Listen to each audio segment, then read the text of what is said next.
perhaps even China, because China are certainly throwing their tentacles out as well. Helsinki fella? Yeah, no, absolutely. And this Iranian guy, I think he was just came from the UCLA campus, which is in LA, and he was telling that Qataris and this kind of Islamic institutions, they've been funding it and they've been infiltrating, and all kind of people have been infiltrating, especially US academia, for decades already. But I'm sure in Europe it's happening in a different way, and we are closer geographically to the Islamic world, so we have this massive immigration also. Yeah, thanks. Yeah, I mean, look, absolutely everyone, unfortunately, is a teensy bit racist. I'll admit it myself. I don't particularly hate somebody, but I do have a bit of a thing about Indian men because they've always been rude to me.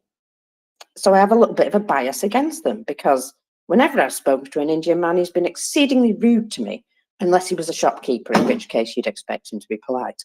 But you know, that doesn't mean that every Indian man I meet is going to be a rude person, but I expect it now. And that's my bias. So I suppose you could say I'm a little bit biased there. But that doesn't mean I'm going to suddenly start a protest against Indian men. You know what I mean? It's not like I hate them. It's just I have a bit of a thing that I have a feeling that they might be rude to me, and I prepare for it every time. And I really probably shouldn't, because that is a bias that is based on specific people, not necessarily their nationality. I'm sorry, Nale, we've lost you while I've been nattering. But yeah, it's to target somebody because of something they can't even help being as well. I mean, you know, it's not a choice, is it? It's a nationality. And that's what I find the most difficult thing to get over. That people hate you because of the quirk of your birth. You know, it's not like somebody says, oh, actually, I'd rather not be Jewish, so just pop me back in. It doesn't work like that. So yeah, I think it's nuts to hate somebody for something they can't help being, because that is just how they were born. Do hope I boiled that kettle. Yes, I did. Just put my hand on the kettle. Amazing. So yeah, in my head, I couldn't possibly hate somebody for being something they can't possibly help. Because it's your choice to be a good or a bad person. It's your choice to be, you know, rude or violent. It's down to an individual choice. Just because a lot of Russians seem to accept violence doesn't mean all of them do, you know. And to actually sort of, yeah, hate somebody just for their birthright. Yeah, but sorry, Makors, but this is exactly what is happening to the Jews now in the West, that they have been targeted, because who knows if some Jew in Columbia University, what is that university, many of those, that they might be like, even some Jew might be, or he might be against the Israel policy or current policy against Netanyahu, but he's been refused entry just because he's wearing kippah or something. It's racism, pure and simple, you know what I mean? Yeah, exactly. And just because you know it's not black and white, I think it's ignored a lot, because you know you can quite clearly see the racism with where colour's involved. But you know, when it's down to something so specific, it does get ignored a lot. Like, look how Ukraine and Ukrainians have been attacked by Russia all this time and been told you are Russian, you are part of Russia, you know, and because they don't look terribly different, you know, because it's their culture and their society that's different, but not their skin color, I feel as though that particular racism is ignored a lot more. And I find that problematic, because we can quite clearly see that Russians are attacking Ukraine because of their very birth. their very fact that they're Ukrainian, not necessarily, you know, anything that they do other than exist. And so, yeah, the very definition of racism right there. But of course, we know that Russians have a racist streak that goes from top to bottom. Really quite shocking to me how thoroughly racist they are. But, you know, if you're going to do something, do it properly, I suppose. Oh, now then, I like this. So, in Georgia, protesters are now learning to rugby scrum. I love this, right? So, rugby has been used. That was awesome. Yes, it's been used as a protection against the water cannons, right?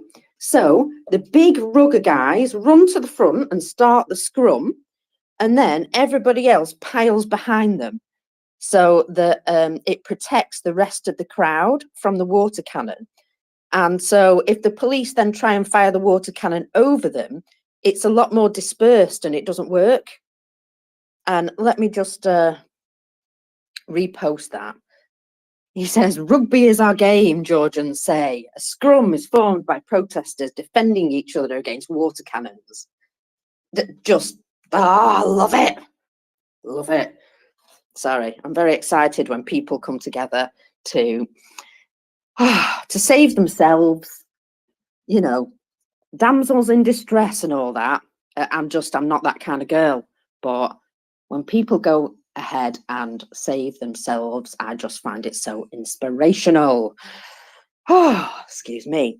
Nothing wrong with being rescued, but I'm that kind of person that, you know, if I'm in trouble, I want to deal with it. I don't want somebody to do it for me. I'm really very stubborn like that. So yeah, that's just, I love it when I see people standing up for themselves. Oh, just love it. So sorry, I'm just laughing that apparently the CIA are astroturfing coups all over the world, including in Ukraine. Sure they are. Sure they are. Now then, today, folks, is the 10th anniversary of the 2014 tragedy in Odessa, when a bunch of guys set fire to a theatre with people inside. Now, what I would expect today on the 10th anniversary is to be bombarded with misinformation about this event, just as we were at that time. But it was, it's in German. Of course it's in German. Always German thing. Sorry, 1 second. So let's do a Wikipedia instead. So these were, of course, here we go. Trade Union House after a fire on the 2nd of May 2014. So there were pro-Russian parties, shall we say, that caused unrest following the Maidan, the pro-European and pro-unity protesters, and of course the pro-Russian protesters. Now, what they're saying is violence erupted between them here. But basically, there was a United Ukraine rally. They weren't doing very much other than enjoying the fact that they were united. And around 300 pro-Russian dudes came in and started attacking them with stones, petrol and gunfire. Petrol bombs, sorry, and gunfire. An armed participant from the agitator side then shot dead one of the other rally goers. Obviously, this caused quite the trouble. And the pro-Russian activists then barricaded themselves inside a nearby trade union house. I think they had what they called hostages inside, and then they basically, I hate the way this is written, because it's basically saying, oh well, the Ukrainians attacked them. Well, the Ukrainians stood up for themselves, basically. And the Russians barricaded themselves in this building and basically set it on fire. So around, let me see, 48 persons died. 42 of the victims actually inside the trade union's house. And 200 around were injured. So this event was seen as a bloody civil conflict. And although several alleged perpetrators were charged, there were allegations that even the police were colluding with the pro-Russian activists in the original street clash, which is how it all started in the first place. The police just basically let them in and then helped them. At that time, you can imagine that, yeah, there was probably a lot more infiltration than there is now. And even now, we see it being, weeded out on a regular basis. So anyway, the investigation was hampered by evidence indicative of police complicity, and therefore was never fully investigated.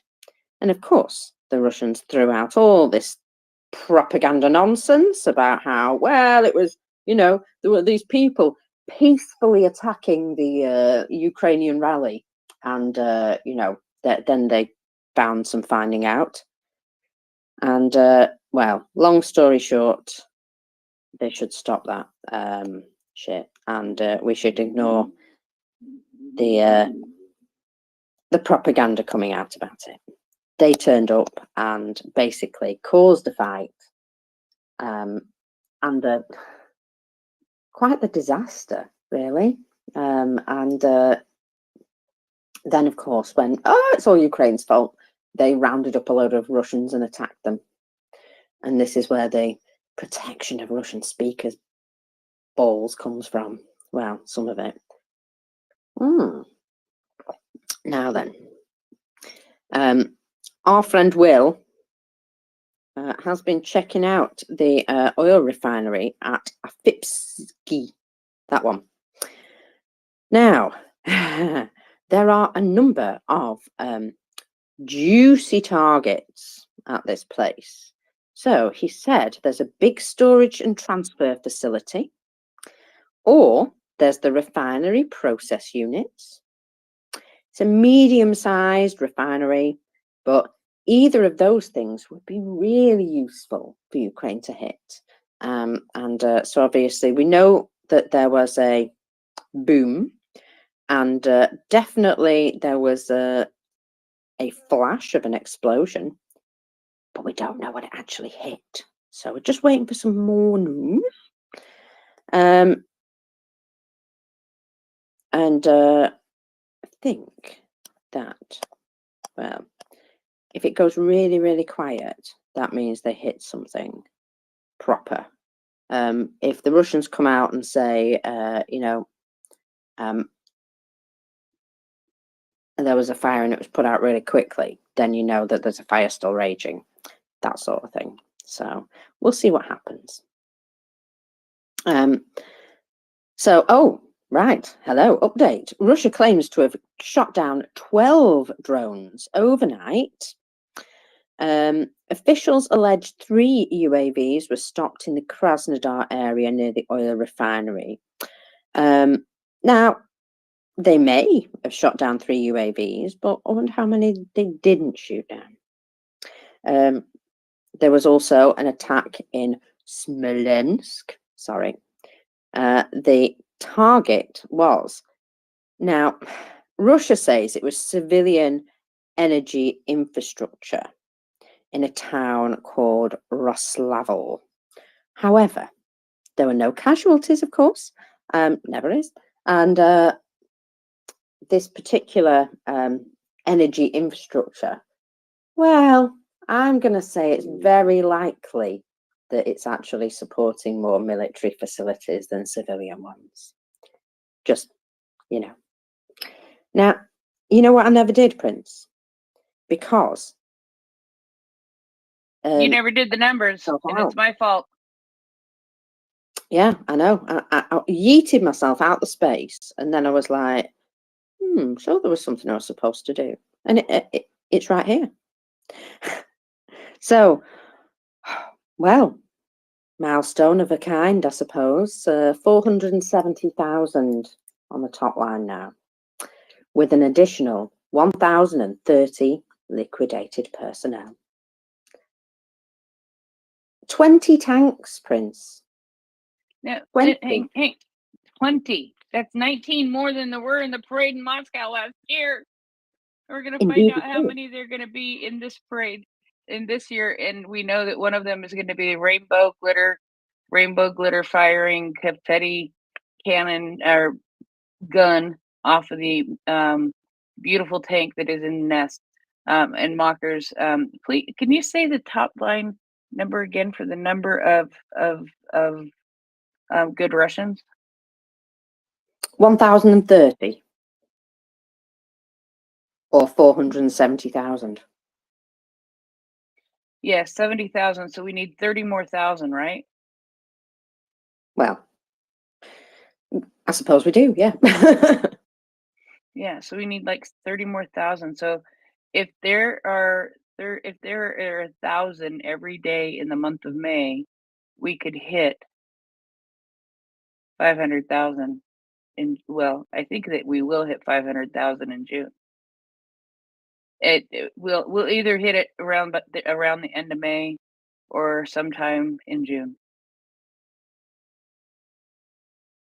Oh yeah, it's happening. It will happen. Now then, I will finish the numbers, and then I have something I want to talk about. So, 29 armored personnel vehicles, still up there. 20 artillery systems. Again, a little down on what we were spoiled by, but I can't say that's a bad number at all. That's excellent work. This makes me super happy. 4 anti-aircraft systems. It's like tasty, that. Tasty. 23 UAVs.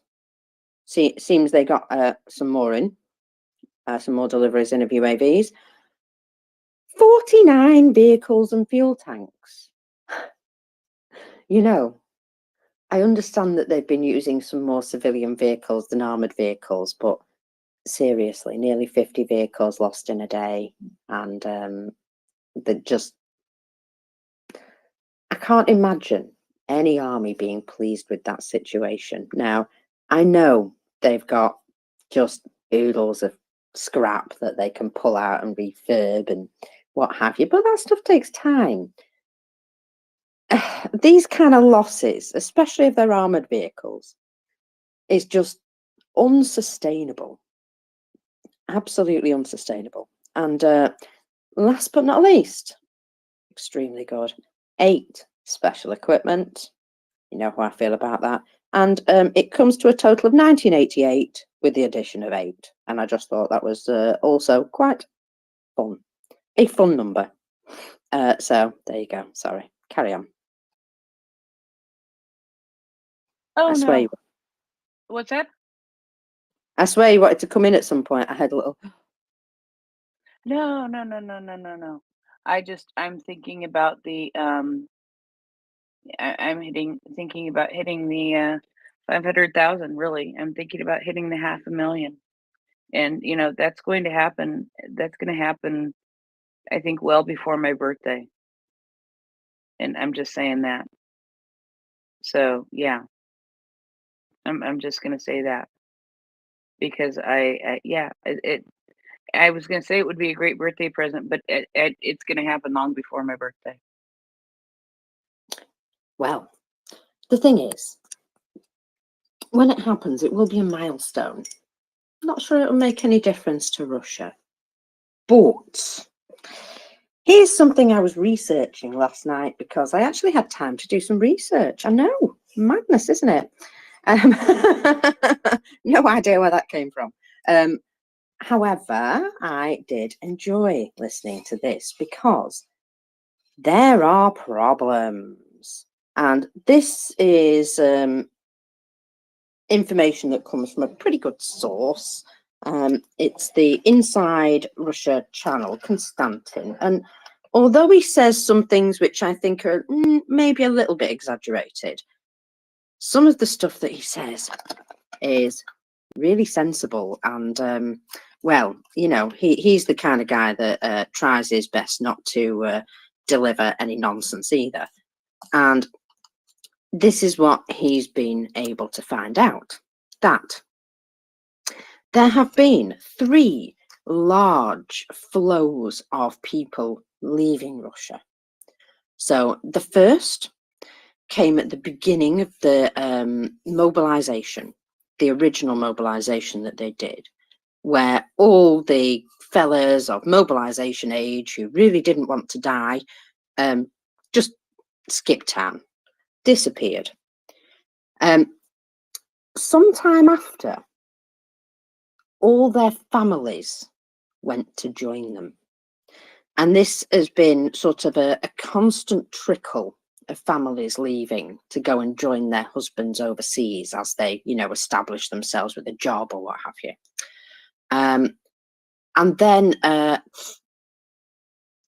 there was a particular time, I think it was just before a particular rule was going to come in, and loads of people left then as well, sort of anybody with half a brain who knew what was going to happen.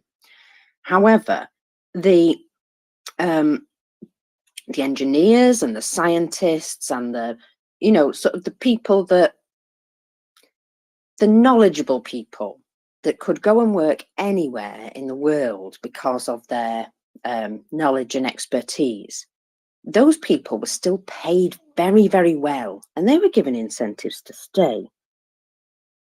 But now there is a continuing trend of those people leaving. Now, that is a big blow. There are 2 ways. There are 2 things about this. Right? For starts, you're losing people. Now, if you go to management sort of meetings and stuff like that, they say stuff to you like, what is the most important thing about your business, no matter what it is? And what do you think that would be, Prince? Would that be what would money that in the be? bank? Money in the bank, yeah. That would be good. Stock, goodwill with your customers, all these things, but none of that matters if you don't have any staff. Yes? So Well, you can have that could be a problem. Yeah, you could have all the money in the world, but you need to employ people to do the jobs to make the business work. So, who are the main employers? Well, you see, Russia has split their society into half. So, one half is your regular economy, you know, the stuff that serves people. They produce food, agriculture, you know, consumer goods, toilet paper, whatever. Right? Maybe that's not such a big priority in Russia anyway. But the whole point is the stuff that we regularly buy and, you know, ticks over the economy because, you know, we need stuff to live. Yeah. So there's that part of the economy. Now, that part of the economy still exists, but it's basically just been completely defunded. There is no, you know, no assistance anymore given to that. In fact, if anything, it's being drained of cash to fund the other part of the economy, which is the war economy, because they've gone full on war economy. So the war economy is the production of missiles and weapons and this and that and the other. And because that is basically taken priority for all the funding, right? Consider this. You've got a factory that produces shells, and you've got a much reduced workforce because lots of people have disappeared into Ukraine's fields to fertilize them. Lots of people have left the country, and you're struggling for actual just manpower just to do the jobs. Well, because you've got unlimited access to cash, because the government's basically prioritized your work, you can afford to pay everybody really good wages. So everyone from the janitor to the deputies to the CEO get paid really good money. And you see, the thing is, they're not counting money. They don't care about the money. They care about the munitions. Yeah. Which is basically a complete loss, because as soon as they're made, they're fired. So all they're doing is throwing money down the drain, and they're paying their staff really well.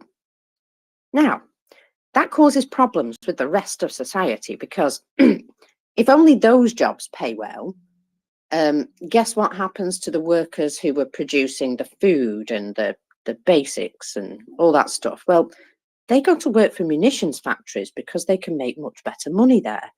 I mean, think about it, right?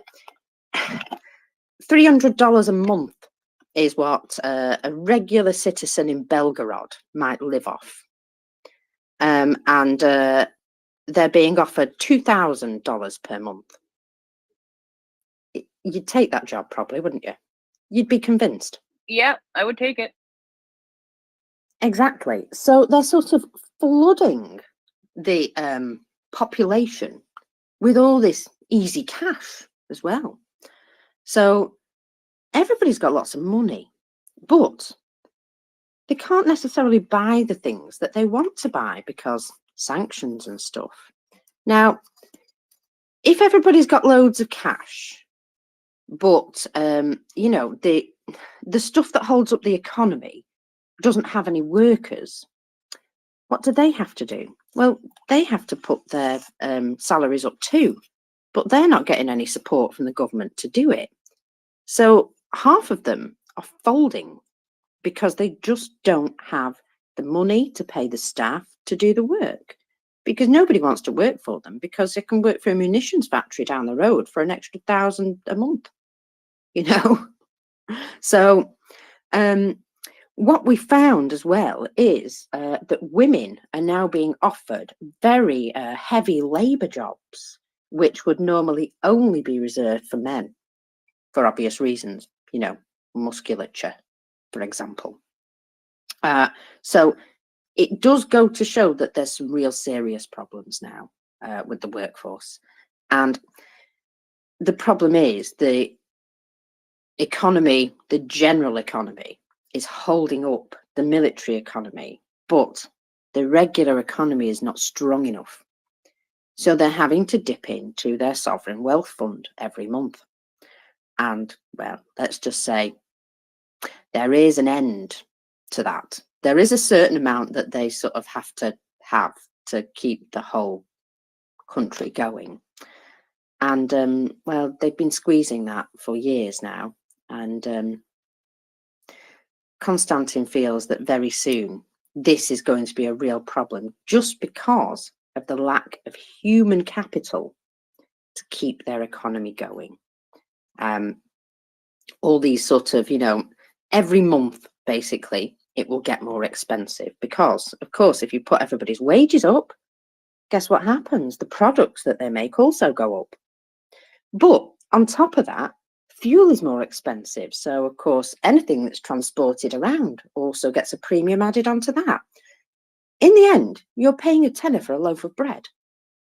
And not the artisan stuff either. So, yeah, because of that, it pushes inflation even faster.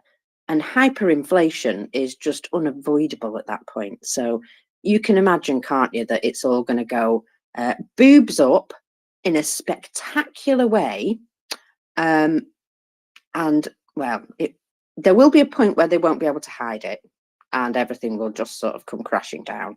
They're not there yet. They can still keep themselves afloat in a number of ways, but it is all sort of, it's a dam that's bursting in several places. And right now they're running around sticking, you know, those wedges in the gaps, and it ain't going to hold forever. Yeah, so big old problems coming just due to the fact that they are short of human capital. Now then, where are they going to mobilise all them chaps from? Well, they did have some guys from Nepal, but Nepal's now banned anybody from going to Russia. I mean, they might still squeak a few through, but it's not going to be anywhere near the numbers they need. And guys from India, guys from, you know, all sorts of places who are suddenly realising that, yeah, going to Russia was a really, really bad idea. And it's been made quite clear that anybody who goes there from these other countries, you know, that you're on your own, guys. Your government's not going to come charging in to save you, because the Nepalese government have said they would like their people back, but they're not prepared to like negotiate with Russia over it. In particular, they just want their people back. They've just said, stop taking our people, send the rest of them back. No negotiations. Do it or don't. And of course, Russia don't. So I'm just I'm saying that there are areas of Russia that are becoming quite severely depopulated. And this is another reason why the general public may not necessarily rise up, because probably not enough of them to make a big enough crowd in some places. There was something else I wanted to add to that, and I can't quite remember what it was. It'll come to me at some point, I'm sure. But yeah, basically, the only things that they're really producing are bombs, and everything else is getting more expensive. And they seem like they're doing well because they're getting better wages, but then everything is relative, isn't it? And of course, these guys are going around and spending money like water because they've never had this sort of money before. And it sort of devalues the currency. So they're basically trashing their own currency right now, and their civil economy. And their military economy is, yeah, it's moving. It's got lots of money pumped into it, but at some point that they're not going to be able to completely keep that ticking over either. And this is why, well, this is one of the reasons why Russia will definitely lose. But yeah, it's almost as though they're doing their best to make themselves implode. They've totally taken the wrong tactic here. It was a massive F up to do a proper invasion into Ukraine like this.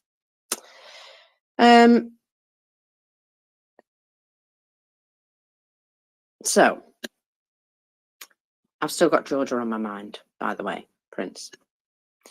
I think we all do in some way. We have Georgia on our mind, but keeping focus on Ukraine. Yes, of course. Now then, 3 a.m. this morning, protesters gradually started to leave the square in front of the Parliament. So it was 3 a.m. that it started to sort of peter out, and I imagine that was the people with the kids going home. But police at this time started to respond with water cannons and tear gas in attempts to knock down barricades or get people away from a particular building. In general, despite some active clashes, the situation calmed down. The protesters were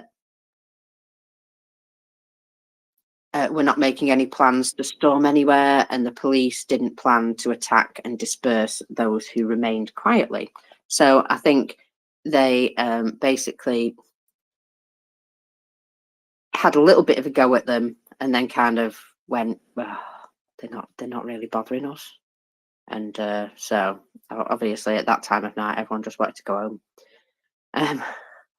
But we may indeed be able to speak to somebody who is there, perhaps today, perhaps tomorrow. We are in touch with somebody who is on the ground, as it were, and well, it would be awesome if we could speak to somebody there. Now, I know it's going to be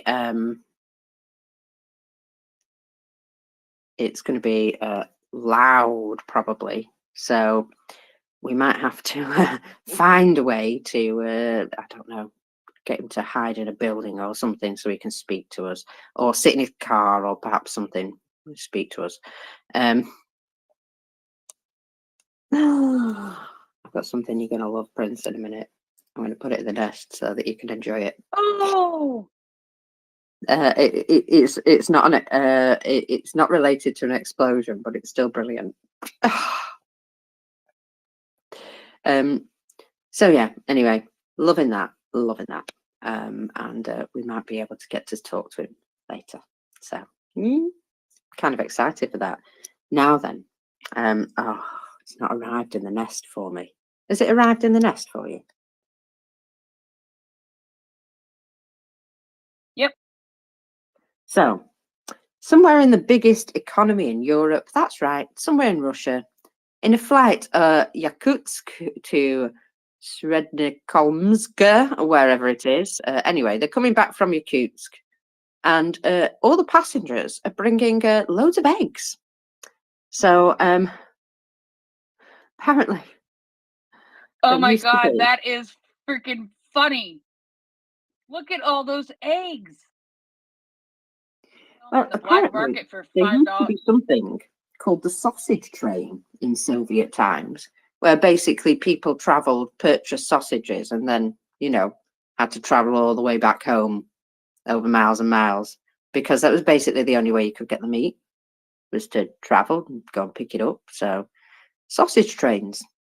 And now we're on to egg planes. Yes. Egg planes.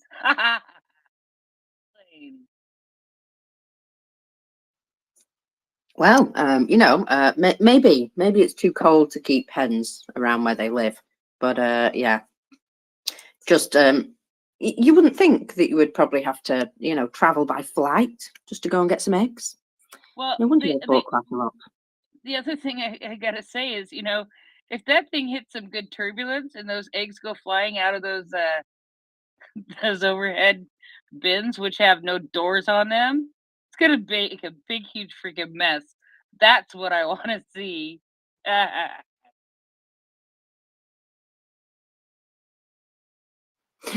well, yeah, that would be fun actually. Bit of turbulence. Them things jump around like nobody's business. Them little planes as well. Now then, listen to this. This is what gives me hope for Georgia. This was an hour ago. And just a statement from one of the protesters. So, I'm sitting near a hotel behind the parliament. A security guard, a man in his 50s, allows protesters into the building. He helps them find places to charge their phones, go to the bathroom, wash their faces, because obviously gas. The security guard then came out and stood next to me, lit a cigarette. He looked very tired. I said, have you had a hard day? He said, it doesn't matter how hard my day is. Let's save our homeland and then we will rest. When I saw fire near the parliament, I suddenly remembered the 9th of April, the smell of smoke, the protesters. It was as though I had gone back 35 years to 1989. History teaches those guys nothing. They end badly. A similar fate is in store for them again. He finished his cigarette, let another group of protesters into the building. Who better than you can I let in here, because you are the future of our country, said the security guard, opening the door to let them back in. So, apparently quite a posh hotel as well, looks a bit posh. And yeah, the owners of the businesses are on board. You know, the hardware shop that sold really cheap personal protection equipment, the chemists that were giving out these particular tablets to, you know, sort of help with the effect of gas, I think, you know, in case you were struggling to breathe and stuff, and also masks. So if you were going in and buying a pack of masks, you could also get these tablets that, you know, would help you to recover quickly, I think. I didn't read all of it, to be honest. Some of it was in Georgian language, which is beautiful script, but I just can't quite read it. I love the way it looks. It's like a piece of art by itself, but I'm like, those are words? Okay. I'm sure they're perfectly good words. I just don't understand them. And well, I'm hearing 3 million Georgians have been out. I mean, it's not just Sibley now either. It's a couple of other major cities were noted to have also been having these sorts of protests. It is worth noting that 3 million Georgians can do what apparently 146 million Russians cannot, which is stand up for themselves. And it's incredible to see them doing this. Now, from excellent, uplifting hope for the future to, unfortunately, what happened in Odessa last night. Now, it looks really, really dramatic, I'll be honest. The fire looked really dramatic. And it was a Nova Posta sort of warehouse and sorting office, I suppose. Now, luckily, there were no staff there at the time, but there were security cameras that show that it was just an empty post office building type thing. There was nothing there that could have been considered military in any way. And it wasn't just hit once, it was hit twice. So Russians are celebrating victory over a post office on their Telegram this morning.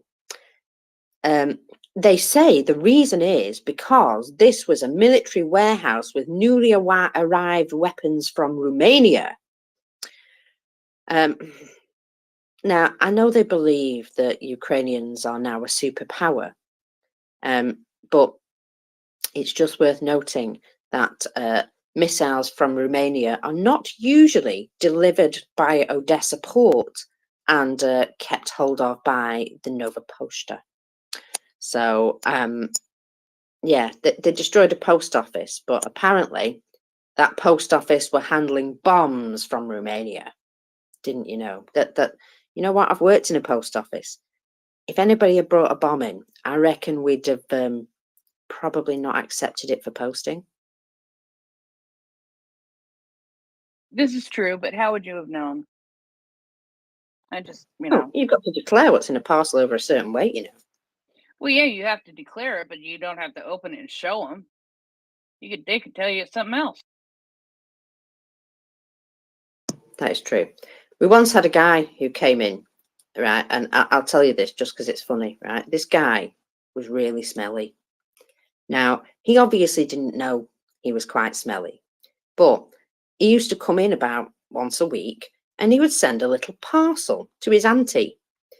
And he always used to, you know, have to declare what was in his parcel, and it was always perfumed soap. And I was like, do you always buy these for your auntie? And he goes, oh, no, I don't buy them. A lady at church gives me them every week. And I thought, she's giving you a hint. Oh, my goodness, Paul. Yeah, anyway. So he always thought it was really lovely that she gave him these scented soaps, and he sent them to his auntie because he thought she'd like them. And in reality, she was giving them to him, saying, here, mate, you stink. Please use this. It never worked. He always still sent them on. He was completely oblivious. Sorry, just a little story from the post office. One of those strange and wonderful things that you come across in the post office. We've also been asked for the strangest things.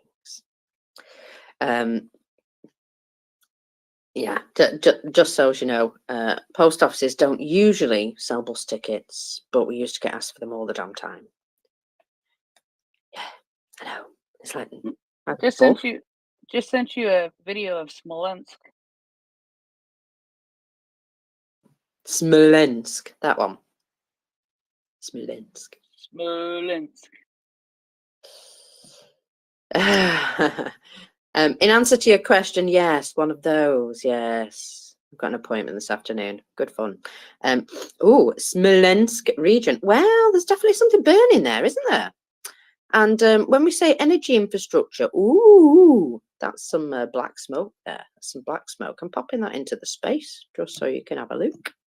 Some big old black smoke in the Smolensk region. And they said the energy infrastructure. So I am kind of hoping.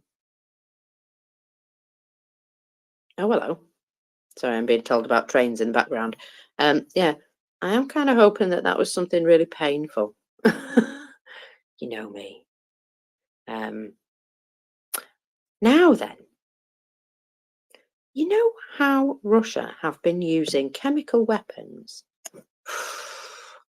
chemical grenades and things like that, which are technically banned. I mean, they're not necessarily on their own fatal, right? The gases are not killer gases, but it will get you killed if you flail about or run away by jumping out of your trench to get away from the gas, because that's the whole point.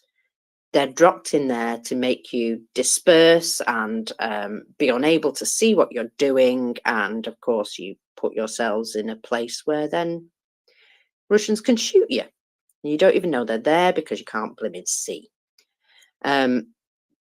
So, yeah, technically they are quite deadly. Now, the US Department of State is concurrently delivering to Congress a determination pursuant to the Chemical and Biological Weapons Control and Warfare Elimination Act of 1991 regarding Russia's use of the chemical weapon against Ukrainian troops. And, well, they're also looking at what sanctions can be imposed as a basis upon this. So, it says here, imposing new measures on Russia for its full-scale war and use of chemical weapons against Ukraine. So, it is actually being taken seriously. My goodness gracious me, it does take a long time for these things to be taken seriously. But it's something that's been being said for a long time. Look, they're using this really underhand tactic. I mean, this is like, it's just pure murder to, you know, incapacitate your enemy in such a way.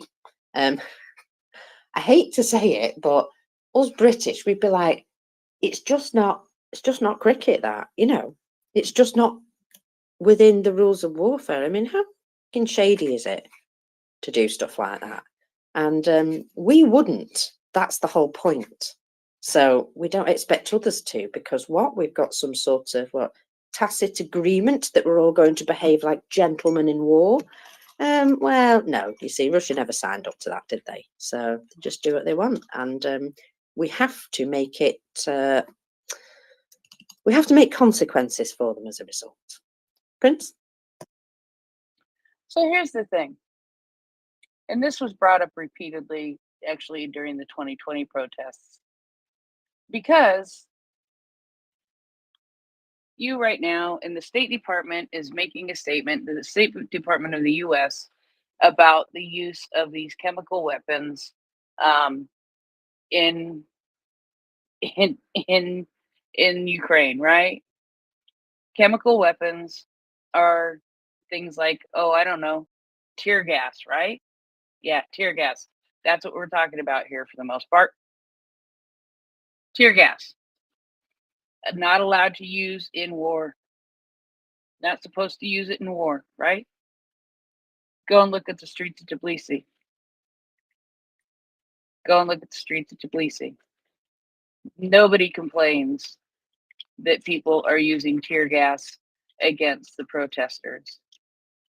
But the thing is, the protesters aren't hiding in trenches from bullets. You know, it isn't a sure death for them to be hit by that tear gas. You know what I mean? That's the whole point, that it is being used in a situation where there is a riot of kinds and you're trying to disperse the crowd, and that is technically being used in its proper place because it just makes people really, really want to go away. But you do that in a warfare situation, you're likely to get everybody shot.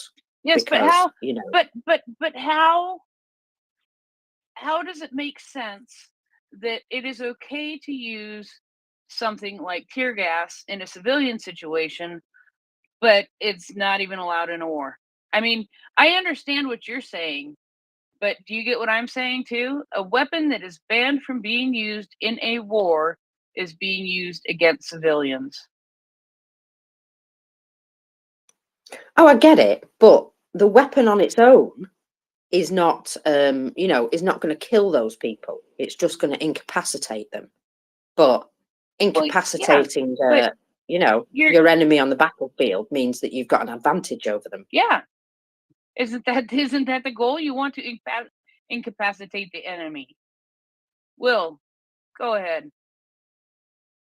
Yeah, what you're missing, Prince, is that tear gas is specifically designed as an area denial weapon, and use of it on illegal protests. If an illegal protest is called by the government at the time, you know, technically under their laws, now it can be a completely unwarranted declaration of an illegal protest by the Georgian government. And the breadth and depth of that protest is incredible. So that's sort of beyond the point where you might want to use tear gas, because as an area denial weapon that's non-lethal, you put it out when you need to clear the square because it's becoming, you know, dangerous, mutinous, whatever whatever they declare it on the basis of. So that's the weapon. That's its designed for. Its problem in use in war isn't that it is toxic. Although if you stayed in the trenches and the fortifications where they put a bunch of CS gas in there and you didn't evacuate, some people would have respiratory failure or other serious asthma problems or stuff like that. So it could cause a heart attack. But use of it in warfare is specifically outlawed because you're not allowed to sweep. It's just a rule thing. You shouldn't be using dirty, underhanded tricks to force people from their fortifications in order just to kill them once they expose themselves. Right? They're supposed to be allowed an opportunity to surrender first. So, you know, I'm sure Russia's not doing any of that. Their use of it is just indiscriminate. It's become systematic, and I'm very glad that it finally got a mention because it's been one of my serious bugbears for a long, long time. I agree. Booyah. Morning. Morning.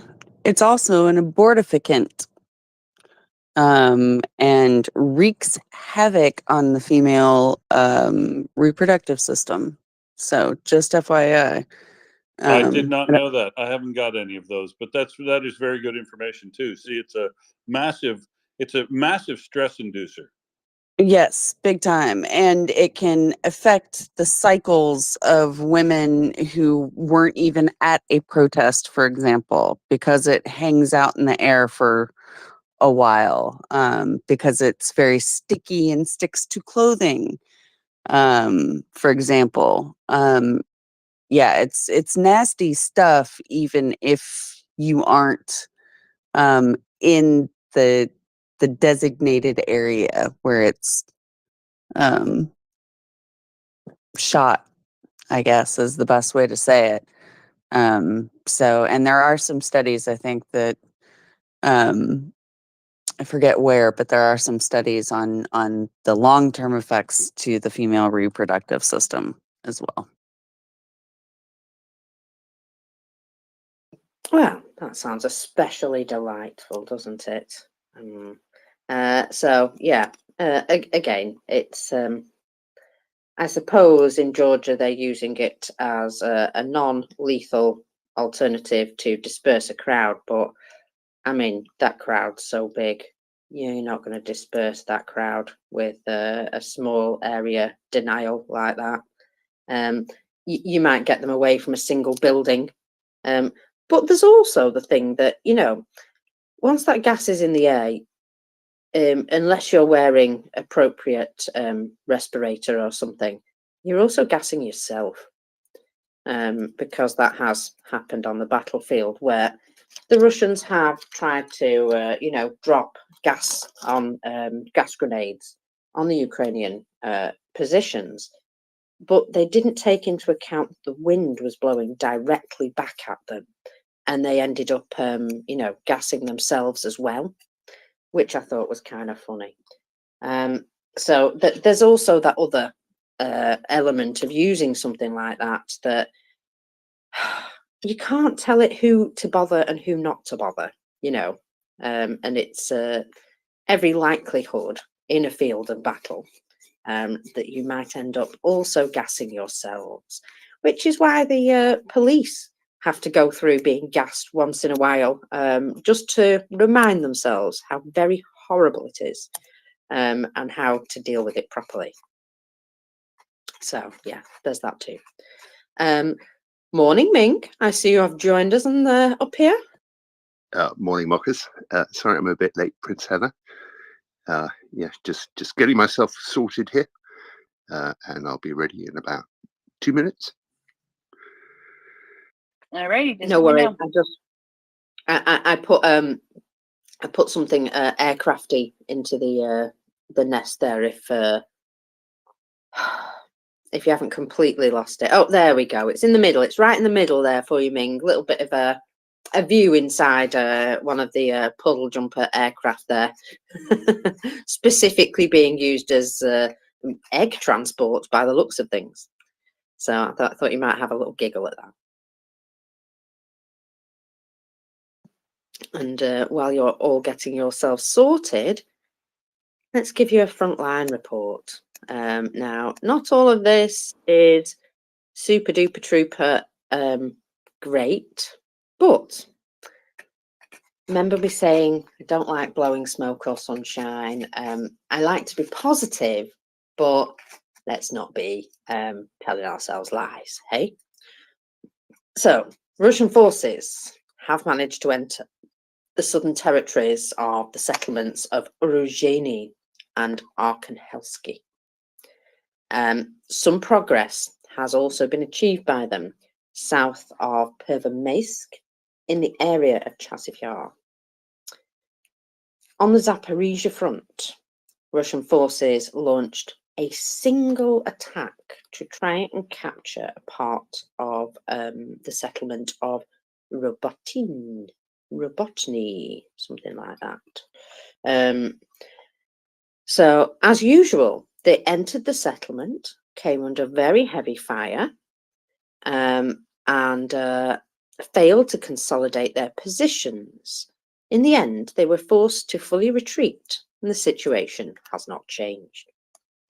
In the Velika Novosilka operational sector, Russian infantrymen have managed to establish themselves in the southern part of the settlement of Uruzheny, which was liberated during the Ukrainian summer offensive. This is the stuff that sticks in my craw for sure. Anyway, on the Donetsk front, Russian infantrymen have advanced south of Pervomaisk, moving in the direction of Nevelsky. A couple of positions in the fields east of the latter mentioned settlement will most likely be abandoned by the Ukrainian forces in that area because they don't have the ammunition to hold them, or even the numbers to hold them against what's what's coming at them from the Russian side, because, you know, even untrained men can still shoot you. Where am I? Oh, yeah. Clashes continue in the areas of Natailove and Umansky, but without any notable changes in territorial control. In Avdiivka, Russian forces have advanced northwards, managing to enter the southern outskirts of the settlement of Arkhangelsk. Slight advancements were also recorded in the direction of nearby Novolevandrivka. There's an X in the middle there, I just forgot about it. On the Bakhmut front, Russian forces continue to make progress to the east of Chasiv Yar, where they do enjoy a significant advantage in artillery. Along the Bilarivka and Drivka line, a total of 33 attacks were recorded. According to the data of the General Staff, the Russian Air Force carried out 63 airstrikes in Ukrainian territory, with a total of 121 ground engagements recorded. Now, again, those airstrikes are down. They were 80 to 100 every day, and only 60 odd now for the last 2 days. Just something that I find worth mentioning. Yeah, just these things catch my eye. You know, let's see if it becomes more of a trend. But certainly, I see. I think it was 68 yesterday and 63 today, and I see a difference from what they were doing before on a regular basis.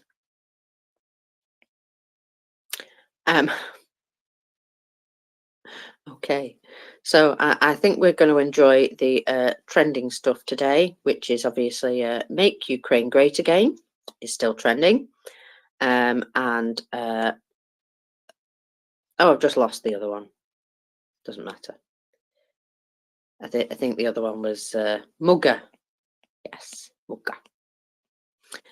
Oh, and Georgia. There we go. That's what else I was missing. So, you know, things are moving ahead, shall we say. Things are happening in the world that look as though there may be some real good things happening in the future. Real good things happening in the future. That's the bit that's important. Now, I don't know, Prince, if you've ever read or well, I'm sure you've heard about it, but the novel The Torture Camp on Paradise Street. I don't think so, but you know what? Oh, wait, maybe I have. But Ming is ready now, so I am going to drop. But I will be around. Okie dokie. Oh. Well, I'm going to tell you about it anyway. Okay. You see, the fellow who wrote this, the author of the novel, who was the person, you know, this novel is not made up. This is his experiences. He was in detention in this particular concentration/torture camp in the Russian-occupied Ukrainian city of Donetsk between 2015 and 2017. And this book is an account of his situation, because this particular torture camp was indeed on Paradise Street. Operated by the FSB, notorious for tortures, rapes, and psychological abuse that the prisoners are constantly subjected to. He wrote this account of his incarceration, as well as a reflection on how it is possible for people to survive these ordeals. But as of 2022, the camp still continues to function.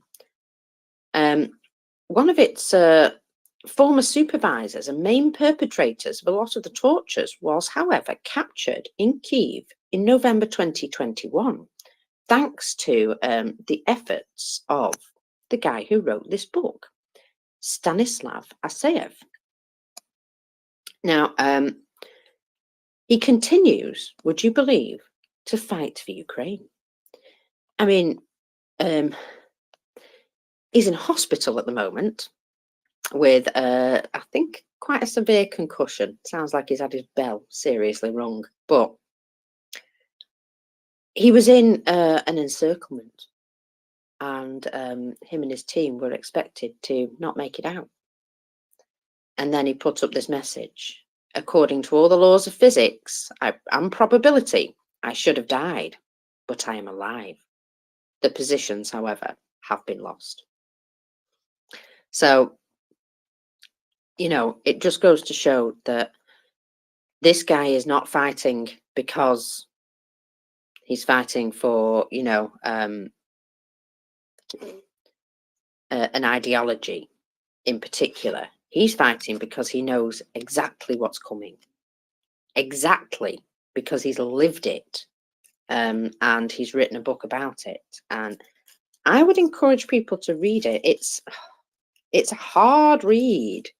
It will have you wincing and wanting to feel ill and probably at times quite disgusted. But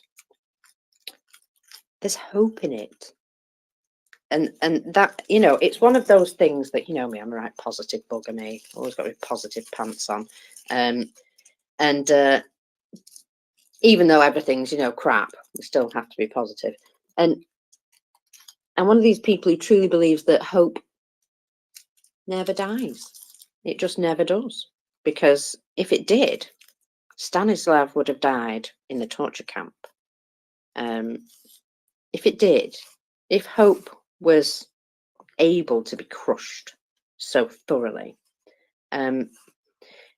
he'd have never written the book. He'd have never gone to fight against the Russians after his ordeal. You know what I mean?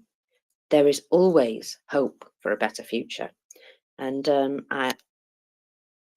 I'm one of these people that sees this guy and knows that he's doing everything to have a better future because he knows exactly what's coming if he doesn't stand up. And if you wonder at any time, or you think, you know, somebody around you is wondering at any time why the Ukrainians are so against being taken over by Russia, perhaps gift them this book. Just ask them to take a bit of time to read exactly why Russia is really, really unwelcome. So that's yeah, just that. I see our teleporter guy hasn't quite got there with you yet, Ming, but so Mockers, in the meantime, I've been looking at your eggs on a plane video, right? And like that. I tell you what I think is going on there, because it's kind of interesting. So this is sort of, first off, that's a old Soviet plane, right? That's not a Western built aircraft. We call them puddle jumpers. Oh, right. Is it an AN2? It's not an AN2 though. It's probably an AN24, I suspect. Yeah, just short, you know, jumpers, basically. Yeah. And anyway, the Russians used to do this sort of thing an awful lot, right? In the 1990s, like you'd see them at airports with huge bags, right, of stuff that they bought and they'd take home to sell. And then they kind of, you know, up their game and they do it in Dubai and stuff like that. But in that video, right, all I think we're looking at is the captain of the plane is probably running a side business, and it's eggs.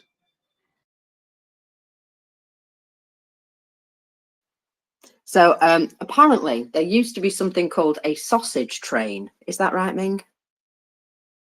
Oh, so this was a train that went to Poland or somewhere and everybody came home with sausages. Yes, basically. Yes. So this is the egg plane. So there's a song in there, something to do with I Am the Walrus. This is the egg plane.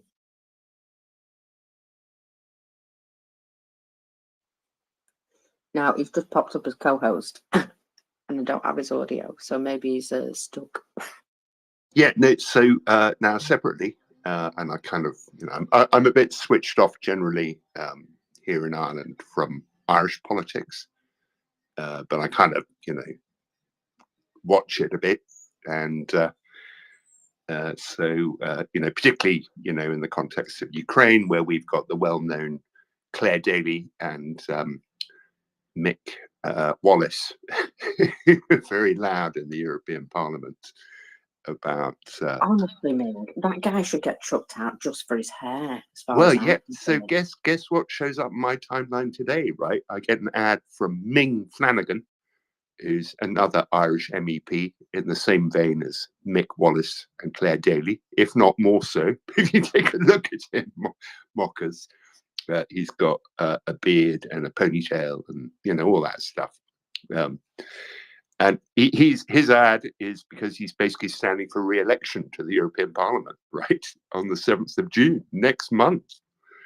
And of course, that kind of passed me by. One of the issues here, of course, is that, being vaguely British, election interference isn't really welcome from the likes of me, particularly since I'm a guest in the country, kind of thing.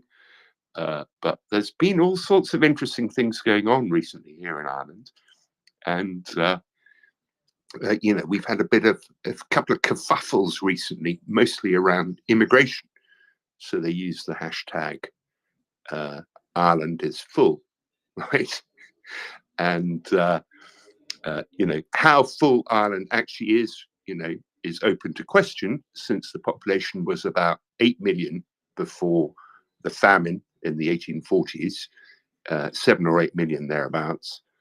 And they lost 1 million in the famine, and they lost 2 million to immigration. And now we're at about 4 million. So, obviously, Ireland isn't quite as full as these people would like to pretend. But there's a really interesting related story that an Irish chap, I think, who often listens on the space, Conor O'Brien, has DM'd me. It's in Sky News, and it's looking at where do so we had a recent kerfuffle a few days ago in a place that's about 20 minutes down the road from me, Newtown Mount Kennedy. So a sort of demonstration against immigrants potentially moving in there. And so this is in leafy green Wicklow, County Wicklow. And again, the hashtag, Ireland is full was everywhere. So Sky News have taken a look at where all this came from, right?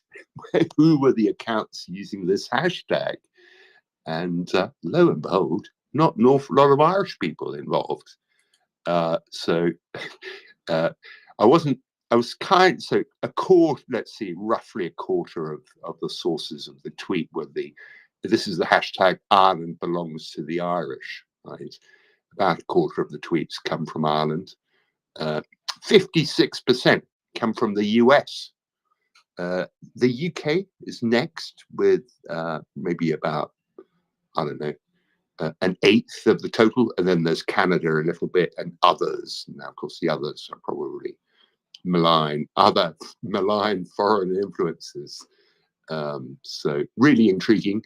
So in all this, I'm going to switch on to what's going on with the Irish European Parliament elections, and keep a particularly close eye on what's going to happen to Mick Wallace, Claire Daly, and Ming Flanagan, since really most Irish people are really quite embarrassed by them. Well, yes, and it is, not something that we're proud of, having, Farage and what's that guy, Galloway, the useless piece of skin that moves around a hat. Yeah, those guys, we're not terribly proud of them either. So, I get it. These particular idiots seem to turn up everywhere, don't they? Yeah, well, the thing about Farage, though, the only place he's ever managed to get himself elected to is the European Parliament. He's never got himself elected in Westminster. So, he's kind of irrelevant in that way.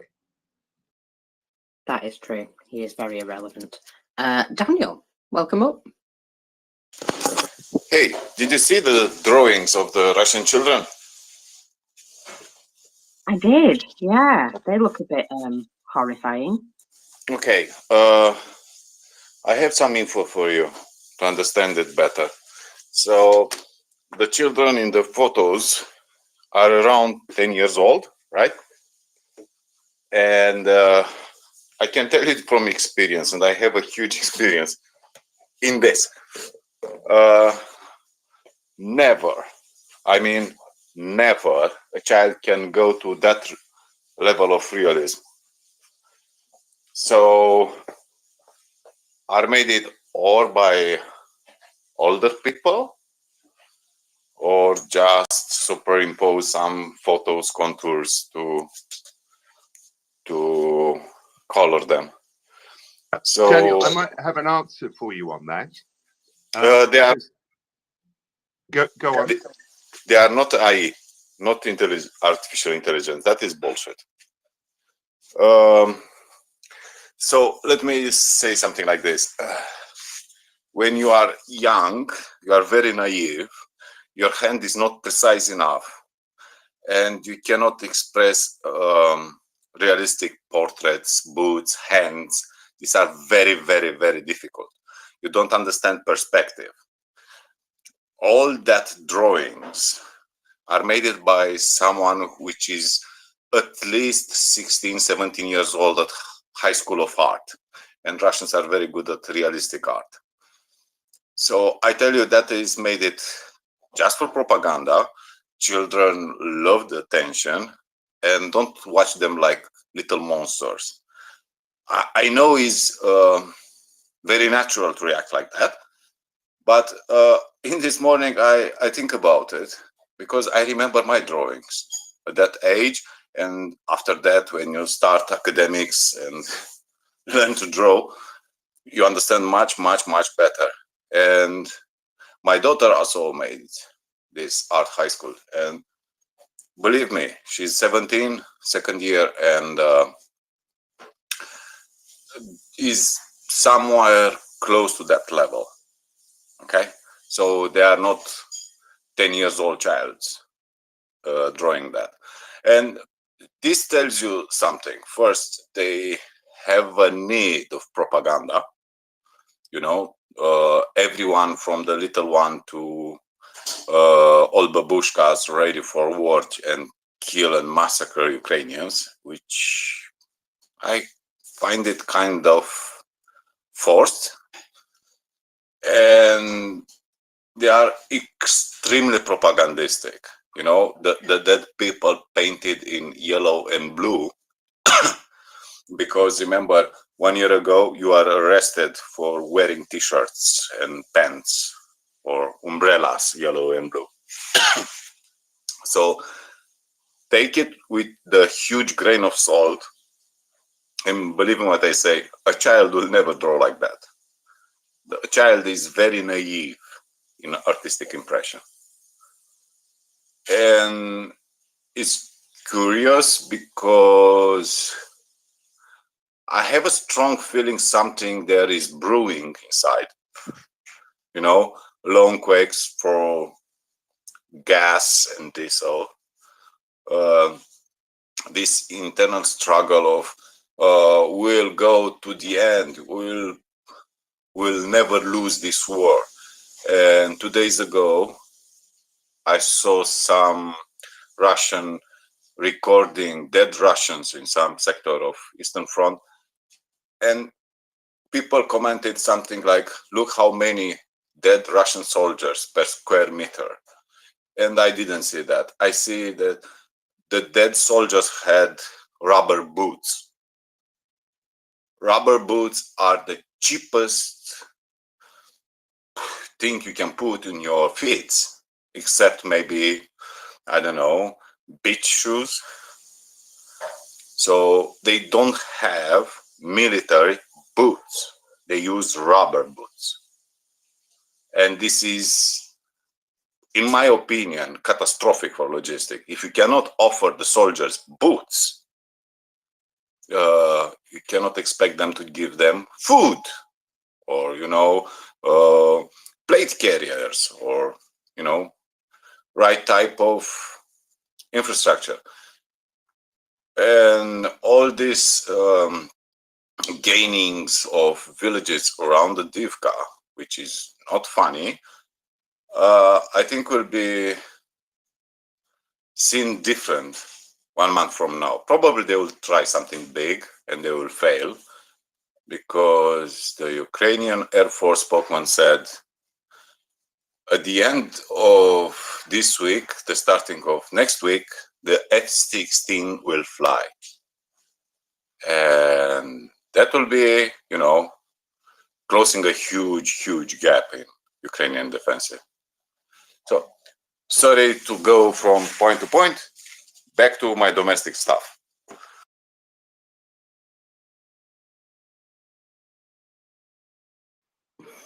Thank you, Daniel.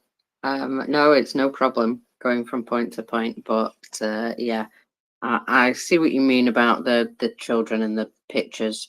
They are very specific, aren't they? And yeah, I know what you mean. I just feel as though, yeah, there's probably some propaganda nonsense in there. But it just goes again to show how they use small children for this, which is extra vile. Oh,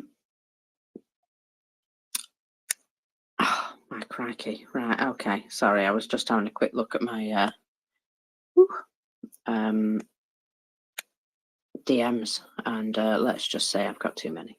It's good to be popular, it really is. Oh, but I just can't keep up.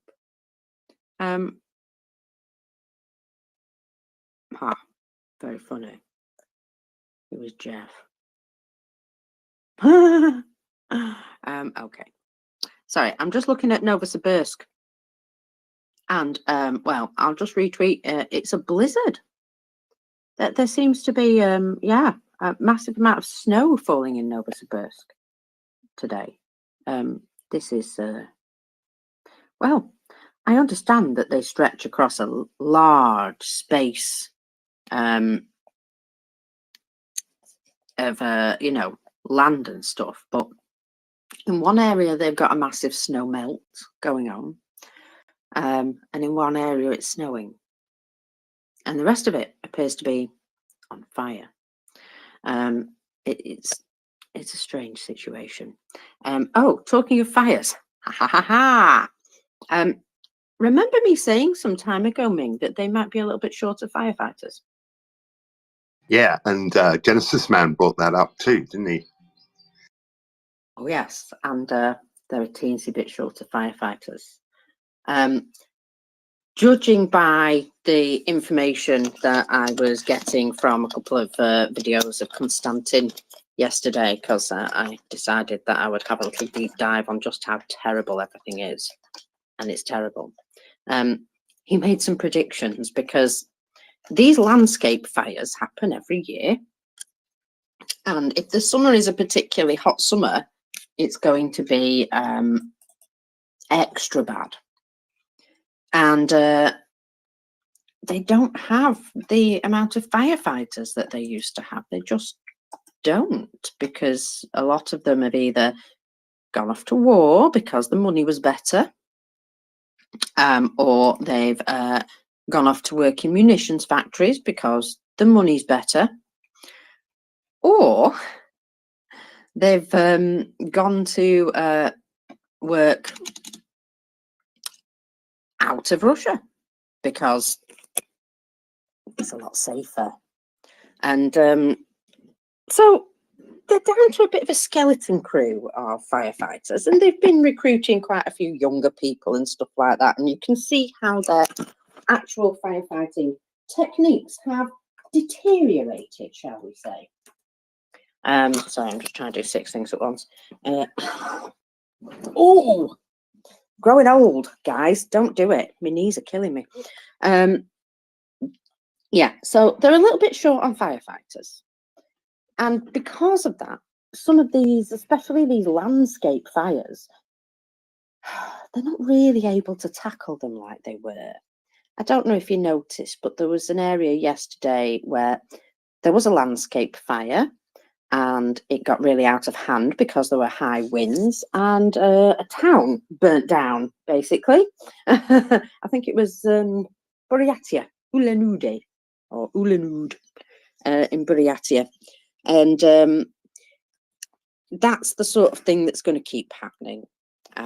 He's saying that basically because of a lack of firefighters and probably a lack of maintenance of firefighting equipment as well, that they were going to get less and less successful at fighting these large fires. Well, landscape fires are going to become a real problem and people will just have to stand back and watch everything burn.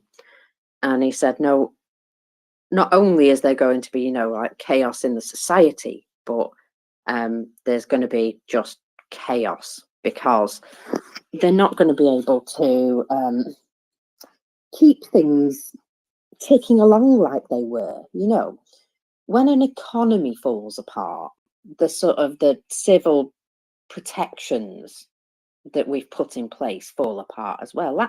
Like for example, you know, dams, infrastructure. When that starts to go and there's only seems to be sort of a minimum amount of assistance, all these internally displaced people and what have you, these sorts of things are problems that you just can't hide. And Konstantin believes they're only going to get worse because, in general, of a lack of people. Because if there were more people, there would be more likely people to be trained and stuff like that. He talked about the third exodus of people from Russia. So these were the people who weren't really in harm's way of getting, you know, mobilized as such because they were in good, well-paying jobs where they were, you know, the people who keep your society running, the people with knowledge and good educations and, you know, the people who work out problems so that things keep going. Yeah, those people have all started to leave Russia, and they're not planning to go back. So that doesn't bode well for their future either, for repairing any of their problems, because the people who might be able to help them have already effed off. Also, Prince, I am very pleased to see you now have your mugger hat on. That didn't take you long, did it? Did Prince get mugged by MTG? MTG mugged herself by producing this very thing.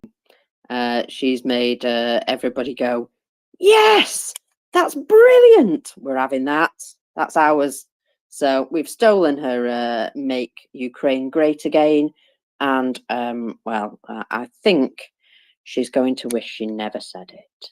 Yeah, some more evidence adding weight to my theory that she is in fact an undercover Democratic operative deep inside the Republican Party in place to make them look bad. And eventually, yeah, create a wedge so large that they lose the House because it's, well, they certainly do look bad. Or at least she does. She's making her colleagues look bad, yes. There are a few that side with her and, oh dear, it is kind of funny listening to their nonsense. So, I'm particularly enjoying the Daily Fella today with, right, if you haven't seen the front of the Daily Fella today with the picture of the F-16 with its googly eyes, I suggest you go and look at that because that really amused me. Loving the googly eyes. I'll go and stick it in the nest mockers. Hold on, let me go and grab it. It's just proper cute. Oh, now then, you know these eternal flames in Russia that honor World War II? Well, some young men in Russia decided the best way to deal with one of these eternal flames was to wee on it. So they decided to put it out in, that way. The way a friend of mine always used to put his campfires out, anyway. And I feel as though, you know, that there are quite a lot of these sort of little things going on, which I'm quite sure these small acts of defiance, once they build up, they become a real nuisance, you know. They really do, especially when you're throwing police around to try and suppress them all the time. And, you know, you'd be suppressing someone in this corner while somebody over in that corner is doing something they shouldn't as well. Oh my goodness me, I've just seen the best thing ever. Let's just put that up in the space as well. You'll see what I mean when it pops up. There we go. So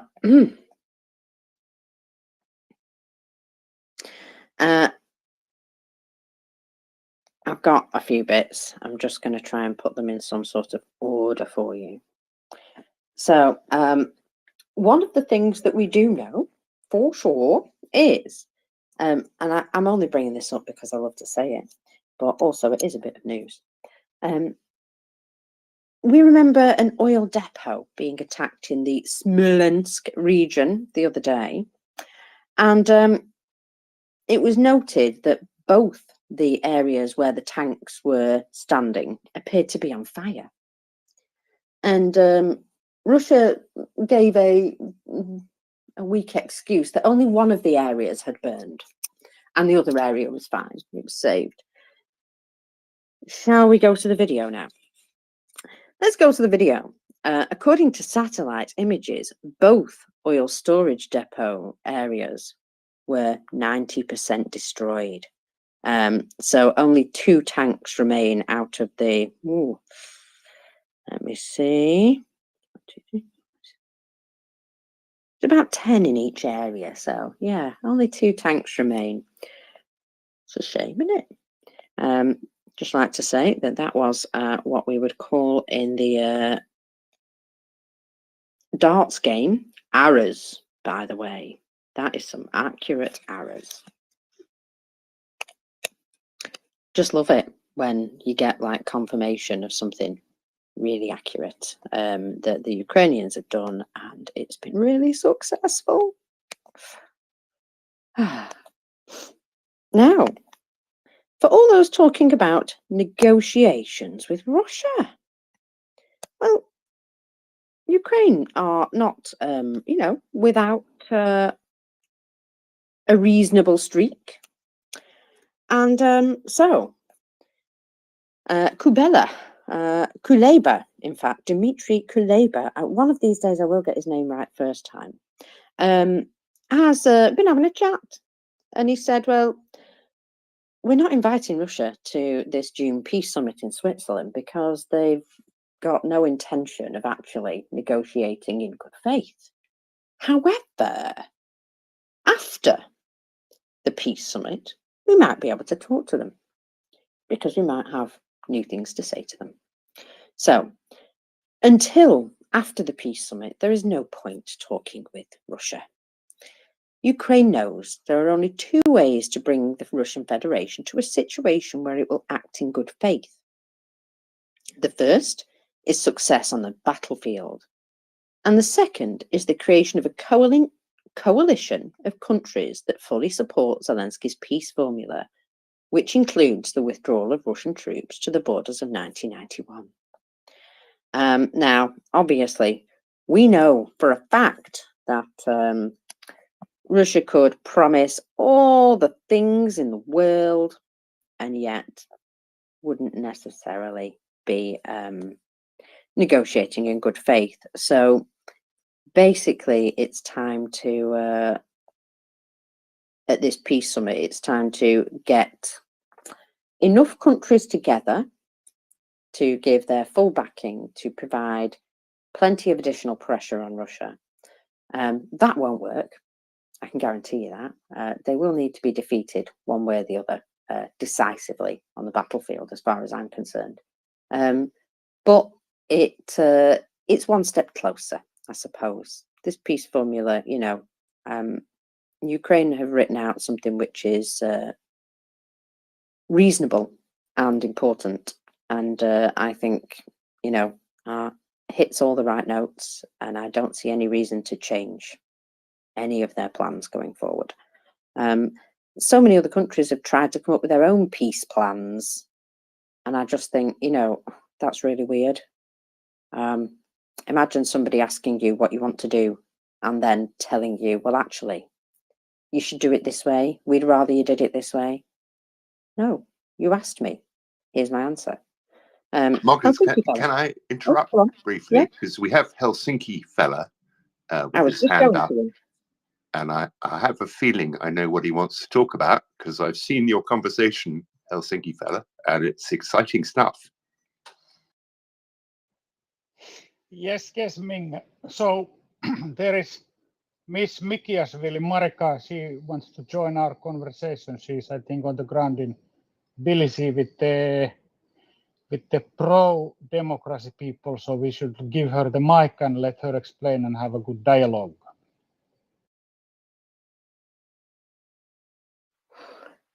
She would need to just request, and we would happily do so. Yeah. Do you see any requests, Ming? Yeah, I just sent her a DM. So I Marika, haven't yet. Yeah. But I'm on standby. Yeah, I sent her DM. So I told her to ask the mic, and she's joined There us. she is. There she is. Yeah. So Marika, if you hear, just press the mic button and then you can speak. Hello, can you hear me? Certainly can. Welcome. Yeah, hello.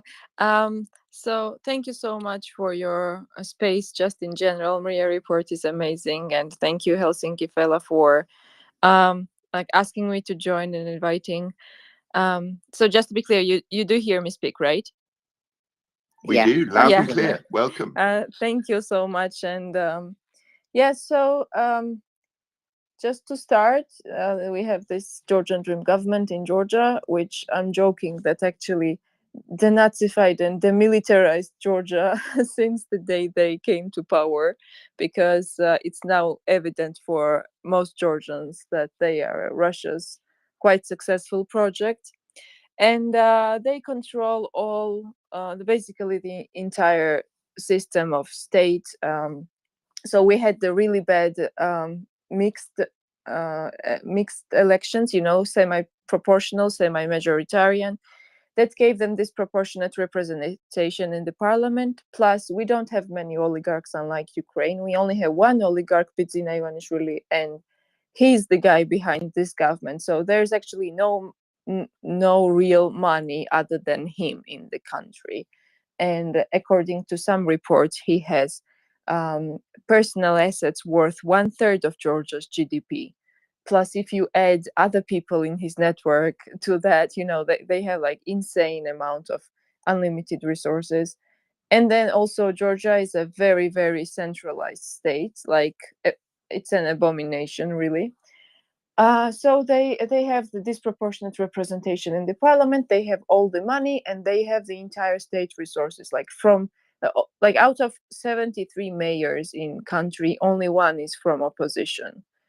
And and that's not because GD is so popular. That's because they have amazing infrastructure of elections and rigging and all. So for the 12 years that they are in power now, they have basically subtly, but still always try to undermine Georgian national pride and to convince us that we are nothing.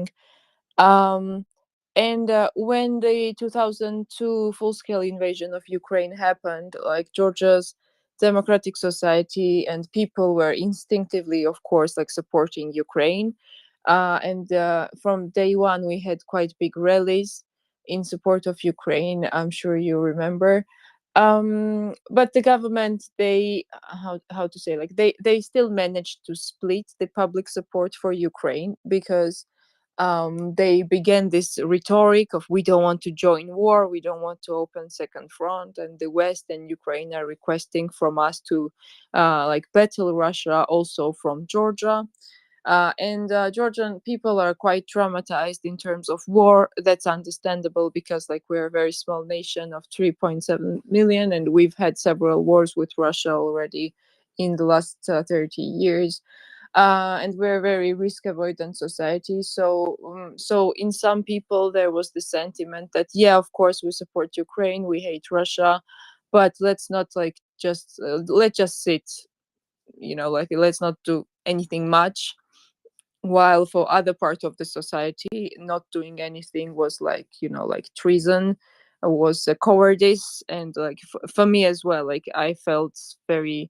It was probably the moment when I was most ashamed of being Georgian. Like before that, I was never ever ashamed of being Georgian, and suddenly that. So for 2 years, this government is extremely anti-Western, extremely anti-Ukrainian. They have some statements against Ukraine and the West that I like unimaginable really, but they held on to power due to like fear of war in people, and also probably a lack of visible alternative in the opposition. And we are now like going through some quite like mental change, mental revolution, because like before, stereotypically, it used to be that like Georgians need like solid leadership, Georgians need a messiah to follow, and suddenly there's no messiah in the opposition, and the solution is the coalition government, which itself is a quite new concept for Georgians. And I can feel that these last 12 years we have grown as a society very much. Like our preferences, our political judgment are much better. But it's the question of whether it's just enough to like defeat this Russian regime. So last year was the first attempt for them to introduce this Russian-style foreign agents law, and I'm from an opposition party, and I remember that the opposition parties and NGOs, we were we were sitting and planning how to protest that foreign agents bill, and we didn't really expect many people to protest. We were like, at least let's cause a lot of trouble inside the parliament, and at least the international community can see that we're like against it, and we're having some brawls inside the parliament. But suddenly it was the largest demonstration in Georgia's history. I have a post on that, like why it worked. Because it was a very specific time and outcome. It wasn't like general government corruption protest or something where you can't mobilize people for targeted outcome that much. It was a very targeted outcome to vote down that law. And last year's protest against the same law that we're protesting now, it proved quite decentralized, quite self-organized, and it deployed some manners that were never known to Georgian protests before.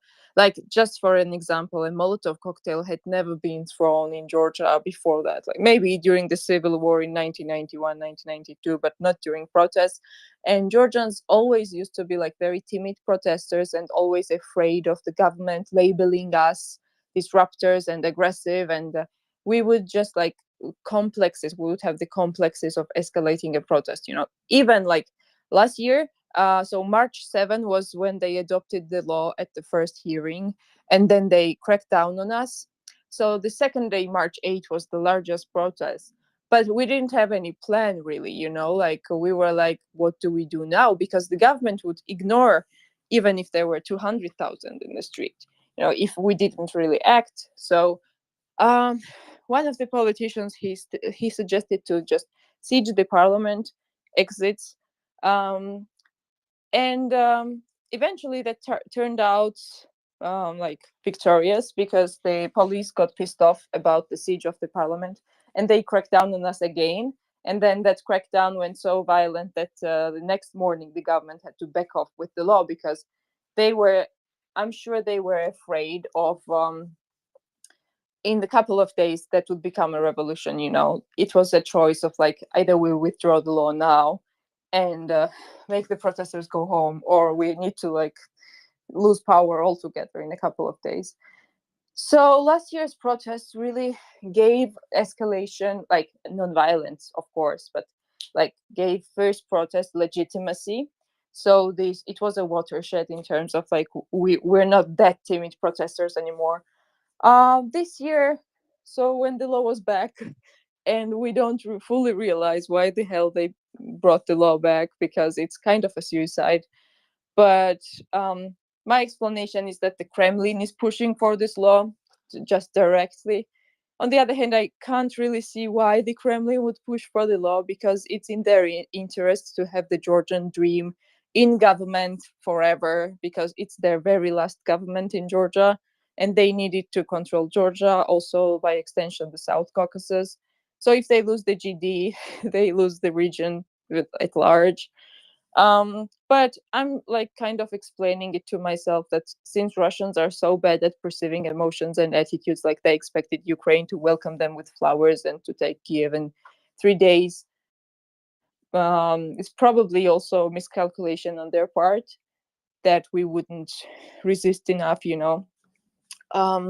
So the government probably hopes to crush civil society now and then win elections on that term. Ivanishvili, the oligarch, announced basically dictatorship after elections because he promised to have a political and legal vendetta against UNM, Saakashvili's party. But it's important to remember that whatever they call UNM is not just Saakashvili's party anymore. They call everyone UNM. Like they might call some random Facebook guy UNM just because they're critical of the government. So right now we've had this huge protest, and we didn't expect it to last this long without exhaustion, you know. So we are like inspiring ourselves, and we are like discovering new qualities about ourselves and surprising ourselves, and that's quite emotional. And especially like after the first 3 days, the protest organizers, who are like basically a joint coordination of opposition and NGOs, they were like, okay, people, let's go home and target our protests around the parliament's procedural dates of the law passing, you know.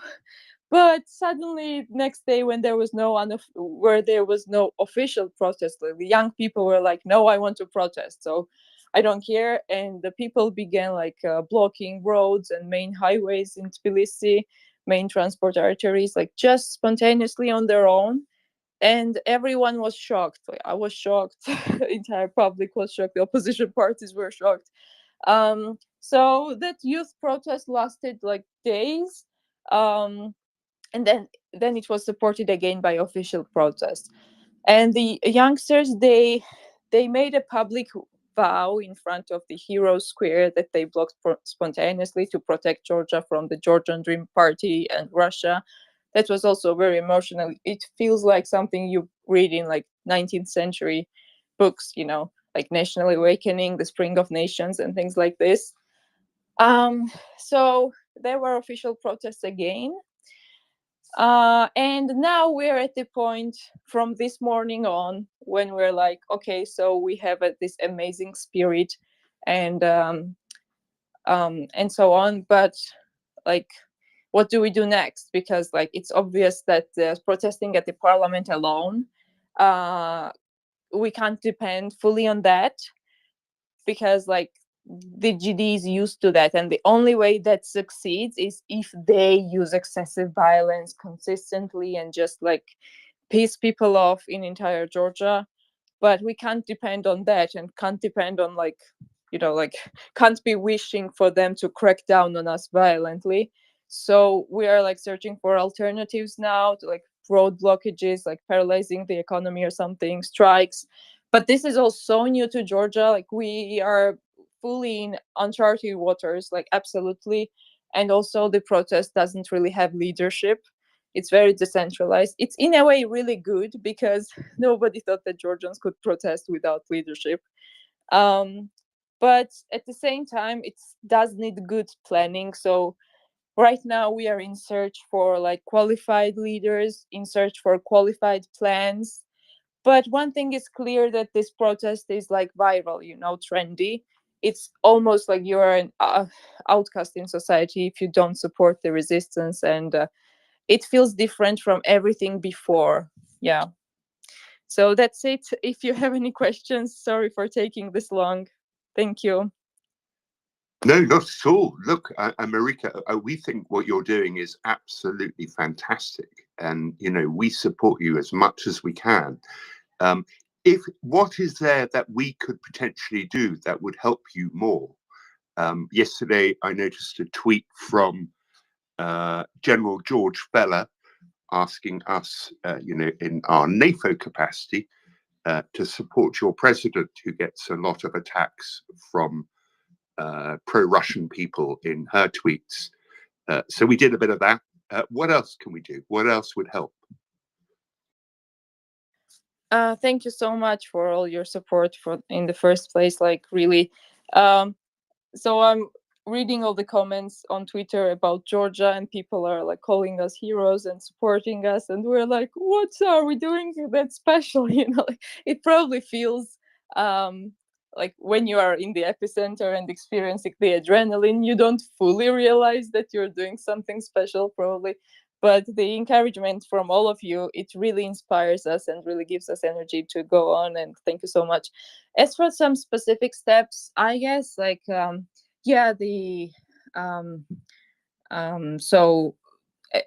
protection from disinformation and bots and trolls on Twitter and other social media, that would be great. If any of you could like reach out to news outlets to like cover the situation more. I know that in the last 2 days, situation improved in Western media.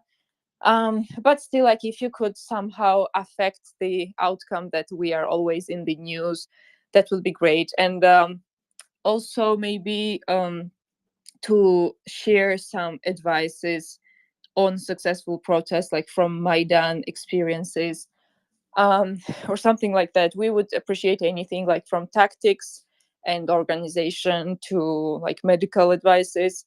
And I know that some people have been giving medical advices, like there was the thing with the thermal waters from Aven and La Roche-Posay, for example, that the Maidan people posted, and that really helped things. Maybe you can just post it, or like get in touch with me or other active Georgians on Twitter who can then share it themselves. Yeah, probably that. We are right now, we have the biggest deficiency of how to make this protest successful in terms of tactics, and not just the like street fight tactics, but also like maybe strikes and like road blockages. And I can't really think of any time that we had a strike or massive paralyzation of economy. I know the Armenians had that during the 2018 revolution.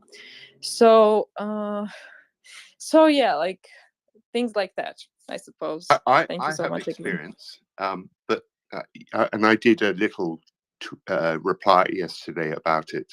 So I was in Czechoslovakia, in Prague, in 1989, and in my experience, the success, it depends on one thing, right? There's a dynamic that goes. The point you need to reach is where the government fears you more than you fear the government. And there's only one way to do that, and that's numbers. And you spoke about this yourself earlier. You know this, and Georgians are very experienced anyway, because you have your Rose Revolution in recent living memory. But it's numbers, right? And so when the crackdown happens, and this is exactly what happened in Prague, right? There's a crackdown, because at the beginning it was only students, and there's a crackdown from the riot police. And the next day, all the parents joined, disgusted at the behavior of the riot police.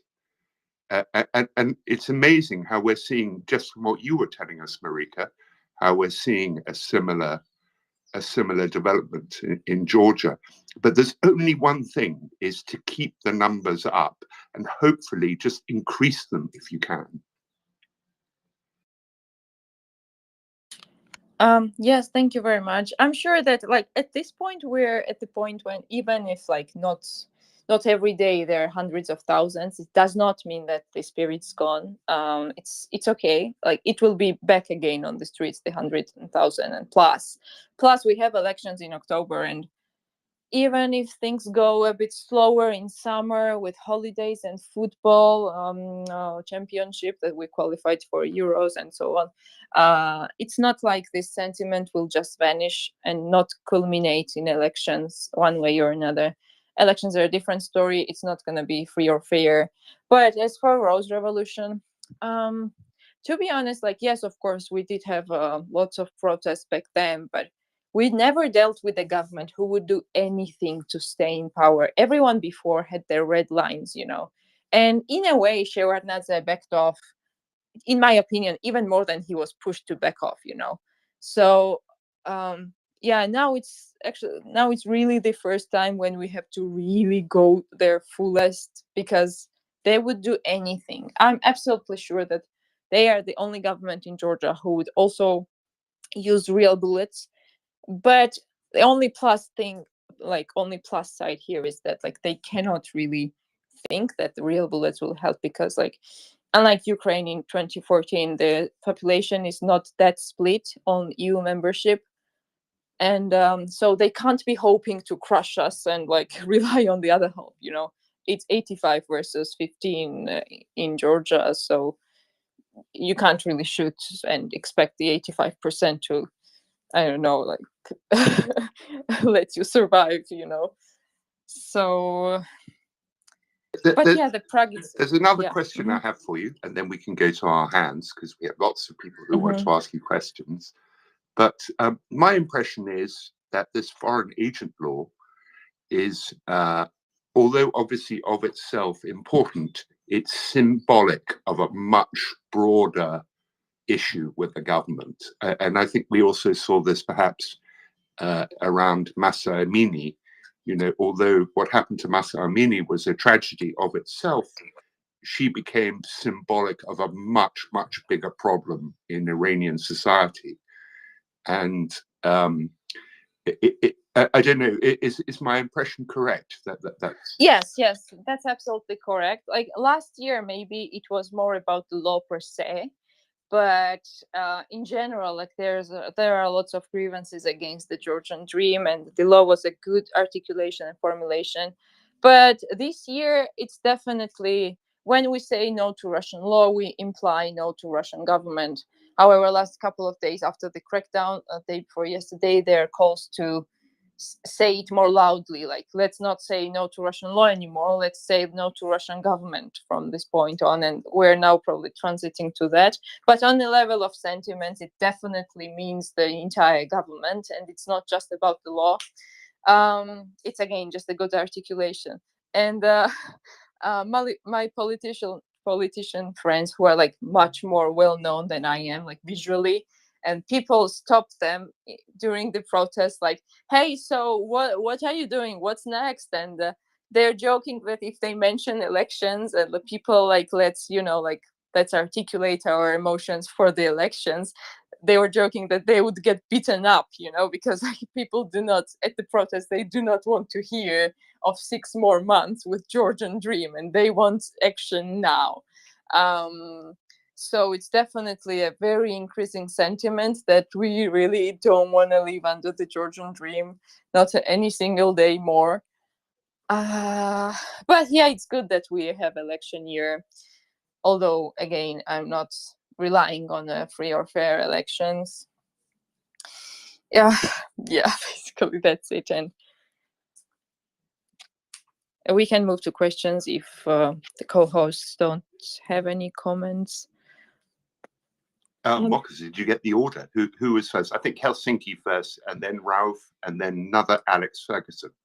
I was just going to say, I think another Alex Ferguson has some specific ideas with regards to protests. So I was just going to pop to him first, if that's okay, guys. Yeah, sure, for me.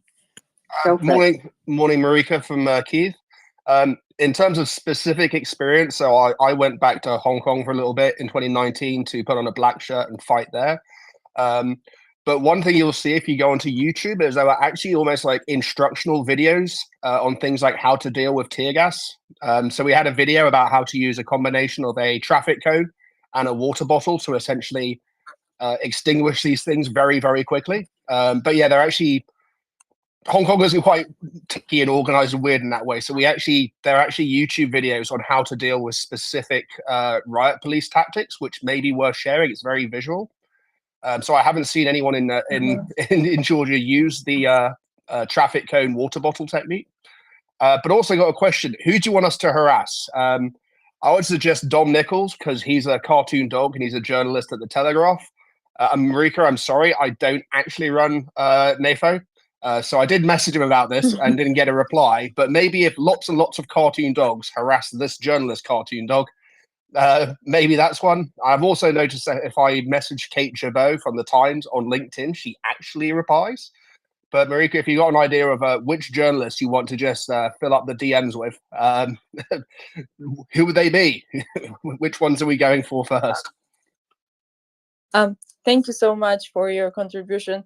The water bottles and the tear gas, we actually did that like instinctively last year and this year. But other than that, not the problem, but like the point is that we never had to do with massive crackdowns for more than 2 days. And last year, when we were like beginning to arm ourselves with like medical equipment and everything, and that's when they backed off, and like protective equipment. So now that it's going into long term, we'll probably Google all that into the Hong Kong experience and everything. And thank you very much. As for harassing, I actually am not quite competent in that area because I'm not really following. Like when I enter Twitter, I'm super busy with my own posts and engagement, and I don't really have time and energy left to like observe what's happening with Western propagandists and Western Russists on Georgia. So in terms of targeting those who misrepresent Georgia in foreign audiences, I'm not really sure. But on Twitter, like you could also target Georgian government officials because like some of them have quite active Twitter accounts. If that's an option for NAFO at all, I'm not really sure. So I guess like it depends on the focus because to like fight disinformation in the Georgian society, maybe Twitter is not the most efficient platform because not many Georgians are on Twitter. But in terms of fighting disinformation in the West, yeah, I'm sorry, I'm really not qualified for that. Maybe other Georgians on Twitter know better. No problem. They engage better with it. The traffic cone makes it way easier. By the way, there's a specific traffic cone trick for dealing with the tear gas grenades that the Hong Kongers worked out. So maybe I can post it, but yeah, that's one to look at. But Marika, in terms of getting to the press, you're already on MriyaReport. I've noticed Jake Bros posting about Georgians. Maybe reach out to some of the big YouTubers as well. I'm sure a friend of this space, Silicon Curtain, Jonathan Fink, might be interested. And can you please like send me the names in the DM? Absolutely no problem. When possible. And yeah, thank you so much. Let's cartoon dogs. Let's harass the journalist cartoon dogs. Let's get them covering this in the Telegraph and the Times and the other places. Stay strong, Marika. Lovely to hear from you. Thank you so much. Thank you for everything. Helsinki fella, go ahead. Yeah, just to follow up. Yeah, this is great discussion and wonderful that you have joined us, Marika. We're learning a lot, I'm sure. Yeah, I tried to reach Luke Harding I tried to reach him, so I tried to get him to contact you directly. You might send your email or something to you, how you want to be contacted, but I tried to reach him. He was a guest. He wrote a book about this Ukraine thing, and sorry, who again? I didn't hear. Luke Harding from, I think he was. I think he's with the Guardian, Helsinki. I think he's the Guardian, yeah. But I invited him to the MriyaReport like a year ago. So, he's high-profile guy. So he's good. I tried to get him to reach you, and then kind of like in the overall system. Just to comment what you said, it's like, I mean, like.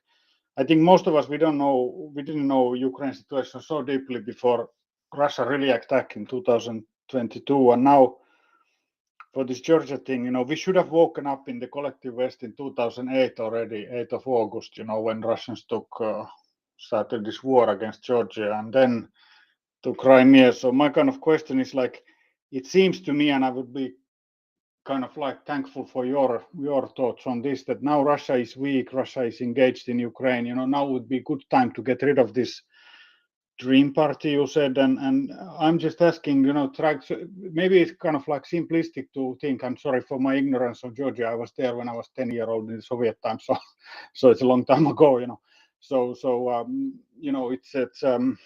are these people going to be like Yanukovych? Are they going to be helicoptered back to the Russian Federation? Are they going to stay in Georgia? How is the kind of, if Georgia dream is defeated politically or by demonstration or whatever, how does it pan out in the kind of immediate future? That's my question. And how is it going to be with the Ossetia and Abkhazia, who are kind of breakaway kind of Mickey Mouse republics? So what's going to happen there? And from you also, because you are expert on your own country, you can tell us foreigners that who is who. If somebody tells us something about Georgia, we can reach people like you to ask that who is this, where is he coming from? Because very easily, like in Ukraine, Ukrainians are telling us about the other Ukrainians, where they come from, what is their because we don't know the internal political things, which is kind of not very visible for us foreigners. So yeah, lengthy and long diatribe, but yeah, if you can respond to these, thanks.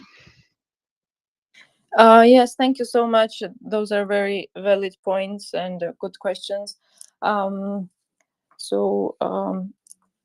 Yanukovych and Georgian Dream. Well, I'm sure that they are essentially the same, but whether they can be helicoptered to Russia, it's actually like very hard to suggest what happens. Any scenario is basically possible, like from the GD just disappearing tomorrow and leaving the country in advance, like before, like in anticipation of something more major, to the point when, I don't know, they would like assist the Russian intervention or something. I'm sure the only reason why they still have not deployed the Russian OMON in the riot thing is just because, like, thankfully to God, Georgian security forces are not really fully loyal to the party. It's more like they're partially a victim of the anti-LGBT propaganda and the traditional values thing, and partially they just don't really see the viable alternative that much, and they are just loyal to the party by default. So it's not like fully Lukashenko regime in that sense. And also, like, if you deploy a Russian next to a Georgian to disperse the protests, I'm sure that the system would explode from within. So at least that is a limitation on the Georgian dream. Well, Can I just really say, Marika, sorry to interrupt, yeah. but you should, if it comes to the OMON and their anti-LGBTQ stance, just do what I do: reverse the image in my profile, and in the Latin alphabet, it comes out as homo. yes, exactly. Thank you so much. So I really don't know whether he'll be helicoptered to Russia. That's possible, but at the same time, there are suggestions that he really fears Russians because he didn't do the job, didn't fully Russify Georgia. So maybe now he fears some, like, Putin's cup of tea for his life. And he's a very paranoid person, even before he was in politics. Like, he only eats food from his own garden in his village in Georgia, and he has it transported and delivered. So, like, he's really paranoid about health and safety. So I don't know how confident he would feel in Russia. Maybe if it gets to that point, he would be negotiating a safe refuge somewhere in the West or something. I don't want to say that we want him to, like, be expelled from Georgia physically, but it's just hard. I mean, on the sentiments level, most people probably do. But as a politician, like as a member of political party, I'm not advocating for him to be expelled from Georgia. But it's probably that he won't choose to stay here. He probably won't feel very secure. As for who is trustworthy in Georgia, I suppose now there's close coordination of 6 pro-Western opposition parties and some key NGOs. They are very eclectic people overall. But yeah, so there are several political parties. The United National Movement, which is Saakashvili's party. There's a new party called Ahali from Nika Guaramia, the head of Mtavari Arhi, the TV channel. He was a political prisoner recently. And Nika Melia, who's a former chair of UNM. Then there's my party, DROA, which is known for like anti-Russian activism a lot in Georgia. And basically, yeah, we were founded on the basis of anti-Russian activism. Then there's Girchi More Freedom, our coalition partner. Like we merged our parties with Girchi More Freedom already. But be careful, there are 2 Girchis. There used to be one Girchi party, and they split. And one is good Girchi, and another is basically an enabler of the regime, Girchi party.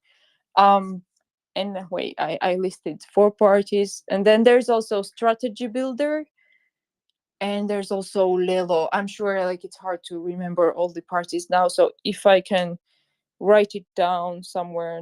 I have never really written anything in a podcast, so if there's a common chat or something, or you can just like address me in my DMs and I will list you the names of the parties who are now more or less trustworthy in the process. Marika, sorry to yeah. interrupt again. I've just seen a bit of breaking news from the Gamziri 24 account. Yeah. It looks potentially significant. In response to the protests, Parliament has called off today's plenary session and bureau meeting.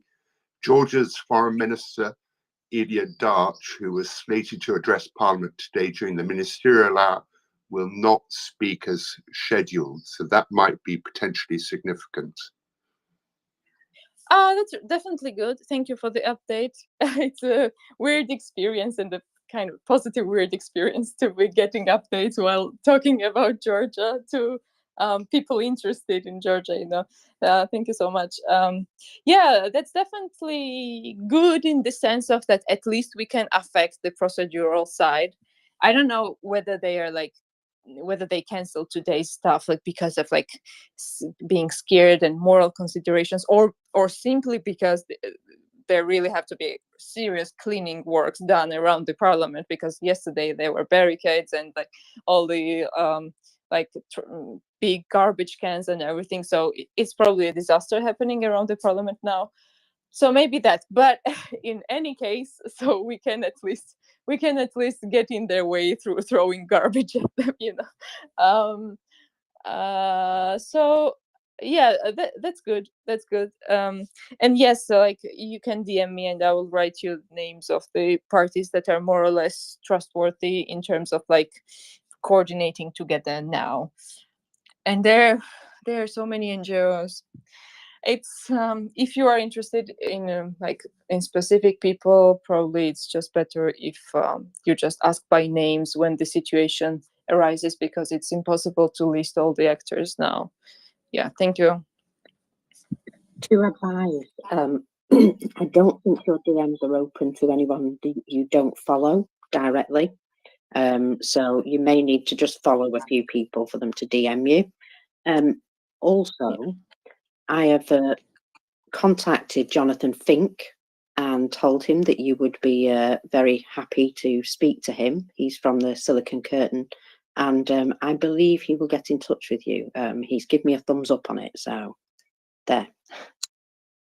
Yeah, thank you so much. And as of the followings, like I get many followings lately. Just yesterday I got 2,000 new followers, and I never really had time to like check their profiles and to know whether I should follow back. So that's why I'm not following many of you back. So I hope someday I'll have time and energy to like go through my followers list and follow back everyone who's great like you. Oh, well, no problem. It's just that if you want them to be able to DM you, you will have to do that. Yeah, thank you. Ralph, you've waited very patiently there, my friend. Go ahead. Hi, Axel. Happy birthday. Your celebrated birthday many days ago. Happy birthday again. Good health and happiness for you.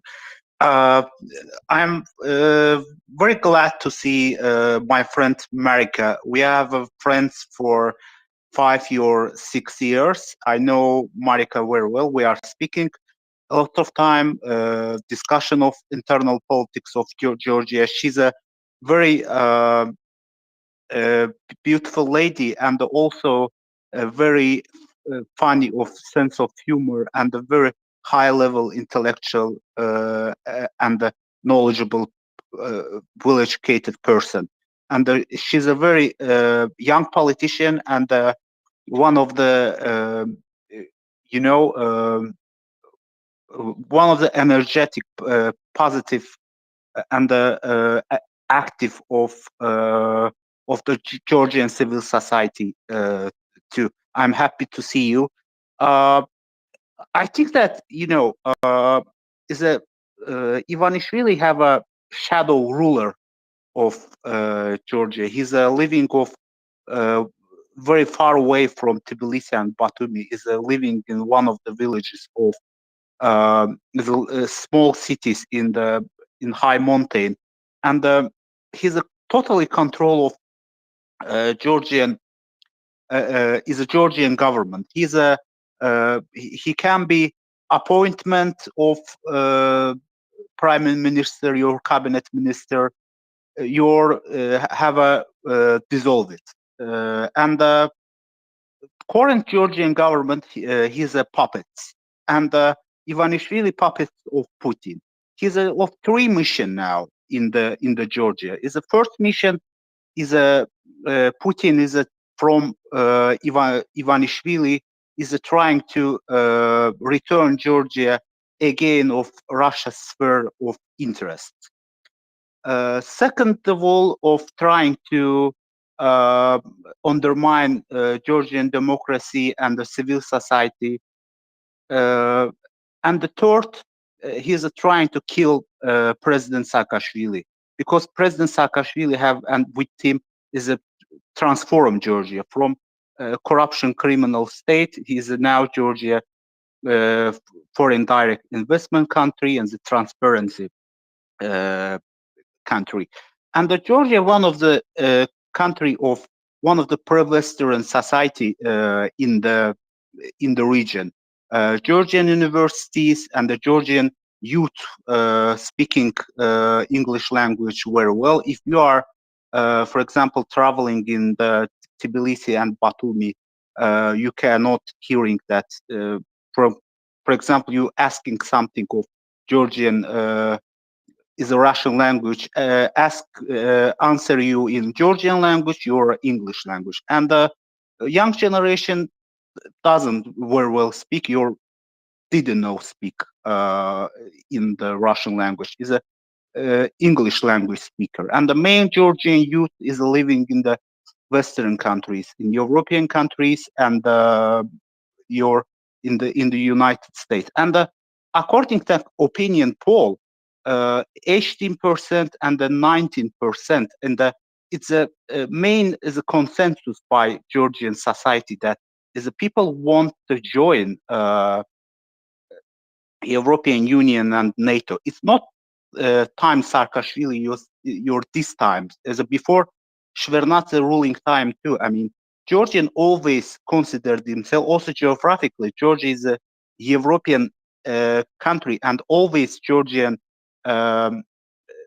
describing himself own self as a European. Also, Georgia, is a multinational country. Azerbaijanis, ethnic Armenians, Azerbaijanis is a living together. Megros, Ajars is a Georgian multinational society. Muslim, Jewish, Christian is living together. Also, I'm from Azerbaijan, Baku. I inform you about that. Ethnic Georgian Azerbaijanis also actively participated in this process. One of them is Samira Bayramova. She's a political activist, journalist, active participated in the protest. One of them, Nargiz Aliyeva, is a Marnauli local municipality member. Ramo Ahmedov, the many Georgian Azerbaijan ethnic Azerbaijanis participated in this Georgian rally, went to Europe too. And I think that yesterday the State Department and the Senate Foreign Committee, his statement about that is warning to about Ivanishvili to for not to adopt this law, but is a just basic statement. Your deep concern statement is not enough. It's important that sanction against Ivanishvili and other of Georgian government, against Kobahidze, against Kalatsa, doesn't matter. European Parliament, I think that 2 or 3 years ago is a adopted resolution that sanction against Ivanishvili, also demand release of Saakashvili. And I just have one question for Marika. What's the action you're waiting from European Union and United States? Thank you so much, Ralph, and I'm glad to speak to you here on this platform as well. Yeah, you covered many topics, and yeah, definitely your observations, what I perceive is correct.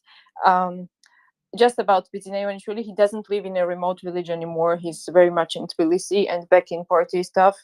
And he's now made honorary chairman of the Georgian Dream or something. So he's once again officially in politics, unlike before. Sorry, interrupting. He's a Gazprom shareholder. Is one of the basic things. Gazprom shareholder. As far as I hear, he was the largest single individual shareholder of Gazprom, and before he became power in Georgia, he had 1% share of Gazprom. But he renounced that when he declared his political ambitions in Georgia. So officially, at least, I don't know what he did behind the scenes. Like officially, he renounced his Gazprom shares when he entered active politics, and then very soon he already assumed power. So yeah, as for the West, yeah, we're really waiting for sanctions for a while now because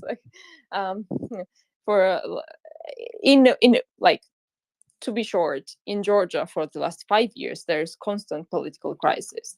This series of crises began from 2019 protests, anti-Russian. I don't know if you remember, there was this Russian Duma member, Sergei Gavrilov crisis, I know.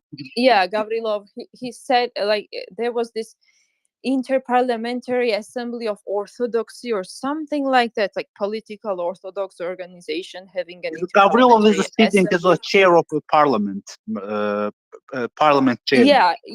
Yeah, he was addressing this interparliamentary thing of Orthodox nations from the Georgian Speaker of the Parliament's chair. And that was a disaster for Georgians to see. So it launched huge protests, and it was very bloody. People lost their eyes with rubber bullets and so on.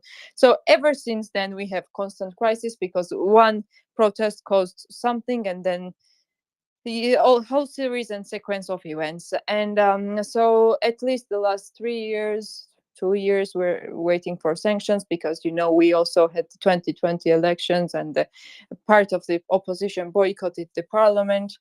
And then the Charles Michel agreement when the European Council president, he was the mediator between the Georgian government and Georgian opposition to resolve the crisis. Anyway, it's a really huge story. So I'm just saying that we've been waiting for sanctions for a very long time, and currently it seems much nearer than ever before. However, it will still probably frustrate Georgian population because it won't come very soon. It will, we want sanctions now, but they will probably wait at least until the law is adopted, and then there will still be months left for the elections, and then probably major sanctions will come in only after the elections are rigged. So for us, it will be a disastrous amount of patience and frustration for them to be taking real action only after elections. So in a way, I am trying to convince Georgians not to hang very much hopes on sanctions that much. Like, yes, it will be great and it will aid us. It will be a great boost as well. But like, let's not rely just on that, let's do our job. And if it comes, that's great. I think in terms of sanctions, sanctioning Bidzina Ivanishvili himself would absolutely be great, of course, but probably even more effective can be sanctioning of his pillar of enablers, like police heads and judges and members of the parliament who voted for the law, and their family members specifically. Like, if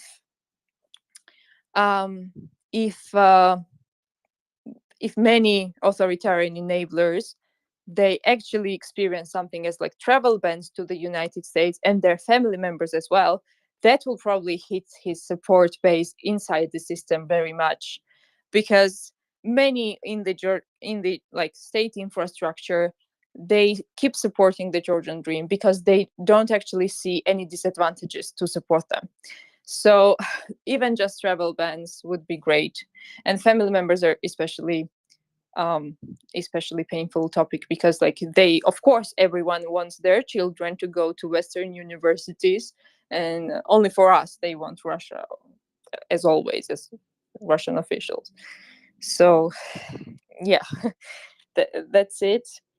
I think that was your question. If you have anything else that I missed. I have two questions, quick questions, before we go back to the hands, Marika. So it's about Ivanishvili. First off, would it be fair to describe his role in Georgia as equivalent to the role that Plahotniuk used to have in Moldova? He was basically the big oligarch who ended up effectively controlling the country, both economically and politically.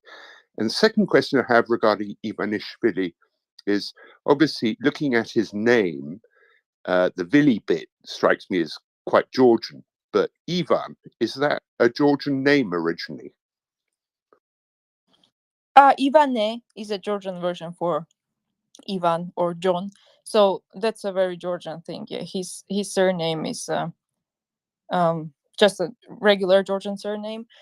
In terms of Plahotniuk, I'm not fully familiar with the inside politics of Moldova, but my impression is that Plahotniuk did not manage to actually pocket everything, or maybe I'm mistaken, because like, at least the representation of the parliament parties in Moldova was proportional, and as far as I remember, his party did not really hold a majority of the parliament, like, alone, without partners.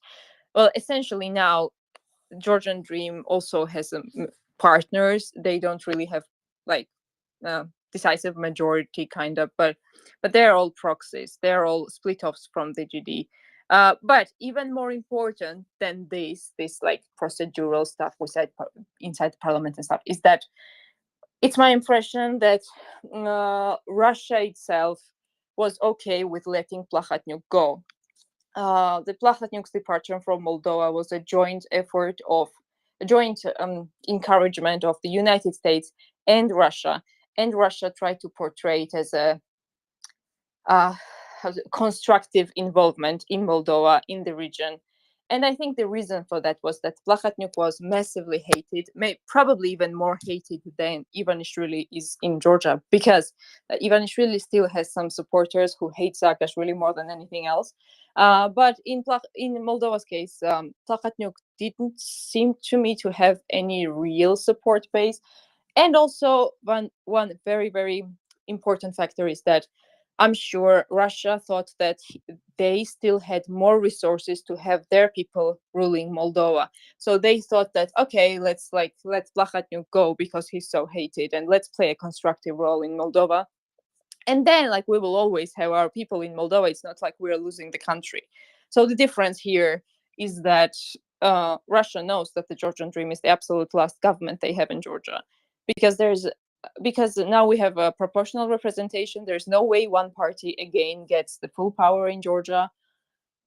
Even the Georgian Dream did not come as a Russian party. People didn't vote for them as a Russian party. So it's really impossible to elect Russians in Georgia, especially now, after everything and after a new generation, like coming of age, and they don't have any political, cultural, mental, or social basis in Georgia. And that's why I'm afraid that they'll be insisting on keeping them like to the fullest. But specifically to your question, yes, I suppose Plakhatnyuk is the closest example, and I know from my Moldovan friends that like he was everywhere and he was everything. But still seems to me that Bidzina is even worse in terms of control of the country. And I think it was the former ambassador to Georgia and also Kazakhstan, William Courtney, American ambassador, who said that no person in post-Soviet or post-socialist space had ever had any influence as much as Ivanishvili has on Georgia. So I think he's the worst in that regard, even worse than Plakhatnyuk. But Plakhatnyuk is a much better parallel, than anyone in Ukraine in terms of influence, because in Ukraine there've always been many oligarchs and who balanced each other out, unlike Georgia. Yeah. Mockers, we got the order of the hands? Is it Daniel first, I think? Daniel, Helsinki, and Tamas, yes. Okay, the comparison with Plakhatnyuk is funny. You know what is the difference, Georgia, with Moldova? Both are small countries, both are weak countries, both are crappy economies, both had oligarchs, and both had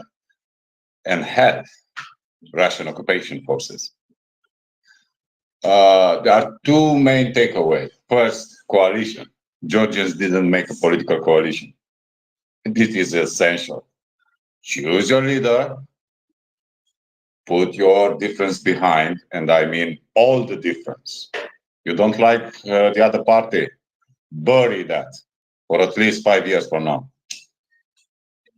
Be together and make a huge coalition. In this way, Maia Sandu win the elections in Moldova. Yeah? Huge coalition. Everyone together. And push it, and push it, and push it. Never stop. Because one mistake Georgia did, Georgia, I mean the people of Georgia, was last year, you won a battle and everybody got to home. It's not the way you do it. This way, Hungarians did it and they lost their democracy. Moldovans didn't do it like this. Remember, Maia Sandu had so much pressure with her party and her coalition to get early elections. That way you go. Another thing, Plahotniuc was extremely powerful because was supported by some guys from Romania. And believe me, it's more important. And Americans don't give a shit about Moldova. It's more like European Union. And you need to do what Georgian Dream demonized. Go talk with ambassadors. So you make a political coalition, you choose the leader, and start talking with ambassadors from France, Germany, UK, and maybe America if they are interested. Make petitions, make protestations every time. There's no time for, they will not act like today, they will not go to parliament. That is not excuse to stay home if you want to win this. But before and everything, bury your political differences. I mean, you are liberal, they are conservatives, these guys are socialists, doesn't matter. You act together for your interest. And when you are together political, and you say, we support the Georgian people on the streets, I know it's very hard, and also you coordinate with European representatives in Tbilisi, and maybe Americans, and get support, logistical advices, you can win this battle. Look at what Maia Sandu did in Moldova and do step by step. This is the way. At this moment, Maia Sandu has security guarantees from Emmanuel Macron. This is huge. French said, if anything happens with Moldova, we go. For them it's easier because they have also Romania. But look at this and take this example. Don't take Armenia example ever. Okay, Armenia got to Europeans when all the chips are done, all the game is over, and what can you do? But for Georgia, things were something like this. When Ukraine and Moldova got the candidate status, was very simple. They never flinch, they're always on this side. For Georgians was, we were pro-Europeans, now we are not so much, we are against Georgian dream, but we take a pause and things like that. If they see all the time without pause you go on that direction, you will get the support, you will get the attention, and people will start talking about you. For now in Brussels, I think Georgia was a black hole until this new protest, because the law come back after 1 year. 1 year lost. And you don't need to do this mistake ever. And coordinate, please coordinate. Political. If you are a political activist, talk with your party and coordinate everyone and choose one face. I don't know, your president, if it's okay, take your president and follow her and support her everywhere. Because this way, Maya Sandu won the elections and control the destiny of Moldova. If you play, but we don't like these guys, you lose it. And please don't take pause in your protest. Don't watch at your personal life, because it's about your future. And now is the moment, because people are watching Moldova, are watching, of course, Ukraine, and is your opportunity to enter in this discussion. Thank you, Daniel, so much. It's been so insightful. I really mean it. Well, about the pause in the protests. So now we have Easter holidays from tomorrow on to May 6th, and Easter is a huge thing in Georgia, like maybe in other Orthodox majority countries as well. But in Georgia, it seems like especially, it's like Christmas and Thanksgiving in American movies. So, and then the government extended day offs to include like May 12th. So they're hoping that from tomorrow to May 12th, we won't really have protests, because Georgia is such a country. Everyone has their ancestral village and town. And over the Easter, like a huge part of Tbilisi leaves for the ancestral homes. And we usually joke that Easter is the time when the real Tbilisi people stay in the city, because and there's no traffic and life is so beautiful because of no traffic, because there's so few people left. So I don't know. Let's see what happens, because there have been calls from young people not to leave Tbilisi this year and to keep protesting. But let's see from tomorrow on. That's definitely some sort of an obstacle. If we overcome it, that's great. The third hearing of the law is scheduled May 17th. They did it on purpose because it's the day to fight homophobia, so they will want to portray us, everyone, as LGBT. I'm not sure their propaganda will have effect on a big part of the population at this point in that regard, because we've been protesting for more than a month and it's not just May 17. But anyway, the Georgian Dream tries to put together the foreign agents and the LGBT question. We're trying to decouple those two from each other. Now they are very big on this anti-LGBT agenda, but also like they have even attacked notions of single mothers. Like one of the GD leaders, he said that is it okay that women say that they didn't find partners and they're just having babies? Is that okay? Then he had to kind of apologize. But anyways, if they stay after October, like God forbid, it will probably be some sort of like Lukashenko meets Kadyrov and Taliban, something like that. It will be Lukashenko in statecraft, and it will be Taliban in socially, probably something like that.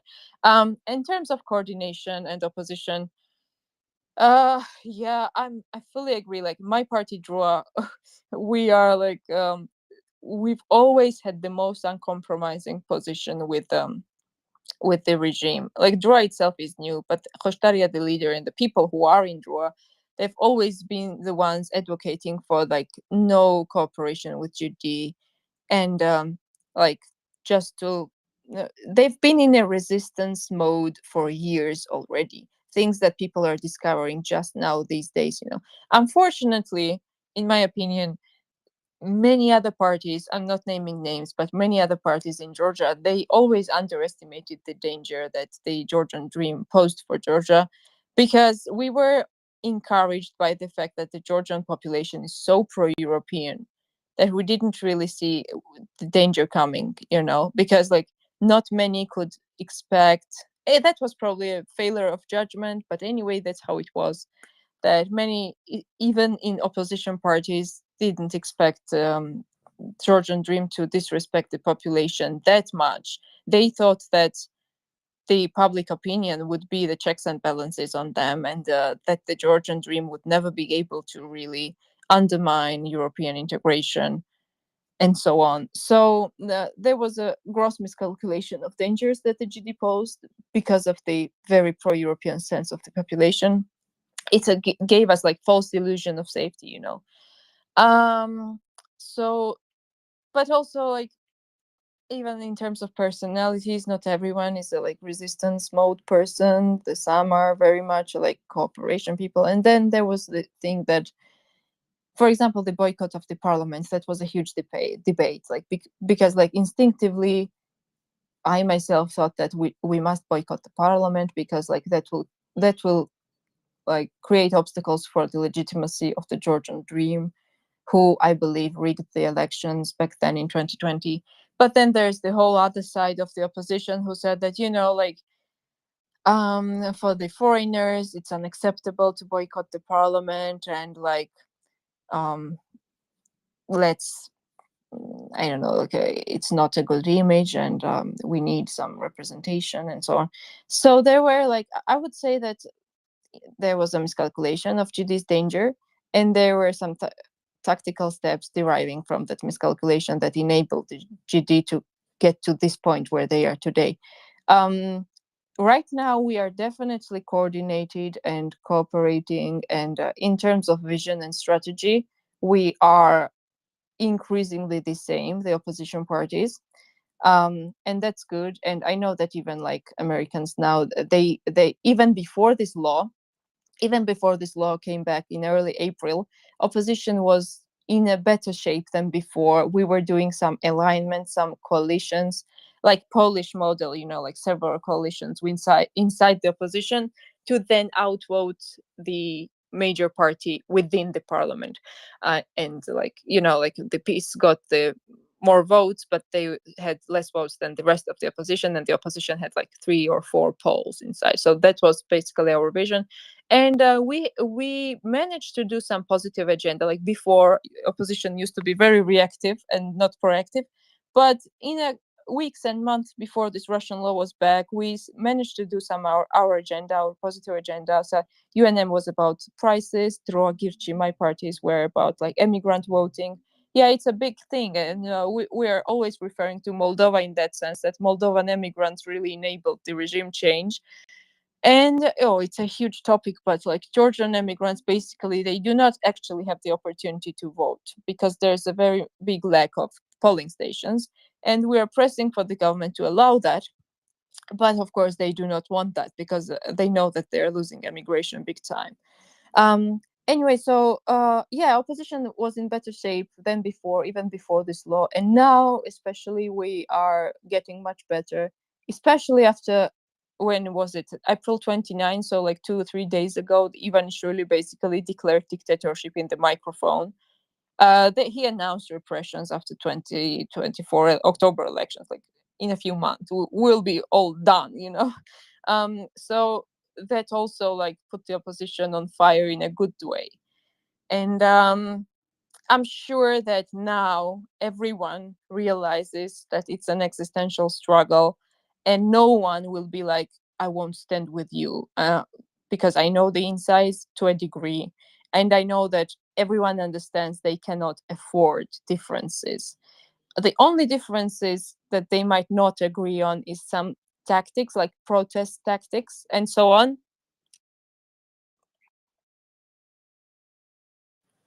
Sorry, it got interrupted.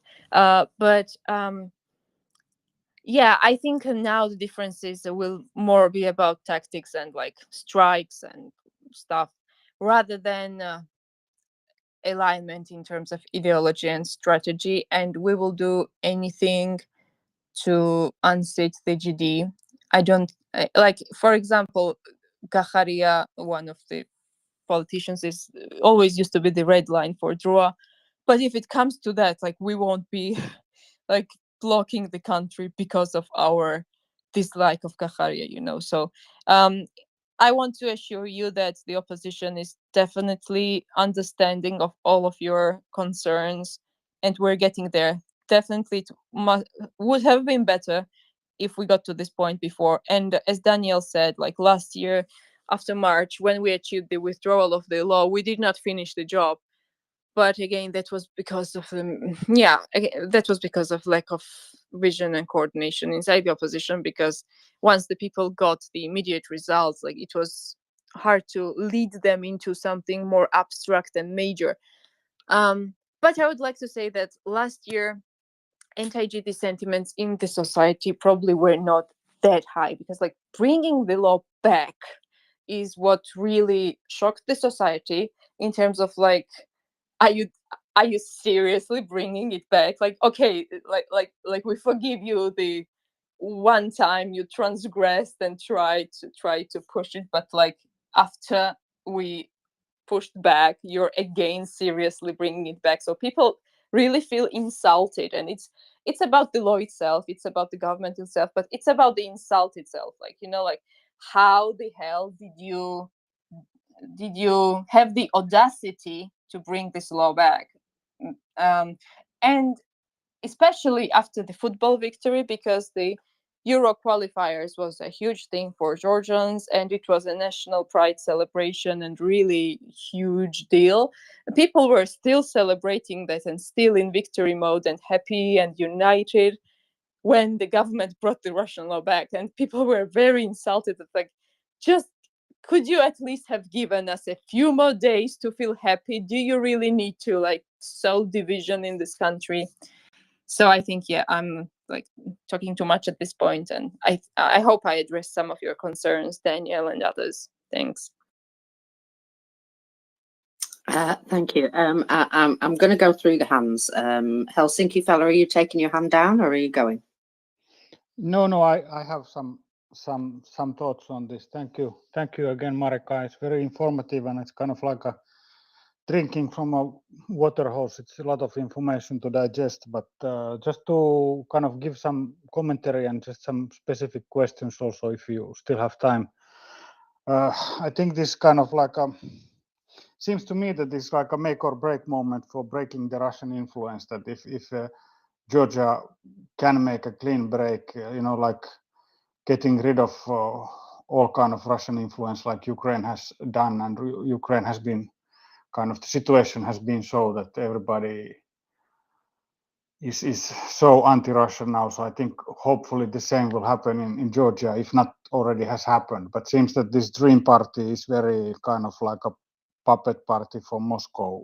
I don't know, maybe I'm making too strong conclusions, but it seems that this is completely unwarranted influence from Moscow to Georgia. So I think this is like harmful for Georgia and harmful for European situation, European security as a whole.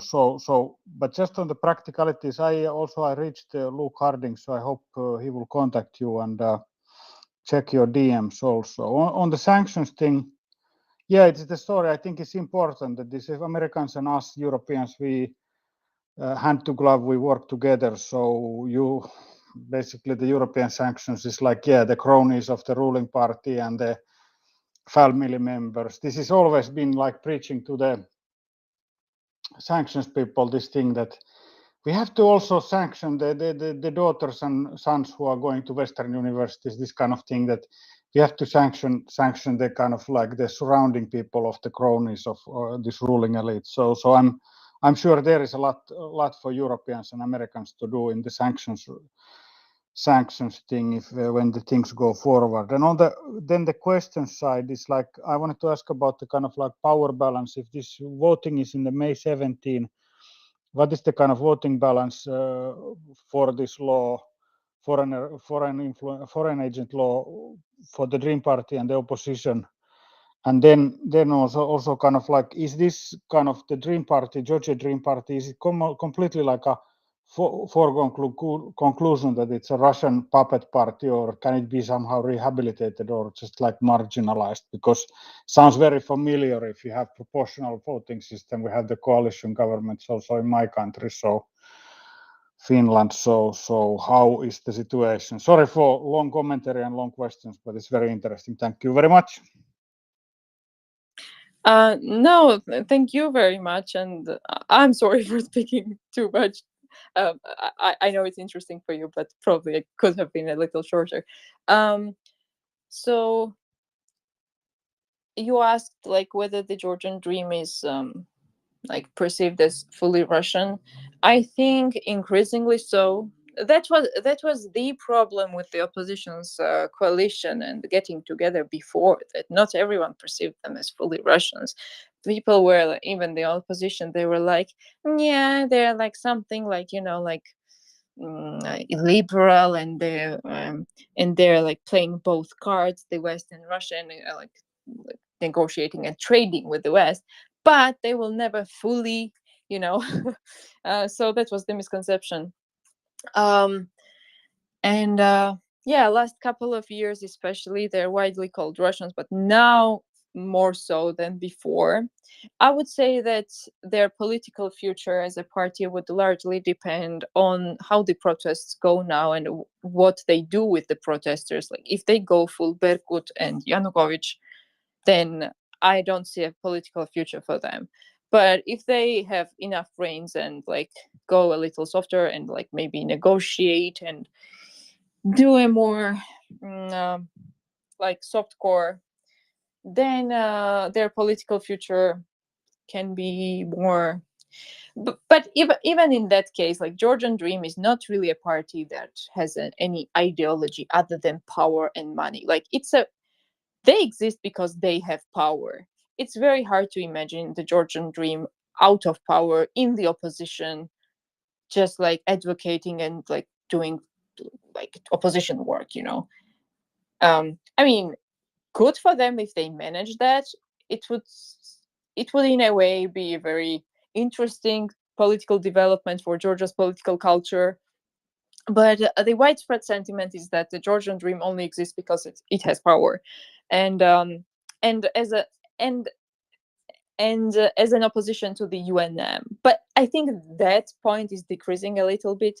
The UNM being something to scare people with, it's decreasing a little bit. And there used to be talks that UNM is why the GD exists. Like there used to be a talk that if the UNM like vanishes today, GD will also vanish. I think that could have been true in the initial years of the GD, but right now they do not need an opponent to exist anymore because they're so well rooted inside the state system that I'm sure even if the entire opposition vanishes, it's not like people can suddenly outvote GD. Like, I hope you get what I mean.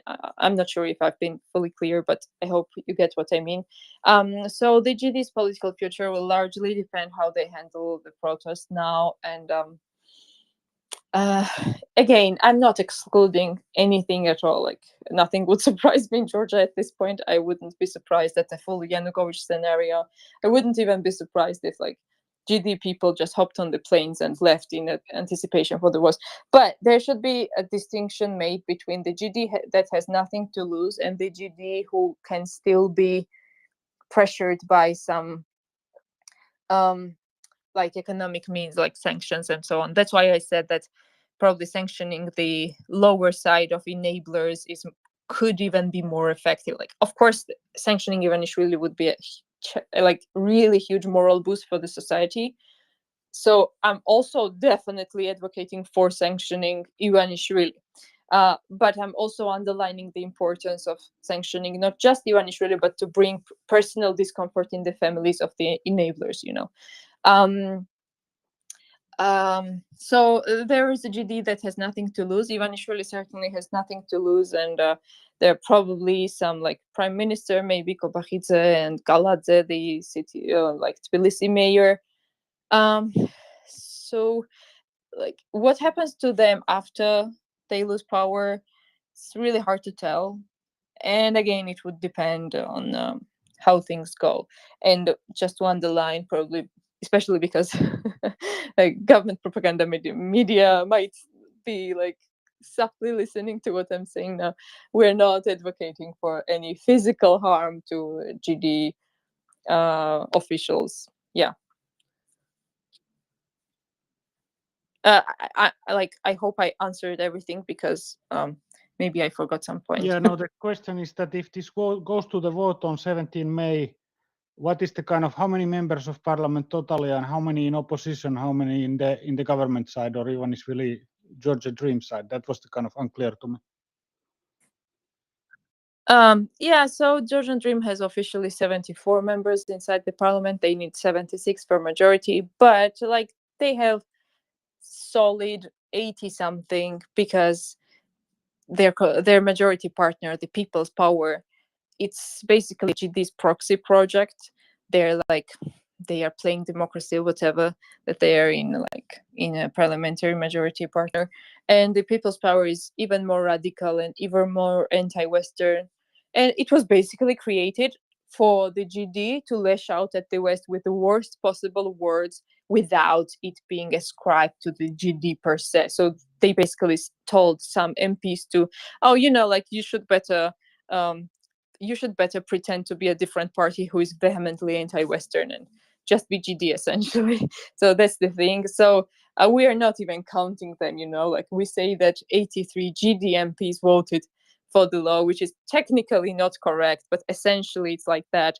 Opposition is not voting at all. They are boycotting the vote because they consider the vote like absolutely unacceptable and unconstitutional altogether. And yeah, to be fair, we have this Constitution Article 78 that states that any Georgian authority, all levels of authority, should do anything and everything to bring Georgia closer to the European and NATO membership. So we are convinced that this is a constitutional coup, basically, because it's absolutely the case that this is not bringing us any closer to Europe. So yeah, it's a constitutional coup, and the opposition is not participating in the constitutional coup vote. Oh, then there will be like after the third vote on May 17th. But I want to underline that they could like reschedule the vote anytime. They could do it like today if they want to. After the vote, there will be a presidential veto from Salome Zurabishvili, but the veto needs only 76 votes to override. So 50% plus one of the parliament, and GD comfortably has that. So it will just protract the like voting of the law for like 2-3 days, or I don't know, a week. But essentially, the veto unfortunately changes nothing. So that's it. Yeah. Thank you so much. Tamaz, I believe you are next. Thank you for waiting. Yeah, hi. Thank you. Thank you for giving me the opportunity to speak and to ask questions. Marika, thank to you. Thank for your work. I follow your Twitter, and that's very insightful. I think I might saw you a couple of times yesterday at the rally. What I wanted to ask and state a couple of things. First of all, thank you that you've mentioned the anti-constitutional coup that's happening. And my first question is, why is everyone speaking and calling for sanctions when, in fact, everyone should be calling for them to be arrested and prosecuted for the high treason. It's not sanctions that they should now get away with this. Like you've been speaking about that you don't know about the future of Kobachidze and the others after, and if we win, but the future should be quite clear, isn't it? They should be held accountable for what they did and for what they're doing right now. So that was my first question. And my second question was, it may be quite tricky, but the thing is, and my greatest concern is that after Saakashvili, we had established all the systems of checks and balances. We had all the power given to Prime Minister, and on the paper, the power belongs to Prime Minister. And yet, despite all that, we somehow established this shadowy government, shadowy network of people who are controlled absolutely in an illegitimate way by one man. So how can we expect, even if we win and even if we throw out the GD out of the parliament the next election with God's help, but how can we expect that we won't build something similar then? Because like we have everything right now, every tool at our disposal as a society and as a government, but still somehow one particular man who isn't even, I don't know, at any specific position in the government controls everything. How can you avoid that if we're doing this and establishing this and building this exact system, even after Saakashvili had done all his reforms? Apparently not enough, but still that was a major major shift in country's political culture. So this is where my pessimism gets lots of fuel, to be honest. And the third thing is not a question, it's just a short statement. It's about how we are all getting shocked at what GD does. I think that we have to start getting used to being shocked, because 2 years ago, no one could possibly imagine the level of rhetoric that they're coming up with right now. So imagine what they will do in a year from now, right? I think that the estimation that we will have some kind of Taliban / Lukashenko state here may be an understatement. That's probably all I wanted to say, Marika. Again, thank you. Now I'm silent. Thanks. Thank you very much, Thomas, and I'm really glad to speak with you now, because yes, we follow each other on Twitter, and it's been nice to meet you now. I like the fact that now that you said the Taliban Lukashenko combo might be an understatement. That's really on point, because that actually might be an understatement. Ivanishvili promised refreshments and promised the hell to be unleashed after October. So, and they have no moral limitations whatsoever. In terms of prosecution of the GD people, well, we're calling for sanctions because that's what the West can do. The West cannot really prosecute them, not unless they do some war crimes of genocide or something. Hopefully not. Yeah, and again, a lot will depend in terms of their prosecution, how things go, how things go now at the protests and stuff. Morally, of course, I support what you're saying, but politically and legally, like it's like if GD suddenly says that, okay, tomorrow I'm withdrawing the law, and does more or less normal elections, which I do not think will be the case, but I'm just saying that the political prosecution largely depends on how things go, and like if if they need some security guarantees to leave power, I myself would support those security guarantees just for them to leave. It's impossible to say that, no, I'm not giving you security guarantees and I will be like fighting to the last drop of blood to prosecute you, and like, you get what I mean probably. So it's in their hands what outcome they will have, but it's not in our like political interest as political parties to punish them. It's like to unseat them and to free Georgia from their grip of power. Whatever will be the best option for that, like whether it's like whether Western security guarantees for their high leadership or something, I think the political spectrum would support that. So, and a second question that you had, in terms of super centralization of the country, in terms of one party getting entire parliament due to mixed elections, proportional and majoritarian. And yeah, in those two senses, and also the composition of the judiciary, Saakashvili was as centralized as GD. The only difference is that Saakashvili had some red lines. He didn't have as many resources, and he wasn't fully independent in resources. He depended on the West. And also, I personally believe that he did have this idealistic moment of really believing in Georgia's European future and wanting his legacy to be a good legacy. So that's why eventually he left, bloodless, because like he really cared what the West said in that regard. So that's the only difference with the GD. GD doesn't have any moral limitations or resource limitations. But once the GDs change, now that the representation is fully proportional, it's very hard to think of any party getting 50%.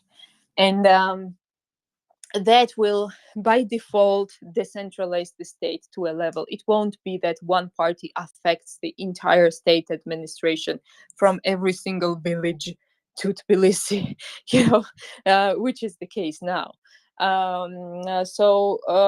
But also, yeah, there is a consensus. It's not really much discussed on the TV and in society, because it's like there's so many more urgent problems, but there's the consensus that the country needs to be decentralized. It's little talked about, but it's very fundamental, and the judicial reform, of course, and everything.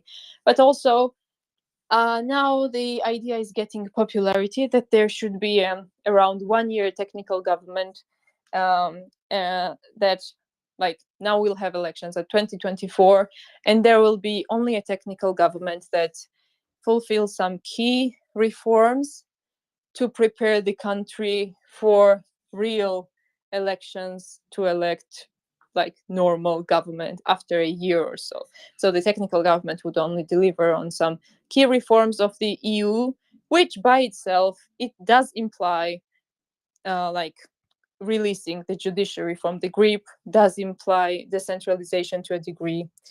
So that's it. I'd like to just state that maybe in like 13 minutes I will need to go, because this was very spontaneous for me to be here. Helsinki fella just commented and I joined. So and it's been my pleasure. I loved it so much, and thank you everyone. But yeah, I probably have just like 12 minutes left for now. And Could I offer a quick observation on sanctions, Marika? I have to say that blanket sanctions against Georgia would be probably the wrong approach, because the purpose is to free Georgia as opposed to punish Georgians. Targeted sanctions against named individuals might be the way to go. I think one of the problems with sanctions is that the people who control the country economically are the people who find the way around them, and then you kind of leave them in power because they control the way around sanctions. So that's just one observation. The other is that maybe you don't need sanctions at all, right? All you need is sanctions compliance on existing sanctions on Russia. So if these people are so pro-Russian, chances are that they are not sanctions compliant.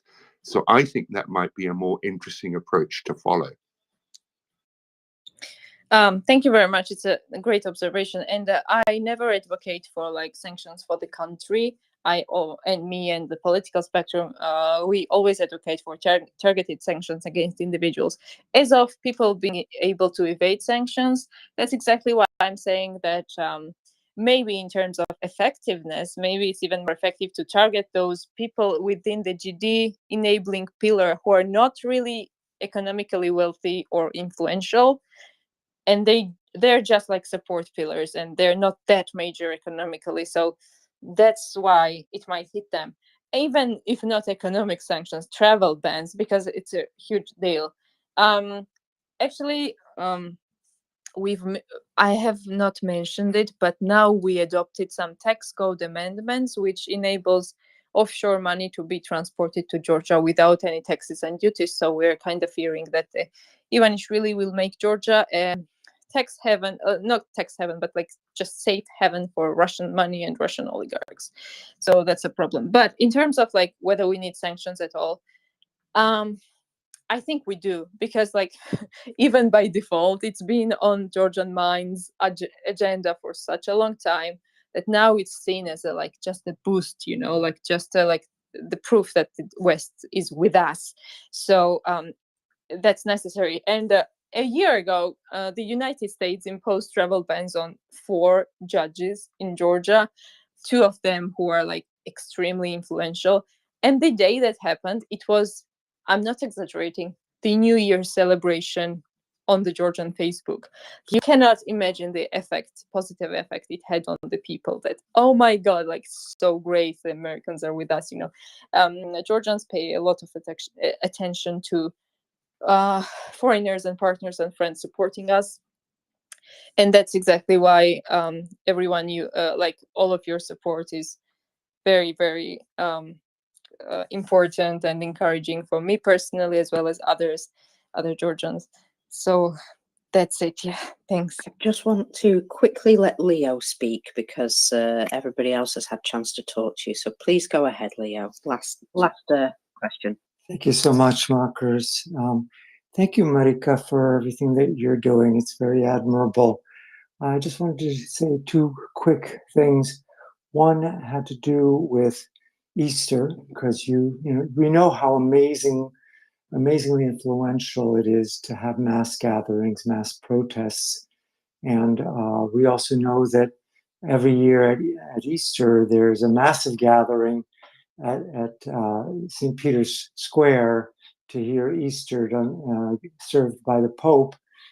So if there's any way that you could not disperse your mass gathering and somehow bring in some sort of a religious leader to celebrate Easter there this one time. I know people have traditions to go back to their villages and all that, but it is possible to like vary from that one time for a very important event such as this. It might actually amplify the size of your crowd if you were able to get those 2 things synchronized.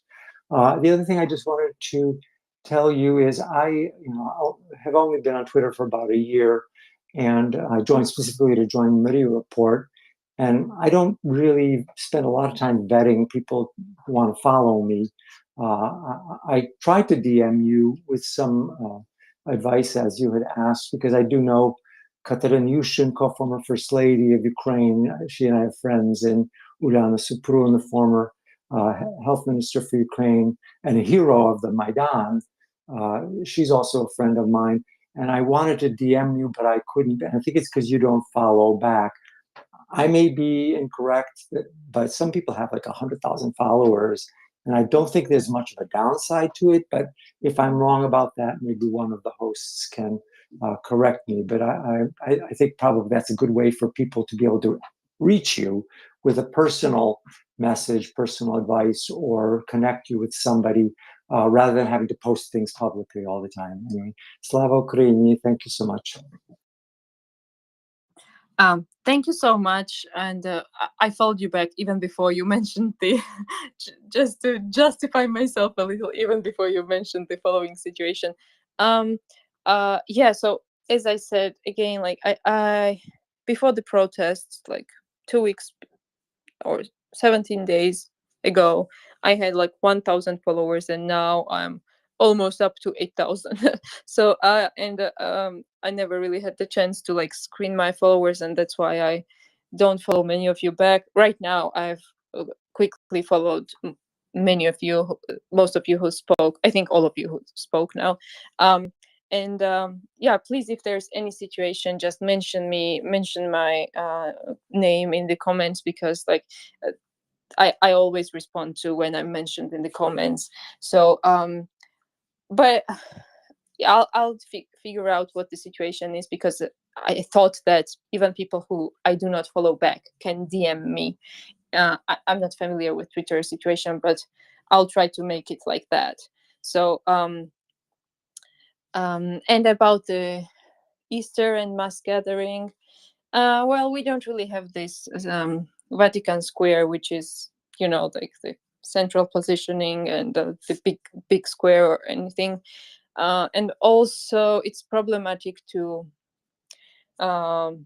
unite the church and religious thing with the anti-Russian sentiment, because unfortunately, the Patriarchate of Georgia, they actually support this law. They support this regime because they have like deep-rooted interests in preserving the status quo in Georgia, because many of them also are victims of Russian influences, and they get tons of donations from the state, and they know that once the GD is gone and the opposition assumes power, there will be most likely like the big secularization of the state. Right now, Georgia is on paper secular, but not really secular. So they are fearing this change of the status quo. They're fearing their loss of influence. That's why they do not support the people. They support the government now. Well, not everyone. I mean, the church management, like high officials and those who issue statements.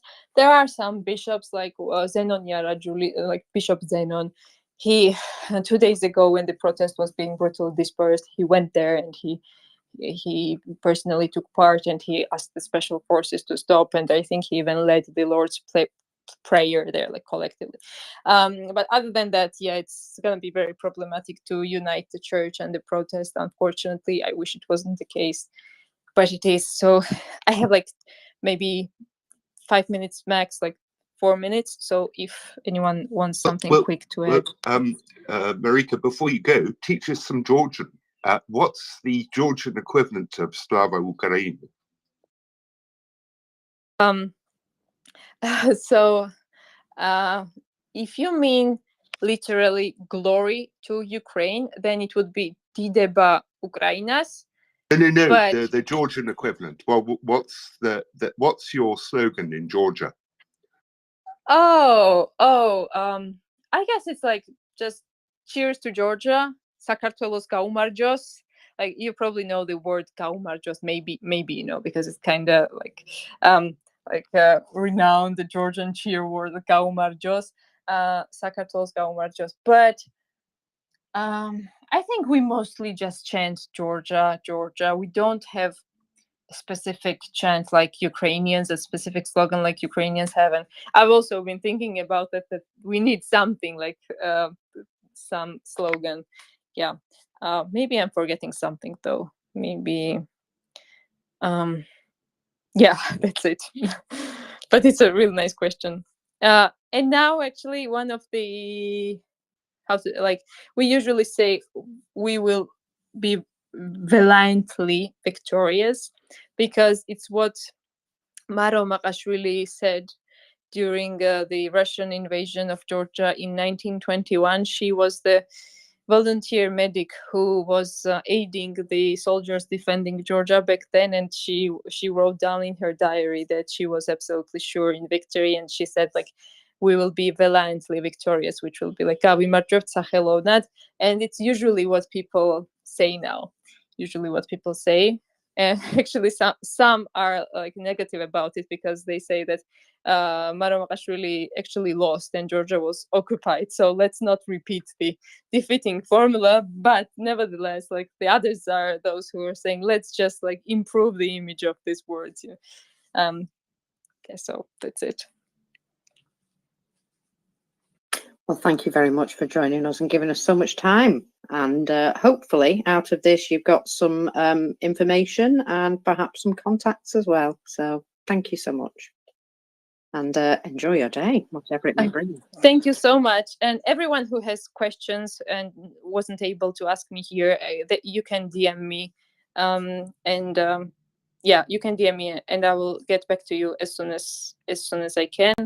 And I will sort out the following situation. I would really like for people who I don't follow back to be able to DM me as well, just in case. So I'll figure it out with Twitter. I have no idea how it functions, but still. But in any case, please just mention me in comments and I'll definitely react on comments. Thank you so much. And I'm sorry for not being able to stay longer, but as I said, it was very spontaneous and exprompt. So yeah, please, everyone, have a great day, and we shall all be victorious, and glory to Ukraine and Georgia and Poland and Moldova and all the nations here. So glory to freedom. Have a great day, and thank you so much. Bye. Thank you, Marika. And thank you, Helsinki fella, you. for bringing Marika up. Great. Thank you. Thank you, Helsinki Thank you. fella. Thank you. Bye. Well, that was a lovely drop in, and really pleased that we've been able to make that connection. So thank you very much, Helsinki fella, indeed. Well, you know, she should know that she is welcome anytime if she wants to come and give us an update on what's going on. Ralph, you still have your hand up, my friend. Go ahead. Thank you. I have a couple of points that I'm trying to quickly speak. First of all, I'm hearing some opinion about Moldova. Moldova about oligarch Plahatyuk, if I'm not mistaken, that he's now living in the US. He's less influenced, but He's in Turkey. He's in Turkey, Ralph. Thank you, Mike. Yes, he's in Turkey. But Russia is all trying to destabilize Moldova too? For example, is one of the autonomous republic, is a Gagauzian autonomous republic, is strongly pro-Russian, is trying to support some separatist movement. Also, in the Dnestr, Dnestr in the Russian forces presenting is like so-called peacekeepers. And also third point of that is also pro-Russian election base. For example, for two former president of Moldova, I think that Voronin and Igor Dodon is very pro-Russian. This force is trying to destabilize Moldova, and actually Maya Sandu is a brave woman. I mean, she's a very powerfully struggling this. And who is Maya Sandu? Maya Sandu, she's a former employee of World Bank, and she's a very, transparent person, career woman, and spent her life for Moldova. But Moldova also have an opportunity of Romania. I think that speaking in similar your same language, if you are Moldovan citizen, also you cannot able to Romania citizenship too. Is a Romania strong support Moldova integration to Europe. Also Moldova border with Ukraine in Odessa and Vinnytsia with Mykolaiv region, I think that. And also Ukraine helping for Russia cannot occupy Moldova. About also Ivanishvili, I remember that as Marika said a couple of things about charge and by Madam Saakashvili. I mean, she's a former wife of Mikhail Saakashvili, also first lady of Georgia, Sandra Rulov. I meet with Mrs. Sandra Rulov's 2018 in the Baku. Is a presented book about political life of Mikhail Saakashvili, also history of 90s of the and the early 2000s. And I read that book, 90s and the 2000 after collapse Soviet Union, the post-Soviet Union times.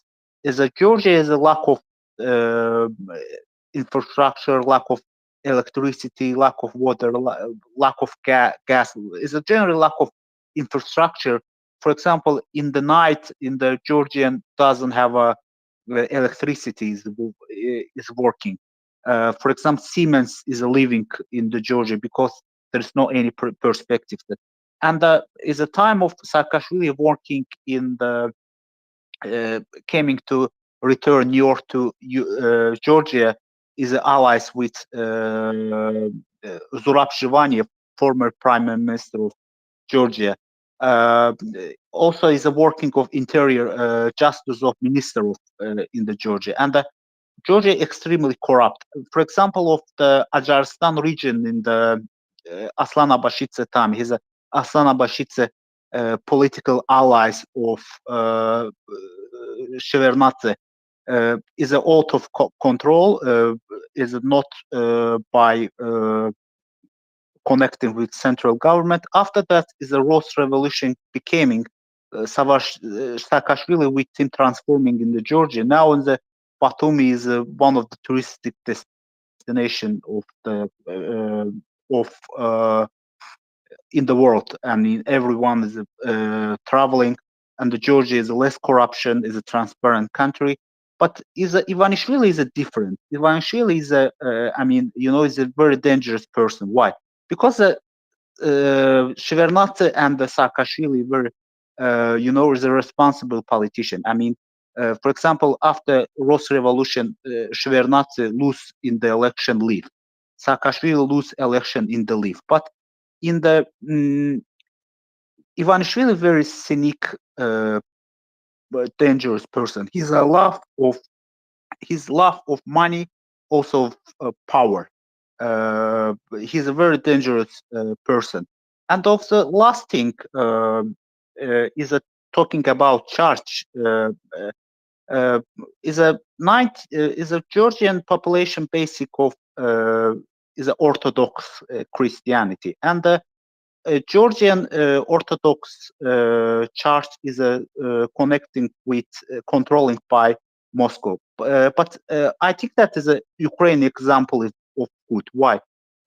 Why Ukraine can be far away of Russian sphere of influence? Because Ukraine early, I mean, end of 2018 and the early 2019 by President Poroshenko initiative. Ukraine also population of 70-80% of Orthodox Christianity. Kiev Cathedral Orthodox Cathedral Church separated from out of control by cutting relation with Moscow Orthodox Patriarchy, and the connection reunited with Greeks Orthodox Cathedral in Istanbul. And for example, in the Greek Orthodox Church bishop, Mr. Bartholomew, strong supporters of Ukraine integration in the Europe. And after that, Ukraine Kiev Cathedral independent, you're reunited with Greeks Rum Fener Orthodox is a almost Moscow Patriarchy, almost zero of influence, you know, and maybe is a Georgian need to separated Georgian church by out of control of Moscow church. I think that it's very important too. Also, that it's my last point of that. Also, is Ivanishvili is trying to kill Saakashvili, want to revenge, because 2011 I could remember that Saakashvili returned from Ukraine to Georgia, it's so beating and the torture by Georgian repressive regime. You can see of the videos how Saakashvili beaten, and also Saakashvili hunger struck and the demanding to medical treatment.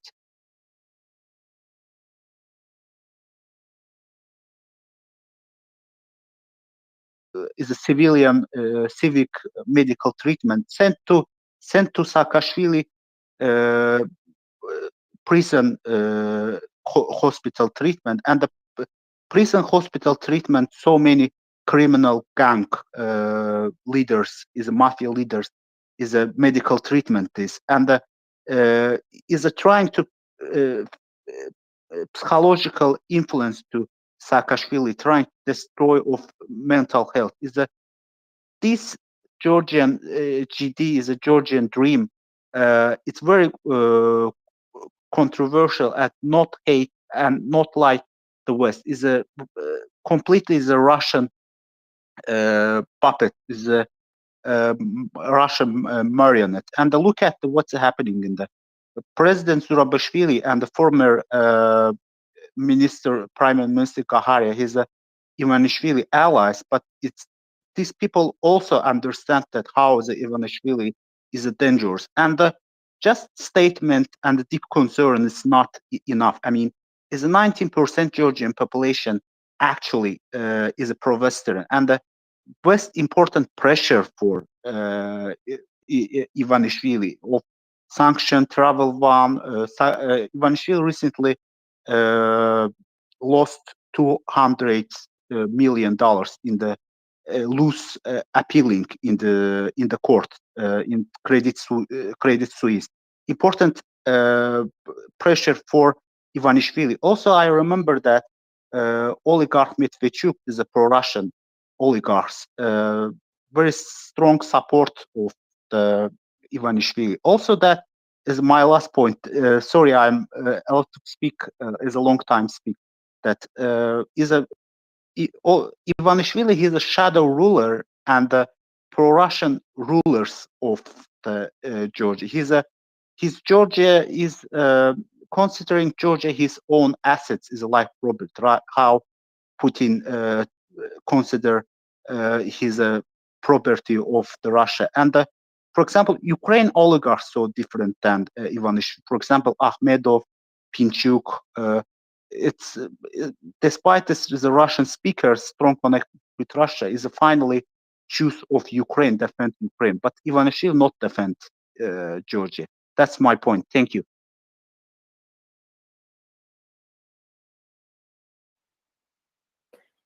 Thank you very much. Ming, do you have anything to come back on that? Because I have a feeling that the space has just gone crazy. Can you hear me by any chance? I can hear you, Mockers. I don't know what's going crazy. It looks normal to me. Well, we had 270 listeners, and within that, we had 180. It just suddenly dumped loads of people, and it dumped every single speaker off the panel. Did you not notice that? Oh, okay. Yeah, so something's up. Interesting. Yeah, so I'm just going to say, if we crash, that's not going to be a massive surprise to me, because, yeah, it all just suddenly dropped. So, shall we go to a couple of things that I've been looking at today? Because, well, I don't know if you've seen Andrew Perpetua's list for today. Now, yesterday it looked a little bit 50-50. But today, oh my goodness, there's a heck of a ratio on there. I realise that there's been a release of a lot of videos recently, and Andrew tries his very best to ensure that that he identifies these things correctly, obviously. And goodness gracious me, all I'll say is blimey. In fact, I was going to put it into the nest, but I lost it. Now I found it again. It's okay. I'll pop it into the nest so you can all see for yourself just how flipping that ratio is. So while I'm sorting, I have to say, Marcus, I've never seen it that bad. Never seen it that bad for the Russians. Wonderful stuff. Monica, welcome up. Good morning. I just wanted to let you guys know what it was like on the listener's end about 5 minutes ago. I was listening, and then all of a sudden I didn't hear anything. I wasn't booted out. I was technically still in the space, but I heard nothing. So I left and came back, and everything seems to be okay. told you it had a hiccup of some kind. Yes, it's gone a bit wonky. I bet your YouTube's gone as well. We'll have to sort that out. Terry, welcome up. Hello, mockers. I thought I'd actually venture in. I've just been listening to Marika. Very, very interesting to hear what it's really like on the ground over there. Sorry, my hearing, just own internal hearing. I just wanted to back up what Monica was saying as well, that suddenly everything went really quiet. I saw the disappearance of everything. And what I did was adjust my volume. And then the sound came back. And I've noticed this a couple of times over the last couple of days, that the sound just seems to disappear on me. But it's not that the space has disappeared, it's just that for some reason everything goes really weird. But I don't actually have to leave, I just have to sort of close other things down and reduce the space and bring it back up again. That seems to be the way of refreshing it. But yeah, definitely weird behaviors, very strange. But hi again, and hi Ming, and hi everybody. Sorry I've been a bit quiet recently. I will be hopefully venturing back as a co-host very soon, I hope. Bye for now. Well, I'll be putting your arm up your back, so you better add. Now then, I think you've now seen, yes, it has finally made its way into the nest, the losses that were identified today. And I just wanted to go through a few of them because crikey O'Reilly. So for starters, surveillance and comms and radar equipment, we don't really ever see quite that many. And so it is nice to know that they're being taken out. But again, every single one with an FPV drone. Now, there is a little bit of what we would call confirmation bias here, because every single FPV drone has a camera. Yes, exactly. And shells don't necessarily carry cameras, so it's up to drones from other angles to be able to tell if shelling's occurred. Now, they lost quite a fair amount of tanks, and notably, you were saying yesterday, Ming, that we weren't seeing really very many of these T90s. But we have a T90M, a T80 BV, and a couple of T72s. In fact, a couple of T80s as well, and some unidentified tanks, although the rest are T62s, like you said. And I found that interesting that they'd used a couple of their good ones for a change. So it does suggest. Looking at the Ukrainian side, there's a new one on me in there. What's a Kirpi? Flipping, don't know. Is that something? I have no idea either. I'm going to have a look at this now. What's a what? A Kirpi, a KIRPI. Well, it's an MRAP. Did you not know? It's a vehicle. There, that's as good as we're getting. But it may be one of Ukraine's own. So yeah, they use a lot of their own, don't they? Terry? Hi, in terms of numbers, I'm just wondering whether I saw it right or what, and it's probably been mentioned before. Yesterday, there seemed to be a big hit on Russians behind the enemy lines of a cluster munitions, knocking out about 100 or so Russians all at once. Was that right, or was I imagining things?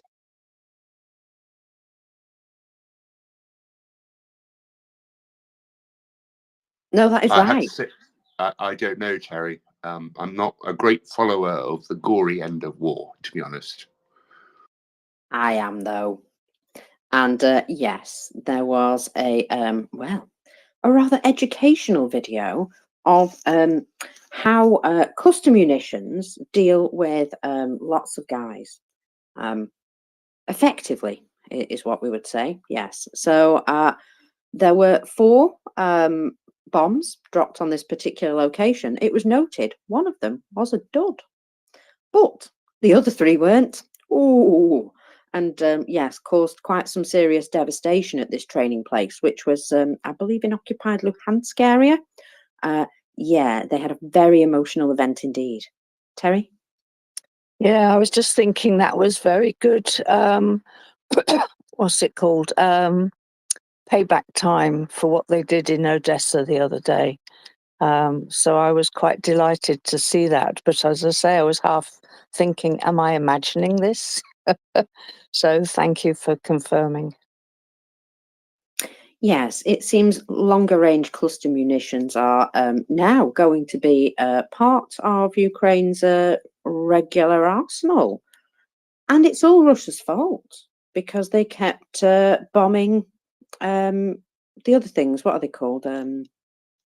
Civilian infrastructure. Oh dear, sometimes my words in my brain. Sorry. So yes, they did indeed have quite an emotional time. Now, another thing that's been a big deal and has also been quite emotional for the Russians is remember the shed with glide bomb kits in it that was hit at Kushchevskaya Air Base? Well, these are added to these cab bombs, so they become cab glide bombs, and they've been using as many as 3,000 glide bombs every month, which is why this particular location was targeted, because there was a big old shed full of kits. So, according to video and satellite imagery from the aftermath of the attack on the airbase, 120 miles from the front line in Ukraine, burnt out buildings and heaps of wrecked cabs. The overhead imagery also hints at the destruction of at least one Sukhoi Su-34 fighter bomber. Also, the Russian Air Force's primary cab carrier. Now, obviously, it's only one raid on one base, one shed full of glide bombs. It's not going to tilt the balance of the war. But it's worth noting that Ukrainians are finding these things and are able to target them. And they are trying to disrupt that particular part because obviously it's particularly problematic. These glide bombs have become more and more of a problem, especially along the front line. So Ukraine's ability to disrupt their tactical air, particularly glide bomb usage, would be key to wider defence of the front line. Since the middle of last year, this cab bomb has been their primary aerial munition.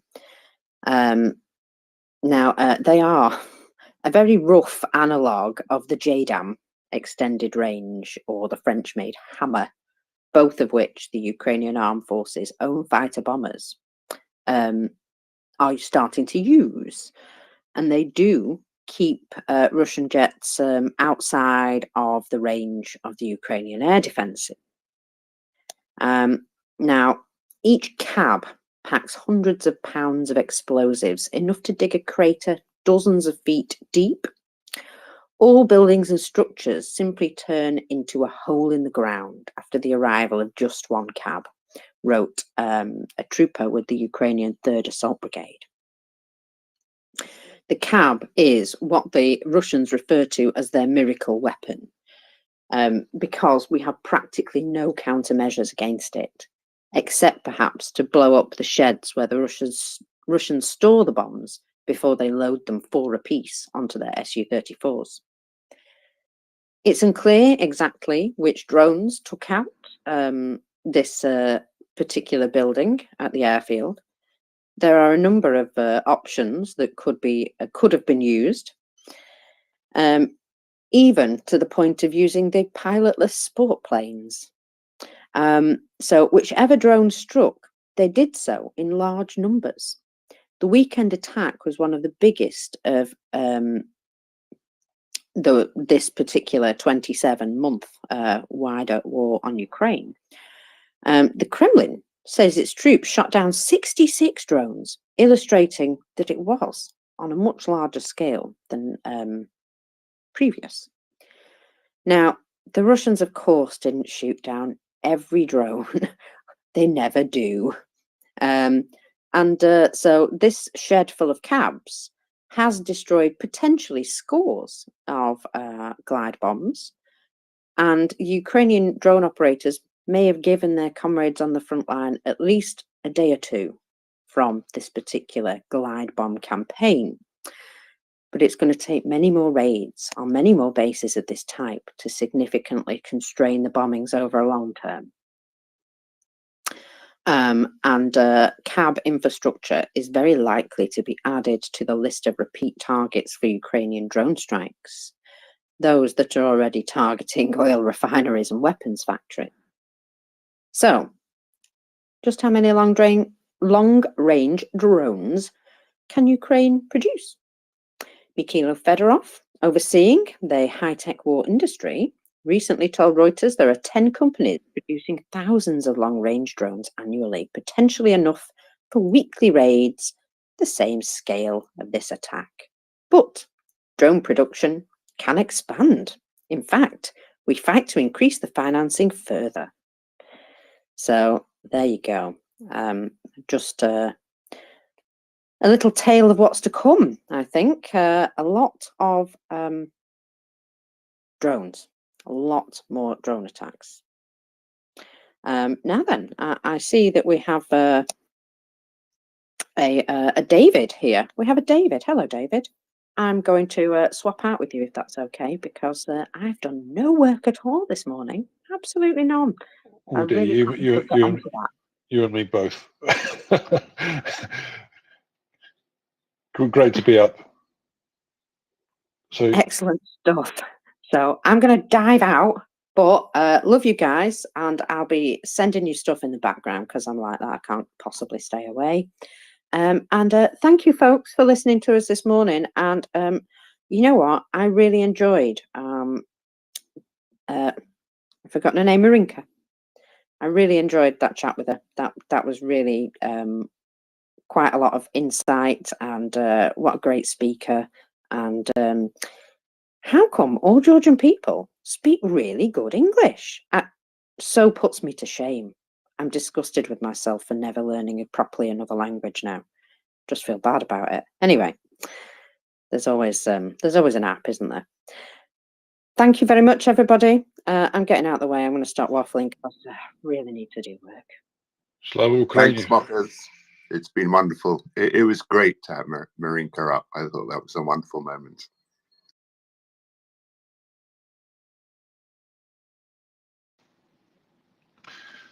yeah, well, there were some other colleagues who were talking about Ming getting up. Can you maybe talk a little bit about that? Who are they? And are we still talking to? Sorry, other Georgian colleagues. Yes. Yes. So I'm in touch with General George Feller, who's demonstrating in Tbilisi, and he's going to be coming up at some point when he's free. He's got to manage a few things like his battery power and signal and things like that. But hopefully we'll have him up to talk to us about, because he's literally on the streets. So hopefully in the next day or two, we'll have him up to talk to us directly from the demonstrations. Yeah, that would be really great. I've got a few Georgian friends as well. I haven't actually asked them to do anything, but maybe I will do as well. But I would point out, General George Feller did do a post yesterday. I retweeted it. I think it might be my most recent tweet, where I basically called an Article 5 because he was calling for some bonking of Vatniks for applying to Georgia's president. Georgia's president is, like in many countries, is a more ceremonial role, but she supports and is totally opposed to the foreign agent law in Georgia. So any bonking we can do against her critics, that will be very welcome.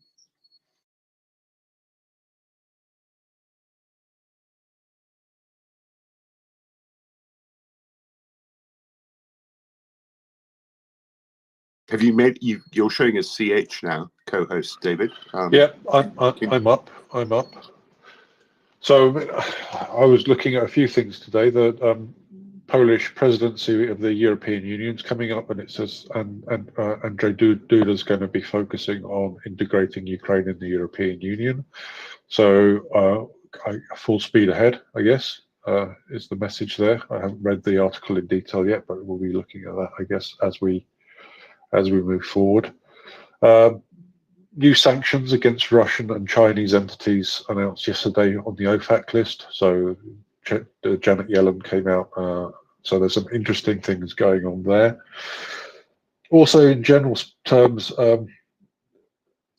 Intel is looking to invest. Well, they're going to be investing. They're building a huge fab, which is one of these big silicon chip manufacturing sites in Ohio. They're investing 28 billion right now and up to 100 billion very shortly. This is to produce the high-end chips. Currently, Intel, they make the chips that go in most people's computers. 30% of their high-end chips are made by TSMC. And there's this process ongoing whereby Intel in particular, but a lot of other companies, TSMC and Samsung as well, are building factories in the US to kind of counter this threat that China has in that market. So it's interesting to see, and it's the amount of money that I found especially interesting. So 28 billion that's like half the entire amount of aid that was recently granted to Ukraine in terms of military spending. That's going in private capital financing for building silicon chip factories. Maybe that's not surprising, but I think the scale is quite illustrative. I think the other thing is related to this somehow is that the talk of that we're moving into a Chinese century is absolute nonsense. The US, Western liberal democracies together are so much far in the lead in terms of economic capability currently and also potential that it's ridiculous. We really shouldn't be putting up with all of this nonsense from the Krink axis, China, Russia, Iran, and North Korea. We should just be slapping them around the wrists and saying, now, boys, behave yourself. But we don't seem to have that confidence yet, even though we have this great, huge lead in terms of both technology and size of our markets, size of our populations, and the general demographic trends that we have within Western liberal democracies. We still don't seem to be assertive enough, let's say. It's kind of a mystery to me. Sorry, David, I'm just going to drop as co-host. I will see you all tomorrow. Tim is here to take over from me, and I look forward to it again tomorrow. Very good. Thanks a lot, Mig.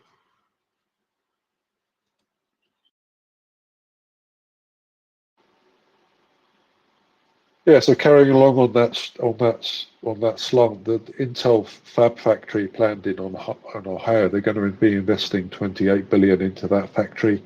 As I said, this is relevant for Ukraine just because we were talking about the sanctions there, and Russia is obviously importing a lot of these kinds of technologies through China. China itself actually doesn't make a lot of the high-end products. So a lot of the things like thermal imaging equipment and sensors that China is supplying to to Russia to support the war effort is either low quality, knocked off copies of products which are made in South Korea, Taiwan, or the United States, or they're just passed through. So, China's a massive backdoor. We're not on top of closing that backdoor yet, but the OFAC announcements, so the legislation in the US which prevents people dealing with companies on the sanctions list is expanding to include various players, one of them being Wuhan Global Sensor Technology. This is a big supplier of thermal imaging equipment.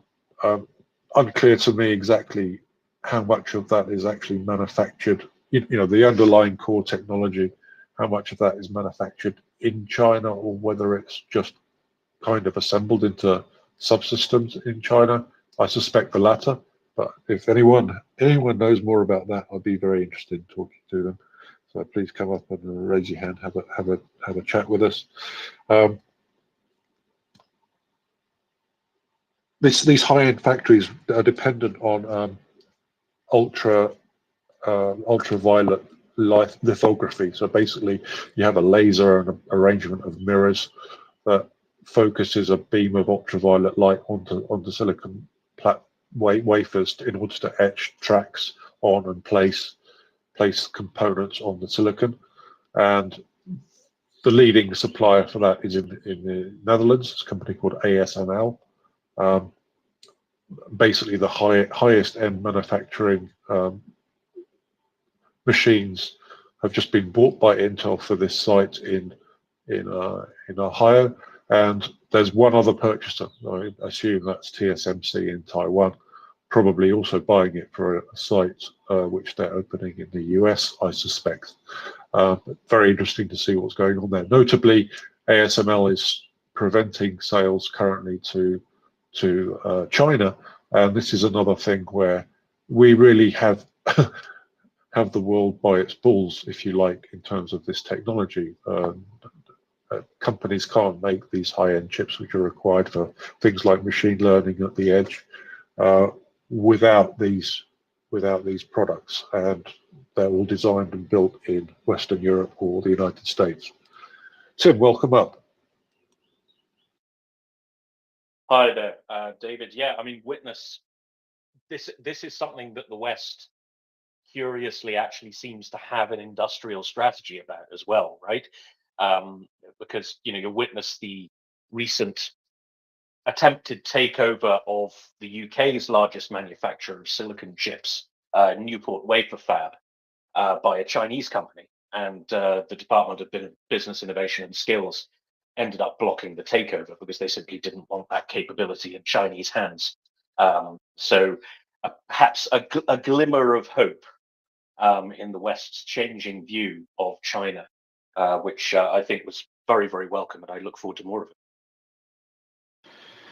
Yeah, absolutely. I think that we could still do more, of course. In particular, ASML's been pretty lax, I would say, in terms of who they're supplying in the Chinese market, and I think they're still fairly resistant to curtailing their business interests in China to the extent that certainly I would like to see them doing. But nevertheless, certainly as far as the high-end technology, that's definitely not leaking into China in any kind of obvious, observable kind of way. At least I'm sure that there are probably plenty of suspect marriages in the Netherlands between Chinese nationals and people working at ASML. There was another article about the fact that Chinese espionage is kind of creeping up the ladders or the scaffold laid by Russian espionage in Western Europe. I think there was an FT article earlier in the week about unusually large numbers of marriages between Chinese nationals and French submariners in Brest. I don't know if you saw that, Tim, but that was quite amusing. Amusing, but also horrifying at the same time, right?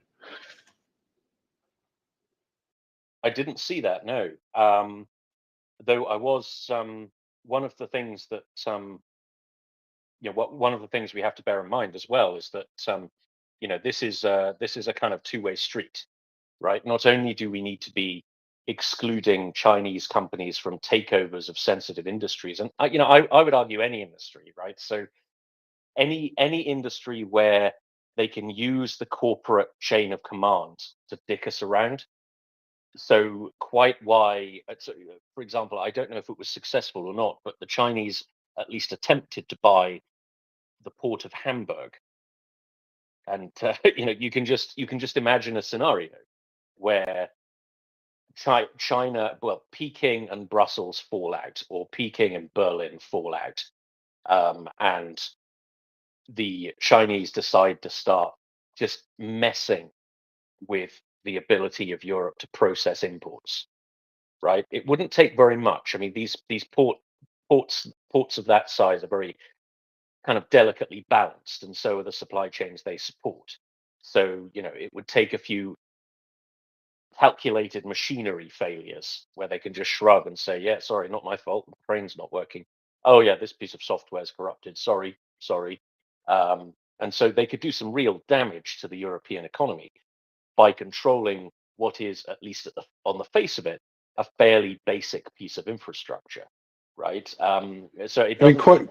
quite Yeah. frankly, Tim, I think they already are. So I mean, if you look at Germany, Germany's basically their entire economic model since the 70s has been, we get cheap energy from Russia, we build expensive products slightly cheaper than they would otherwise be possible to manufacture in Germany, and sell them for a high price because they're German and good, and therefore our economy is kind of based on that, being able to manufacture something competitively locally. I mean, I think it's slightly over-egged that it's down to cheap energy that they've been able to do that. There are other factors as well, of course, but certainly that's kind of been the prevailing logic and the thinking of why the relationship with Russia is like it is. And also, China is also a huge market for their products, because if you want to make high quality products, you need German machine tools to build them, and therefore the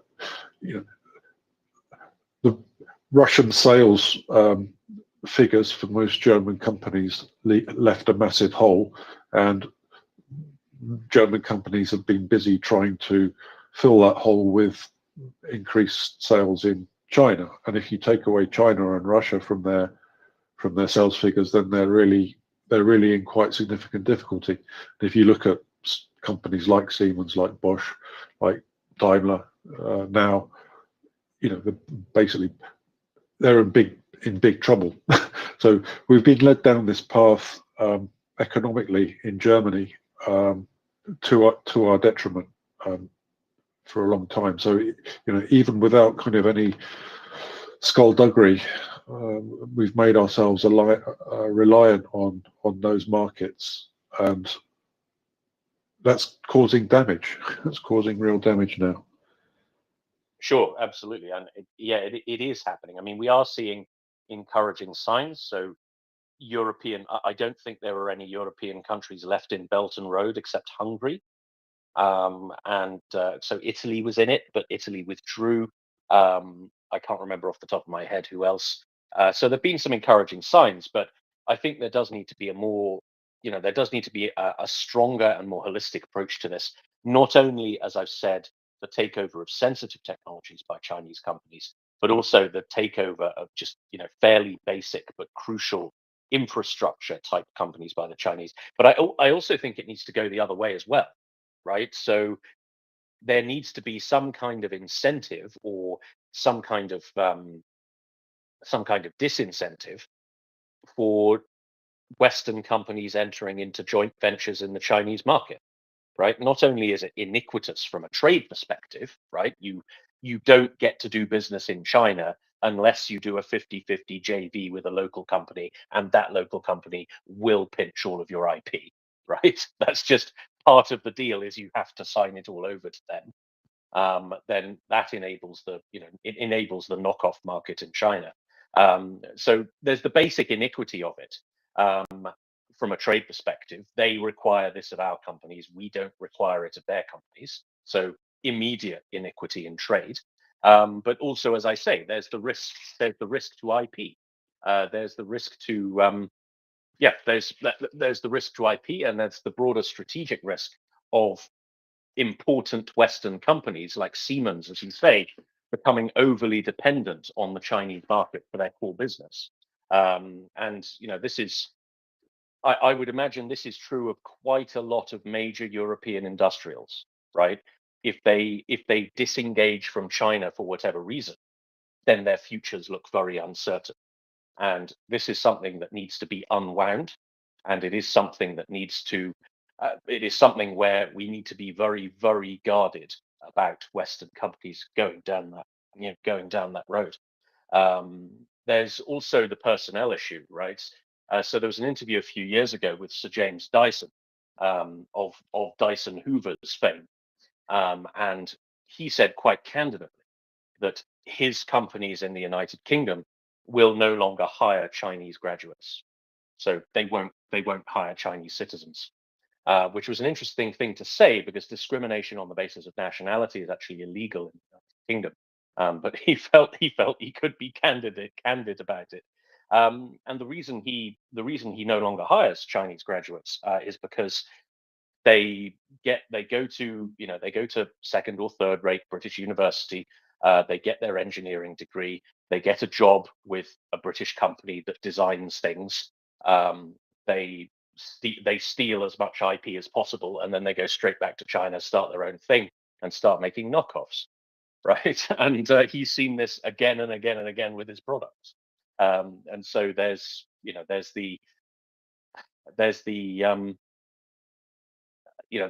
that angle as well, right? To what extent should we be tolerating that kind of intellectual property theft farming from Chinese citizens in our countries? I don't think we should be tolerating it at all. I agree, but we're miles away from that culturally. I think. I think we should, we should be basically banning visas for Chinese students coming to study at our top universities. Maybe that's a little bit extreme, but certainly moving in that direction rather more rapidly than we're not, are we? I mean, on the contrary, I think you were pointing out in a tweet yesterday or the day before, about what was that to do with? Something to do with students. Somebody claiming that if we prevented Chinese students coming, all of our universities would go bust or something like that. Well, so be it. If they're here to steal our IP, then we don't need them. Well, yeah. I mean, it's requires a change in mindset, right? I mean, it requires a change in mindset, particularly in the UK, but I think all Western countries are a bit like this. That it's somehow this great privilege to be an exporter of something, right? And we frame education in that way in the UK, right? Every PR bloke for the university system and the education ministry, who are basically PR blokes for the education system rather than regulators at this point, they will say, well, education is one of our greatest exports. Look at all these teeming millions of students who come to the UK for their education.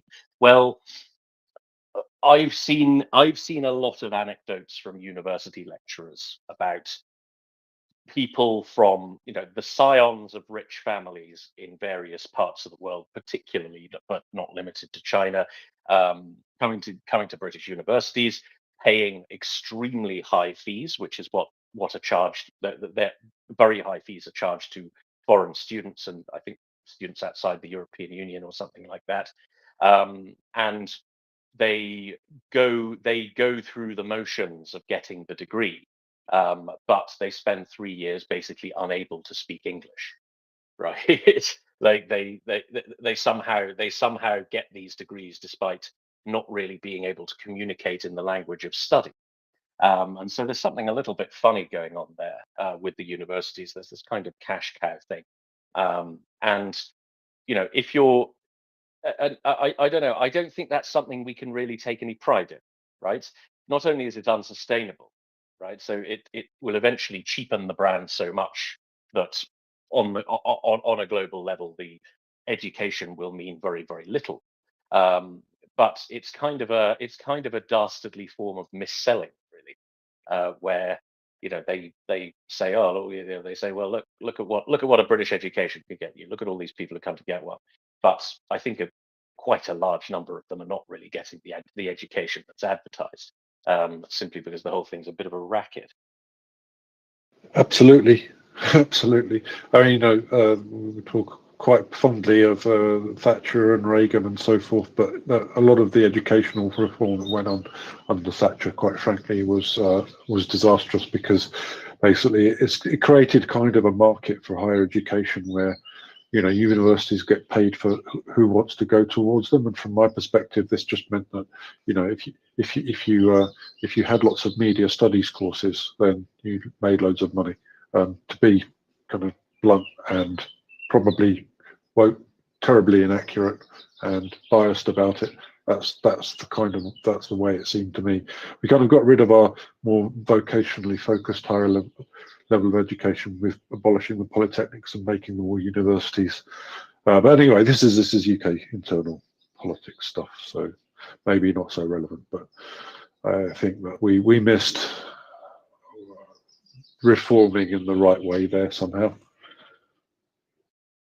Yeah, I mean, I don't want to get into the education politics of it. I mean, my point is solely about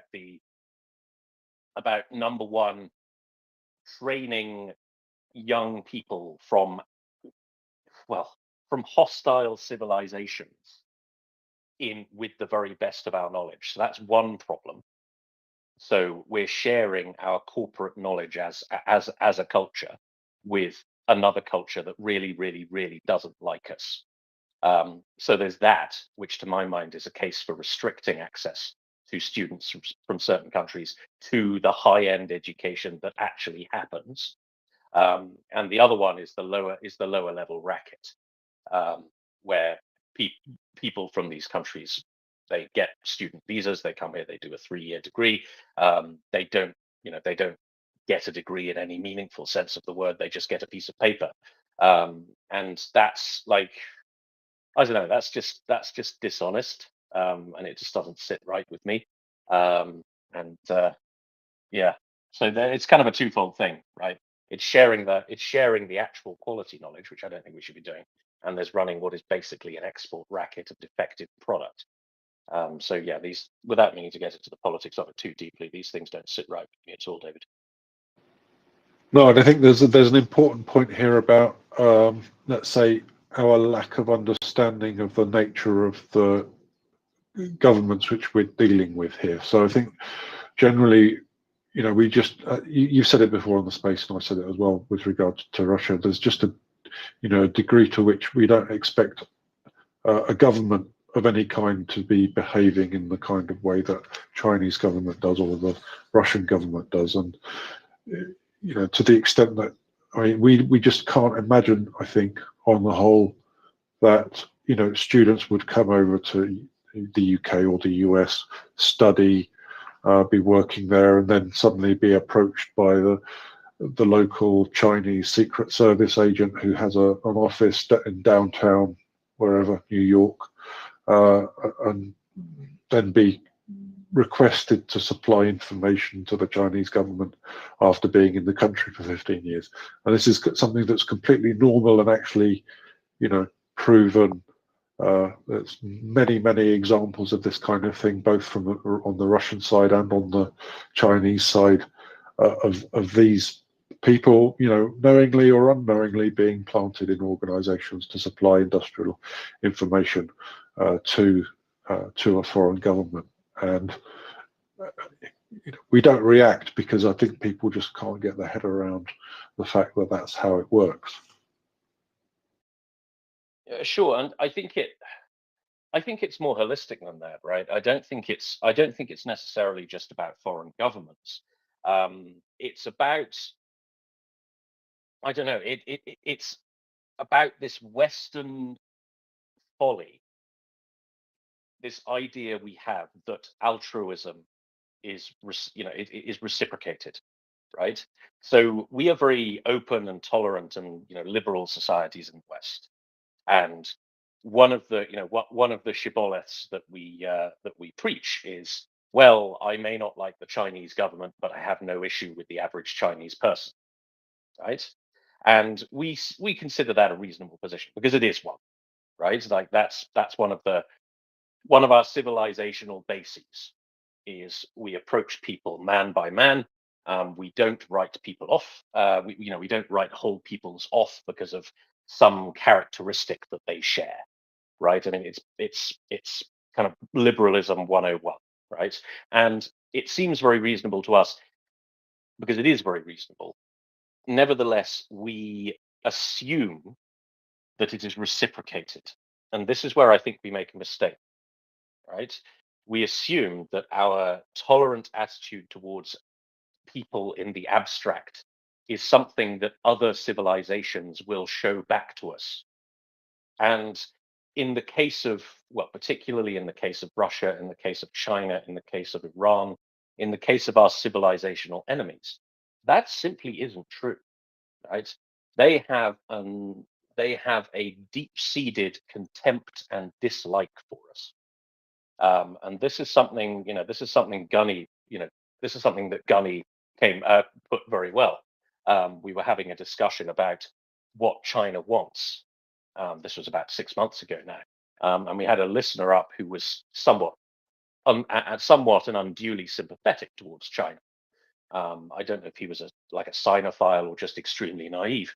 And we were talking about the declared goals of the Chinese Communist Party, which are no secret, by the way. They have whole conferences that discuss their goals, and their goals are the supplanting the United States as the global hegemon, and uniting the world under their political system and their domination.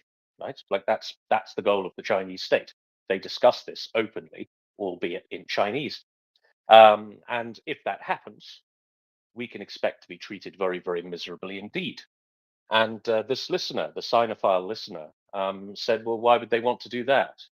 And Gunny just said, because they don't like you. That's why. They consider you to be barbarians, right? You're not part of their civilization, therefore you are the barbarians, and they don't like you. This notion that if we embrace these people and we are open-minded with these people, they will reciprocate it, is false.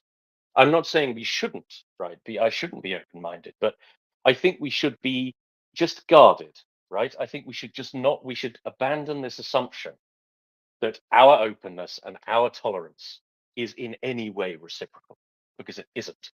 And we see that at the policy level as well, right? So this has happened in kind of two separate but related threads since the end of the Cold War. So there was the idea, and it was all based on the false assumption, all based on the same false assumption, that if we kind of open up to and grow closer to our erstwhile enemies, then they will come round to our point of view. And we saw this with Russia, and we saw this particularly with China. So China joining the General Agreement on Tariff and Trades, which later became the World Trade Organization, the opening up of our economies to Chinese participation, Chinese investment, and Chinese trade. The thinking in the 90s was, well, we will somehow rub off on them, right? They'll somehow come around to our way of thinking. And that simply hasn't happened. You can't sidle up to these regimes and put your arm around them and say, there. You don't have to be angry with us. We're the good guys. And, oh, we're going to treat you very, very nicely. Because they will take the piss. That's what they'll do. They see kindness as weakness, and they will exploit that weakness, and they do exploit that weakness. So we need to be guarded about this, because continuing to be unilaterally accommodating is how we lose ground and they gain it. Yeah, so there are two major policies, right, which have completely failed, and one is Handel durch Wandel, or Wandel durch Handel rather. This is the idea of change through trade, which, you know, famous German kind of policy, just completely hasn't worked. So we've done the trading, but there's been no changing. In fact, if anything, it's very much noticeably the other way, changing the wrong direction through trading with countries who behave in this way. And second of all, escalation management. So the idea that we, you know, just respond in kind for infringements on our against us in whichever way they occur, with regard both to Russia and China. We see them just taking the mickey there, and so those two policies just need,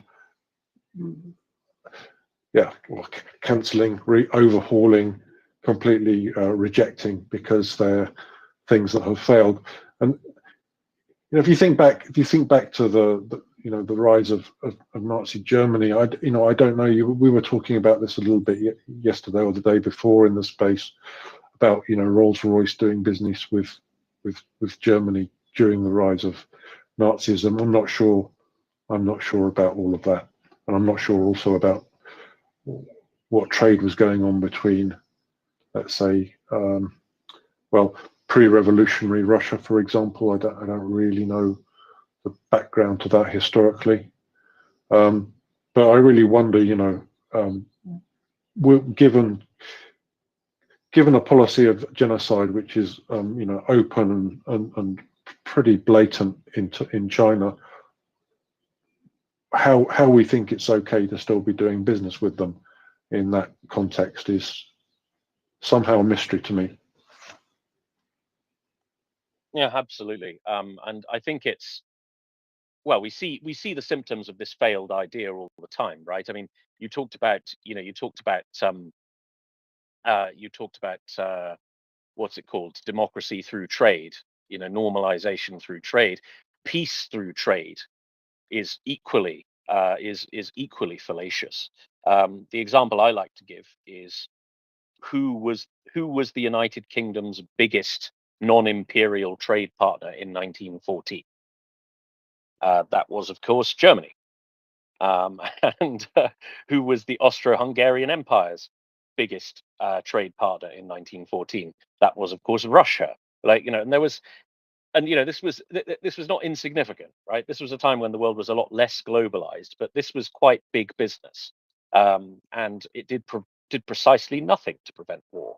And so, what these entanglements do is simply make a war all the more economically damaging when it happens, but it doesn't actually prevent the war. We saw that with Russia, right? The level of engagement of British companies in Russia, particularly oil super majors, was quite extensive. I mean, what was it? BP, they took like a $25 billion write down on their Russian business. Like, this was a lot, right? Did that do anything to dissuade the Russians? No. Did that do anything to influence British policy? No. It just, it just happened, and it was ignored. So yeah, these kind of commercial entanglements, they do nothing. You know, they don't do anything to normalize relations between a country. They don't do anything to politically normalize dictatorships, and they don't do anything to prevent war.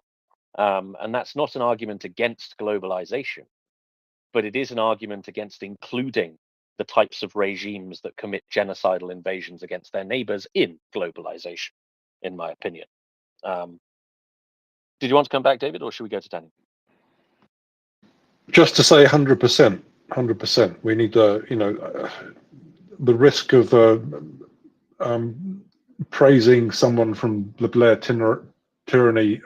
Robin Cook said we should have an ethical foreign policy, and I very much think we should have an ethical foreign policy. And I'm not saying that we should do it exactly the way that the Blair tyranny went about it, but I think it's definitely should be a thing. We got just got a message from a listener on this very topic of the Chinese government owning, because let's face it, there's no such thing as private enterprise in China. So it is just the Chinese Communist Party who owns these things. A Chinese entity owns a part of the port of Gdynia in Poland, which is 20 hectares and 600 meters of docking facilities. It's right next to a Polish Special Forces base and a naval shipyard where sensitive work goes on. They have apparently already blocked an equipment of US shipment in August. So yeah, as you say, David, it's not about preventing it. This is already happening. Okay, shall we go to Daniel? Daniel, welcome. Can you hear me well? Yeah, well, you sound like you're in the shower. Huh. Really? Okay. You're frying some bacon. Oh no, that is my wife. That is the kitchen. Okay. What I want to say is something like this. Don't blame the Western governments too much. Don't forget, even with Tiananmen Square, from Deng Xiaoping to Hu Jintao, the attitude in China was relatively different and more peaceful and less interest in conflict. This was a reality. It was no joke. And what the actual dictator now, Xi Jinping, started to go all around, and all this crap which is distasteful is witnessed by various people who lived in China in that period, and they saw the change. Second, yeah, commerce don't stop war, but usually people, when they make commerce, they have commercial relations, they try to understand each other, they try to negotiate more. Your argument about World War I is real, but on the other hand, we can look all the history. The role of commerce to open society, to increase tolerance, is real, and we cannot negate it. And another thing I will want to say is it's very easy to blame, I don't know, some governmental leader, prime minister, president, and say, look, these naives who talk with Chinese, with Russians, you know, all the jazz. But we mistake something, because I don't think the fault is there. I think the fault is in the greed of capitalists, and I will not say like a real socialist or communist moron. Just look at corporations like Pepsi, who makes huge tons of money in Russia, and is not enough compared with global market, but they stay there. And look at Lay's. Yeah, the Lay's one will be sponsor for a huge sportive event, and nobody say anything. Nobody throw the Pepsi cans to the trash and say, we don't need you because you love to see the blood going down in a huge war. Same for Raiffeisenbank or ING or Unicredit. Same for many other stuffs. And I think there is the problem. Governments never pushing to corporations, big companies, the things which are important, like, you know, our strategic interest of our people. We are elected for that, because they are extremely afraid they will lose investments. Losing the investments, they will lose jobs. If they lose jobs, social peace, and all these things combined. In my opinion, if you want to cripple things like that, you need to slap Elon Musk, for example. Elon Musk dealing with Chinese government is outrageous. I think fast fashion, which boosted Bangladesh economy, but also China, need to be taken very seriously by the people who say they have high ethics and they care about things like that and about Uyghurs and all these things. And cotton is not only from Xinjiang, it's also from Uzbekistan, it's also from Kyrgyzstan, countries which are horrible regimes. And I think this is the main issue. We don't sanction people who make blood money. And was a discussion 10 or 15 years ago about aluminum cylinders delivered by German and French companies to Iran, which usually become centrifuge. And the regime of sanction and things like that to these French and German companies. I think that there is the problem, because these companies usually sponsor political elections, so they have enough influence and power. And most of the action must be done by people who are very sensitive to Me Too movement, Black Lives Matters, and things like that. And that, for me, is not something small, but if you look what a company is doing using sweatshops in China or selling their products in countries like Russia, I think there is a huge issue. And boycotting hurts a lot. Bad PR hurts a lot. But we need to act less hypocritical and less blaming just politicians, because politicians don't come from other dimension. They're elected by us, they're hypocritical, they are looking for their personal interest, but they react to public pressure in democracies. And I don't see enough public pressure. I don't see people saying, I will quit my Raiffeisen bank account, like in Romania they did, yeah, because we have other issue with Austria. But to become, a general movement. I will not buy these Nike sneakers because they are made in Xinjiang. No, there are no such ethics. It's just bullshit, We need to live to our words. Sure. I mean, I agree, Daniel, but I think your point about corporations is true and interesting, right? I think it was H.L. Mencken who said that a corporation is an ingenious device for obtaining individual profit without individual responsibility. And I think it's bad behavior seems to be in the nature of a corporation, right? Because decision making and responsibility are so well distributed. You mentioned the Pepsi company. I mean, I'd like to talk about the Coca-Cola company. They are alleged to have had several dozen Bolivian trade unionists murdered in the 1990s, right? And whether this was the company itself or a local bottling affiliate or something, I can't remember the exact details. But an awful lot of South American trade union organizers ended up dead because of their disputes with this business. Now, why did that happen? Well, it will have been a fairly low-level decision maker, I expect, right? I don't think anybody in the hierarchy of the Coca-Cola company is, I don't believe there's kind of an institutional evil within that company, right?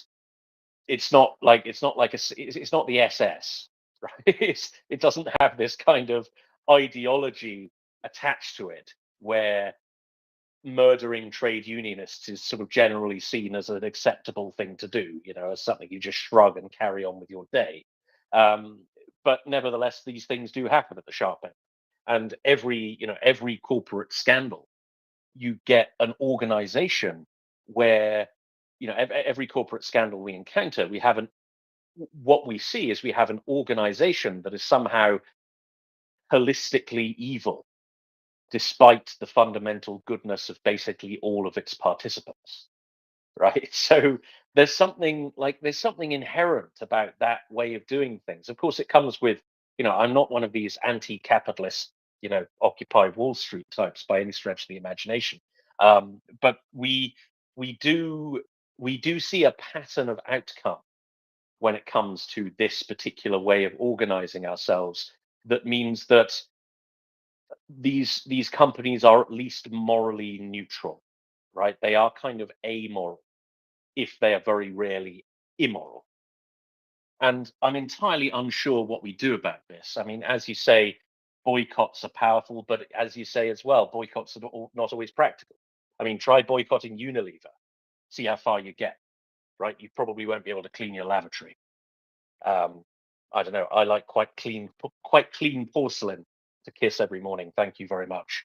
So there are these companies that, Kraft is another one. Try eating without consuming a Kraft product. You probably can't. So it's kind of the larger the company is, the more difficult it is to boycott, and that's even before we get into things like oil, right? If you have a car, the chances are you're putting money into all of the oil super majors, right? You can't boycott that. So yeah, it's really kind of tricky, and I think that's where government action really does, really is important, right? This is where particularly trade policy is important, particularly regulation is important, because those things are designed to solve exactly this tragedy of the commons type situation, right? Where you have products that are reasonably priced, that are good, that are desirable, but are made in, concentration camps in Uyghur by slaves, but the information getting to consumers is imperfect and is muddled by the disinformation of the Chinese dictatorship, right? How do we solve that situation? Well, governments can. Governments can either regulate that product out of the market, or they can tax that product out of the market, right? So oh yeah, and they can force companies to reform their supply chain. That's something the UK has done very successfully with the Modern Slavery Act, for instance, creating personal responsibility on the part of executives to ensure that there is no slavery in their supply chain.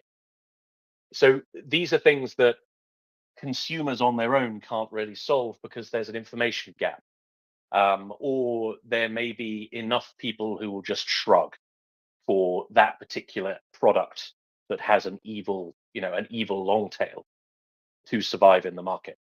Most people either don't know, they don't want to know, or quite significant numbers of them simply don't care.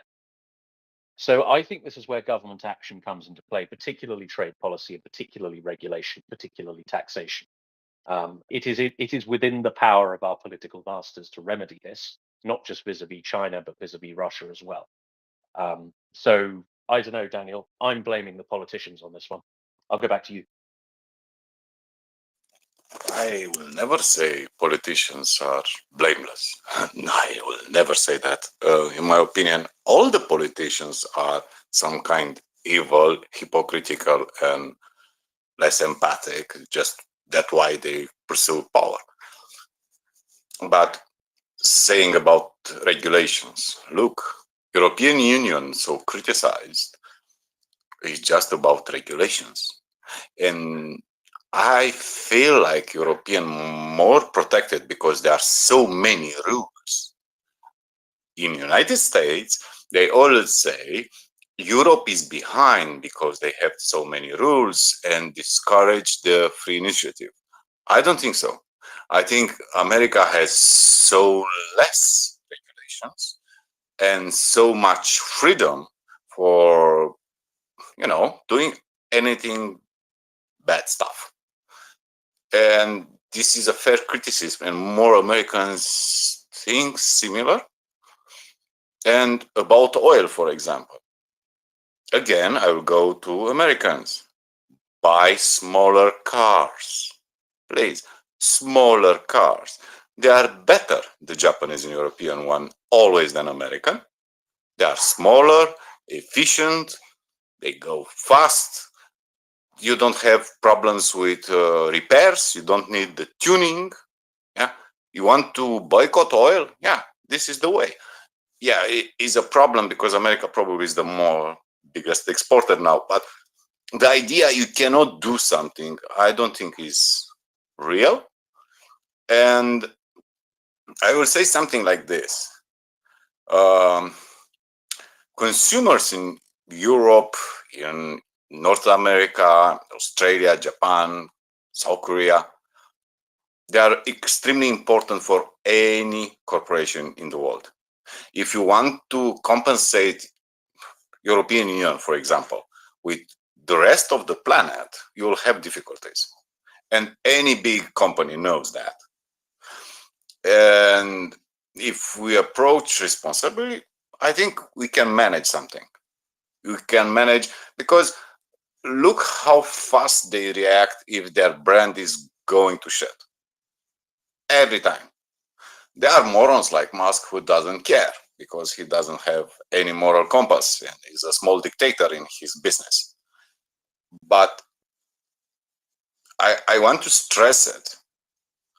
Politicians are weak against the electorate, and companies are weak in the face of their consumers. You said you cannot boycott Kraft or Unilever. Yeah, you can. Yes, you can. But first and foremost, don't buy useless stuff, because I see every time, everywhere, people buying stuff which they don't need. Yes, I'm poor, I'm dry poor, and it's easier for me to judge, but there are so many things we don't need, and we buy like in a buying spree. Every time is Easter, Christmas, all these stupid things. And we don't understand too much about how dependent we become doing this. It is like going to social media for the love of the like, not understanding is nothing free there, and you are fed a lot of crap which ingest and regurgitate and affect our choices, political, economical, all these things. I think personal responsibility, if we are democracy, personal responsibility is more important than blaming someone. We must assume our merits, but also our failures. And if I say, let's buy 2 cars because my wife needs a second car, I will say, no, choose your metro, choose your trams, choose your buses, choose to walk, choose to use a bicycle. It's good for you, and it's good for everything. But you can say, but I'm lazy, I want to be more comfortable. Then don't criticize everything else. Thank you, Daniel. Well, I think there's a couple of things to unpack there. I mean, I think it's a bit of a myth that the United States is this kind of unregulated Wild West type market, right? They do have regulatory agencies, they do have regulations. They tend to be a little more localized. So states have a lot more regulatory power in the United States than say, the European Union does in Europe. What are they doing? Well, they have, holistically, they have a different philosophy towards this, right? So European regulation works on the precautionary principle, right? So we will not allow this thing unless it's proven to be XYZ safe, not environmentally damaging, yada yada yada. The American philosophical approach is, well, we'll allow it until it goes horribly wrong. We'll allow it if it goes horribly wrong, then you can expect to be sued into bankruptcy. So be careful. So there's an expectation of kind of of regulation and caution in a sort of reflexive way on the part of the participants in markets. Doesn't always work, but then neither does the European approach, right? Regulations exist, regulations will be broken. We have our corporate scandals as well. When it comes to cars, of course, they have the issue of fuel being a lot cheaper. So people's tolerance of expensive fuel is politically much lower. And it's all very well to say, well, can't they just change that? Well, you can't change that and still expect to win an election, right? It's like going to Germany and saying you will introduce speed limits on the Autobahn, right? It's political suicide. The Autobahns are the most dangerous roads in Europe. But nevertheless, any attempt to regulate them for the good of all will probably be met by a certain amount of outrage at the ballot box. So they have, they have a certain fondness for cheaper fuel in the United States, and that is an electoral issue. Prices at the pumps. You've all seen the memes. Nevertheless, they regulate in other areas, right? So the United States has far higher standards for particulate emissions, for instance, than Europe does. So they really, really don't like cars that pollute the air. This is why nobody drives diesels over there, because diesels are absolutely disgusting. And lots of people drive diesels in Europe. I drive a diesel. So there's kind of a different, when it comes to cars particularly, there's a different philosophy behind it, and there's also different politics behind it, and there's a different focus behind it as well. But yeah, they do have their regulatory, they do have their regulations, they do have their regulatory agencies, and they fundamentally come from the same place, right? Where do car regulations come from? Well, they don't come from Brussels. They don't come from Washington. They come from the UNECE, the United Nations Economic Commission for Europe. So there's kind of a common playbook with differing interpretations there. But nevertheless, the regulations do exist, and the regulations are applied into domestic law. Now, what was the second point you made? Oh no, he's gone. I was going to come back on something else he said, but I've completely forgotten what it was. I see we've got David back. David, welcome. Yeah, I'm back. Sorry to have left you in the lurch there a little bit. I didn't catch what you were saying. So, what was it you were asking about car regulations? Well, we were talking. We got a little bit sidetracked, but Daniel said some very interesting things about the differing attitude to regulation. We were talking about the problem. One of the problems we face vis-a-vis globalization is the kind of, at best, amoral behavior of many corporate structures, right? It's the idea that the responsibility for doing the right thing within public companies is so well distributed that the outcomes all too often can be evil without it being anybody's fault in particular. And then we got talking about regulation and the American and the European approaches to regulation, and as a way to deal with this problem. And my point was that the problem is essentially political. There's not a lot we can do about corporations often having evil outcomes because it's in the nature of the thing. We either tolerate those structures or we don't. And if we tolerate them, then we need to ensure that they are as clean as possible from the regulatory perspective. And it was part of a wider point on whose responsibility this ultimately is to exclude and marginalize evil regimes from globalization.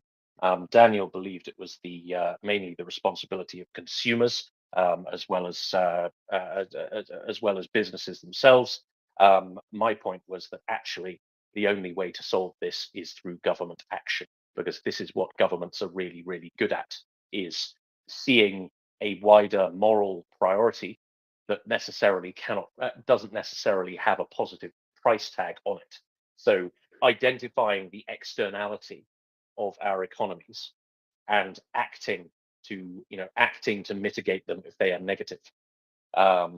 So yeah, I think you need both, but I think also that there's a very interesting thing that that all of the evils, all of let's say the negative consequences of free market capitalism and liberal society is kind of heaped on the Jeff Bezoses and the Elon Musks of this world, as if the root cause of all of this is capitalism and liberal democracy itself. which is kind of problematic, and that's something that we need to get over somehow. And this is exactly what you're right in saying, that this is where governments really need to take a lead in making it much clearer to our populations that actually the way we do things are done that way for a reason, and a very good reason on the whole.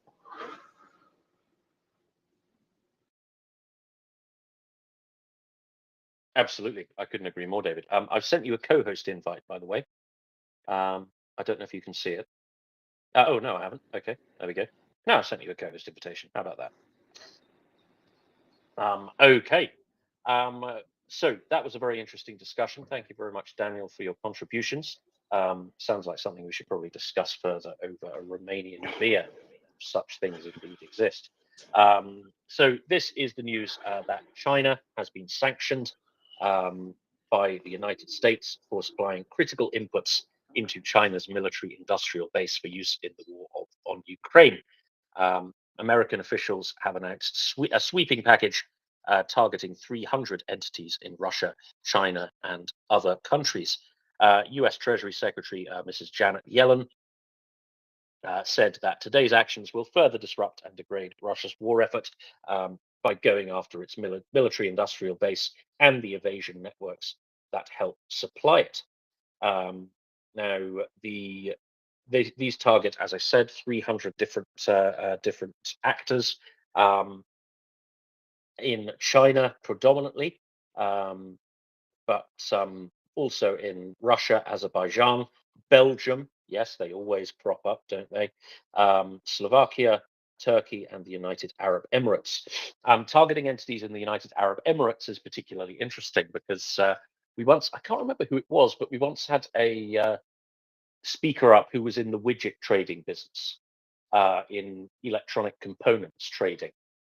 And one of the interesting things about that is that these are basically fungible products, right? So the way the widget business works is you have your widget manufacturer making high-end widgets. Let's say they make them in, I don't know, Cambridge, and the widgets get pumped out the door. They are often bought by independent trading firms and then sold on. So they'll be bought in bulk and then broken down and sold on by independent trading companies. And a lot of these independent trading companies are based in the United Arab Emirates. And so we need to be careful when we see, let's say it's David Bailey Widgets PLC of Cambridge selling whatever it is he's selling. He sells microchips that can be used in, he manufactures microchips that can be used in missiles and aircraft guidance systems. And he used to sell them to Russia, but he stopped in 2022 or even 2014. And all of a sudden, his exports to Russia stopped, but his exports to Azerbaijan went up by 2,000%.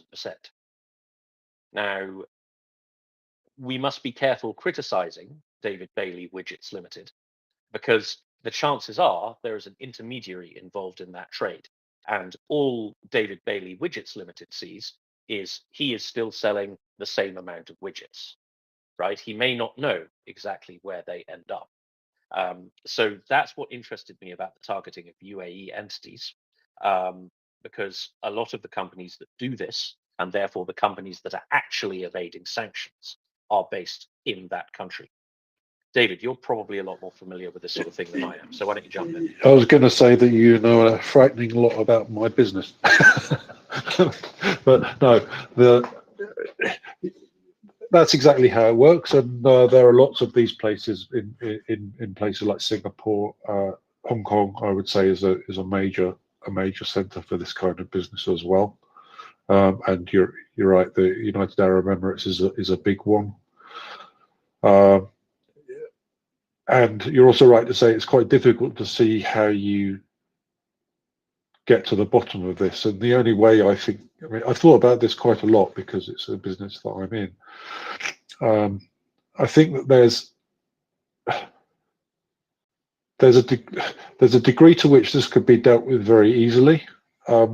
if you're looking at it from a long-term perspective, because typically when these products are developed, there's a very high degree of interaction between the end user or the end customer, the company that's basically putting the silicon into a full product, and the silicon supplier themselves, because that you need a lot of inside knowledge of how these things work.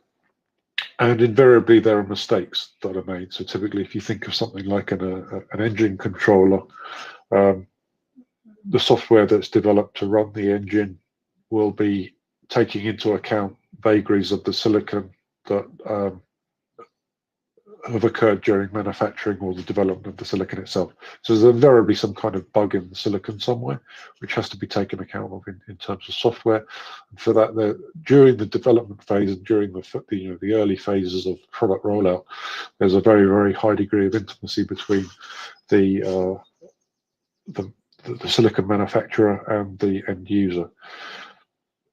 After that, when you're into kind of the 15th year or the 10th year or even the 7th year of the product being in the market and developed, then there are a number of generic products that come out and do exactly the same thing, and then it becomes much more difficult to trace. So I think it's a matter of starting early and starting comprehensively at let's say trace. It's like know your customer legislation in the financial services market. You need that kind of thing to be rolled out more comprehensively in also the industrial products area, in my view, so that you can catch this kind of thing and basically enforce it on the basis of best practice in terms of these ESG kinds of initiatives at the corporate level, because otherwise it's never going to happen. There's a kind of thing where, you were saying earlier, we were talking with Daniel about, who's responsible. Is it governments or is it the consumer? This is an area where the consumer actually has much more power than I think most people realize, because, a lot of these companies are dependent on your pension fund investing in them to keep their share price where they are and for their access to the capital markets. So, yeah, it's complicated, and good that it's complicated somehow. Sure. And speaking particularly of silicon chips, how fungible are these things? I remember having a conversation, I think it was with you, about replacing the silicon chip in a cruise missile. So instead of buying one from Taiwan or the UK or France or the US or whatever, you buy one from China. You seem to think that this would require basically a fundamental redesign of the missile. So it's actually fairly difficult, and they're not particularly fungible. So your take would be that the companies who make these things almost certainly know they're dealing with Russia if they're dealing with Russia.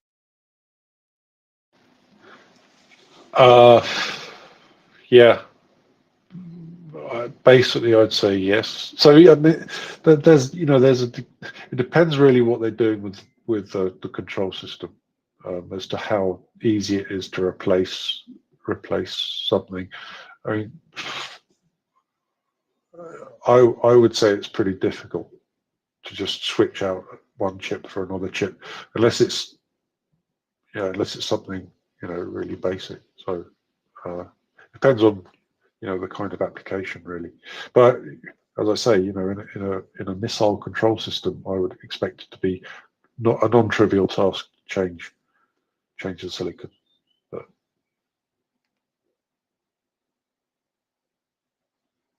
Fair enough. Okay, thank you very much. Okay, so these sanctions, according to Uncle Sam, they will enable the target companies enable Russia to acquire desperately needed technology and equipment from abroad. This is according to the U.S. Treasury. Now, they have been blacklisted companies involved in Russia's energy, mining, and metal sector, as well as individuals connected to the death of Alexei Navalny, who was either an opposition leader or a regime shill. depending on who you ask. My opinion is that it's perfectly possible in Russia to be both of those things at the same time, which is one of the interesting things about Russian politics. So that's what Sanctions doing. It looks like the US is starting to embrace the concept of secondary sanctions on particularly China. I look forward to Europe and the United Kingdom following suit. I think this is good initiative from Uncle Sam. I think we should all get involved in this. And I think we should look further afield than China. I mean, one of my pet theories is that India is probably going to be a bigger problem than China is in the fullness of time. And India is certainly a problem in the context of Russia's invasion of Ukraine, because they are enabling this absurd situation where Russian oil becomes Indian oil, and then it is bought by Europeans anyway. So there's that as well. Hopefully, we will look further afield than just China and the usual suspects.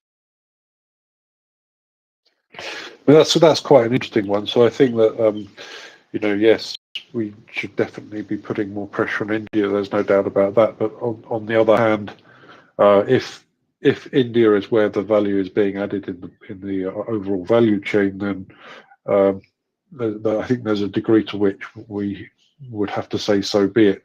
If that's pushing down the margin overall, it might be that in fact that's generating X billion for the Russian exchequer. But if it were not to be happening that way round, it would be X times 2 billion for the exchequer. If you see what I mean. Yeah, I kind of see what you mean, but I don't know. Call me unfashioned or call me old-fashioned, but I think if this kind of oil laundering by India not only shows India in a very poor light indeed, and okay, I know India has this kind of civilizational horror of alignment, right? It has its roots in Gandhian nonsense. I mean, Gandhian thought, about this idea that India has a sort of Sonderweg, and it's it needn't align to any global tendency. India is just India, which I guess if you're comfortable with the morality of neutrality, then I guess you could argue that. But I don't know. I'm kind of with the Burkean way of thinking on this one. I mean, if you're neutral in the face of evil, then you're serving the cause of evil. I don't like that. That seems just utterly basic to me. So India have this slight palsy about this, and it's very deeply ingrained in their political culture. They're also run by a government that is, I mean, they're a pretty rum lot. The current Indian government and the Hindu Nationalist Party that supports them. So yeah, it's far from ideal, and I don't know. I'm of the view that we need to play harder ball with the third world. Say, look, you can either have access to our markets, you can either have the benefits of our genuine friendship, you can have our help freely given, or you can have the ideological comfort of being in the tanky sphere, right? You can do openness and trade and democracy, or you can do post-colonial nonsense. Like, what's it going to be? You've got to choose, because we won't tolerate you having your feet in both camps anymore. No, I totally agree. I think that's exactly what we need to do. We need to move. I mean, I've been saying for a while, we're into a new geopolitical binary. From my perspective, it's good versus evil, and it's as simple as that. And it does sound simplistic. It does sound needlessly lacking in any granularity. But I think that level of clarity is something which we desperately need at this point. And I think India will fall on the right side if it's given that choice. But it's not being given that choice, and that's the problem. Sure, absolutely. And of course, we're limited in our ability to put pressure on India simply because India doesn't really trade that much. So you have they have a trade in services, particularly outsourcing, which is significant, but it's very difficult to regulate out of existence. Their trade in actual, in actual materials, goods, and widgets is fairly limited for a country of India's size, and a country of India's industrial potential. Now, there are a number of reasons for this. One of them is that India doesn't particularly like trade, right? India's, going back to the Gandhian thing, India sees this as culturally, kind of ingrained in their political culture is their idea that trade itself is a foreign entanglement, right? So they take a sort of, sort of 18th century mercantilist view of this and say, trade is good to the extent that we can export things and make money from it. But trade to the extent that it benefits our consumers is to be viewed with suspicion because it creates a foreign entanglement and leads to the ability of foreign countries to influence us, which is true, I guess. But it depends, it depends who you're getting into bed with, really. And this is where we get into the post-colonial nonsense.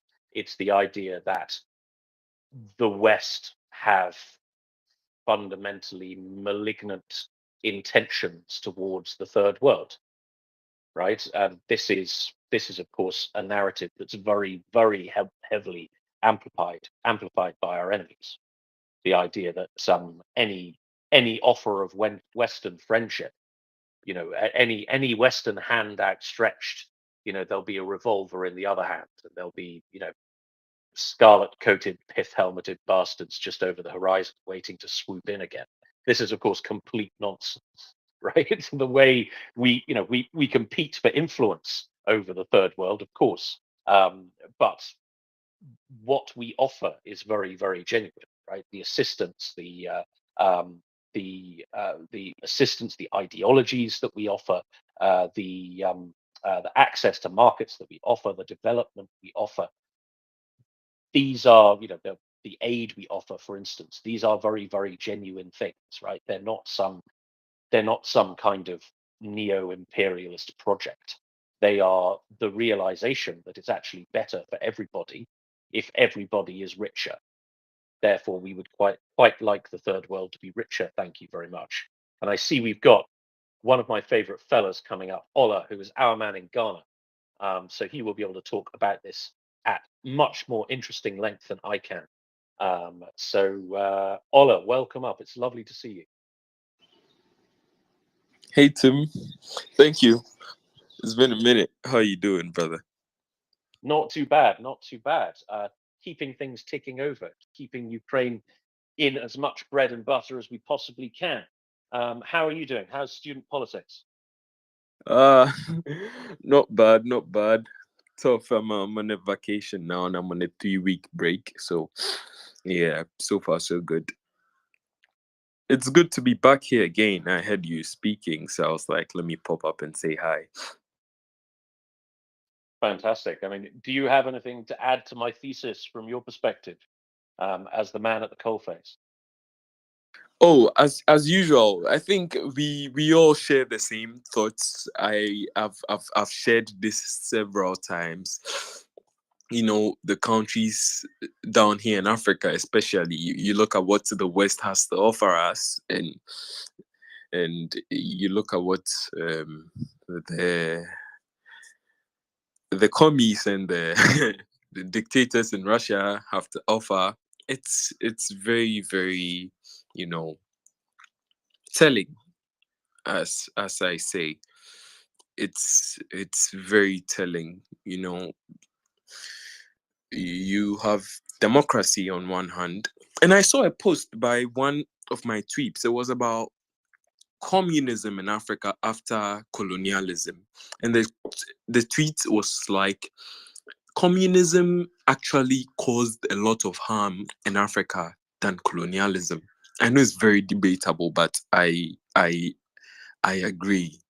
The problems that the East brought to Africa because of that ideology is very, very telling up to today.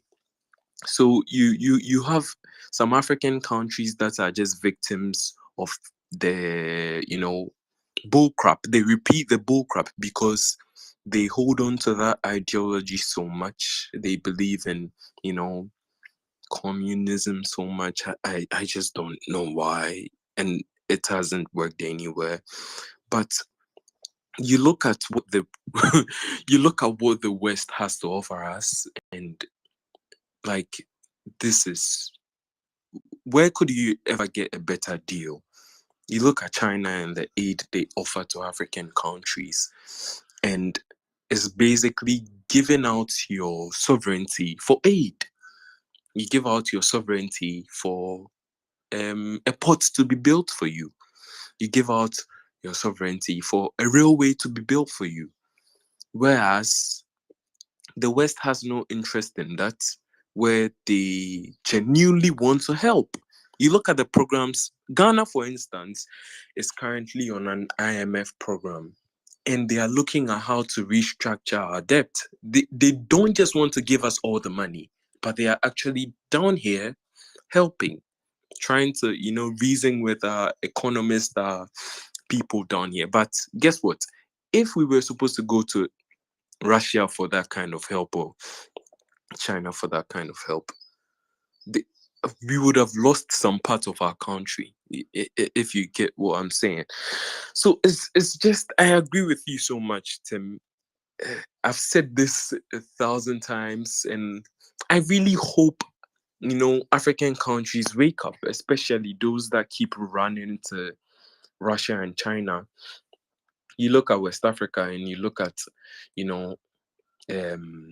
the countries like Burkina Faso, Mali, Niger. These are the countries that Russia has sponsored coups in the past few years. And I always use the British relationship with Ghana and Nigeria, especially, as a case study, and the French. And I keep advocating the French need to, they need to re-look at their policy, with those countries, because you would never, ever, never see, a group of Ghanaians, going for a rally in support of communism. Maybe you would see that, but never would you see Ghanaians taking the British flag to burn it. Never. You'll never see it. Because, we had a good relationship with the British, and they left on a good note. But whereas the French, I just don't know. I've tried to study the French relationship with, their former colonies in Africa, especially West Africa, and you just don't understand. The hate for the French is too much, and you would never see that in Ghana, that Ghanaians have taken a British flag to burn it. Never. But anyways, we are here for Ukraine, and we need to keep reiterating the message. We need to keep, saying it day in, day out, so that Ukraine finally wins. As I can see the trend happening all over Twitter, make Ukraine great again. We really need to do.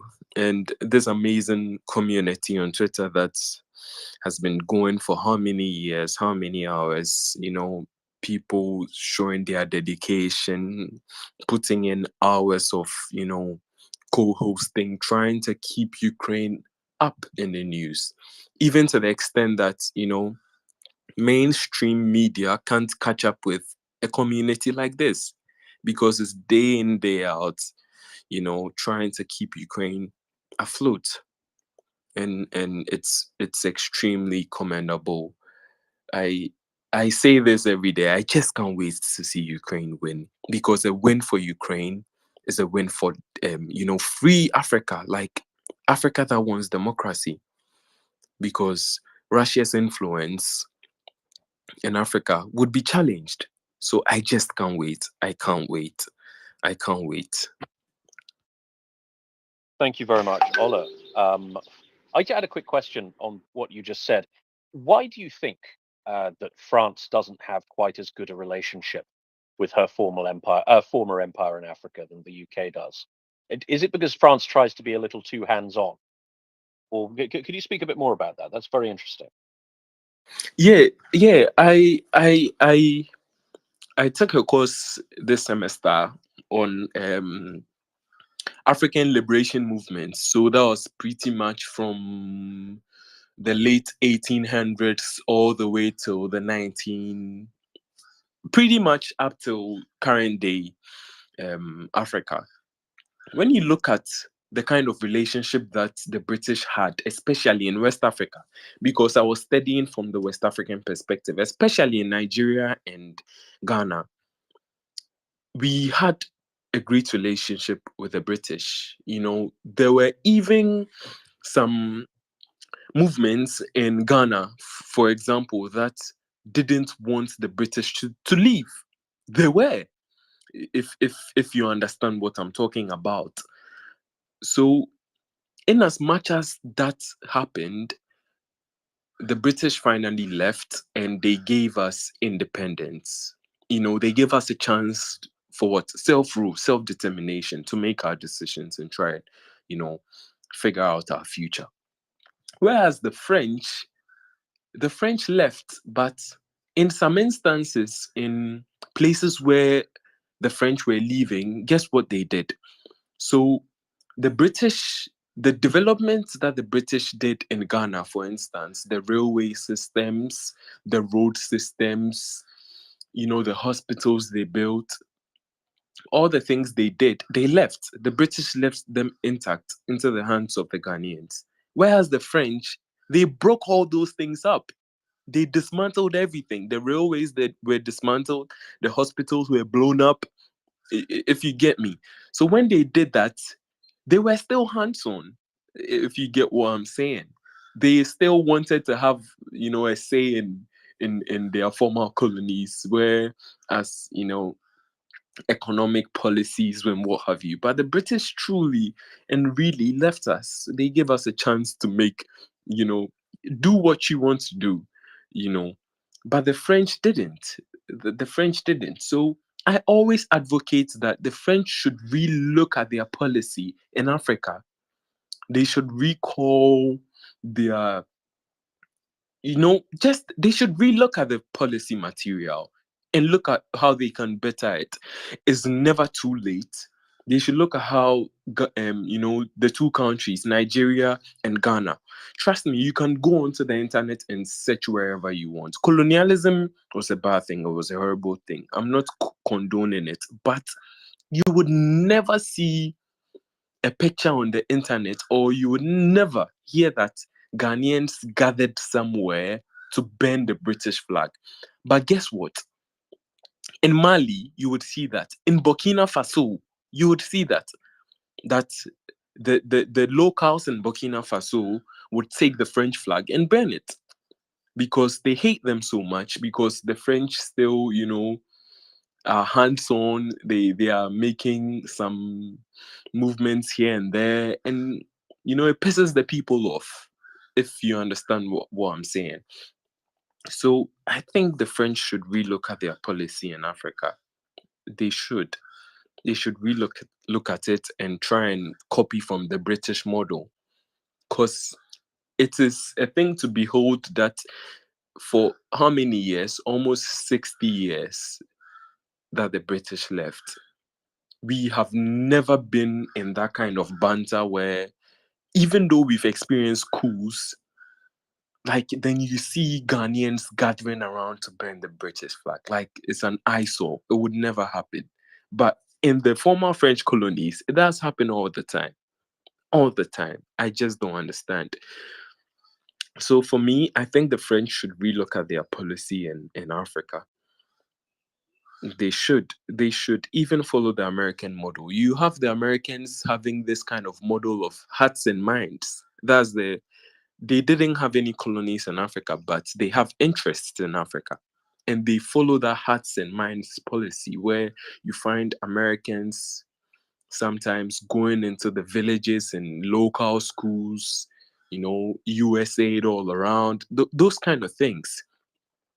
The British also do it. The UK also do it through UK aid here and there. So, anyways, If Tim, do you understand my perspective and what I think about that? Yeah, sure. I kind of do, and I think it's informed by two very different philosophies, even during colonialism, right? And I guess British colonial thought went through quite distinct stages of development, right? So you had the kind of original imperialism, which created British North America and created India, for instance, which was driven fundamentally by economic concerns, right? So it was mercantilism, where the idea is that we make money by exporting things.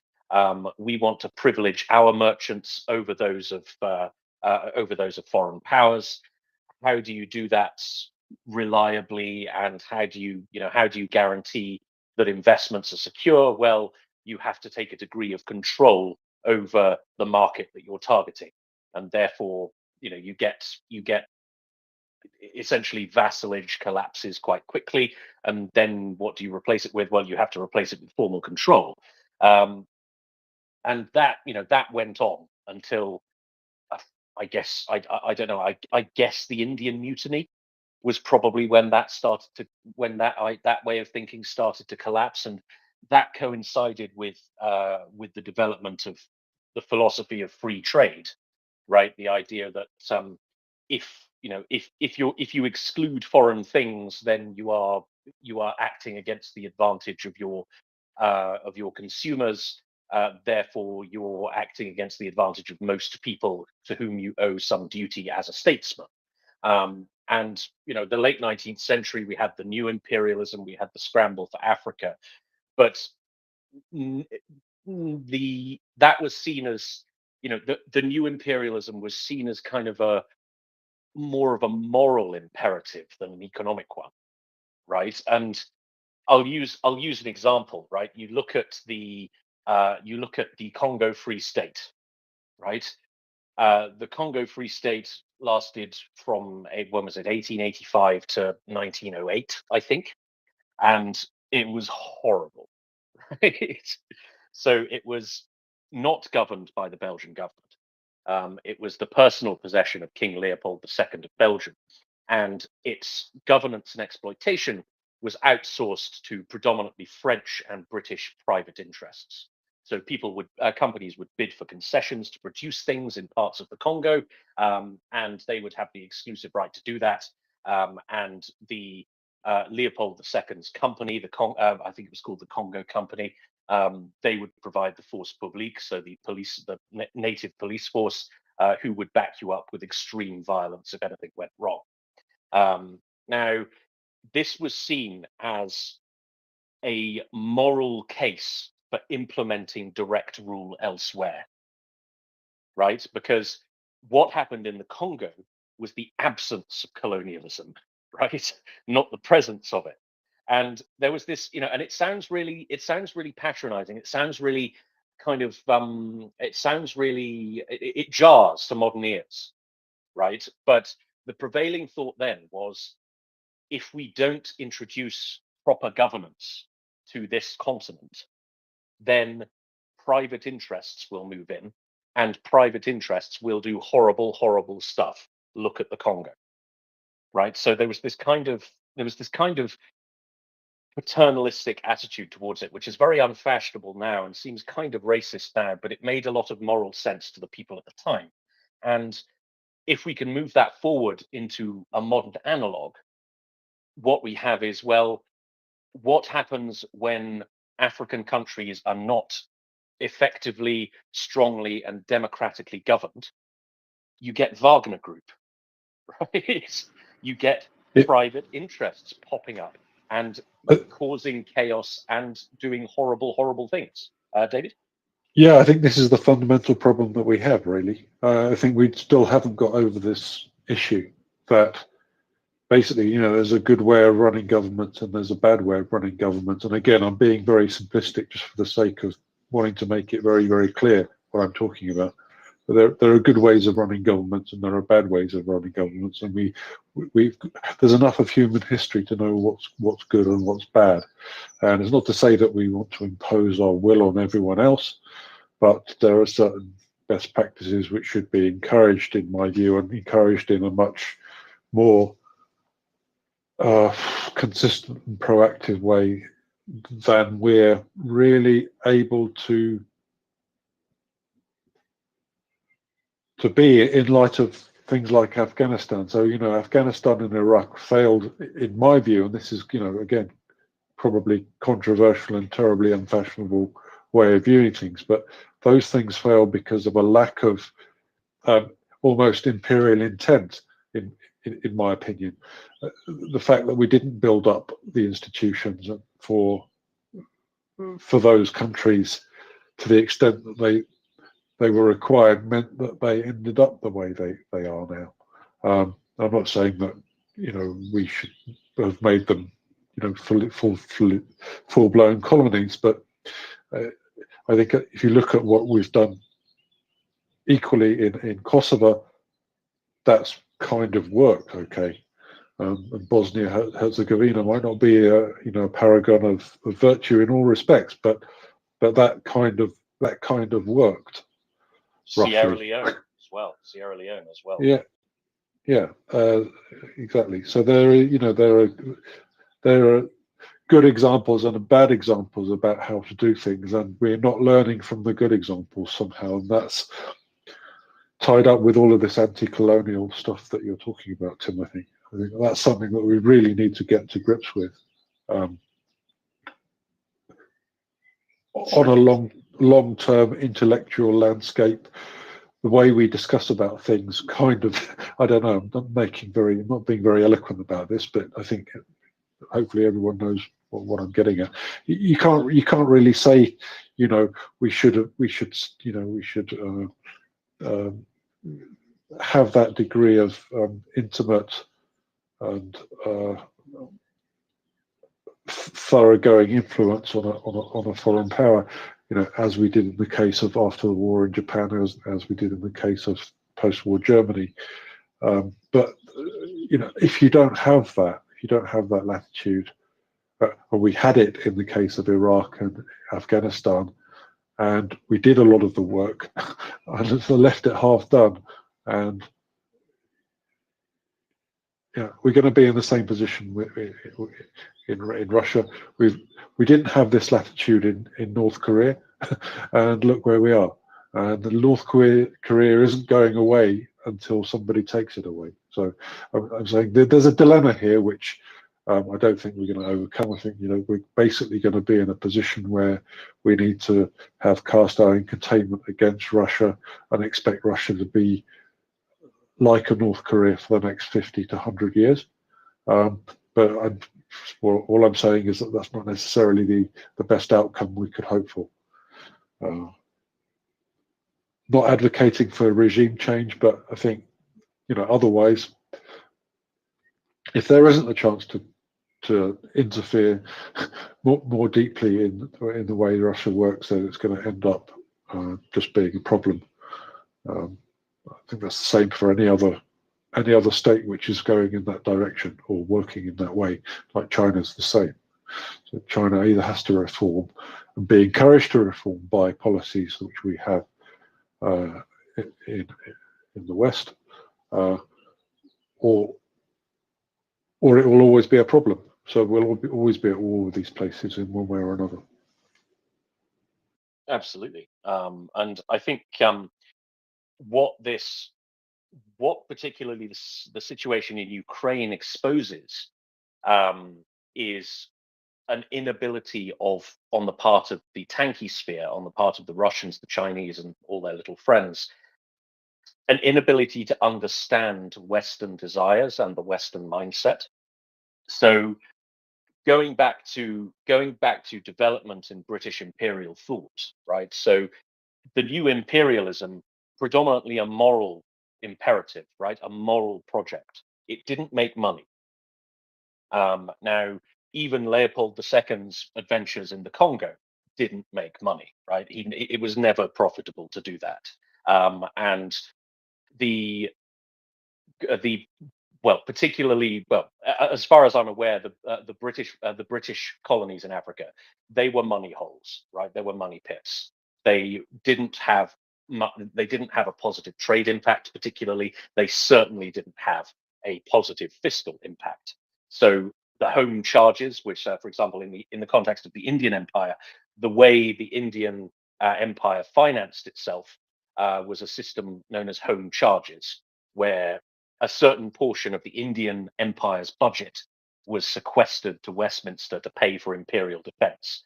That didn't work in Africa because there just wasn't enough money, right? there just wasn't enough of an economy in the African colonies, with the possible exception of South Africa and Egypt and maybe Sudan, if you want to go a little later. So it didn't pay for itself. It didn't create rich markets particularly. It gave resources, but not to the extent that the African empires were ever a particular benefit in the British case. Now, when this moral project kind of at the turn of the 20th century created a sort of existential crisis in British imperial thought, and that crisis was, where is this going? Right? What do we do with this thing that we've built almost entirely by accident, by the way? We've suddenly found ourselves in control of a quarter of the world. What exactly do we do with it? And there were really two options. So there was the option of imperial federation, which was favored by Joseph Chamberlain. And that was the idea that you kind of create a sort of federal structure where different bits of the empire get varying degrees of participation in the political decision-making process. Now that failed. That idea basically failed at the imperial conferences. So every so often there would be an imperial conference where the heads of government of all the dominions would meet with the British Prime Minister and the King and discuss common interests, and the colonial office represented the rest of the empire. And these happened every 2 or 3 years, I think. And this proposal of the nexus, the cradle of this proposal was the creation of a standing imperial council representing all of the dominions as a sort of supreme decision-making body, outranking even the United Kingdom. This failed because I think it was the Canadians didn't want to give up the degree of autonomy that they already had, which was basically full autonomy. They had dominion status by that point. So this idea didn't get off the ground. And so Plan B happened. And Plan B was, well, the empire isn't sustainable in its current form, but it can evolve into something a bit like an alliance, right? So the various bits of it go through these stages of development. So first you're a protectorate, then you become a crown colony, then you achieve responsible government. So you're trusted to run your internal affairs. Then you get dominion status, where you are a fully sovereign state, right? And the idea behind this was that it's better to have an ally than a colony, right? And this was particularly true in the African case. And it became particularly acute after World War II, when you thought it was unaffordable in the 19th century. After World War II, definitely unaffordable. So the mindset developed to the point where the people in charge of the empire were thinking, well, we don't really want to have the responsibility for running the minutiae of the affairs of African people. And frankly, we think that's a little unfair anyway, because they can they have a right to determine their own destiny. And so why hang on to empire when we can just create allies instead? And this is what the Russians don't understand, and this is what they don't understand about Ukraine, and their propaganda shows it, right? They cannot fathom why Western countries would want a strong and independent Ukraine. They don't understand that, because their only model for international relations is a country is either your enemy or it is your vassal. There's no in between, right? There's no ally. It's either you are in control of that country in some way, or at least you think you could be in control of that country in some way, or that country is aligned against you. There's no middle ground. So they can't map in their geopolitical minds the kind of relationship that the West wants with Ukraine. They can't understand that just as the United Kingdom would prefer to have a free, democratic, and independent Ghana rather than the Gold Coast as a colony, we would prefer to have a free, independent, and democratic Ukraine, because adding another member of the club strengthens everybody. You get a new friend, you get a new market, you get a new free people to interact with. Russians don't understand this, doesn't compute in their heads. They see only vassals or enemies. Ola? Exactly. Well said, Tim. But you know what really strikes me? I've realized that people, especially in my university, when I go to class and I speak to professors, they don't see Russia as a colonizer. You know, they don't, and that is what really strikes me. And I asked myself this question: is it because of the curriculum?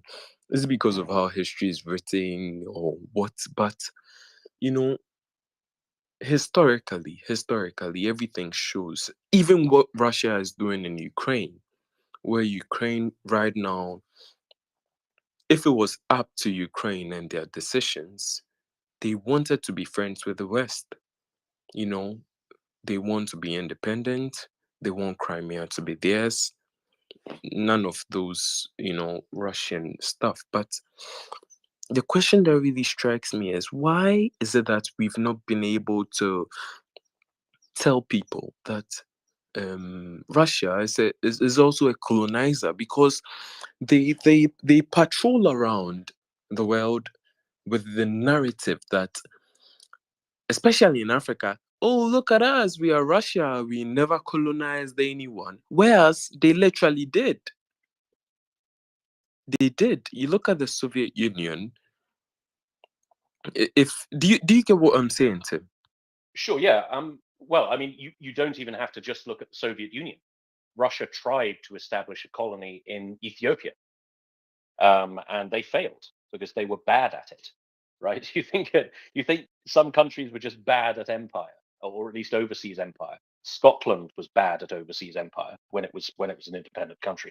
They tried to colonize the Mosquito Coast in Central America, and it bankrupted the Scottish state, and it was part of the reason Scotland became part of the United Kingdom. But Russia were also bad at overseas imperial adventures. They tried to colonize Ethiopia, but the whole thing just fell flat on its face. So it's there's a hint of jealousy about it, right? When they rail against the Western European empires, because Western European countries tended to do so quite successfully, at least if you consider taking enormous amounts of territory to be a successful thing. And the Russians failed when they tried, and they never really tried again. But of course, yeah, their empire is contiguous, right? It is a lump of territory surrounding Russia that isn't Russia. Where can we trace this attitude to? I think we should probably go back to Frantz Fanon. Frantz Fanon, he was from Martinique. I think he was from Martinique. He was from the Caribbean. He was black, but he was not African. And he was sort of a bit French. And he wrote a book called The Wretched of the Earth, which is where the notion of decolonization comes from, right? So decolonization as a sort of political meme comes from his thought. And he had two big ideas. Big idea number one was that that the imperial projects have, I'm just going to mute you because we're going to get some feedback there, that imperial projects have wrecked the African mind, right? So his thing was, I mean, he wasn't African, so quite how he proposed to speak with any authority on this, I don't know. But nevertheless, he tried at book length. One of his big ideas was that the subjugation, the indignity of being part of a European empire has broken the African mind, and that needs to be expunged. All Western ideas need to be expunged from the African mind. So Western ways of doing things are harmful to Africans, and therefore Africans need to do things in a different way. Now, okay, I disagree. I mean, I'm not a sort of naive Whig who thinks that there are these kind of universal values that everybody will succeed if they accept. I wouldn't go that far, but there are some ideas in statecraft that are just self-evidently good ways to do things, and democracy is one of them, right? So you can make a case, right? You can make a case. I don't necessarily agree, but you can make a case. The problem with Fanon was his idea about what to replace Western ways of thinking with, and that was, of course, Marxism, which is another foreign idea. So he kind of contradicted his own thesis. And so Western foreign ideas that are not African are harmful to Africa. How do we cure that? Oh, Marxism, an idea that is harmful to Africa and foreign to Africa. So an interesting thesis. His second big idea was, of course, that decolonization is always violent, right? And in fact, that's the first line of the Wretched of the Earth, is that decolonization is always violent. So this, of course, he was of course a Marxist. I think he attended one of those dreadful propaganda universities in the Soviet Union, but I may be wrong on that one. He might have been a little young, a little old to have done that, perhaps. But his ideas were taken up by the Russians very, very enthusiastically, if not created by them wholesale. So where do these ideas that Russia doesn't do imperialism and imperialism is an entirely Western thing? Well, it has its roots in Russian propaganda and the intellectual movements that Russian propaganda created for the benefit of Russia. And Frantz Fanon, very, very much the progenitor of some of those big ideas. Does that answer your question, Ola? Yes, definitely. I think I realized that trend in post-colonial African countries, where in Ghana, the same example you've given, Kwame Nkrumah, our first president, he also came in that same model. We should be independent and make decisions for ourselves. But he ended up going to the Soviets and being like trying to implement the communist rule in Ghana, and he was overthrown quickly. So I understand the line on which you're threading, because it's even evident in Ghana. It happened.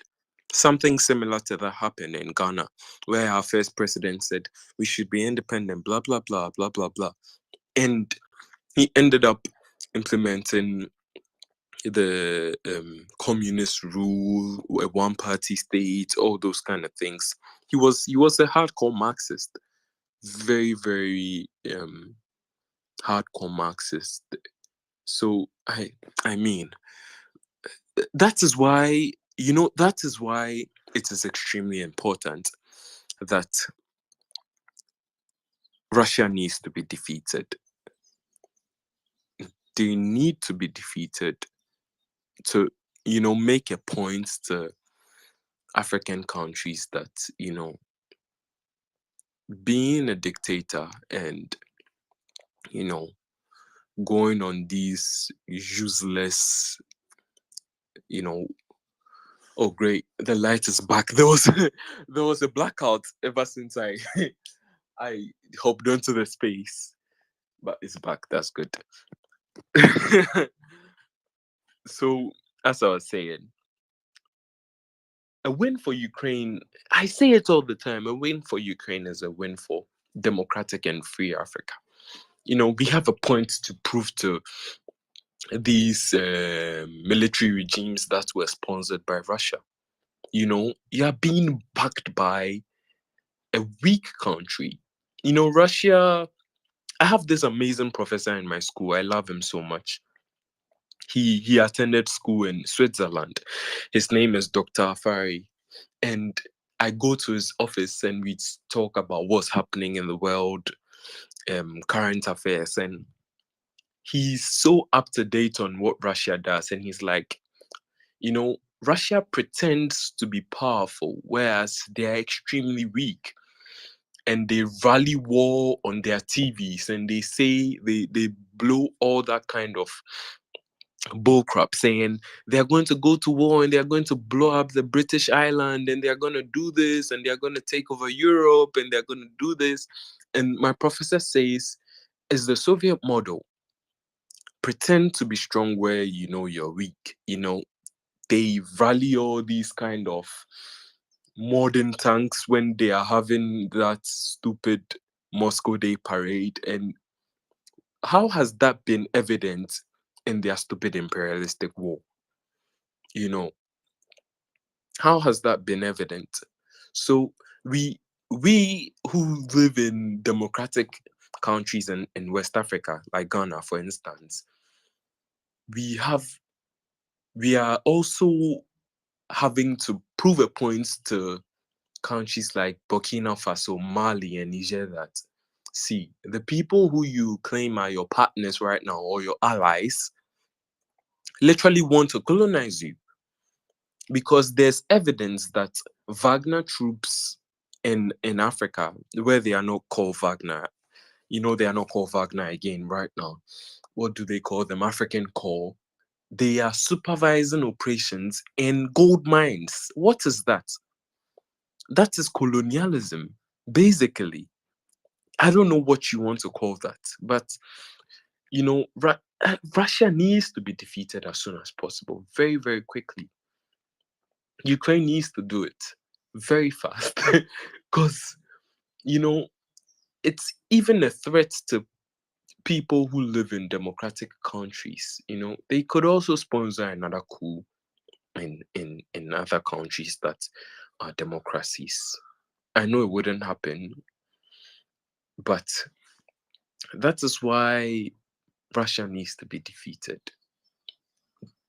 It's non-negotiable. I don't want to hear any back and forth or anything, but it is going to be a win for us who live in democratic countries in Africa. We would finally, you know, give people who say Russia are good allies, see, you are treading on the wrong path. You need to give that up. Anyways, I'm rambling, so let me be quiet, Tim. Not at all, not at all. That's interesting. I assume you were talking about Nkrumah. Yes, Kwame Nkrumah. He did that. For the example you gave about the philosophy on what Africa wanting to be independent and make our own decisions and later implement Marxist thought. Nkrumah also did that. Nkrumah rallied so much for independence and we need to make our own decisions, and later on went to the Soviet Union. Sure, because that's interesting. Because I've never thought of Nkrumah as a Marxist leader, right? I know he was personally philosophically a Marxist, but I never really thought of him as leading a Marxist regime. I wouldn't say he led a Marxist regime, but it was dictatorial. My grandmother lived through it, and I asked her questions, and she's like, there was a one-party state, that was the CPP. Whether you like it or not, you had to live through it. And his philosophies, as you just said, Tim, were Marxist, but on the ground in his regime, it was more like a dictatorial regime where political opponents were arrested and put in jail, and he believed in socialism pretty much, where he wanted everything to be under the control of the government, blah blah blah. So do you get what I'm saying, Tim? Sure, yeah. I mean, I guess it comes down to aesthetics, right? So it's easy to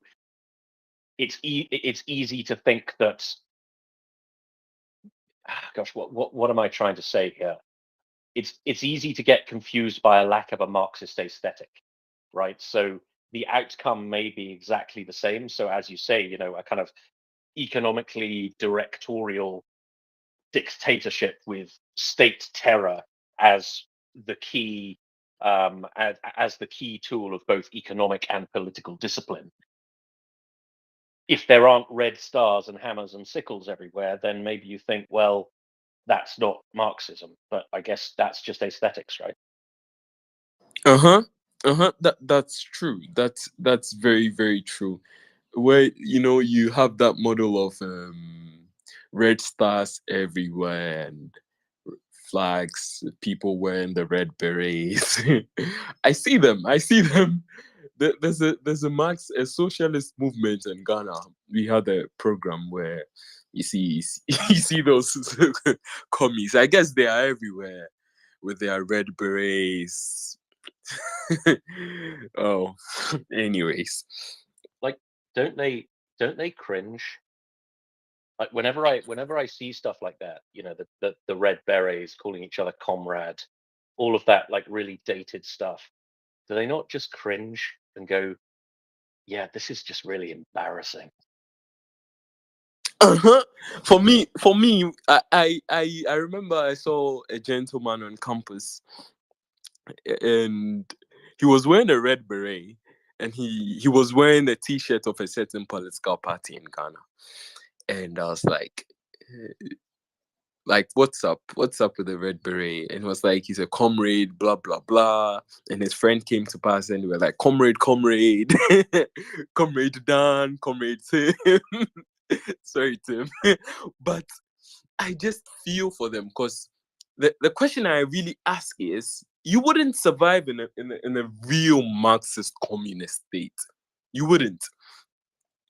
The thing about communists and Marxists is they thrive and they survive in democracies. They are given the chance to fool around. But like real communists wouldn't even survive in communist countries. Real Marxists wouldn't survive. Like, so when you pick Marxists from, let's say, the UK, and you send them to North Korea, like, give them 2 weeks, they would say they want to go back home. They want to go back to the UK. They'll get frustrated as quickly as possible. It's so free and easy to be communist in a free country, but try being free in a communist country. Like, they are so, it's cringy. Like, this is a dead ideology. It has never worked anywhere and is never going to work. It has failed in the Soviet Union. It's like, it is idiocracy, literally. And you see them with their red berets. Like, as you said, Tim, it's cringy. Like, I would never do that. Like, a red beret in 2024, what, being an advocate for idiocracy, like, upon all the history books I've read, and I would go and wear a red beret. Like, what is that? What is even that? And the West is seeing communists in Western countries, especially America. When I see American communists, I feel like throwing up. I'm like, what is this? And like, I saw a parade in London where there were people holding a flag of Lenin marching, and I'm like, what is even this? If you get what I'm saying, Tim. Yeah, it's very strange. And there's what bothers me about it. Well, it doesn't really bother me. What amuses me about it is there's a kind of personal arrogance to it as well, right? So you think about the history of, you know, kind of classical Marxism, Leninism. Now, the Soviet Union and China and a number of other countries had their best guys on this for 50 years, often longer, right? They were trying to make this work for 50 years. Entire civilizations threw all of the resources and political will they had at this idea, and it failed.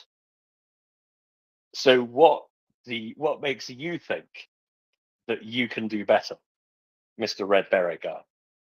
right? There's a degree of personal arrogance to it that boggles the mind. You think, well, okay, I don't know, Brezhnev couldn't make this work, and he was, I don't know a huge amount about Brezhnev, but presumably he was no fool. Now you're smarter than him, right? You have access to information that Brezhnev didn't have. You had ideas that he couldn't even fathom. You know, his life of studying Marx and Lenin and et cetera, is nothing compared to your 2 terms at the University of Southend, because you've got all the answers. It's, and there's an extraordinary personal arrogance to it, and it just makes me laugh. It makes me laugh. Okie dokie. So we should probably circle back to Ukraine. And I want to start by plugging our latest fundraiser. So, as you know, we are incorporated as a 501c3 in the United States of America. This means that we can collect donations and we can distribute those donations to worthy and carefully vetted causes in Ukraine and in support of Ukraine. So we run these periodic fundraisers. They usually last for about 2 weeks. We usually target about $25,000 per fundraiser, but that does vary. Now, once again, we have been looking at the power situation in Ukraine. I don't mean political power, I mean electricity. So the Ukrainian electricity system has been under sustained attack for quite some time. So Russians, much like 2 years ago, you may remember, just over 2 years ago, oh, sorry, wrong, just over a year ago, 18 months ago, that we had a sort of, I don't want to say winter of discontent, but you know what I mean. There were severe power problems in Ukraine because the Russians were targeting the power system.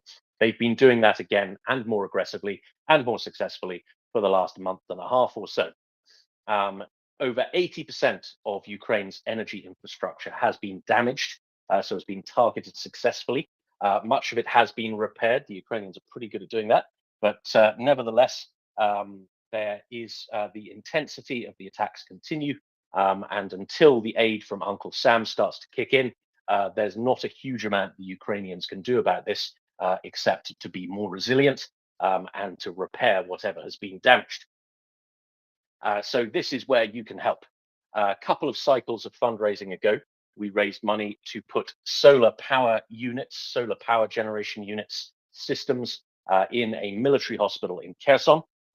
So when the power was out, they could keep the lights on and keep doing the vital work they do in support of Ukrainian life. We're going to do the same thing. This time we're doing it in Kharkiv. Now, Kharkiv is the biggest city you've never heard of. I'm teasing, of course, you're a Ukraine supporter. Of course you've heard of Kharkiv, but it's this very interesting, very dynamic and very beautiful city. Kharkiv is aesthetically is a really nice place. And it is in the kind of, I guess, northeast of Ukraine.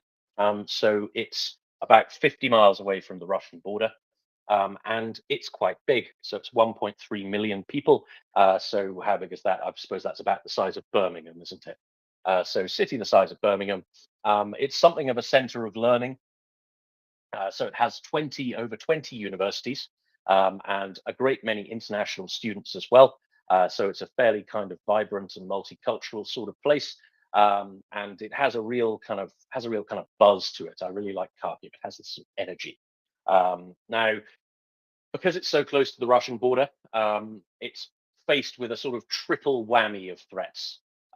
So there are three major aerial threats to Ukrainian population centers at the moment. There's missiles of the cruise and ballistic variety. There are the Shahed drones, courtesy of Iran. And there's also a new threat, the glide bomb threat. So one of the things the Russians have become quite proficient at is these so-called glide bombs. So what you do is you take a bomb, handle it very carefully, obviously, because it's a bomb. You attach wings and a guidance system to it. You strap it onto the bottom of your aeroplane, and you fly your aeroplane in the correct direction. You release your bomb at the right time, and your bomb will travel another 50 to 70 miles or so with its little wings. This is a tactic, well, it's been in use for some time. So the West, you may be familiar with the American system JDAM, Joint Direct Attack Munition. That's not actually a bomb. It is in fact the guidance system for a bomb. So it's the wings and the thing that allows the bomb to target accurately. There's a Russian version of that. They're called GAB or FAB or something like that. They're not as good, but Russian stuff never is. But when you're just lobbing bombs at cities, who cares too much about the accuracy? So these things have become an absolute menace. Kharkiv is close enough to Russia for the Russians to be able to use this capability against Kharkiv without even leaving Russian territory, right? So the pilot doesn't have to take the risk of flying over enemy ground-based air defense. He can just stay in Russia, thank you very much, release his glide bomb. It lands somewhere in Kharkiv, probably hits a block of flats. But as I've said, they are targeting the energy infrastructure specifically, and they are doing so successfully. So this triple threat, Ukraine doesn't really have a good way to deal with it at the moment. So Ukraine has air defense, but it is a very, very scarce, a very scarce resource. And somebody in the Ukrainian military and political infrastructure has to make the decision of exactly how they deploy that scarce resource. And it's a decision, I'll tell you, I wouldn't like to make. So do they target, do they protect the military? So the glide bomb threat is not only a threat to cities, it's also a threat to the front lines as well, because they can target, they basically have a whole bunch more artillery because of this, and it has longer range and it creates a bigger bang. So they could target the Ukrainian front lines, they could target Ukrainian formations, Ukrainian logistics, Ukrainian command and control infrastructure with this. And the only thing preventing them really is the ground-based air defense capabilities of Ukraine. So you can deploy it in defense of the front lines. Okay, will help you win the war more quickly, right? You'll lose fewer men, you'll have more men, you'll be able to attack, yada, yada, yada. But nevertheless, if you use all of your ground-based air defense doing that, then you no longer have any to protect your cities. And why are your cities important? Well, that's because that's where your people live, and that's where your economy is. And your economy is the basis of your war effort. So you can protect that you can also protect that with your ground-based air defense. Then there's critical infrastructure as well. So you have your cities that produce that where your people live. Your people need electricity to survive. They also need electricity to power your war effort. So if you're targeting things like electricity infrastructure and also transport infrastructure, that's something you're going to want to protect as well. So there's all sorts of things that Ukraine could be using its limited ground-based air defense resources to target. Nevertheless, somebody has to make the very painful decision to prioritize what to protect with this. So with every soldier you save, you're going to lose a number of civilians. With every power plant you protect, you may lose a number of soldiers. So it's not a decision I would like to make, as I said. So they do have air defense. It is a limited resource. Uncle Sam and hopefully the European Union as well are going to try and do something about it. But nevertheless, in the meantime, the glide bomb threat remains very, very potent, particularly to infrastructure and particularly to Kharkiv. Now, we're not allowed to buy weapons and supply them because we're a charity. We're not arms dealers. We also can't afford Patriot batteries because a Patriot battery costs about £1 billion. What we can do though is we can help with resilience. That's another way you can solve problems with electricity. Is you can ensure that the Ukrainian energy infrastructure is better distributed and less reliant on big juicy targets like power plants. And you can do this by helping us purchase solar electricity generation systems for hospitals in Kharkiv. So please do check out our tweet. It's the second tweet in the nest. You will see a bit of information on it. We're partnering with an American firm called New Use Energy. Now they are big friends of Ukraine. They do some manufacturing in Ukraine. They have a lot of business in Ukraine, though I think they're based in Arizona, but don't quote me on that. So good chaps, good Ukraine supporting company. They make some of their equipment in Ukraine, as I said. So we will purchase systems from them. I think a third part of the system is made in Ukraine. So you will be supporting Ukrainian jobs and the Ukrainian economy by donating to this drive. And we will ensure that we will purchase and transport these solar power generation systems, and they will be installed on hospitals and medical centers in Kharkiv. So please do check out the tweet, read a bit more background, go to our website, MriyaReport.org, make a one-off donation or set up a regular donation. If you are an American or Canadian taxpayer, you will get a tax receipt, which you can offset against your federal income tax liability, so you get a little tax break as well. If you're not an American taxpayer, you can of course still donate, but your tax privileges may vary depending on how your government views this sort of thing. So please, MriyaReport.org, set up a donation. Together we can save some lives. So that's my begging over for the segment. I see we have Patricia up, so welcome, Patricia.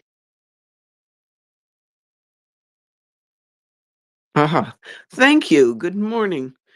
Well, the more I listen to the description of the damn glide bombs and discussion that we can't shoot the arrows, we can't shoot the archers, we have to try to shoot the arrows and then fix up what they destroyed because we can't shoot them. It makes me think, on the contrary, no, I'm giving money to the Czech ammo initiative and so on, and to what is it, the Ukrainian Come Back Alive, because they buy lethal stuff that we can't do. And by the way, Canadians cannot get a tax deduction. Here I am. Boy, this is one negative comment. Unfortunately, we cannot get a tax deduction on Maria report donations I give anyway, but to give us. I beg your pardon, Patricia. I was told that Yeah, the Canadian government recognizes the 501c3 thing. I know it's American. No, what it'll do is, if a Canadian is earning some money in America, some Canadians do have, say, live close to the border and work in, then they can get a deduction on any money they have earned in America. That's not me or most of us. But I know hosts have been saying it all along, and I've been sending little DMs or bullets or things that I do hope that we can, maybe you can all tell the hosts in your posts in the back channel that no, Canadians can't get a deduction. The way you find out is when you do your taxes, which we've all just done, finalized by 2 days ago. You can look up the charity on the site of the government, and they have to be listed.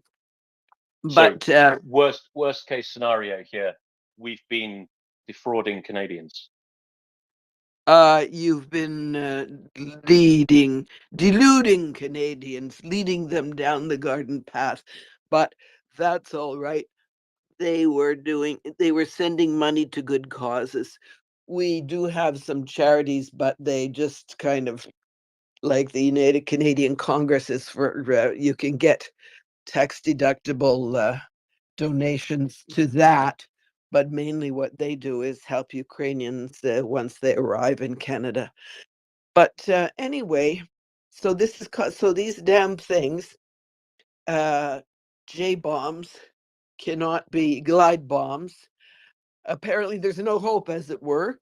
We can't do anything because you're supposed to shoot the Archer finally.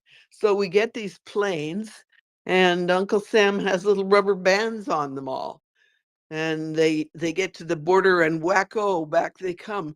So is the only hope, well, they've got over the horizon radar, but I mean, you've got to hit them before they release their bombs. Ideally, hit them on the damn ground. Well, hit them as they're rising. And they're not phoenixes. And you've got to, I mean, that is our great hope. about these bloody glide bombs. And we've just been sitting here on the edge of our seats waiting for the great fine day when a whole lot of glide bombs get attached to. We don't know how many they carry, at least 2, maybe 4. And to see them, smoke starting to happen just over the horizon would be a wonderful thing. But now I don't know. Yesterday, people were talking a lot about this constraint on the F-16s. I mean, some Ukrainian pilot is going to be so damn mad, he's going to go up there and he's going to do that. Well, they may be mad, but they're very disciplined. So not even that. But and so Uncle Sam can extend his nasty little fingers even into our planes that come from other countries due to the fact that he built them and this is a built-in constraint, or are we sure of that? I mean, it sounds so likely. So Well, this is truly dismaying. well, luckily we've got 2 aviation experts up. I see your hand, Bull Terrier, but I'd like to go to Colonel Jeff because he presumably has something to say on this topic. Colonel Jeff, welcome.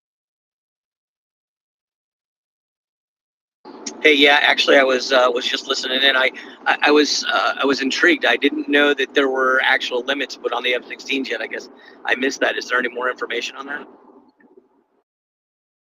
We've just been hearing about it yesterday, lately, more conversation.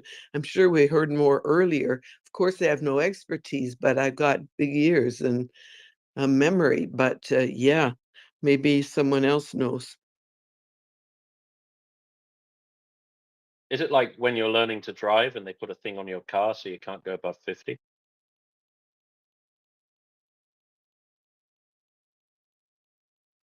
Yeah, I don't know. Actually, I've been invited out to the Ukrainian F-16 graduation, the first one, for their pilots, and so I definitely asked the question. But that's a little shocking. I hadn't heard that that the United States was putting stipulations or limitations on what the F-16 can do. As a matter of fact, I've actually heard a little bit of the opposite, in that there's perhaps going to be some more capabilities on this F-16 than people are expecting, which is a really good thing. So that's a goodness. The glide bombs are an issue, and what Tim said is 100% true. But I think once you start seeing F-16s get into theater, what you're gonna have is those fighters are not gonna get as close, right? So those Russian fighters are gonna have challenges. They're not gonna get as close, and if they can't get as close, those glide bombs, they can't reach their targets, right? So they might still be able to hit some things in the occupied territories, but they're not going to be able to get in and do damage into the bigger cities, which will be goodness. And then, by the way, not only do they have a problem with the glide bombs, but if you're a MiG-29 or a Su-27 carrying a Fab 3000, that is not the object you want underneath your belly as you're trying to maneuver and fight with a MiG or with an F-16. So you're going to want to get rid of that thing really fast, and it's called jettisoning them. Basically, you drop them dumb. And they're not armed. So if you get into a dogfight, you'll pickle off all that stuff and get rid of it, which is good, right? It'll just fall down to the ground and hit like a big thud, and it won't blow up. Thank you very much for that, Colonel Jeff. I see Hop C's hand went up, so I'd like to go to Hop. Hop, welcome. Thanks, Jeff. Good to hear your voice. Thanks, guys, for everything you do. Don't forget to like and retweet the space. As Jeff was alluding to, just when the F-16s and whatever numbers they show up in initially,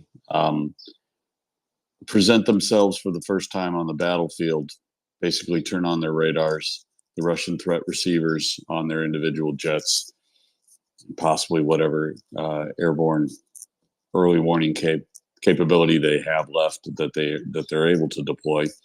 Anyway, when those buzzers start going off, Jeff's scenario is perfect. They're forced to react, and there's a damn good chance that anybody who is within whatever the Russians understand to be the F-16's weapons envelopes, even if they're just illuminated by radar, there's a damn good chance that they'll certainly break off whatever attack run they're on, and there's a damn good chance, depending on how they perceive the threat, that they'll jettison their ordnance and just create a 3,000 kilogram hole in some field, hopefully, that isn't occupied by certainly at least Ukrainians, and that's the kind of that's just sort of a non-kinetic but almost immediate effect that just the presence of the F-16 radar signature could have on the situation. And Jeff's forgotten more about EW than I'll ever know, but he could probably comment on that.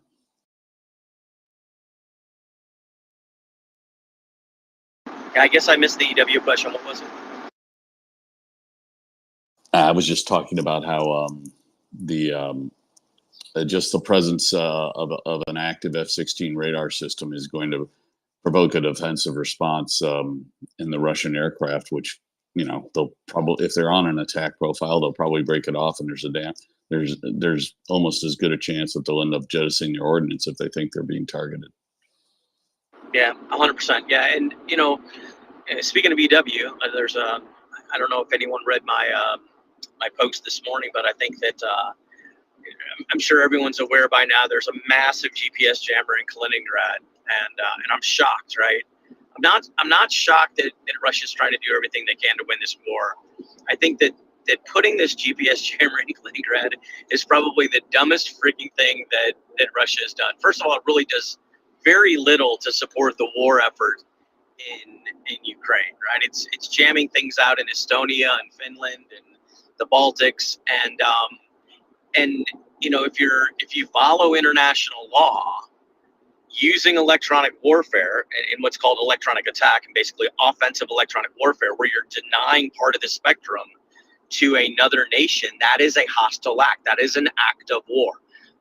In the Navy, as Hopsy might tell you, is if you're a boat at sea and you cross my bow, that is an act of war, right?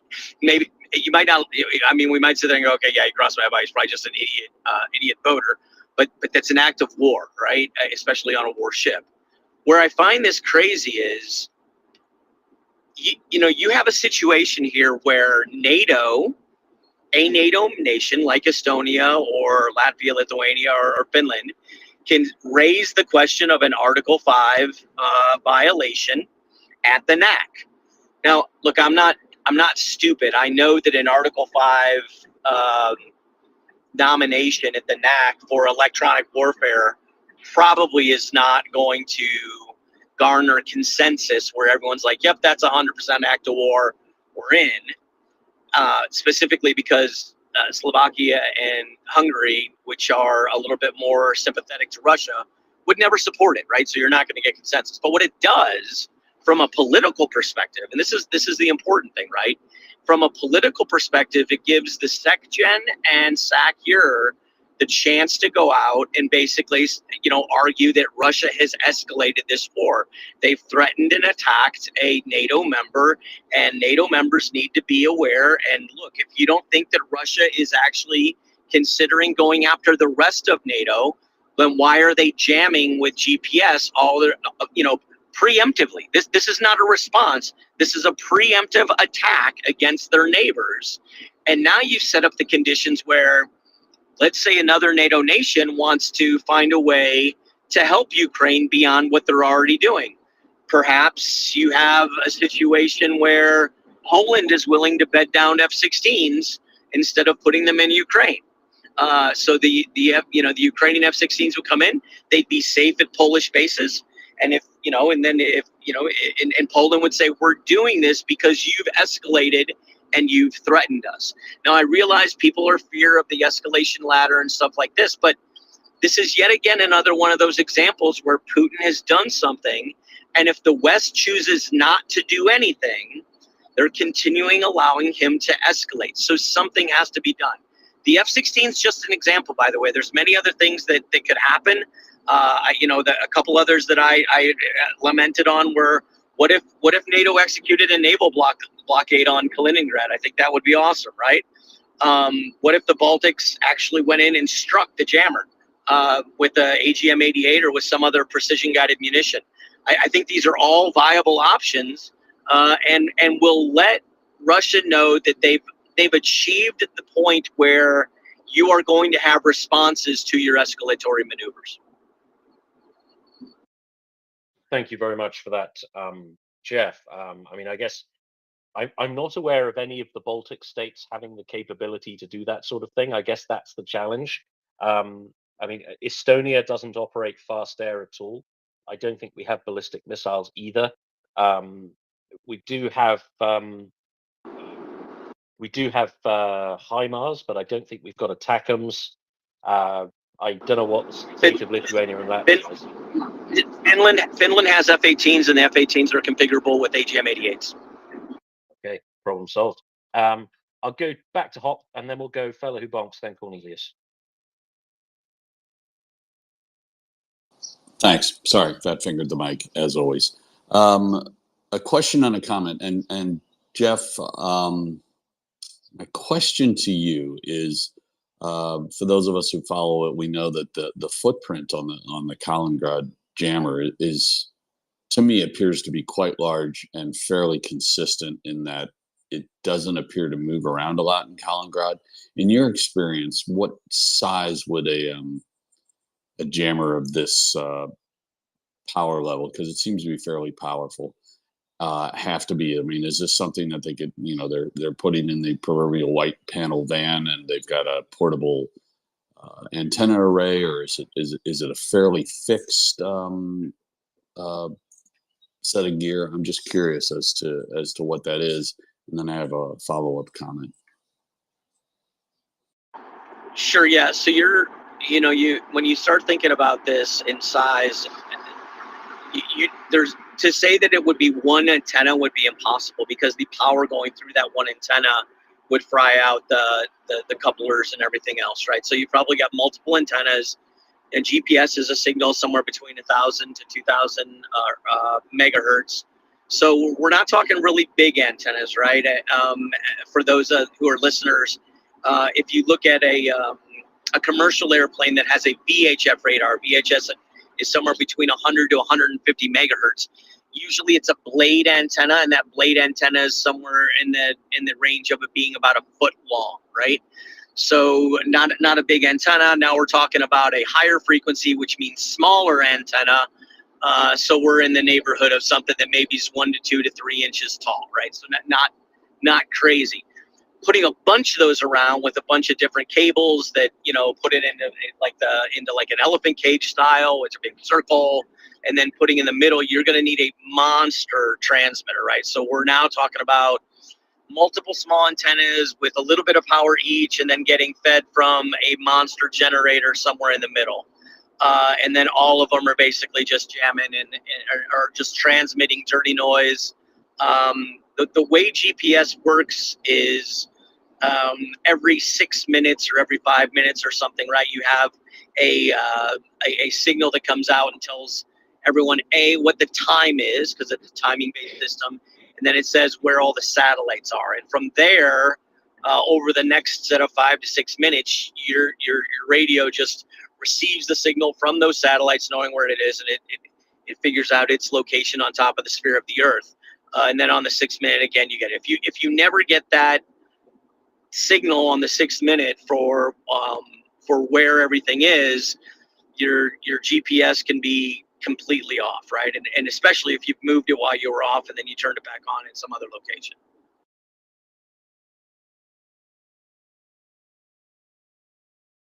Thank you very much. Did you want to come back on that, Hop, or should we go to Fella Who Bonks? I was just going to make a quick comment, but and then yield the floor to Fella. But there's a scenario that Jeff doesn't necessarily involve the airborne kinetic usage. There was a time back in the day when there was a country that in the Middle East that had a baby aspirin factory, and that baby aspirin factory was pretty much known to be the producer of some chemical weapons and gases. And weirdly, the two carrier battle groups and a Marine Mao formed off the coast of this country in sort of an unplanned exercise and a conglomeration of ships that in my career in the Navy I never had seen before, since, or after. And seemed like things were ginning up and all sorts of stuff was getting ready to happen, and special maps were being handed out to everybody. And then weirdly, that baby aspirin factory caught fire and burned to the ground. And everybody can sort of form their own ideas as to what happened. But I think this antenna array could also catch fire and burn to the ground. So just something to think about. And I'm going to yield to Fella and listen. Thanks. Great conversation. Thank you very much, Hop. It's always great to have you and Jeff up talking like real experts, unlike us gentlemen amateurs. Let us go to Fella who bonks then, please. Fella, welcome.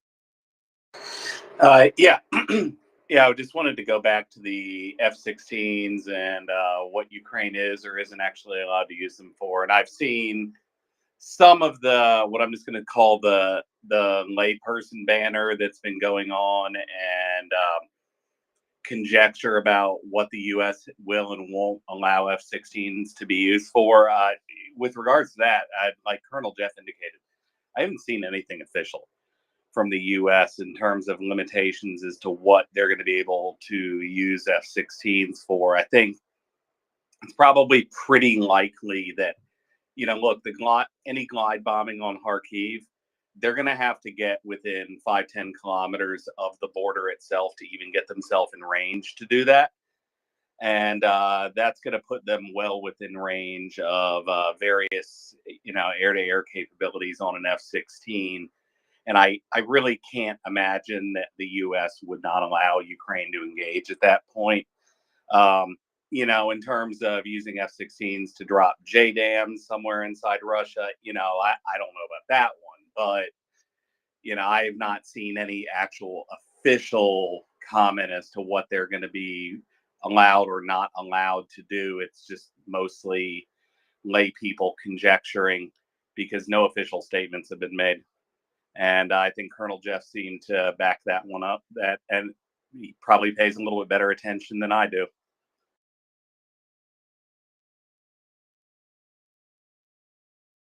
So I've had some back channel conversations with friends, and I won't say who they are. They're still active duty. They're still tracking what's going on, and some of them are actually, let's say, tangentially responsible for the F-16 training, right? So that's about as far as we go. But when I have my discussions with them, they don't release classified. So if any U.S. government's listening, relax, they're not talking classified. But they've clearly said that they know what my expectations are. They know what I think that they should have. And I'm hearing things like I'm going to be very pleased, right, with what the F-16s get. So knowing my expectations and knowing what they know about my expectations, that makes me happy. I also think it's important to pay attention to the tea leaves, right? About a month and a half ago, Ukraine was awarded a contract through the foreign military sales for them to get a ComSec office, right? So this is the office that controls the crypto comms for encrypted systems. I don't know what systems EUCOM and the United States have agreed to allow Ukraine to have and to talk on secure comms, whether that's a voice radio or a airborne data link, for example. But I just find the timing suspicious, right? That the office would go in and it would get set up just a couple months before the F-16s rolled in. So is it possible that the F-16s will have Link 16, which means, for those who don't know what Link 16 is, an airborne data link, this is the link that basically creates one singular air picture. It's got other assets in the link, like maybe an AWACS or a rivet joint or overhead satellites or Global Hawk. And everyone's in the link, and everyone can kind of provide information on those enemy tracks. So instead of seeing just a track on a screen, you get to see, you know, this is a 4-ship of MiG-29s that originated out of this airbase, possible configuration of loadout of weapons, what their fuel status is most likely, all this kind of stuff. And what's really nice for the F-16 guy is he sees that on screen without ever turning on his radar. I mean, this is one of the funny jokes that, you know, one of the funny things that I always laughed about when guys are like, well, these F-16s are old and they got the old radar, so it's going to suck. Well, if you don't have to use your radar, how bad does it suck, right? So I think it's important to remember.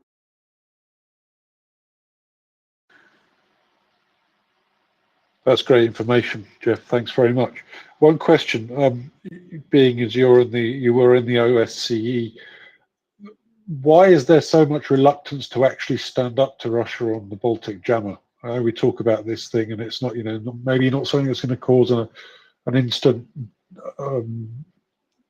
aeroplane dropping out of the sky situation or anything like that, but nevertheless, it's, you know, still the slippery edge of the wedge, so to say. Why is it that there's no reaction at all?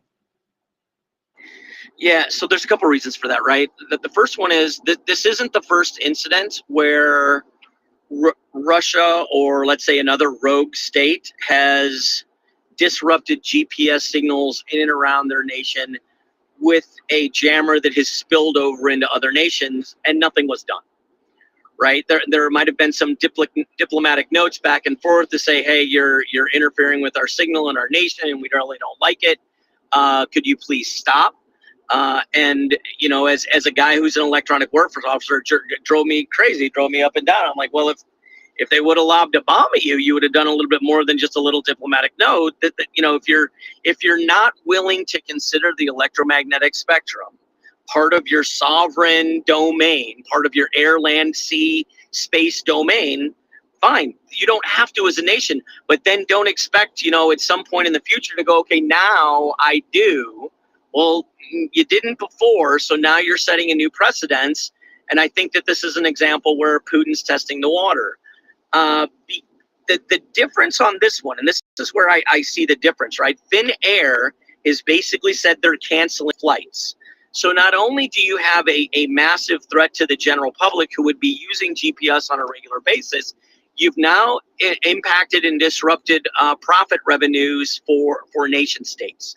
And that becomes, you know, when you start messing with the money, it starts upsetting people a little bit more.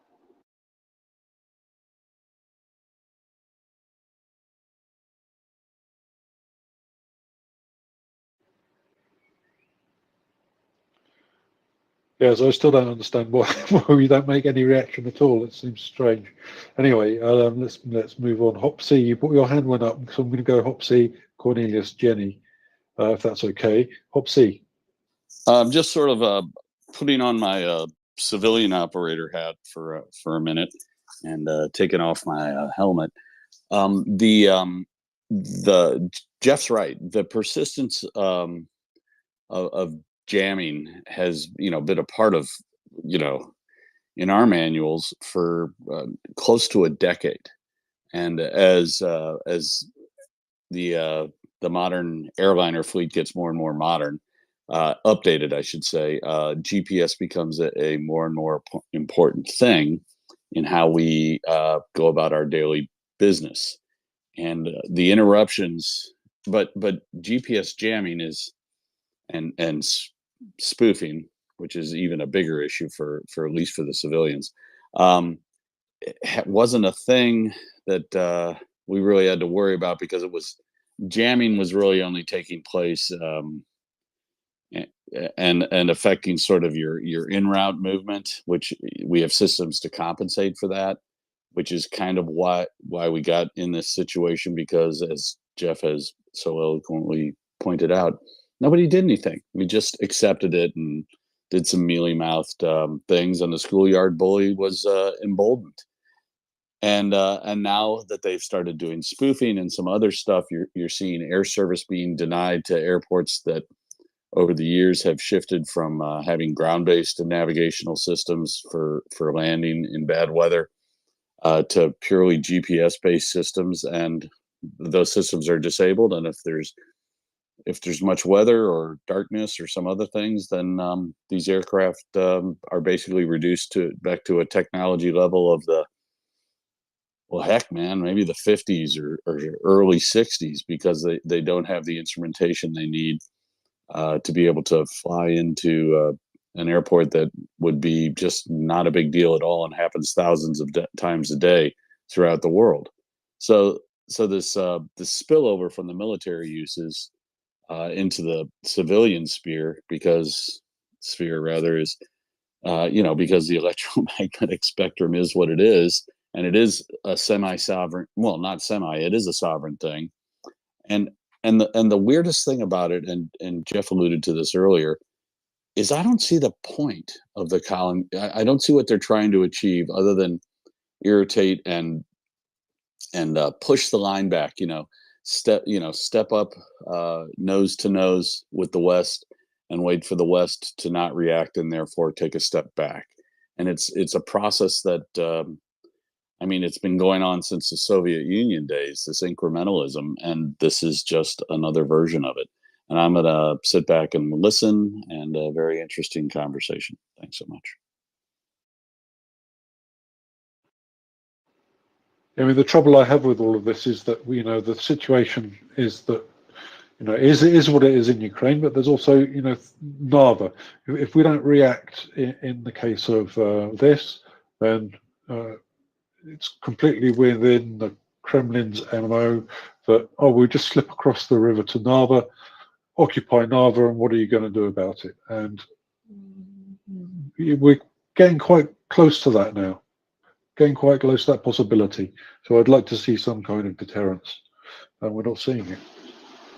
Yeah. So look, I was back in the States this past weekend, and I had a really good friend that I met up with, and I talked with him, and he's a multi-star flag in the government. And look, he follows me on other platforms, and we're good friends. And so we talked a little bit about this fear of escalation thing, right? And he reminded me something that I had forgotten, and that was that U.S. military doctrine and Russian military doctrine are very different, right? We, the United States and the West, separate out conventional and nuclear military doctrine into two separate doctrines, right? We have conventional warfare doctrine, and then we have nuclear military doctrine, which is nuclear doctrine is predicated on the concept of deterrence, right? And we study that, and we know that the Russian doctrine is one singular doctrine, right? And it's escalatory from conventional to tactical nuke to full nuclear, and you can use any weapon in the military doctrine to continually try to achieve your gains. Okay, this is not debatable. This is their doctrine. This is the background I'm giving you. If you don't want to agree with that, you're just, okay. Well, you probably don't listen, but you have to hit the I believe button on all that, right? Now, if you hit the I believe button on all that, here's kind of the thing that, he said, look, he goes, you have to look at Russia in a sphere of, they have this, they don't stop in their escalation to achieve their things. So this whole idea where I think that the United States should do more, his question to me was, what makes you think that they would not, since it's one singular doctrine, continue to escalate to achieve their goals and their objectives? And I said, look, I go, you're right, that is their doctrine, right? But if you want to anchor your position to fear of escalation on Russian doctrine, then let's talk about Chechnya, and let's talk about Afghanistan, and let's talk about other wars that Russia did not really do all that well in, where they refused to escalate all the way to nuclear when they clearly had the chance. Look, Russia had nuclear weapons back when they were in Afghanistan. They chose to actually just freaking pick up and leave and not continue up their escalatory ladder because they understood their escalation would mean something in response and return. I think this is the same thing. But one of the things that I think Medvedev and Putin are very, very good at is badgering the West continually over and over, right, with different ways to try and see and test what the United States is going to do or how they're going to respond And, that this is just yet another one of those things where they're like, hey, why don't we just turn on a jammer in Kaliningrad and see what the freaking West does? It will help our experts analyze where the West truly does stand on escalation and how much they've had to be fed up to actually respond. Very good. Okay, Cornelius, you've been waiting for a while. Oh yeah, but it's when I pushed the button, I had all sorts of grandiose things to say. I love what he just mentioned about testing the West, but I'm not so certain that Russia's doctrine should be thought of as doctrine like we use it in the West. Doctrine in the West, we have a disciplined approach to military operations and strategy, and we actually use our doctrine, but they just seem to rabble things. I mean, did the invasion of Ukraine go doctrinarily? A big question mark on that one. So I think maybe we ascribe to them too much when we say that they've got doctrine. They may have it on paper, but in practice, not so much. Anyway, GPS. I think a lot of people may not realize that GPS is a civilian tool for the most part. Although the military can use GPS, in practice it's got a second capability that the civilians don't know much about, but all militaries know that they can use an encrypted side of GPS to avoid some of these kinds of disruptions. However, if you've got a jammer that's actually taking the signal out, swamping things out, making the noise floor too high, you are going to encounter problems. But the kind of jamming that I think is going on at the moment is disrupting civilian operations and maybe military logistics. But the encrypted, your F-16s, your vehicles, the troops on the ground will be able to be, all the NATO forces will be able to have unspoofable, I suppose, unspoofable GPS. But really, the extent of the impact of jamming is not just that people can't use Google Maps and Waze to get around efficiently, which I'd be lost if I didn't have Waze these days, but also massive impacts on communication systems, terrestrially based communication systems, networks, fiber optic networks, microwave data links. They're all timed, and they for a decade or more, 20 years, they've been depending on those picosecond precise timing signals that the GPS system is sending down all the time to keep their communications from conflicting with each other. So if this is happening, you could really find that communication systems get screwed up. I just want to inject that.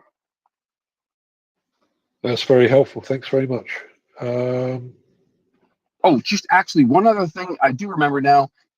I didn't hear anybody mention it, but there was a Google feed, news feed, that Ukraine had sent in well over 60 drones to an airfield to take out, and this is where this conversation started, the KAB glide bomb shelters at an airfield, and they may have nuked, well, not nuked, I shouldn't use that because we actually do talk a little more precisely. They blew up a Su-34 bomber by just saturating this airfield, and the KA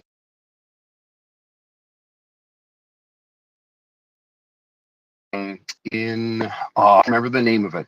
I saw that, and it reported that this attack occurred last night, and Russia said that it shot down 66 of the incoming drones. Has anybody heard any more about that, or is that old news? Sometimes Google tosses up old articles that No, it's not old news. I think it's about a day old. But yes, I don't have anything right in front of me, but it did happen. And they did destroy a large number of the glide bombs. So it's all good.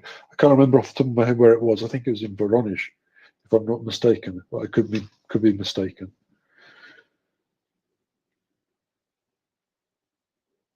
I'll have to look it up, and I'll come back to you if I can find something. Yenny. Hello. So I have a question for Jeff actually.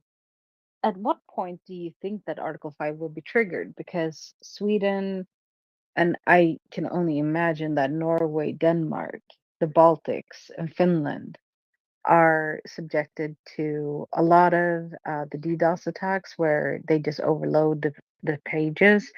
But Sweden has also been subjected to cyber attacks where they actually got into the system and stole people's personal information.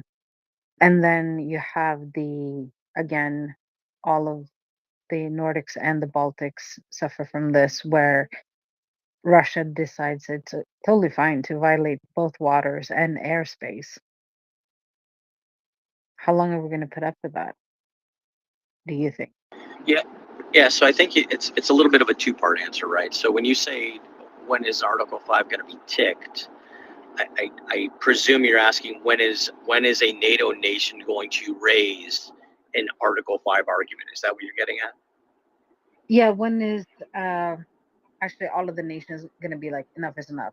They're poking. Well, I think you're getting close with Finland, because they just knocked down their, Finnair's going to start losing money, right? And there's a difference though between raising an Article 5 argument, or surfacing an Article 5 issue, right? Invoking Article 5, if you will, right?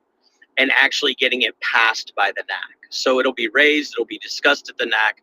I don't see anything at this point in which all the nations are going to vote like they did on September 11th for the United States, right? Article 5 has only been invoked and voted through one time, and that was for the United States on September 11th. I do not see, at a minimum, Slovakia and Hungary supporting and voting to endorse an Article 5 vote. So when will the discussion start? Do you think that it will, or do you think that we're just going to go like, No, whatever? So you're right. So the way it works is Finland would say, hey, we've been attacked. Our infrastructure's been attacked. GPS is part of our infrastructure. It's critical infrastructure for our nation, and we're losing money on it now. We're invoking Article 5, and as hokey as people might think that is, that would start the discussions at the NAC. Again, I don't think they go through, but it's really important to understand though, right? The mere fact that a nation raises Article 5 now gives Jens Stoltenberg and the SACEUR, General Cavoli, the opportunity to now kind of stoke the flames. Like, this is Article 5. We now have, one nation believes it's attacked. It doesn't matter if everyone else believes it. They believe it, and there's other nations that are going to get on board. Like the United States might say, "Yep, we support that attack," and Germany and England and other nations might go, "Yep, you know what? We believe they're attacked too." And the more they grow to that, right, the more political, let's say, political clout or political savings account NATO would have. And when you get that bank account big enough, you can then go out and say, all right, hey, up a blockade in Kaliningrad. Hey, we're going to, F-16s are in too much risk in Ukraine, and we're sick of this. We're going to bed down the Ukrainian Poland. And if we're losing you, Colonel Jeff. sometimes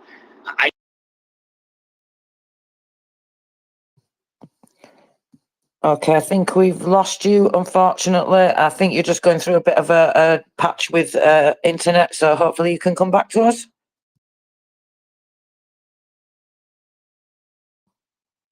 Well, that's a shame. It looks like you may have dropped Jenny. Oh, that's a real shame. Because I'm personally getting sick and tired of Russia poking the whole time, like all the time. It's not just once, it's all the time. They have done big, where at least two attacks that I know of, where they stole information about Swedish citizens. They stole our personal data at least twice. I think that the DDoS, where they take down the where they overload the system. That happens almost daily. And because the papers stopped reporting, and I don't think that just because I don't read in the paper, it stopped. I just think that they're doing it, but now we're just like, this is a way, this has now become a part of our daily life, which is horrible. It shouldn't be. And I think that they only mention it when something big happens, like when they took down the official government site for our parliament. That went down, like I think it was in February, which makes me angry. See how good I am at not using bad words. Um, and they have also, like, the biggest violation that I've seen of our airspace in 2024 is when they sent drones, and I know 3 of the positions. One was over the Malmö airport, which is at least the 3rd largest in Sweden. They were over a nuclear power plant that has been decommissioned, and it's not up and running now, but they were still there. And the 3rd one could possibly be a military base, and that one is the one that I find the most concerning. And I did talk to Den John, who lives in that part of Sweden where they were, and he's like, the thing that's there is the military base. And I had no idea, and that is really concerning. Anyway, so I just wanted to see how long we're going to put up with this, because I think it's very unbecoming of a non-friendly, like a nation that is not very friendly towards Sweden, to do this. And I think that something needs to be done, because this will just continue. And I know they do this to Finland. I know they do this to the Baltics all the time. This is like a joke. This has been a joke for a long time in the Nordics, that they always come for unannounced visits, and we are stingy and we're not giving them coffee. They're not getting our coffee. Anyway, thank you. Thank you very much, Janet. I agree with you. They need that metaphorical punch in the nose. Otherwise, this is just going to continue until they force us to give them that metaphorical punch in the nose. And I, for one, would rather that be on our terms than theirs. But of course, I don't know all the things that are going on in the background and all the intelligence that our governments are privy to, etc. But absolutely, Jenny, I agree with you. It's coming close to that point, surely now. Bull Terrier, sorry, just before I go to you, Bull Terrier, I would like to welcome Alan. Good morning, Alan. Good morning, Tracy. Great conversation going on here. Let's continue. Bull Terrier.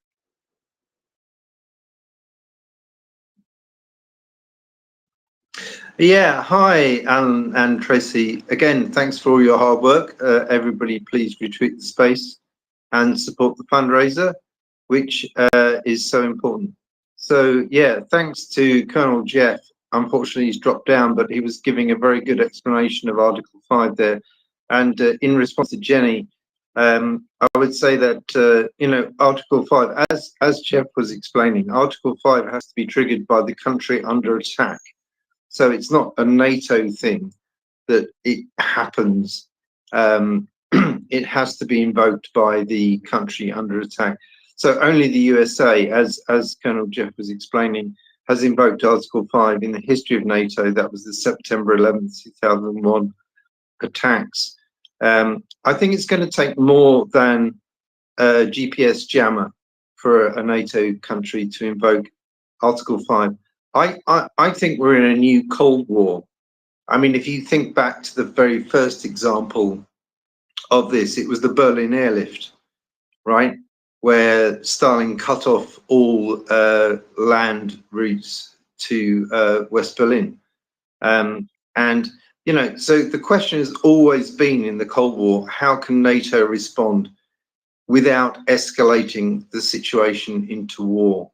So, that's what we're looking at, and that's what we need to consider as options. Thank you very much, Bull Terrier.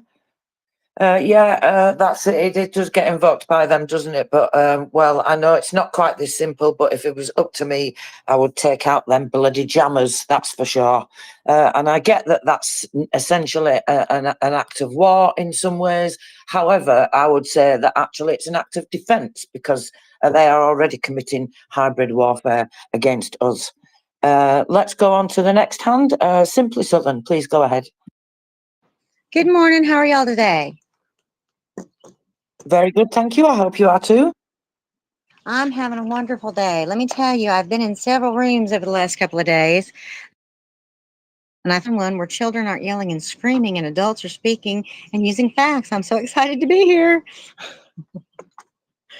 Anyway, I just wanted to put in a quick, I'm having trouble and I want somebody else to explain this to me.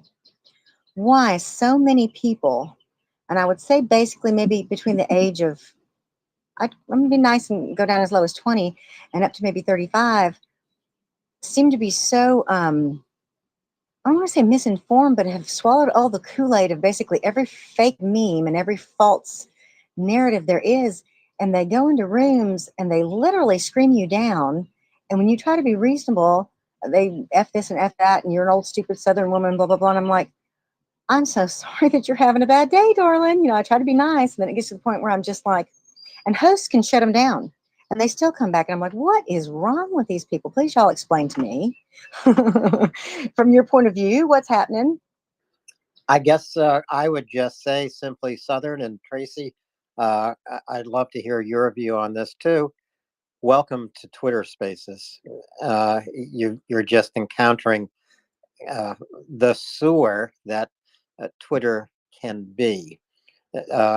We're up here at MriyaReport on the sidewalk.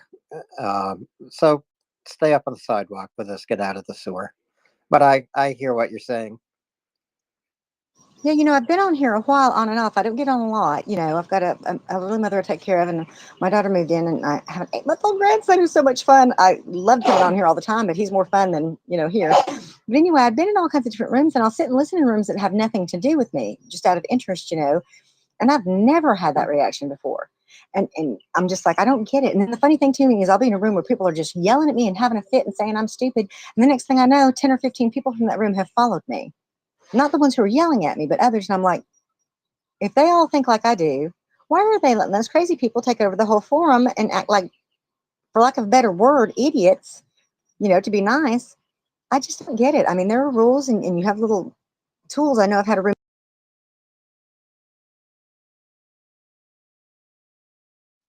Not every space on Twitter follows rules of civility, as we do here at MriyaReport.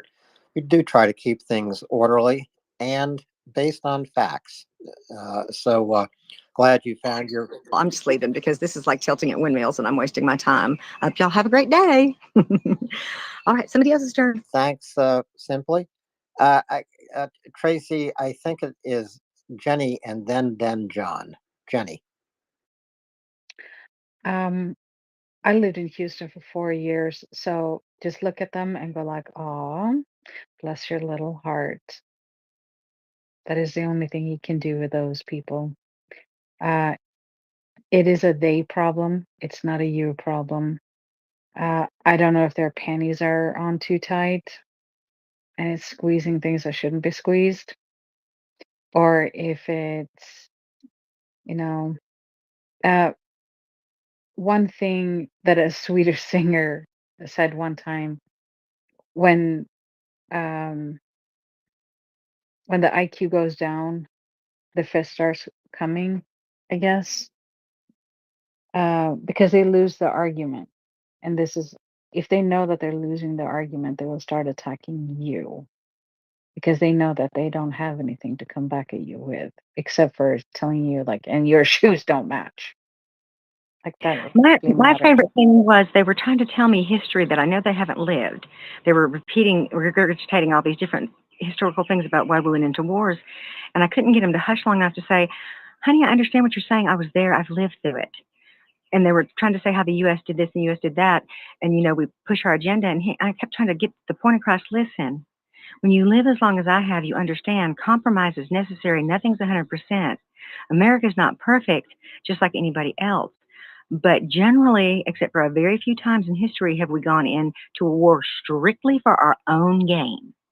And they just wouldn't listen. You know, they were so, they were like little children. I mean, you're right. I told them too that if they had to revert to cussing, that they had no point. You know, but it's just so frustrating because they sounded intelligent enough. But when I spoke to them, I thought, good Lord in heaven, I'm sorry your mama had you. Bless her heart when it's holidays and you're over there hollering at her, you know? Yeah, and the thing you have to realize is that their mom didn't teach them that they have one mouth and two ears, which means that you should listen twice as much as you speak. I have that issue too. Sometimes I talk a lot. Uh, but, you know, and my dad was in the Navy, so I can get down there and get really offensive. Um, I may or may not have said that maybe their mom should have swallowed, just because Oh I my can. God, let me tell you my version. You want to hear my version? The Mhm. best parts of you slid down the crack of your mama's. Oh, I love that one. Yeah, I have that one too. Yeah, but I can get really offensive and sometimes it goes really fast. But at the same time, yeah, just take a deep breath like you do with a hungry 3-year-old, and then just like tell yourself, not my circus, not my monkeys, and move on. Anyway, thank you. Thank you, Jenny. Did you want to follow up there, Simply Soho? You have to unmute your mic. At Simply Southern, maybe having some audio issues here. Let's, or maybe not, I don't know, Simply Southern, and then back to Bull Terrier, please.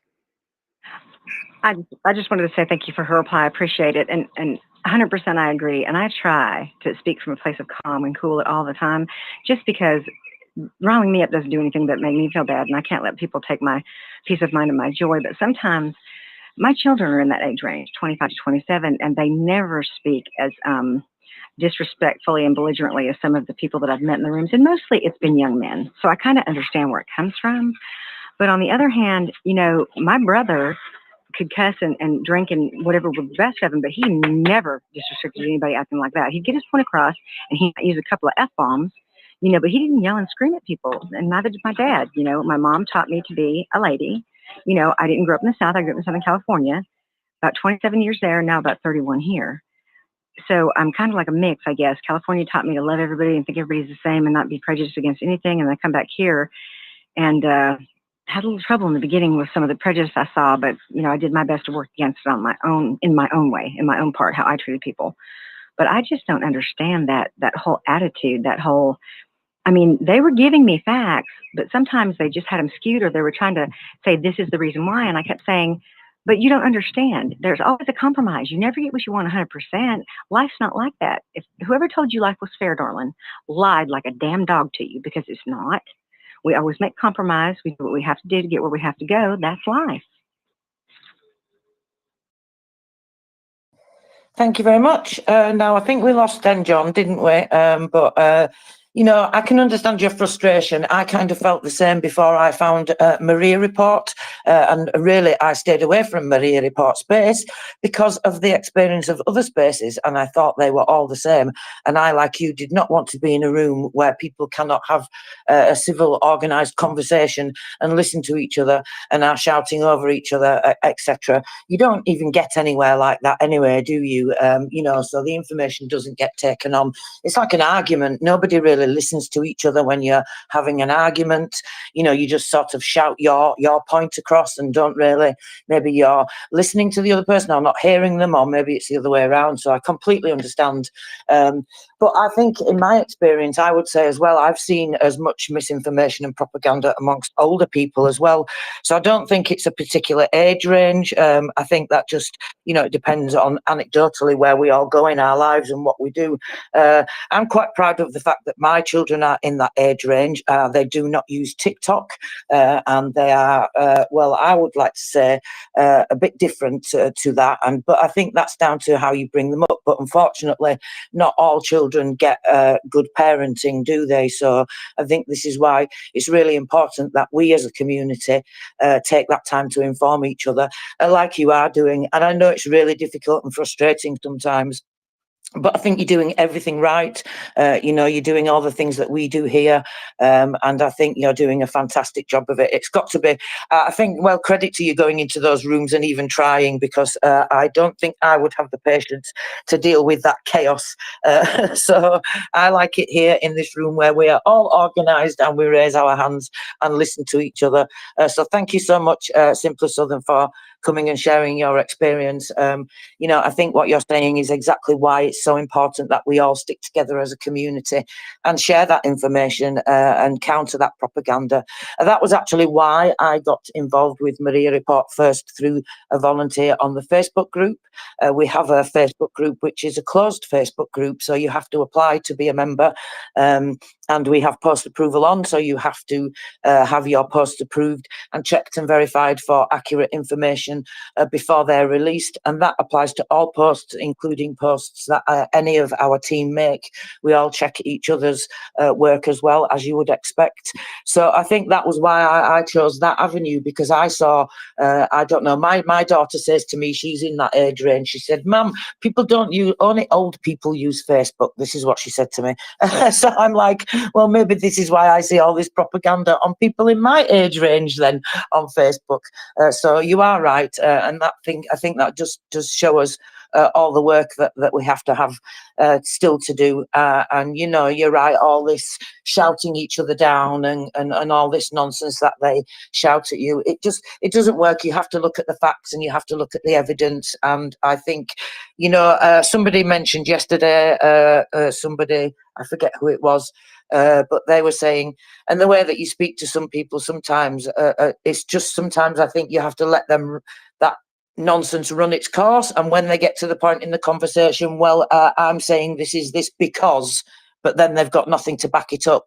That's a very good opportunity to then go, well, actually, I can show you this evidence and this verified information that counters that. Not that I'm telling you what to do. I'm sure you know all those things already. But I just think it's really interesting that you are coming and confirming some of the problems that we've had here with, other spaces and things like that. So please keep coming back here. Anyway, please bring more people back here because we would love you to join us and have organised conversations. And then maybe we can all share that information together and bring more people in from those spaces one by one, because I have to believe that not everybody is just lost. I have to believe that some people and some percentage of those people can still be brought along to this side and to bringing accurate, verified information and facts instead of shouting nonsense at each other. I think I'm waffling a little bit now. I think we should go on to the rest of the hands, Alan. Bull Terrier?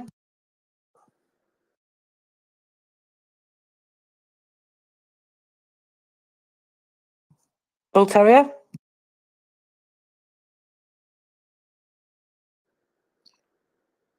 Bull Terrier, if you're ready to go ahead.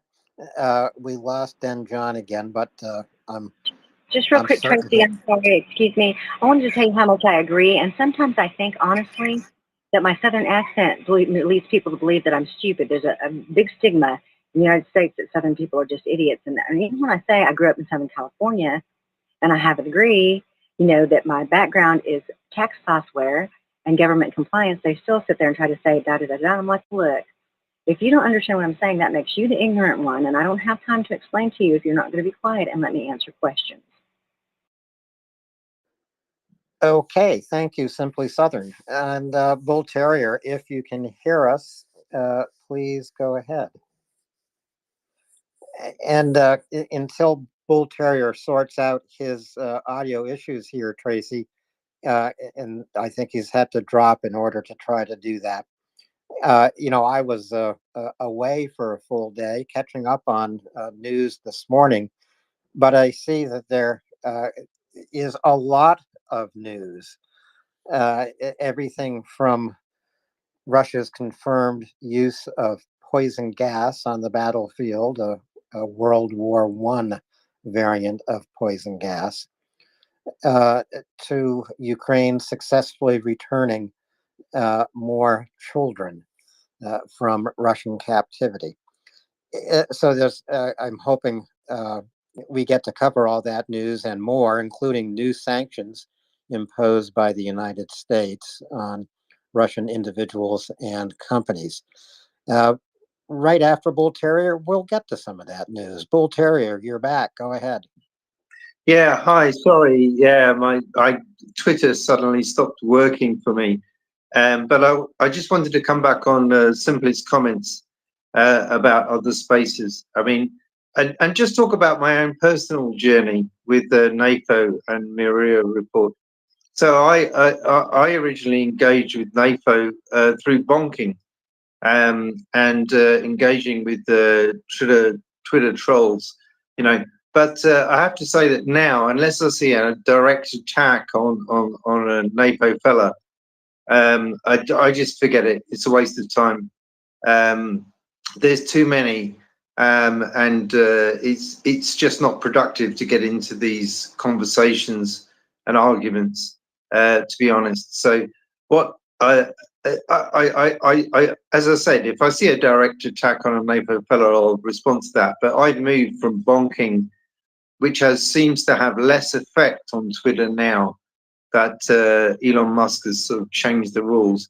And I've moved on to supporting MriyaReport, really, and contributing to the discussions and the fundraisers, which I think is possibly more effective than getting into arguments either on Twitter or on Spaces with the trolls. I think you're right about that, Bull Terrier. Confrontation or engagement with trolls rarely pays dividends. For one thing, they're difficult to control. The conversation always goes awry. And even as we correct trolls live here on MriyaReport, as we have to do from time to time, I'm not sure how much that edifies our listening audience. What is more effective is to take Russian disinformation that is leaking into the news and coloring reporting.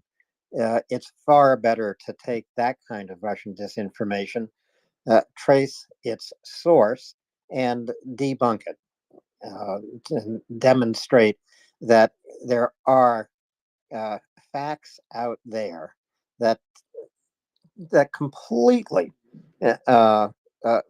put the Russian disinformation to the lie, and this is where all Russian disinformation eventually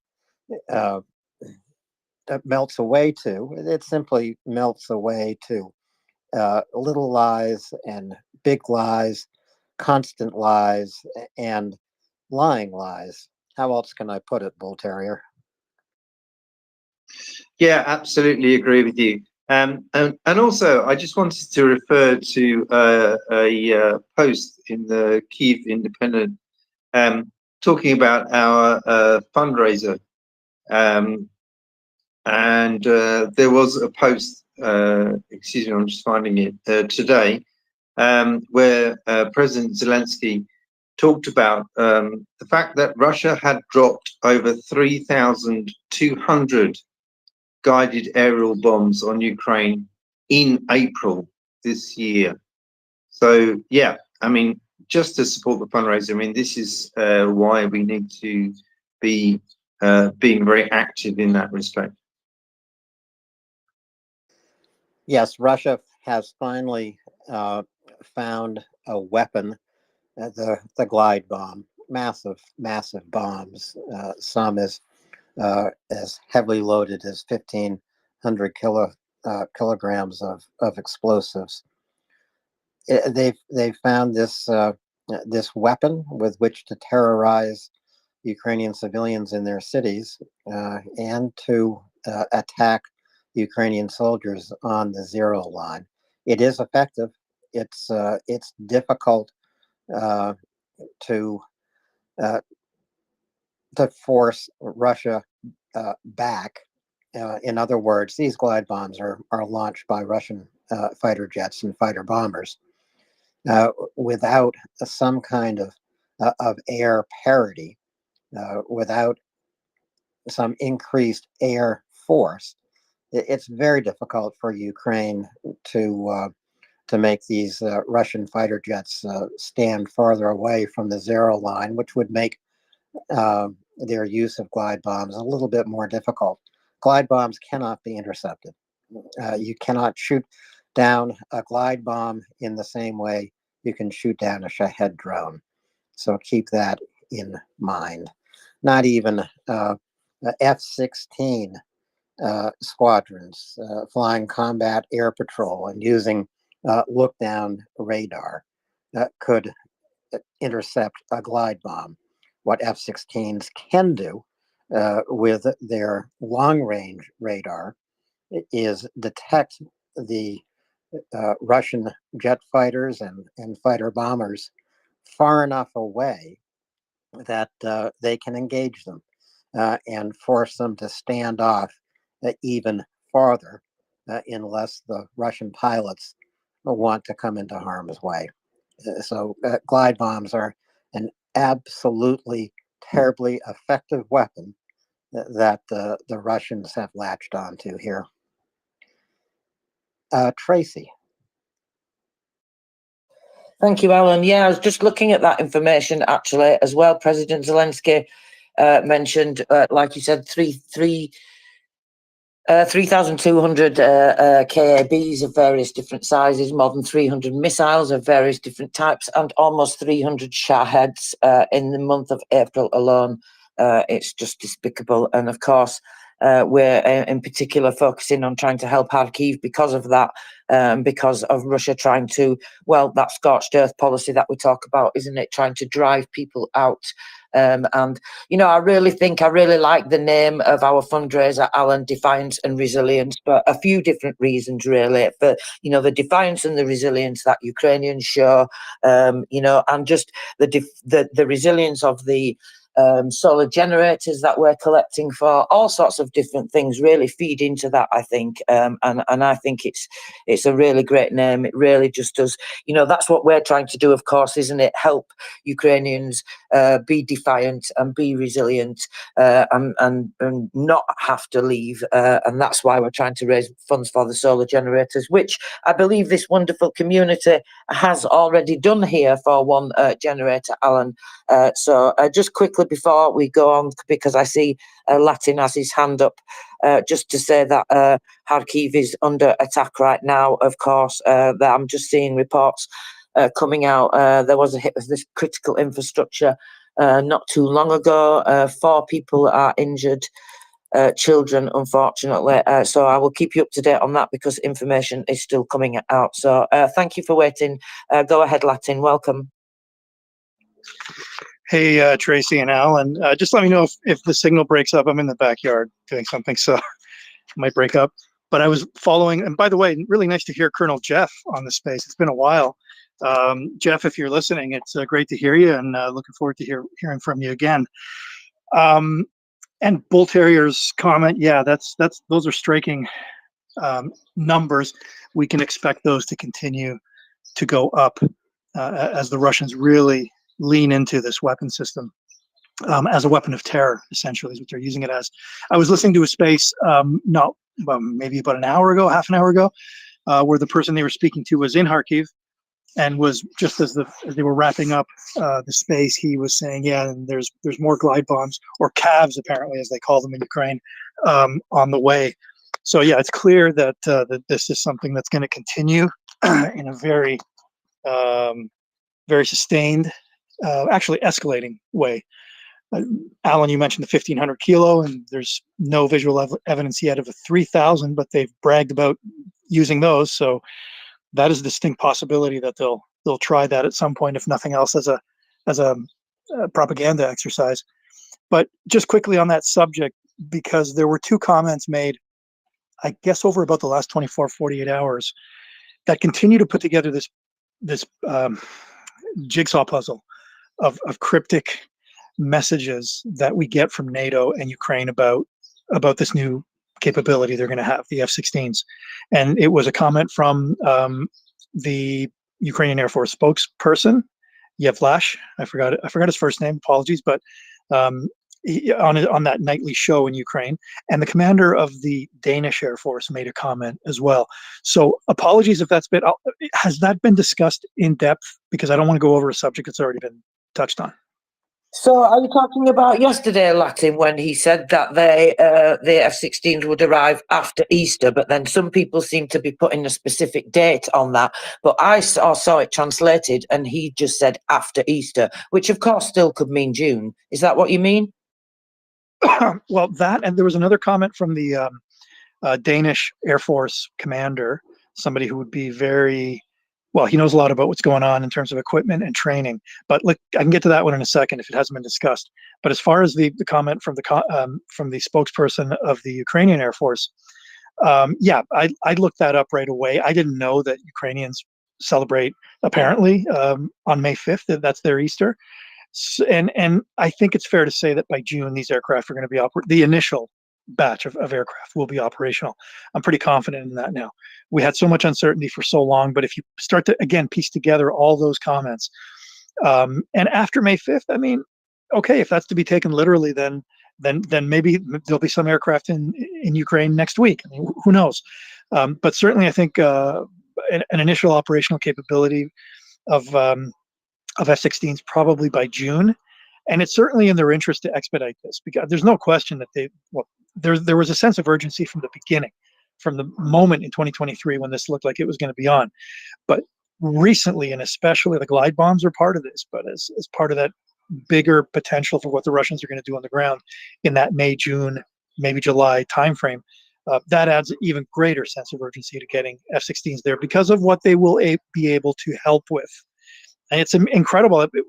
A friend of mine on Twitter just recently, just this morning, I noticed was engaging with somebody who was going on about F-16 being a wonder weapon. I mean, enough of this already. At this point, I'm starting to think if that's just Russian misinformation, because you got to be pretty dense at this point. If you just read good articles by people who know what they're talking about, listen to some spaces where intelligent discussion is ongoing, that you will get a better sense of what F-16s will really be able to contribute, especially in the early stages. But to that point, what the commander of the Danish Air Force said, I believe yesterday or the day before, has that been touched on? Because it's slightly cryptic, but it is significant. No, please go ahead, Latin. So his comments were in a video that NATO released, which showed Ukrainian pilots training. One MiG-29 pilot that I know I had seen before earlier in this post full-scale invasion, call sign Moonfish, MiG-29 pilot, and he was talking about the aircraft and it's some of the characteristics and the things they've noticed, particularly the flying characteristics. He was really extolling its virtues as far as its maneuverability and etc. But what the commander of the Danish Air Force said was that the aircraft have received multiple upgrades, and that they will be now I'm paraphrasing, I don't have the exact quote in front of me, but comparable to the best Western aircraft. Now, if a statement like that, if those words, and they are essentially, you can look it up, it's basically what he said. If that came from a civilian, somebody in civilian leadership, a spokesperson, I would think, okay, let's take that with a grain of salt. This is coming from the commander of the Danish Air Force, of the Royal Danish Air Force. This guy knows F-16s. So I'm going to take him pretty seriously and literally at what he's saying, even though he's not giving us a lot of specifics. To say that these aircraft will be comparable to the best Western fighters, that says a lot to me. If it doesn't tell me specifically some of the systems they might be equipped with, it says enough, I think, and that's probably the intention of it. Can we just go into that for a minute? Is that okay? Yeah, absolutely. I think it's very interesting. Please go ahead, Latin. Did you have anything you wanted to add, Alan? Sorry. No, I'm eager to hear from Latin as well. Okay, so anything he's saying comparable, and I'm not going to take that absolutely literally in the sense that the best Western fighters are 5th generation, 4+ generation, F-35s, Eurofighter, Rafale. There are certain characteristics of those aircraft that you just can't get with an F-16. I mean, in particular, the lower observability. That's one of the big ones. But what I'm starting to think up until now, and I know that our friend Thomas Steiner, I heard him on the weekend, very convinced, and he may be absolutely right. I have no reason to disagree with him, that they will be installing the later American radar. It's still a mechanically scanned radar, but that's the one they're going to be installing. The Americans have a lot of those left over right now because I'm they sorry, are if y'all can upgrading hear their. me, I'm having issues and you keep going in and out. So I'm going to say goodbye and hopefully I'll see you later. Oh, thank you. Bye. Go ahead, Latin. Okay, so you're reading me okay? Loud and clear. Sorry about that, Latin. Please carry on. Yep. Okay, no worries. So it's the ANAPG-68, and it's the radar that the Americans think of it as the 2nd generation F-16s had, the F-16Cs and Ds of different blocks. It's still a mechanically scanned radar, so in some ways less capable than the most modern radars that you would find on the latest Western aircraft, but it's still a pretty damn good radar. It essentially, in most conditions, you're talking about a doubling of the scan and detection range and tracking range of what the MLU F-16s, the European F-16s, those 1st generation ones had. So if that's true, that's already a massive leap. But if we look at what the Danish Air Force commander said, I think that does take us into the possibility that maybe some of these aircraft may even have an ASA radar being installed. That is a standard upgrade for the F-16. As I said, the Americans are in the process of doing that. The Republic of China Air Force has done it, et cetera, et cetera. It's a thing. It's out there. It's fully engineered. There are several programs. Primarily, it means going to the NAPG-83, which puts you really on the edge of radar capabilities today. That takes engineering, as does any other system you want to put into it. But I'm going to take the commander of the Royal Danish Air Force at his word that we could be talking about that. Either of the two radars mean, then you're talking about weapon systems. And I have to wonder, okay, so if you're going to put that bar up where with modern Western frontline Western fighters, then you're going to be talking about things like not just the radar, but a beyond visual range missile.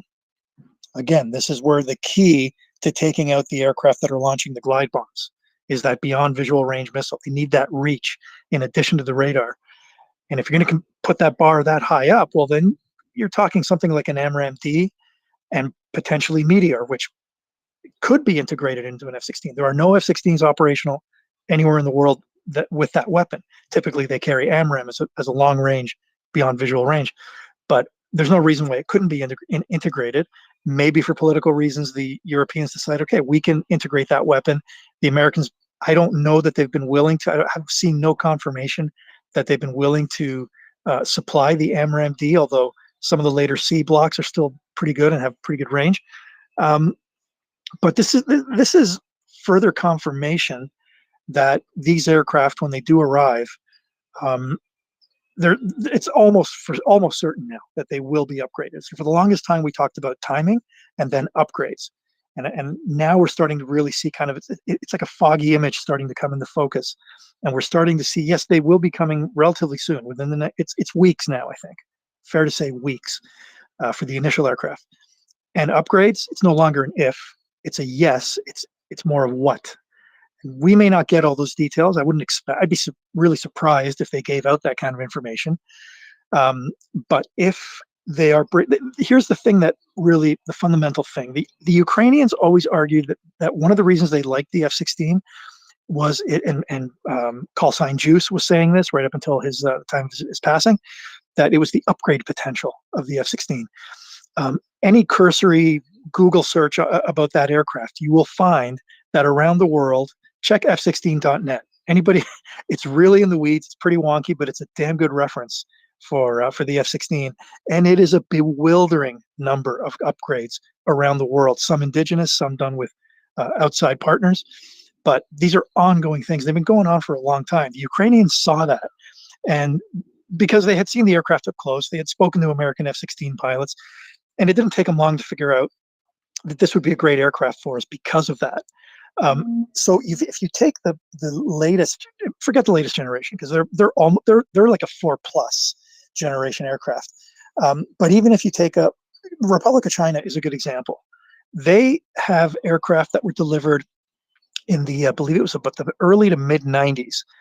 The airframe is essentially the same as the MLU that the Ukrainians are getting. It is first generation F-16, but they loaded it initially with avionics that it essentially made it an F-16C or D, and now they've upgraded it to, among other things, the ASA radar, which really knocks it out of the park. So on the outside, it really still looks like a first gen F-16, but it's not. It's at least one full generation ahead. And this is clearly where I think where the Ukrainians are going. If that's the case, if they are coming anywhere near what they've done in Taiwan with their F-16s, that is tremendous.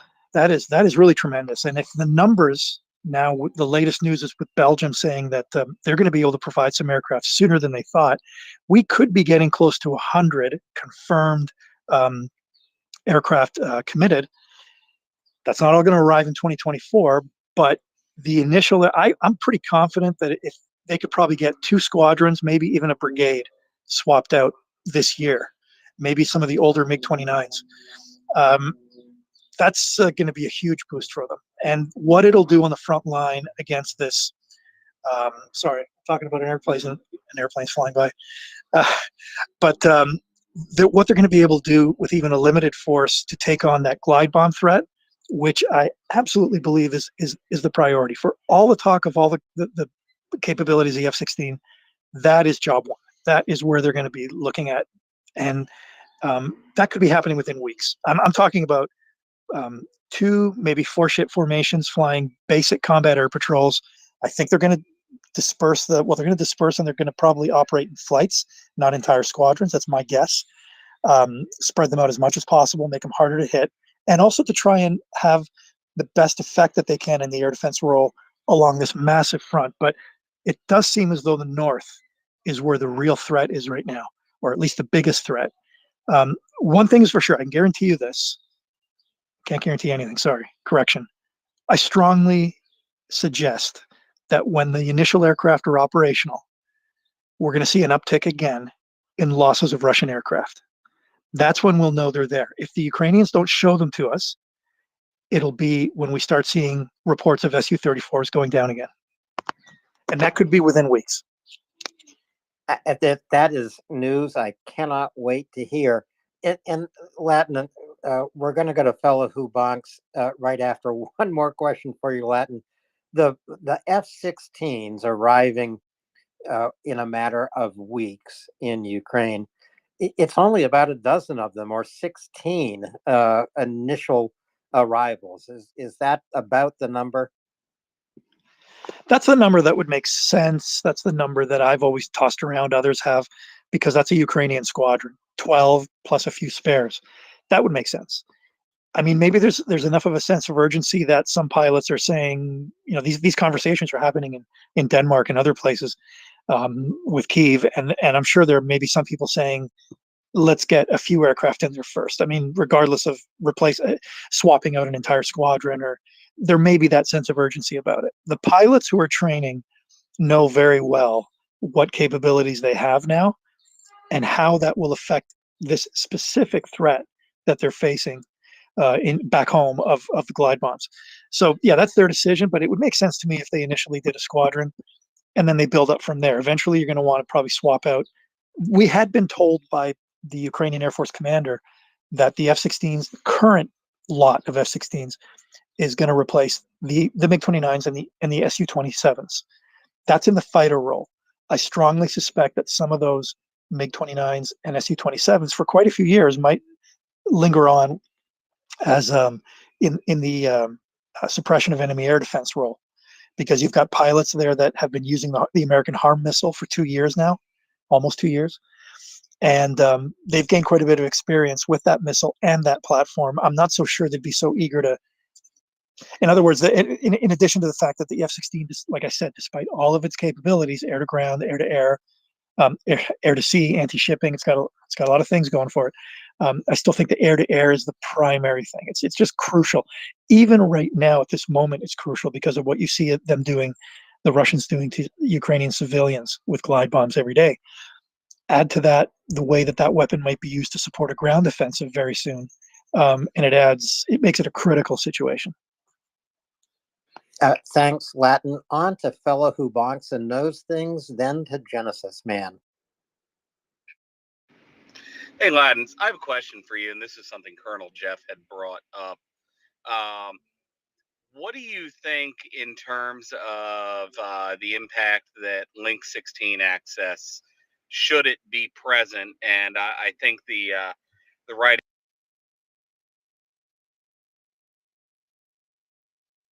to have, especially on glide bombing.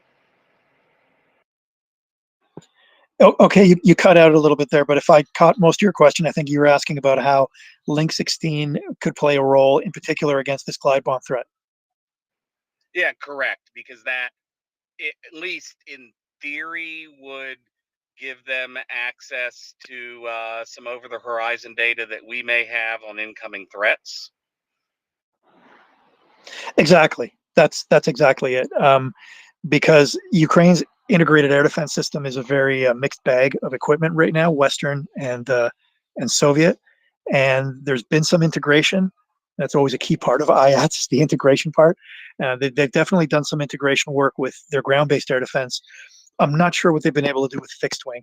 I don't think Ukrainian MiG-29s and Su-27s, for the most part, are flying with any kind of data link to those Western assets. So I think, yeah, that's one to watch for. It would give them the ability to in real time vector them into multiple targets.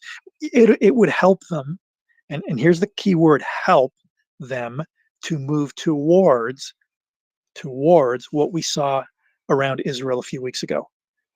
Can't emphasize enough that cannot be transposed completely for a whole bunch of reasons, but it would help them move in that direction of sending an aircraft that's capable of tracking and engaging multiple targets, and have those eyes in the skies directing them. It's the way Western Air Forces work, and it would probably really increase the Ukrainian Air Force's ability to intercept these small targets. The small targets, and also, in addition to now having the reach to go after the launch aircraft for glide bombs. I think it also adds up to, with the fact that these F-16s are being upgraded, have been upgraded, are now at the same level as some of the best Western fighters. You put that together with Lloyd Austin saying the United States is ready to send Ukraine all the ATACMS it can use.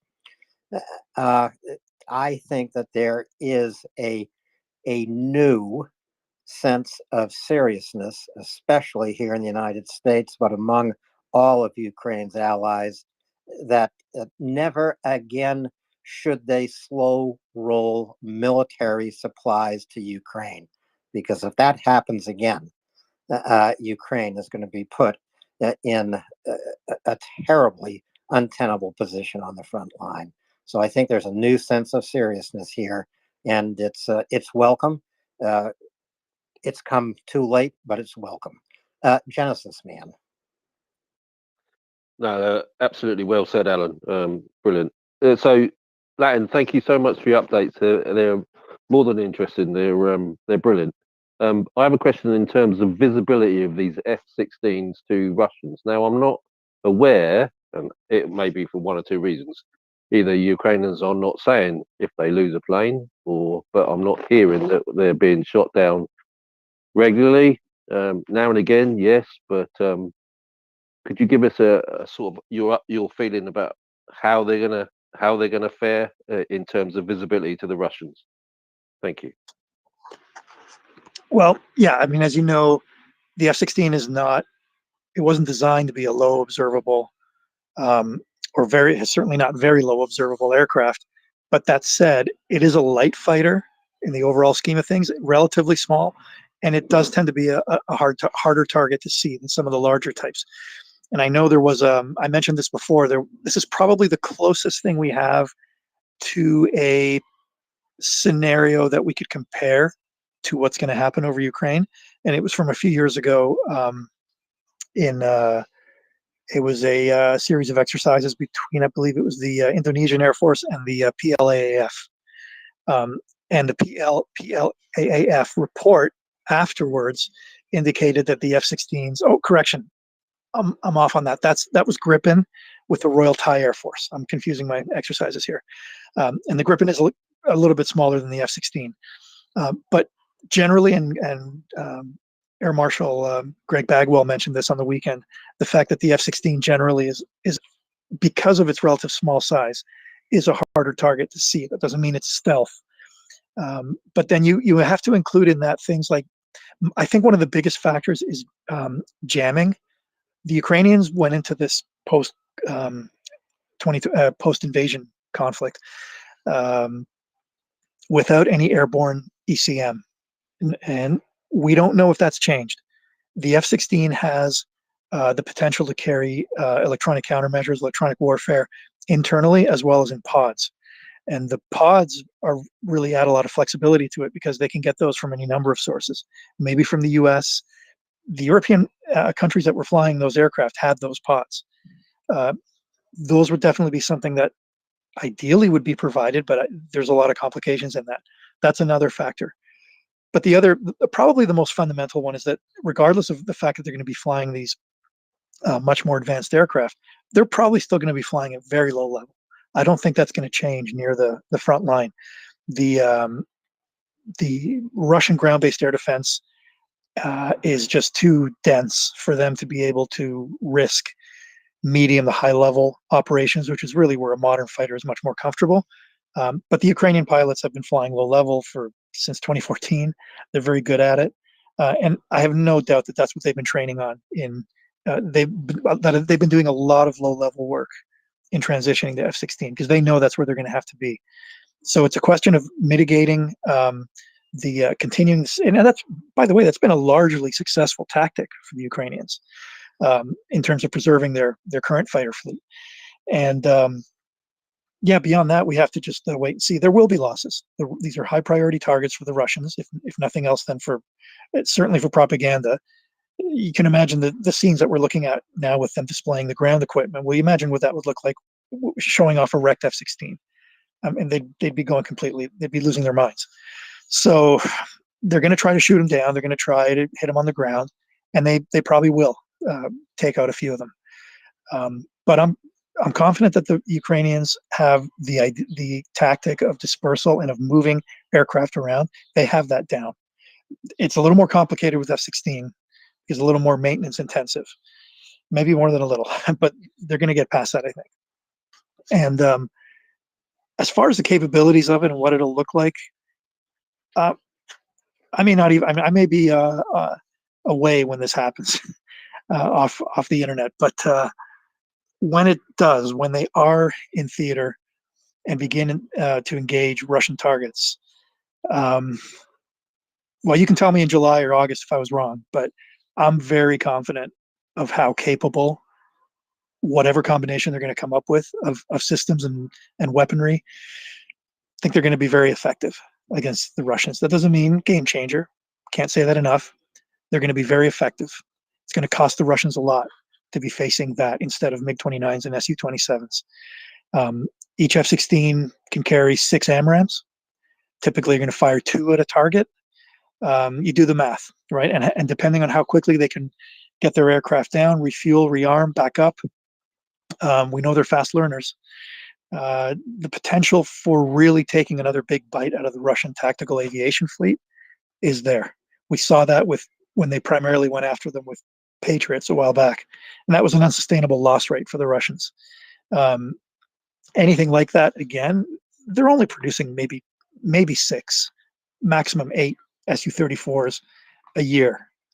And to what technical standard, we're not sure, because there might have been an influence on what they're producing because of sanctions. We don't know. But they're not. This is not the Soviet Union in 1944. They're not producing these things and pumping them out by the minute. So that if the Ukrainians, I think the combination of F-16 and strengthened ground-based air defense could really start to swing that pendulum back towards the Ukrainians' favor, which doesn't mean it stays there, but it means that it will, and the Russian Air Force is gonna feel it. Just to touch on a couple of your points here, Latin. Firstly, listeners should be clear about the arrival of F-16s and what they will and won't see. What they won't see, you're not going to see dogfights in the skies over Ukraine. This is not going to be like the Battle of Britain in the skies over Great Britain in World War II. Second thing, I think the second thing you are going to see, and General Bagwell mentioned this over the weekend. He was somewhat mystified why the Russians have not thrown the Russian Air Force into this war full force, and they have not. As dangerous as the Russian Air Force is, and it is dangerous, these glide bombs do a lot of destruction. Obviously, the cruise missiles aimed at citizen infrastructure have done a lot of destruction. But the Russian Air Force is a military asset the Russians need to preserve. To Latin's very point, they don't manufacture fighter jets in quantity and at speed any longer. So the arrival of F-16s will make Russian pilots and Russian air commanders even more wary of how they deploy and use the Russian Air Force. That's my guess anyway. Latin, what do you think about that? Yeah, well, I mean, the Battle of Britain movie is very entertaining, but modern air warfare usually air engagements are usually at beyond visual range, so they don't really look anything like that anymore. That said, I think there will be air-to-air engagements for the first time since early in the invasion, because up until now, I think back. You mentioned Air Marshal Bagwell, and early, must have been around the spring or summer of 2022, was the first time I ever heard him, his analysis of the air war and what he was seeing. That was when he first coined that phrase that I think has worked really well, of Ukraine's Air Force being a guerrilla Air Force.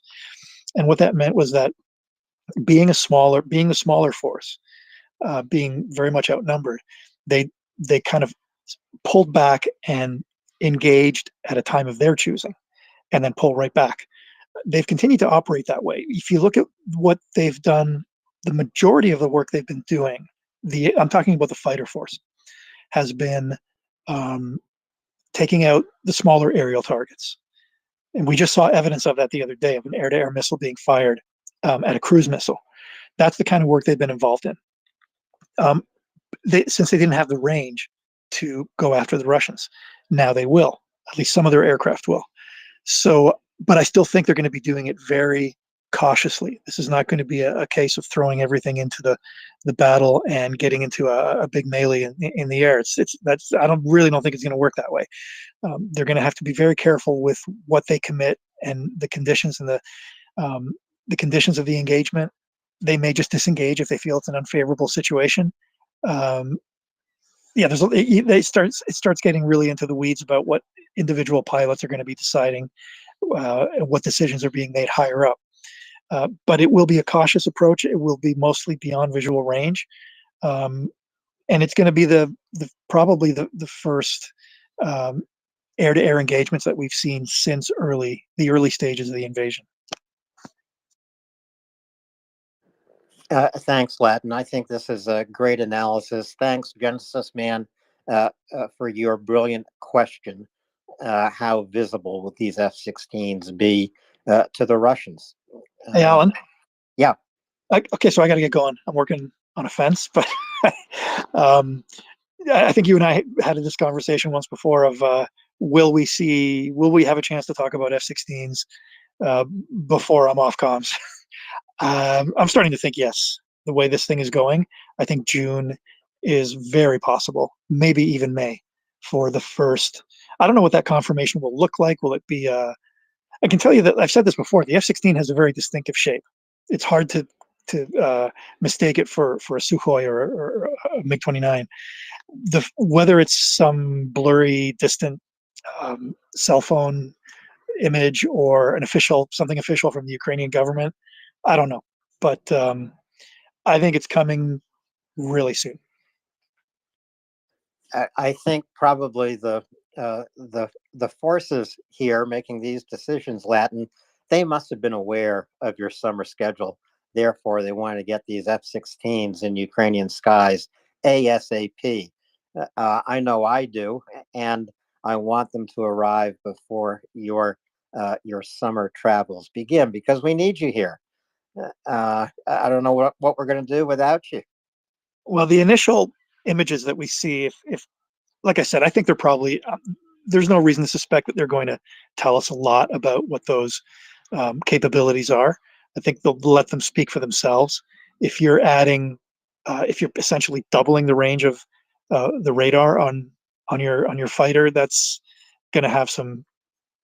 It's going to have some pretty immediate effects that will be in open source.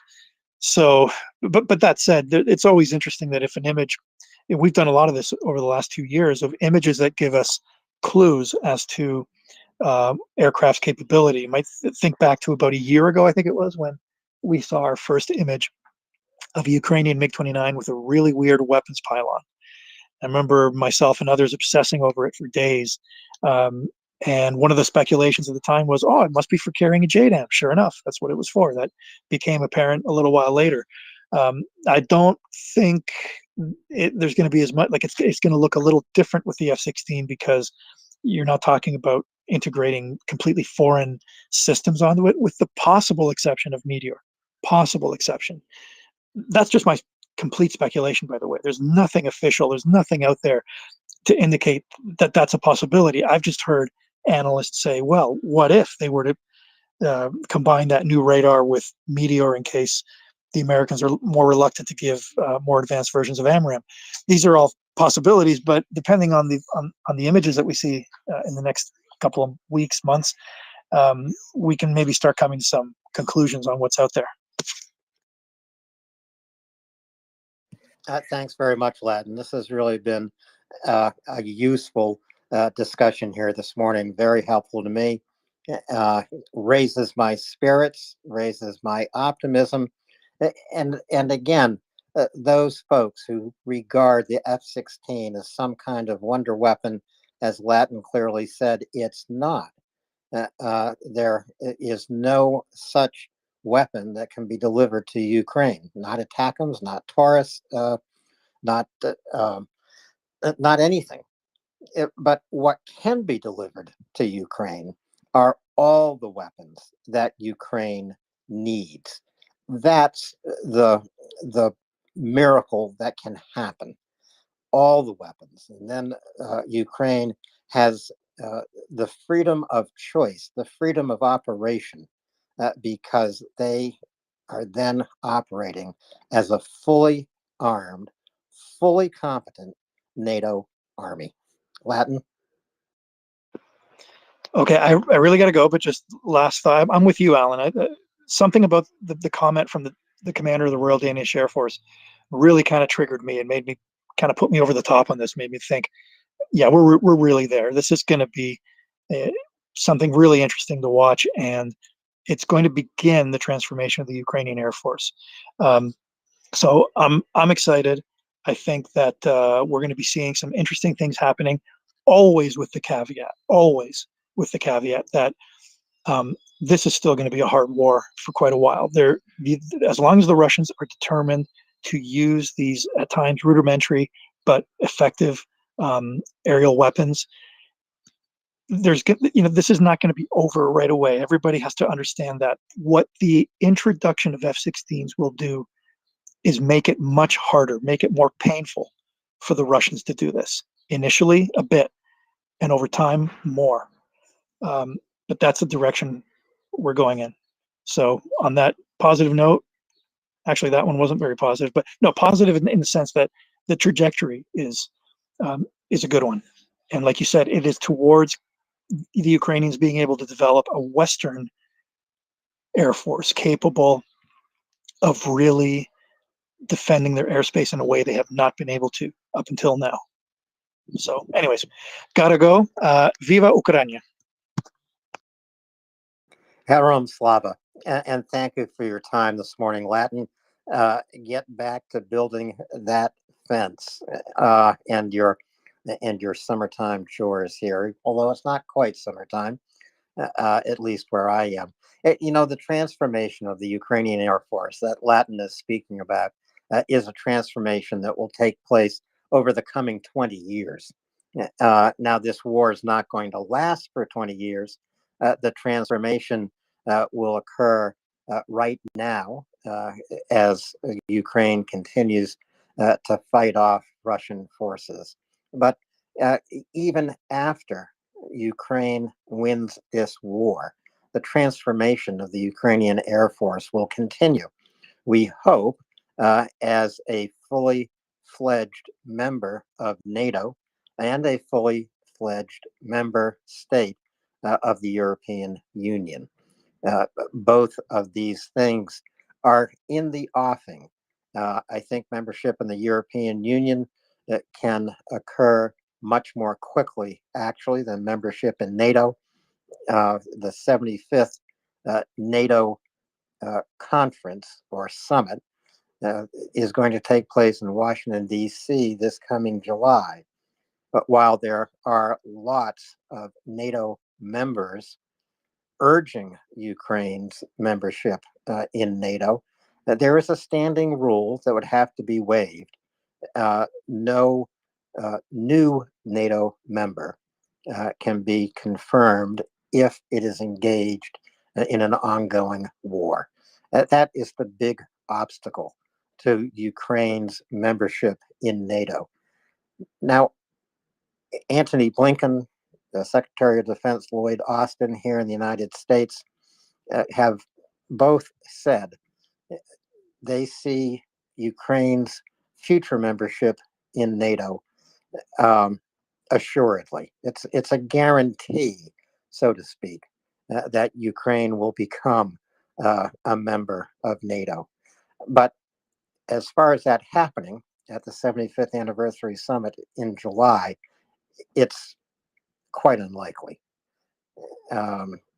Antony Blinken was very clear, although he sees Ukraine as a NATO member in the future. He said that what could be accomplished at the 75th NATO summit is building a bridge to Ukraine for its future membership in NATO. So building a bridge is not membership in NATO. Now, people should, well, I guess people should adjust their hopes. If any of you are thinking that in July, Ukraine becomes the newest member of NATO, just adjust your hopes for that. We have been speaking about F-16s and the Russian use of these glide bombs, 3,500 launched against Ukraine just in a month's time. This morning, Tracy, 4 Russian glide bombs were launched against Kharkiv. I have not seen yet reports of the damage. Have you? Yeah, I was just looking at the updates from that actually, Alan. So, of course, as you would expect, updates are continuing to come out. Unfortunately, some children have been injured. So the latest report is that 7 people have been injured. 6 of them are children. That's just with the airstrike on one particular area, Dehachi, I think is that maybe how you pronounce it. A 75-year-old man was also treated on the spot. So basically, they hit the civil infrastructure, as you would imagine, because that's all they ever hit. Let's have a look. Specialist services are ongoing. Alarms are ongoing. Stay in shelters. So that's all the updates that I have from the military administration at the moment, Alan. But as you say, that's still ongoing and information is still coming out. So KAB's again for Kharkiv, and of course that's why we're trying to help them in that particular region, because, well, not only is Russia trying to commit genocide and fire into these missiles and drones and artillery and all sorts of constant things, and these KABs, as we've just been talking about with Latin there as well, you know, it's absolutely despicable. I don't know what size of the ones that they use, but I hardly think it matters, because I think that they're all absolutely just to terrorize people, to cause maximum damage, to do that scorched earth policy, Alan, that we talk about. And actually, I've seen more videos coming out this morning at various different places that they have done indeed exactly that too. And of course, many of you will have seen all these videos and pictures that have come out over the past, well, 2 years of this, more than 2 years now of the full-scale invasion. You know, in particular, recently, of course, we're talking about Chasiv Yar, Avdiivka, you know, all these places, Mariinka, just completely rubblized. And that's, of course, why we're helping with Kharkiv with power if we can, because not only are they attacking civilian infrastructure in terms of homes, administrative buildings, these types of things, you know, public services, they're also attacking, of course, hospitals and power generation capabilities, because, well, they just don't want there to be anything left for Ukrainians to be able to survive. They absolutely hate that defiance and resilience. Russia cannot stand the defiance and the resilience that Ukrainians show. Russia cannot stand the love and the unity that they show as well. And this is in part why they try to destroy things in such a brutal, evil, despicable way. The hatred that they have for Ukrainians over centuries, it's unimaginable now in this day and age. I mean, it's unimaginable really at any time. But, you know, times have moved on now. And it's just, I cannot believe that sometimes, Alan, that we are where we are in this day and age. But unfortunately, we are. And so we have to deal with this every single day, don't we? And, you know, our wonderful community here, I cannot get over. I'm so pleased, and my heart is so full, Alan, with the incredible achievement that everybody here has achieved recently in these past 8 days. Like one generator, I mean, you know, I said, and I was kind of half joking when I said it, Alan, at the beginning of the campaign, I wonder if we can get like a generator in a week or something. But look at what everybody has done. It really is not that much more than a week, is it? Like one day. So I think we can say a week. What do you think, Alan? I think we can say we raised enough funds between ourselves in this wonderful community. All of you here, of course, it's not really us. We just make small donations individually, some of us, as you do. And that's, of course, why it all adds up. But whoever thought we could get there in 1 week? It's just fabulous, isn't it, Alan? It is great news, Tracy, that this current fundraiser to raise money for solar-powered generators going to hospitals in Kharkiv is catching on, because we really should be able to raise sufficient funds. It's about $8,000 to supply one of these generators to a hospital in Kharkiv. We should be able to raise that in 7 days' time, and we are doing it with the help of our generous listeners. But you know, an endless stream of generators could be funded and delivered to Kharkiv. We can't do that, but one by one by one, we can deliver these generators that help Kharkiv become resilient and to survive the Russian air assaults that happen every single day and night. Glide bombs, drones, cruise missiles, ballistic missiles, everything the Russians have, they are throwing against Kharkiv. That's why we have focused on Kharkiv. Of course, the Russians attacked, 120 Ukrainian towns and cities and villages, all the way from Odessa to Kharkiv and into Sumy Oblast. They do this every single day and night. So these solar power generators are just one small way that we can help the citizens of Kharkiv both defy the Russians and show their resilience. It's more than a morale booster, by the way. These power generators keep hospitals operating every single day. So saving the lives of citizens of Kharkiv who are injured in these Russian air assaults, saving the lives of Ukrainian soldiers whose first stop, if they are wounded on the front lines, is often a hospital in Kharkiv. Your generosity will save lives, to put it simply. Tracy, as I said, I was absent for a day. In that day, there was a lot of news. One item that caught my attention in particular was the newly confirmed use of poison gas on the battlefield by Russia. I say newly confirmed. There have been reports for months, at least since December, and even before that, in Bakhmut, for example, that Russia was using poison gas on the battlefield. And this is poison that is outlawed by international convention. Russia appears to be using a gas that was used in World War I. It's chloropicrin or chloropicrin. I don't know exactly if the C is soft or hard, but this was a gas used in World War I. It irritates lungs, eyes, and skin, causes nausea, vomiting, and diarrhea that can last for weeks. So completely incapacitating a fighting force that this gas is used against. It's been outlawed since 1991.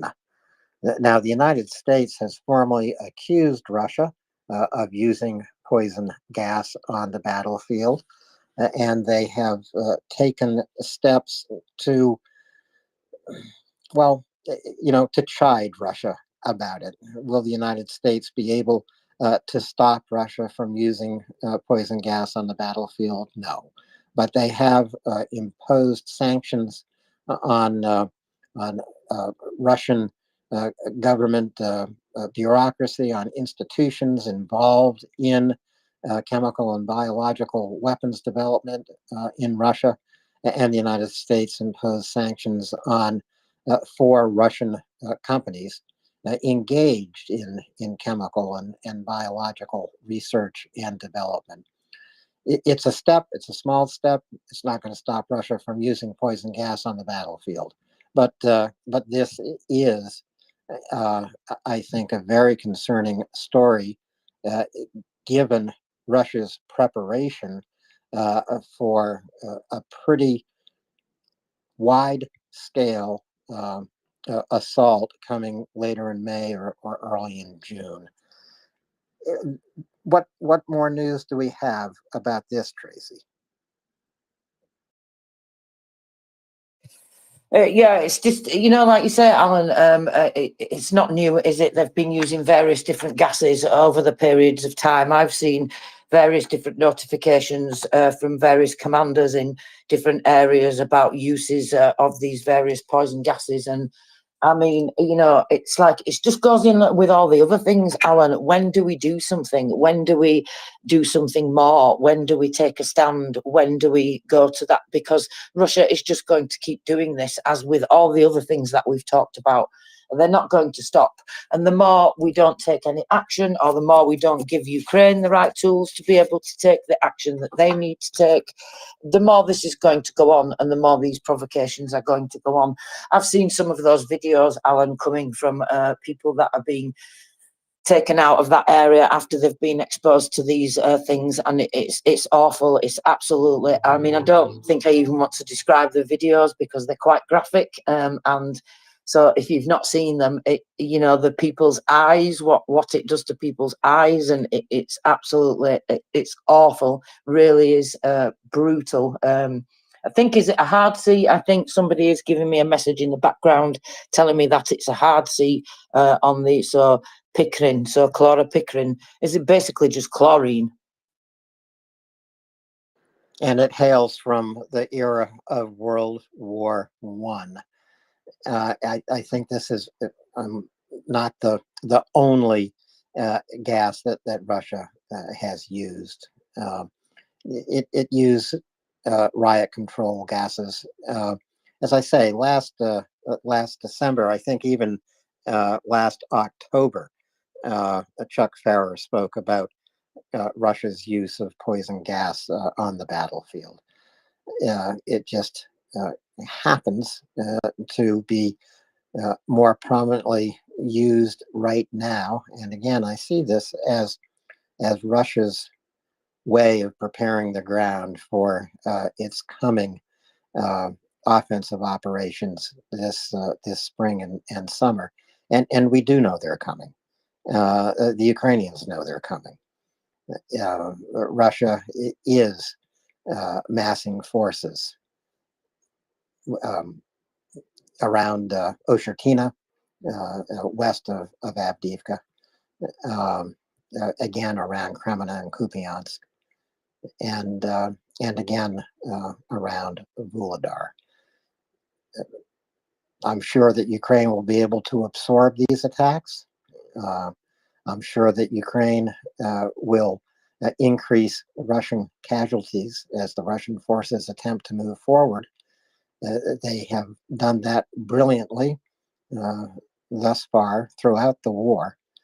And whenever Ukrainian troops do withdraw, they withdraw to new defensive lines, newly prepared, often using natural features like rivers, canals, waterways, high ground, but with the additional preparation of defensive fortifications. We've seen Ukraine take this fortification very seriously, especially in Sumy Oblast and Kharkiv Oblast. They haven't had as much time to prepare defensive fortifications in the Donbass. So, as I say, Ukraine is ready, but the next 6 to 8 weeks, even with the arrival of F-16s, are really going to be some difficult weeks to get through for Ukraine. Yeah, absolutely, Alan. It needs to be happening really quickly now, doesn't it? It's going to be a difficult summer, as we know. I was just looking at some updates from Avdiivka, the head of the military administration there. He's saying that the hostilities have reached the border of the city of Chasiv Yar. A great struggle for the control of logistics routes continues near Chasiv Yar. That's the spokesman of the Kortesia operational strategic groups. So, like they're saying, it's going to be difficult. The situation has escalated in Bakhmut, Avdiivka, Novopavlivsky remain the hottest areas. Heavy fighting continues in the eastern direction. Currently, the situation is dynamically changing. The occupiers do not stop trying to break through the front line using artillery, tanks, UAVs, and aviation. The enemy's goal is to enter the administrative borders of Donetsk and Luhansk regions. And this was said by Nazar Voloshin. He's the spokesman of the same Kortesia group, strategic group. And then I was just looking at some videos from the various brigades that are in that area. So this seems promising. And this is a video from the fighters of the 23rd Brigade continuing to work in the Okchatine district. So they're trying to inflict damage upon the troops. So it can be seen that the main force of the enemy in this area is infantry, which crawls like zombies along the landings and trenches. They hide under the equipment, but our fighters do not let them do it. We calmly hunt them with FPV drones, and there is progress, but it is extremely difficult.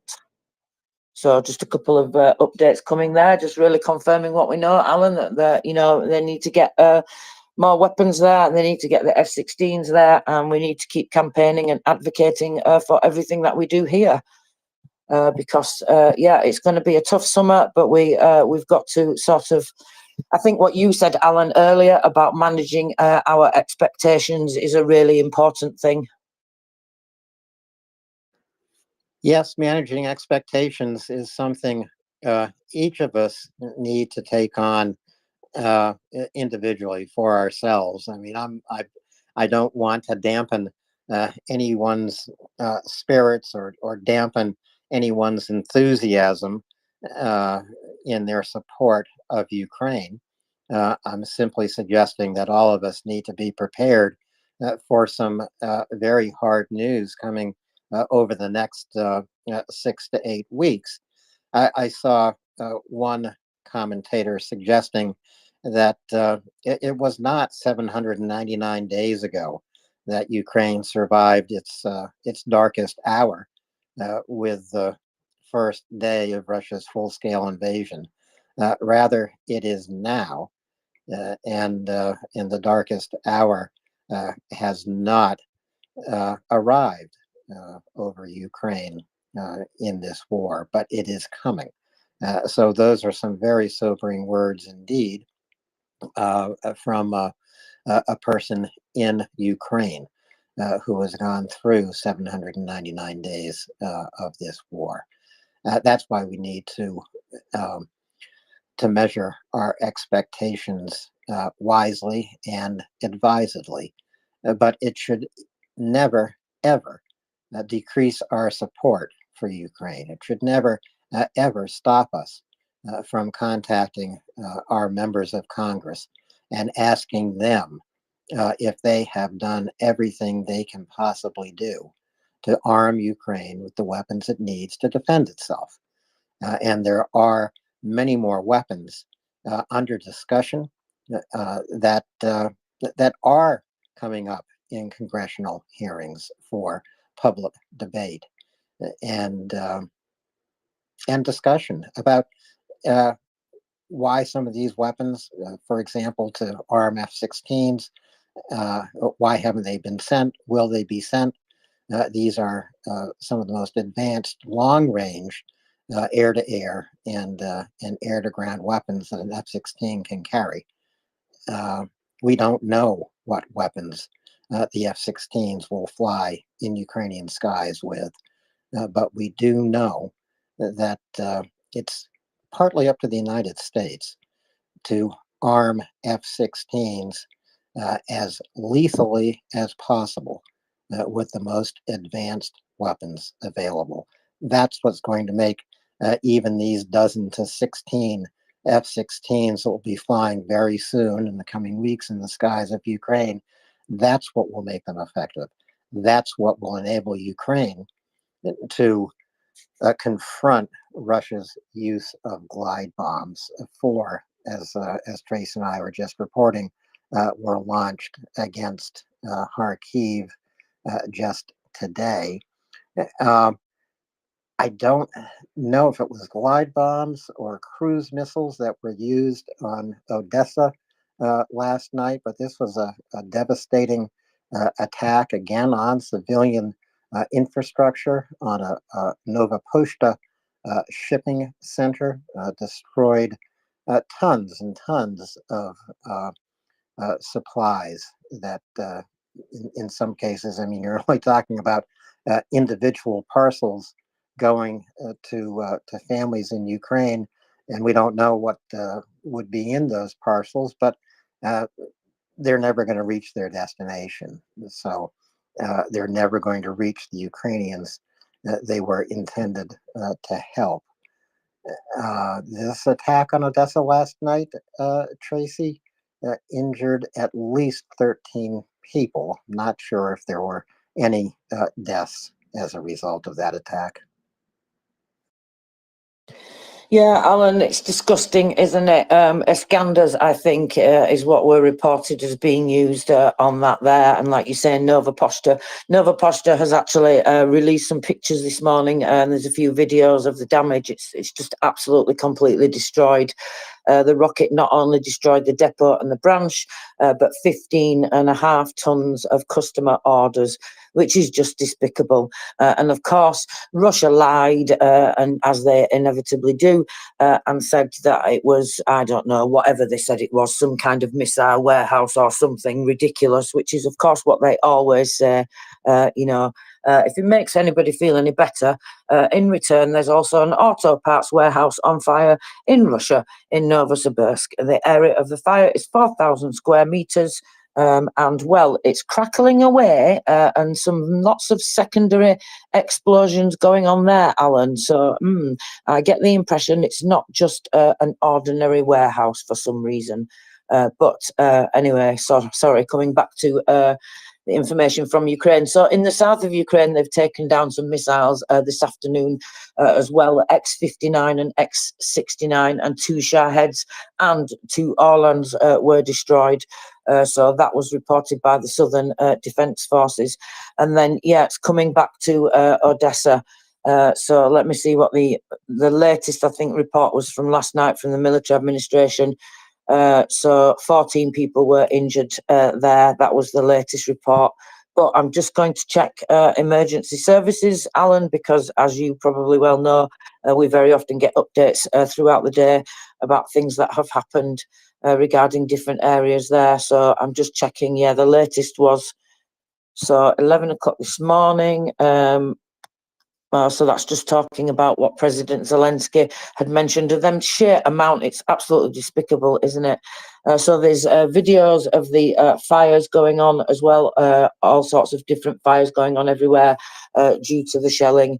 So, of course, it's not just Odessa and Kharkiv. There's Donetsk, Zaporizhia. And actually, alerts are going off now as well, Alan, and they've been going on and off all the time that we've been talking the last hour or so. Threat of ballistic missiles to various different places. Zaporizhia this morning, let's have a look. Zaporizhia this morning have reported 368 attacks overnight across 8 settlements, 139 UAVs, 15 rounds of anti-aircraft fire, and 213 artillery shells across various different settlements. Fortunately, in the morning, there were no civilians reported injured or died, just lots of reports of destruction. And then constantly going on throughout the day, the threat of ballistic missiles is being warned about. Yeah, I'm just keeping going through. All the notifications are the same.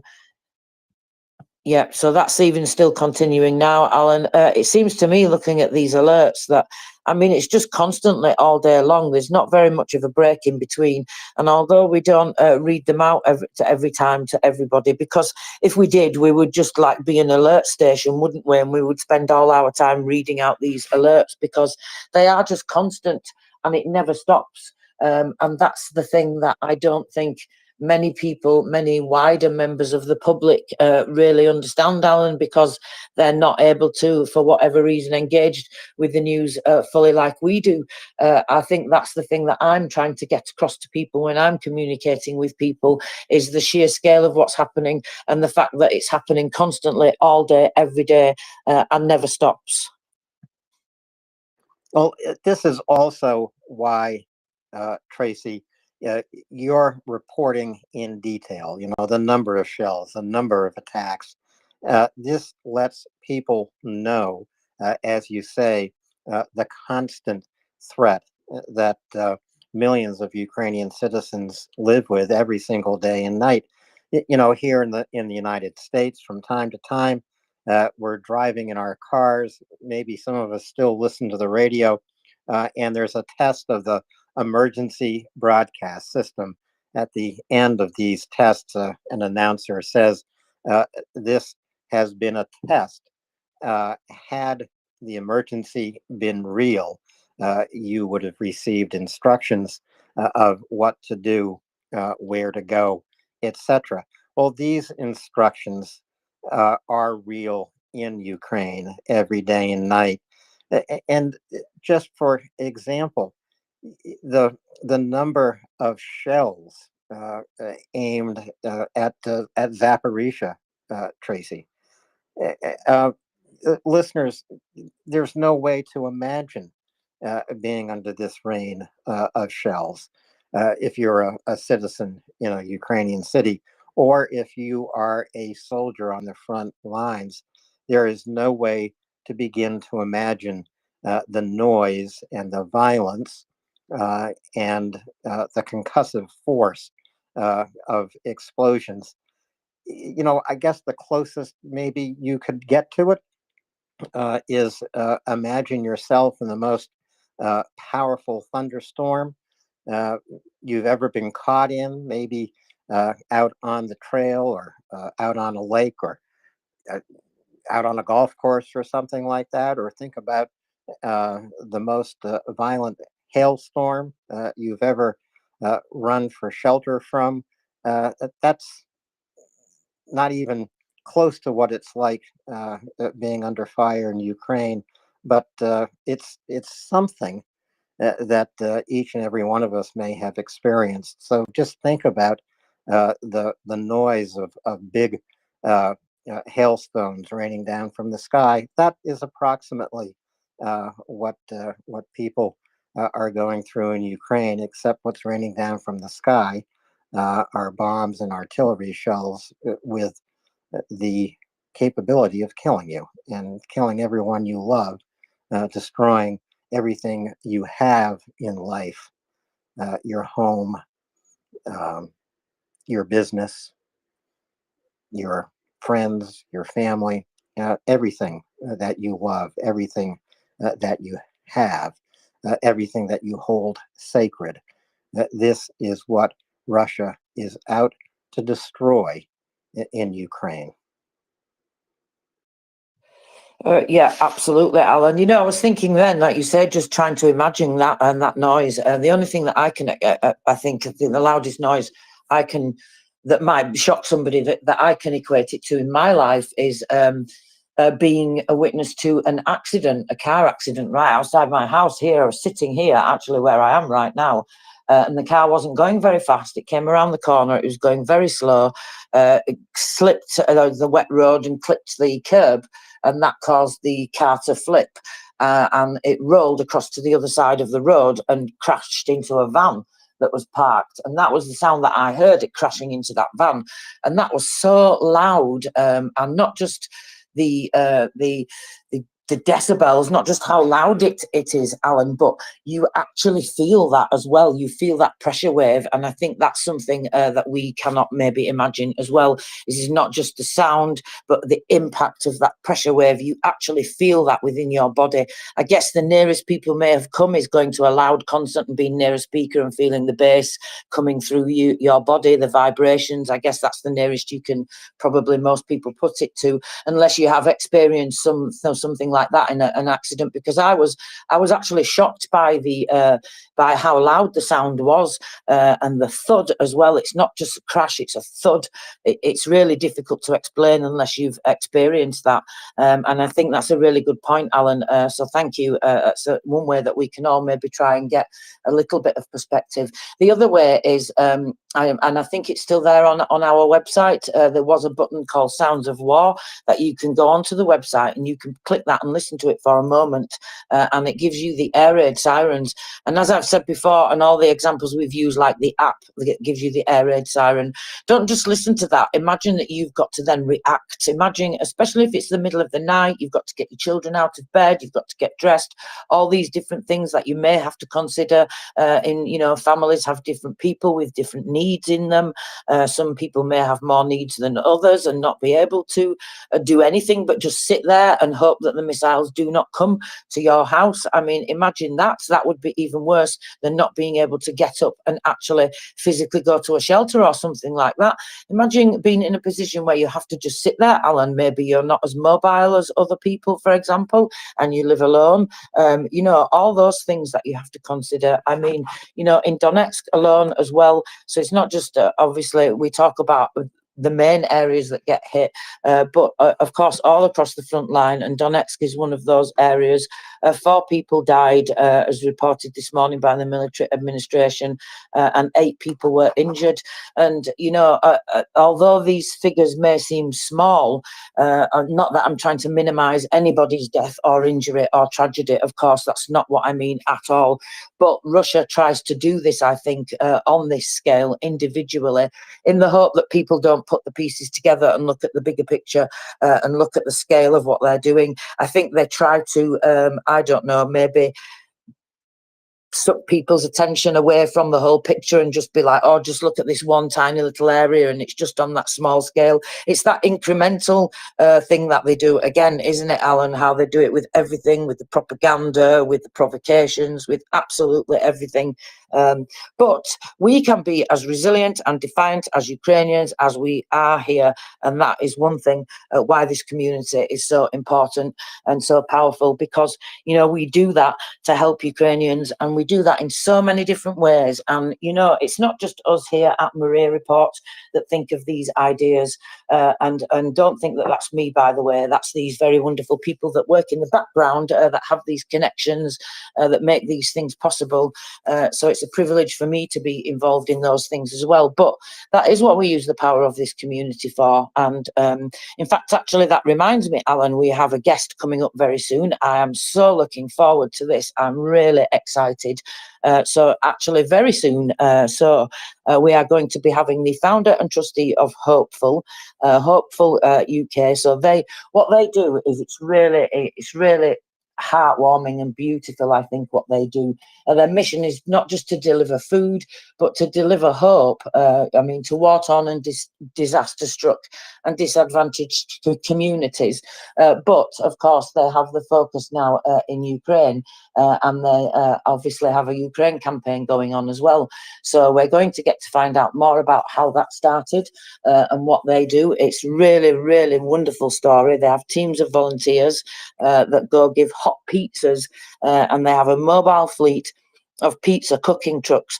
I mean, how amazing is that, Alan, to drive around and deliver that little bit of hot food and hope to people in communities that are cut off, you know, all types of people that you can think of. And I mean, pizza cheers everybody up, right, Alan? And of course, well, I think food is love anyway, and I think Ukrainians have a special connection with food. So I cannot think of anything more wonderful than just showing people that love and that hope, and I don't know, maybe just cheering them up a little bit. And they don't just deliver pizza. You know what else they take, Alan? Also Coke, Coca-Cola, and all sorts of other things. I mean, how cool is that? And you know, I have so many questions. I guess you all do. So get your questions ready, because this is going to be coming up. We have a card in the nest if you would like to retweet that, and we're going to be speaking to David Fox-Pitt. So I'm so excited about this, and we'll get to find out about how he's representing the international community, sending that message of hope and that love. It's just so powerful to push that out, and really, really important right now. And I mean, you know, I just speak of one example, a bad camping trip, because that's all I've got to compare to. But I've had a bad camping trip, and when you come back to civilization and you get that hot meal and you get to get a shower and all those things, it's just so wonderful. So I can only imagine how much that feeling is amplified when you're in such conditions like Ukrainians are having to live in these communities every single day. So I'm really excited about this, Alan. I bet you can tell. Yes, I can, Tracy. It's almost as if you're expecting a pizza delivery while David is on air. And yes, Tracy is right. It's more than a pizza. its hope, its morale, even if the pizza is delivered with pineapple on it. Tracy, we haven't gone through the numbers this morning. I wonder if in just the next few minutes we can do that before David arrives. One thing I saw in particular was Ukraine's success in destroying another Russian Buk air defense system, this in Belgorod Oblast, not far from the border of Ukraine. And these are air defense systems, but they also have been adapted to fire missiles from ground to ground. So these missile systems are part of the ongoing attack on Kharkiv. This particular Buk system was fully loaded with 6 missiles ready to fire, and those missiles are not going to be fired, not going to be destroying anything inside Ukraine now. So, Tracy, I think I should hand it back to you for a numbers report. It's something that you are so good at bringing to all of the listeners here at MriyaReport. Well, thank you very much, Alan. I appreciate that, but I think Mockers does a much better job. But nevertheless, I can do that when Mockers is not here. So let's go over the numbers of the day for you, shall we? Where they're staying quite high, I noticed this morning. So, of course, that's good because, unfortunately, this is what Russia does, is forces them to have to deal with eliminating these invaders. So 1,030 eliminated invaders today. That takes your total to 470,870. Absolutely mind-boggling. Now, let's look at the all-important enemy attrition on the equipment. 20 tanks, that's fantastic. 29 APCs. 20 artillery systems, that's absolutely wonderful. Lots of lives saved there. 4 anti-aircraft warfare systems, 23 UAVs, 49 vehicles and fuel tanks, and 8 special equipment. That's absolutely wonderful special equipment there. And as Alan said, of course, not forgetting that book, which I've just posted a video of you to all have a look at if you would like to see it getting destroyed. So I've posted my Defense of Ukraine thread, which gives you 3 videos today to look at. And last but not least in the thread is the one with the book from the Special Forces there. So as a result of the impact, the launcher with 6 missiles, the fire installation of the Buk M1 complex was damaged, they say. They haven't said destroyed, they say damaged. But let's face it, they're not going to be able to repair it, are they? And that's, of course, why we like to see that enemy attrition on special equipment. So now coming to the, let's just check the Navy first, and then we will come to the all-important numbers of the day. My favourite numbers of the day, as you probably know by now, and those are the demining figures, because all lives saved, that's why. So no ships in the Black Sea today, and no ships in the Sea of Azov. So that is, of course, excellent news. So let's look at the all-important demining for the day, shall we? They have been doing absolutely incredibly, and they continue to do so. Wow. 687 explosive items, Alan. This is just absolutely amazing. There's been a big jump, the last couple of weeks. They've gone from around 300 or 400 to be the highest totals to about 600 or 700. So some things definitely changed. I did see yesterday there were delivery of some new demining machines. So I think that in part is probably responsible. But of course, there are more sappers being trained every single day, more engineers being trained, and more mine detecting devices going into country, in part thanks to everybody here as well, because we helped to collect for those. We had that fundraising campaign, you will all remember. So we are helping to save lives, or we are helping to give Ukrainians the tools, because they're the ones doing the hard work and saving the lives, of course. Now, 522.94 hectares of land were also cleared and examined. So excellent news in terms of demining. Unfortunately, not good news in terms of reports from coming out of the updates from Kharkiv. So the number of injured children has increased to 8. One of the boys has an acute reaction to stress. The other has minor injuries. You know what I'm concerned about here, Alan, is the mention of children. It's making me think that some kind of children's facility was the target of these missiles. Yes, that's quite possible, and I haven't seen a report of the target, by the way, there, Tracy. So we will definitely keep an eye out for that. And as Tracy mentioned, in just in less than 10 minutes, David Fox Pitt will join us as a special guest and speaker here on MriyaReport. I encourage you all to take a quick look up in the nest at the second tweet to learn a little more information about him and his organization. And as you scroll through the nest to get to that second tweet, be sure you stop on the first tweet. This gives you all the donation links you need to go to MriyaReport and contribute to the current fundraiser to supply solar-powered generators to hospitals in Kharkiv, which are essential places to keep operating. We must keep the lights on at the hospitals in Kharkiv in order to treat wounded civilians who are under attack in Kharkiv day and night, in order to treat frontline soldiers whose first stop, if they are wounded, will be a hospital in Kharkiv. These are life-saving operations that your generosity will keep operating day and night, and they are needed day and night, every hour of every day and night. These are the hospitals in Kharkiv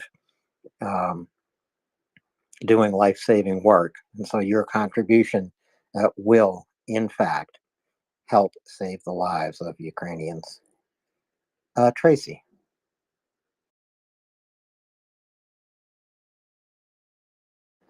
Well, I think Tracy is just preparing, perhaps to bring up David. Sorry, Alan. That's okay, Tracy. He's due in about 5 minutes, but frequently our guests appear and prepare. We do some background preparation with them, some back channel chatter, just to be sure that all the technology is working, even though it's truly simple technology. It's just my phone in the palm of my hand connected to a landline, Tracy. A landline? What on earth is one of those, Alan? Well, it's old technology. Luckily, it's no longer a party line, so my conversation can't be interrupted or listened in on.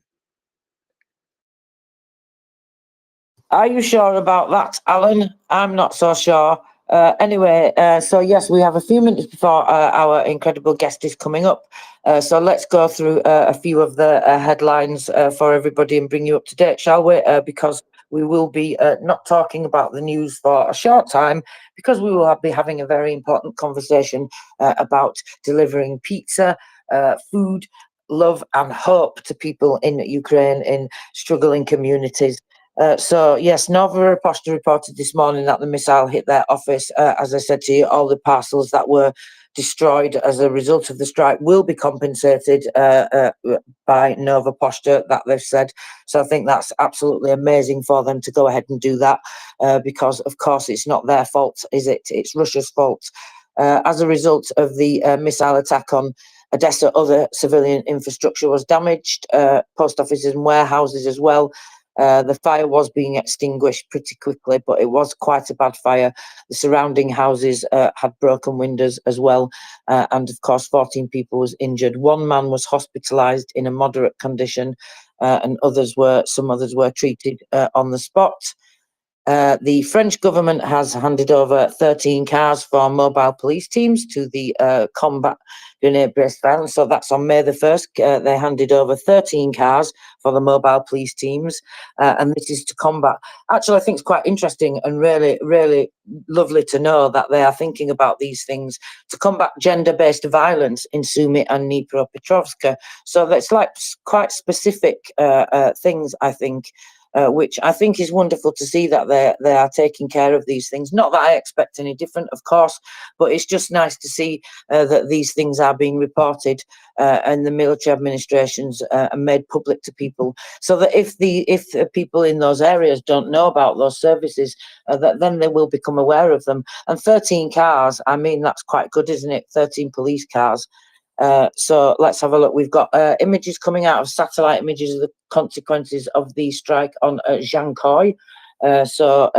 Judging by the satellite photos, it looks like the S300 and S400 installations were hit.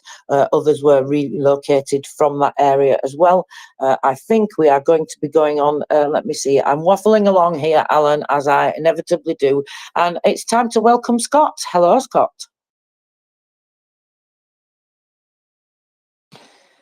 Okay, maybe a little bit. Hello, Tracy. Sorry, I was typing to you and Alan.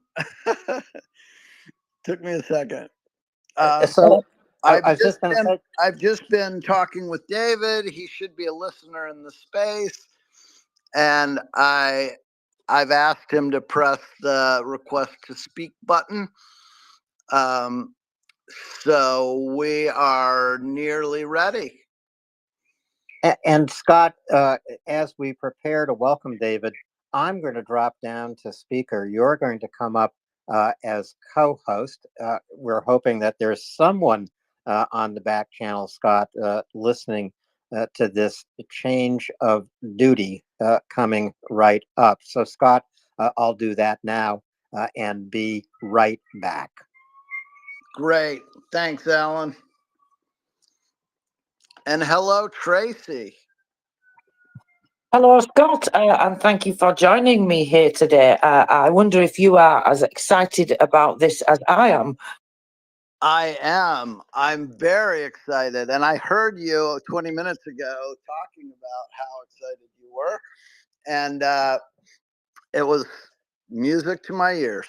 I'm looking forward to talking to David with you. I know you will have lots of great questions. I think you've got some great questions as well, Scott, so we will get there together. No doubt we have some of the same questions, probably, I would expect as well. But anyway, yes, I'm really looking forward to it. I'm so excited. So go ahead and give us a retweet, everybody. Tell everybody that we are going to be having a conversation with David Fox-Pitt from Hopeful, and we're going to be talking about delivering food, love and hope to the people in Ukraine, in struggling communities, sometimes with not even any power or water or any facilities like that, right, Scott? Right, exactly. And many times in communities that haven't had any interaction with NGOs, Ukrainian or Western. So it's really cool to see people come out of their homes where they've been, they've been sort of shut in. So that's a really kind of a neat, I mean, it really is hope. I mean, you see it in their faces as they gather. It's like, what's happening here? Yeah, it must be quite. It's hard to imagine what it's like for those people, isn't it? I'm glad you point that out, Scott. So they've been cut off for quite some time, and as you said, it's the first time they've had any experience with any NGOs. So for all this time, they maybe have no idea that people in the outside world really do care and really want to help and support. So I cannot imagine what that must feel like to be cut off for all that time, and then to all of a sudden have somebody turn up to deliver pizza, warm food and hope and love. It must be. I was trying to equate it to the only thing that I could think about in my lifetime where I'd had anything like that. And you probably heard me say coming home to, when you've been cut off and had a bad camping trip, your tent got blown down or something like that. These things have happened, I'm sure, to many of us in life. And that's the only tiny way that I can maybe think of how that feels, the relief that it's like to come home and get that hot meal and a shower and, Yeah, I do. That's that's a good analogy. I like it. And you say that contact with people. Sorry. I'm just trying to get, David is not a regular Twitter user, so I was guiding him through, and he thinks he hit the microphone button to request to speak, but I don't see a speaker request. Do you, Tracy? I don't see any speaker requests at all. If we have his we could send him a message. That might be the easiest way. Yeah, do you want to do that? It's hopeful, all one word, _UK. So let me see. I can see if I can do that now. So whilst we do that, everybody, go ahead and give us Here we go. Let's see if I can. Let me do it. I got it. I found it in the list. So David, if you get a message that says invited to speak, click on that and we'll bring you up. Go ahead, Tracy. Yeah, the message goes to your inbox on Twitter as well. So maybe if you can't see it, you can check your inbox, David, if you can hear us. I'm just looking down the list as well. But it gives everybody the opportunity to give us a retweet and go across and follow Hopeful as well. They are in the title there, look, and also in the card for everybody. So give them a follow and check out their website and get your questions ready. That's if Scott and I do not beat you to the questions. I have a big long list, and so does Scott. But we would always give way to listeners who would like to come up and speak and ask questions too. So please go ahead and consider doing that. Now is the perfect time as we are switcherooing. The panel is usually a bit quieter. If you're new around here and you don't know how to do it, it's easy. Press the microphone icon on the bottom left-hand corner of your screen. That sends us a speaker request, and we can then raise you up to the speaker panel. And then we like to be nice and orderly around here and put our hands up like this because we're very polite and we like to give everybody the opportunity to speak. But if you come up quickly, you may not have to raise a hand because you will be first in the queue. Right, Scott? Exactly. Now I can put my hand down because I'm a co-host, so I do not need to raise my hand. Well, I don't know. Sometimes co-hosts do that too. So let's have a look. I'm not seeing David anywhere. Are you, Scott? I'm not. Do you follow him? I think maybe I saw him in the listeners. I found it's got the Hopeful logo he's using the corporate account because he doesn't have a personal account for X. yeah, it's more common than you think, that, isn't it? People not having a Twitter account, X account, whatever you want to call it. I still call it Twitter, Scott. I know I'm trying to be politically correct, but I sometimes call it Twitter too. X confuses people if they don't know about, if they're not a user. Yes, and it's maybe it's because of my age, but I always think of rude things when I think of it.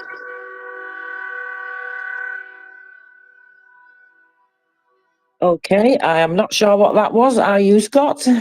No. Let's see. Well, we don't have a hot mic because there's only Alan as a speaker. I did just click to add hopeful. Maybe they came up for a moment and the mic was open, possibly. But I don't see them now, so let's Oh, go I ahead. saw him.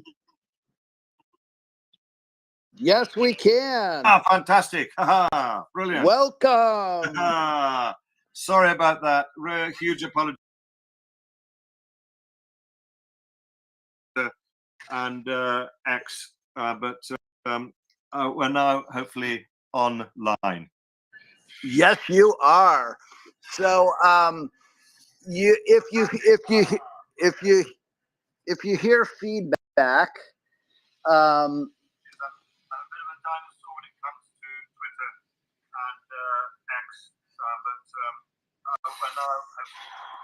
sorry.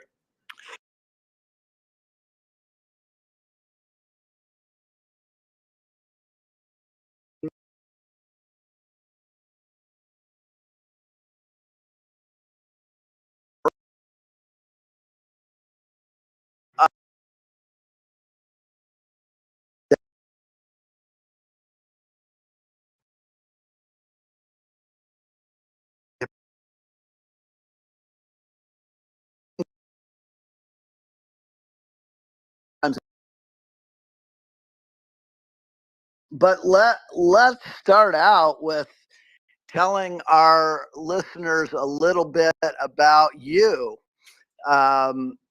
personal and professional background, maybe, and then we'll go right into how you start. Now, hopeful. Yes, surely. Well, first of all, thank you so much, Scott, for having me on this, and it's a real honor to be speaking. My background is it's called Wild Fox Events. We've raised over 40 million pounds, that is, so it's probably near 50 million US dollars for charity through our sort of outdoor challenge events. And so that's what I do. You know, I do organize sort of marathon. We founded the Loch Ness Marathon, the Glencoe Marathon, 24-hour challenges for Oxfam, for many, many charities over the years. So I've got all this.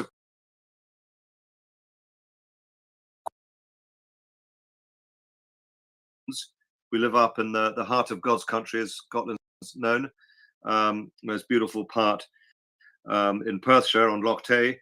And we do events all over the world, mainly in the UK.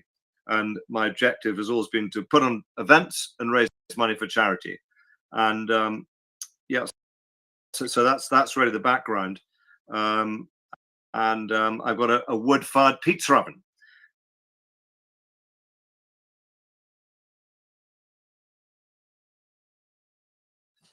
That's brilliant. So tell all of us about that. Well, exactly. Well, I mean, during COVID, I was going around with a Tesco delivery van delivering hundreds of meals to doctors and nurses and hospitals all over Scotland. And then I was cooking pizzas for the kids at schools. And these are the kids of professional work who were working. So I would do some pizza sessions, obviously outside the school with a mask on, and the children would come out. So just when the war kicked off in 2022 February, I was actually teaching 5 charities in Dundee how to use the wood-fired pizza oven. And we had a chat with the trustees after that and said, look, wait a minute, have you seen the news? Have you seen what's happening over in Ukraine? Have you seen the thousands of women and children? We've got to do something about it. You know, we've got the tools, we've got the pizza oven, we've got the trucks. Let's do it. So I called 3 friends, and within 3 days, we had packed up the Unimog trailer, Land Rover, pizza oven, and 4 of us were heading out on a 3-day journey out to Ukraine. Now, we had no idea where we were going. We knew we were going to serve We had no money. That was the other thing. So it was a pure faith, and arrived in Amsterdam, and they drove all the way through Belgium, Germany, Poland. We then were told, you got to go Medica. Medica's a place. So there are 8 border crossings coming. Ukraine, near Przemysl was the busiest one. So that's where we were told to go. And 3 days later, as we were driving, £90,000 came in from volunteers. And this is the thing, when people see you taking action, serendipity, as we call it, the ether, things come out, things start to happen. So 90,000 came in. We probably had about 2 weeks supply of food. We were a stack full of marquees and tents and tables and food.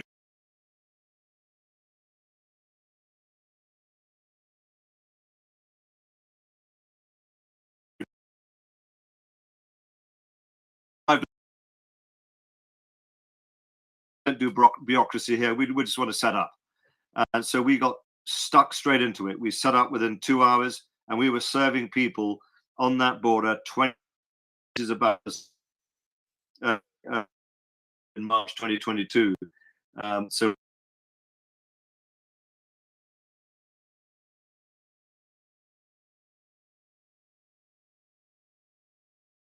did we lose David? David, we're not hearing you anymore.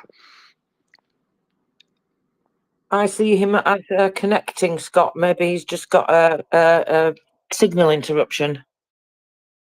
Maybe, yeah. It was rubber banding before it went away, for me at least. David, we can't hear your audio. Are you back with us now?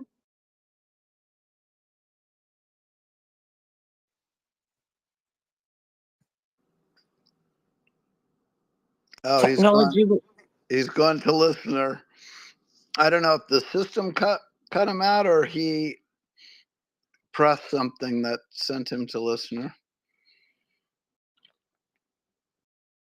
Well, technology will not stop us, right, Scott? Because these are the little challenges that we have every single day, and we shall just continue, and hopefully David will be able to join us again very soon. That's a shame. I was really interested in what he was saying there, as I guess everybody else was as well. Yeah, take over for a second, Tracy. I'll message him in the background. Sure, thank you so much, Scott. Yeah, so we have a card in the nest, everybody, now, the Live Now card, so you can go ahead and retweet that if you would not mind. Let lots of more lovely people know that we are going to be having this conversation.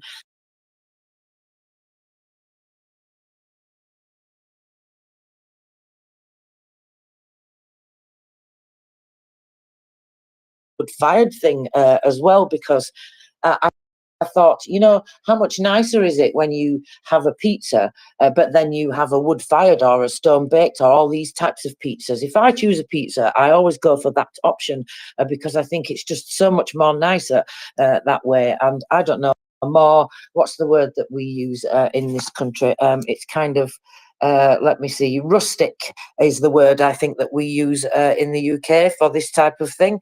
And so I think the wood-fired, I didn't realise that it was a wood-fired oven, and I think that's absolutely fantastic. You know, so they go around various different areas with various different trucks. They do have a permanent site in Lviv and do different trips to various different locations, covering, well, about 200 kilometres. So you can see that this is not just something that's given to one particular area. You can see that what they're trying to do at Hopeful is to spread that around as much as is possible where there is that need, wherever that is, and that's in various different areas. Just some of the areas that they list: Kharkiv, Odessa, Izium, Kherson, Zaporizhia, and lots of other small towns and villages, very often close to the front line as well. So it's not only wonderful, the work that they do, it's also, in some cases, as you can imagine, dangerous. But nevertheless, they continue doing this work every single day, which is just absolutely staggering, driving around in pizza vans, bringing that love to people, no matter what the temperature, no matter what the weather. And they even provide fruit as well. So I think that's definitely something very, very important, especially as you were saying, these, Scott, many times our communities that haven't even been able to receive any help from NGOs, whether that's local ones or international ones, as well. Like I said before, when you come back to civilization from a camping trip, just to see people again. So I cannot imagine how that's amplified for these people in these cut-off communities. We talk about Kherson. We've helped them in particular after the Kakhovka Dam that was blown up there. But people may be surprised to realise that there are actually still people in those communities that are cut off, that don't have power supply, that don't have running water. In Kherson in particular, I see that they are constantly having water shipped in from various different areas, bottled water, so that they have drinking water. And that's how long now? I mean, up to almost a year, I think, nearly a year since that happened, and the need is great there. So you can imagine how much that need is great in other communities, in frontline areas that are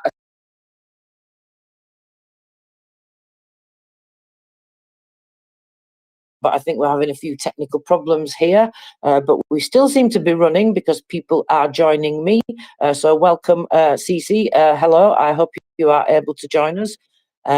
Scott is just trying to get our guest back, so we will be going ahead with that when we can. But CC, if you have something to contribute, please go ahead. Welcome. Yeah, mine's super quick. I just wanted to remind everyone of the other flank of our war here that we're helping out with, which is Georgia. I made some people know that I'm involved with the Georgian Legion, helping them a lot. So I follow Georgia quite closely. And I also asked Mamuka, who are good people, to Commander Mamuka of the Georgian Legion, who to follow. So if you want me to put that in the nest, we really do need to support them because, if there's a good chance how Georgia goes could be Ukraine. So people are going to be looking to it as almost like a role model of like what can be done, right? Is it inevitable that Russians will win, or is this doable? So it truly is important, if you don't mind me putting it up there so people can get it out into the world, so people can follow and boost Yeah, go Georgians ahead, also CC. fighting Russians. Sorry, I didn't mean to cut you off there. Yeah, please go ahead, CC.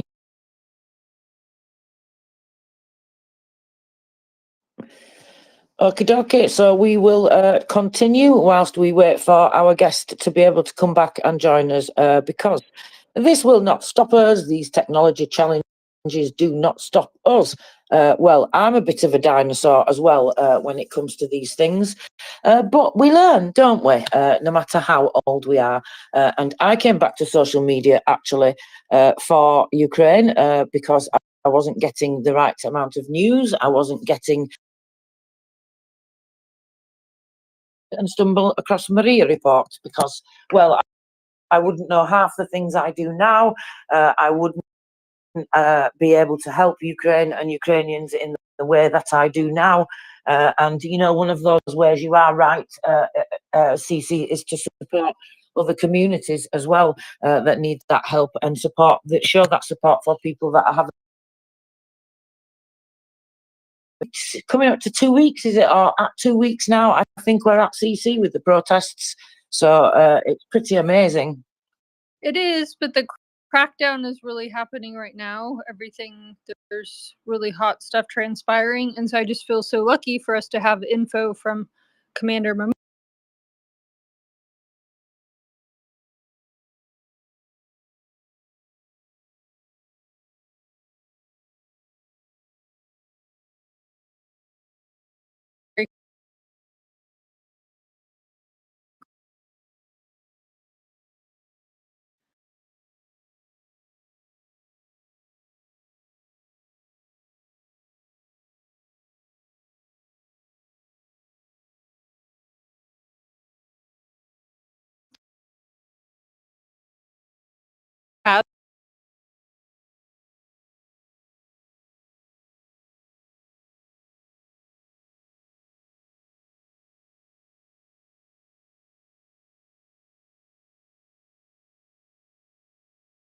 huge, immense. If the Georgians can defeat the Georgian Dream Party, the Georgian Dream Party is the Russian party. Russia's already taken over 20% of Georgian land. So they're really trying to stop it now. And this foreign agents law really is all about, you know, whether or not Georgia will be allowed into the EU. So it's just like Ukraine too, and that, you know, this is all about being westernized and being a democracy and proceeding into the future without Russian shackles. Yeah, you're absolutely right, Cece. And I've seen some of the videos and whatnot. There's been some not so nice clashes, haven't there, with the security, what do they call them, special services, coming out to beat the protesters.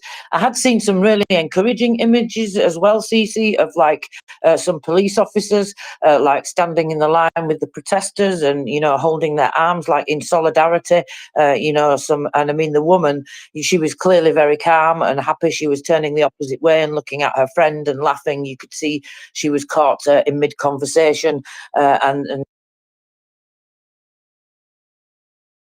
so I thought that's quite interesting. When you start seeing things like that, it's a good sign, isn't it? Yeah, I mean, it's both, right? It's that, but then it's also the parliamentarian and getting hit in actually the videos in that same tweet above of the Russian police, the Russian-backed police beating him to shreds. So they really are targeting dissidents. This isn't just like, oh, this is all the Georgian people.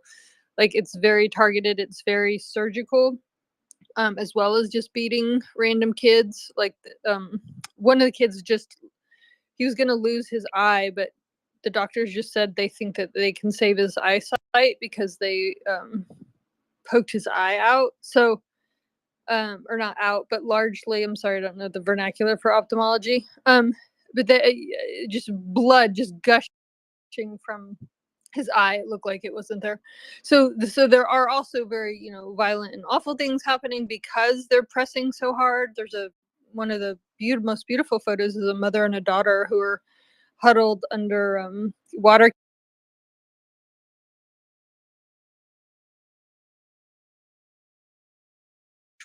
cannons.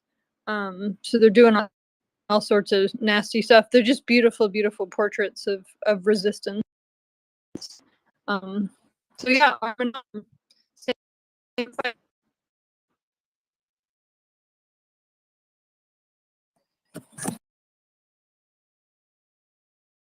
Hitting people over the heads with the truncheons, and the guy was just sitting on the floor. They'd knocked him down to the floor. He must have been pretty stunned, I would imagine, and probably concussed. And they were just hitting him. It was absolutely showing no resistance whatsoever. He was just sitting there on the floor, and there were 4 or 5 of them just hitting him on the head with the truncheons. And I mean, you can imagine what scene that caused. So, yeah, it's absolutely heartbreaking. But anyway, thank you for coming up and talking about that, Cece. It is important, and it's a perfect opportunity whilst we do jiggery poker with technology to try and get our guest back. So, yeah, sorry, go ahead. I think he left the space. So I'm trying to get him back. I hope we didn't scare him away, Scott. I don't think it was that.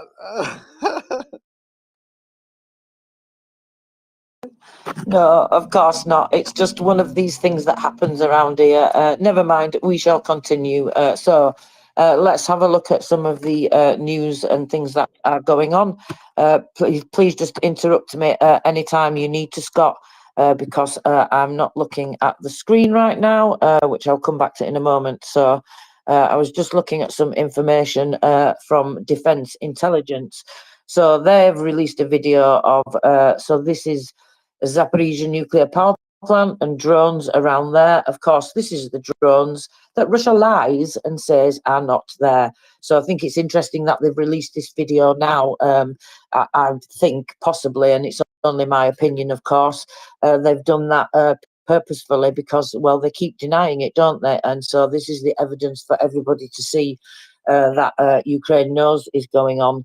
So the units of the GUR obtained evidence of the use of these drones by the occupiers over the reactors of Zaporizhzhia nuclear power plant. The video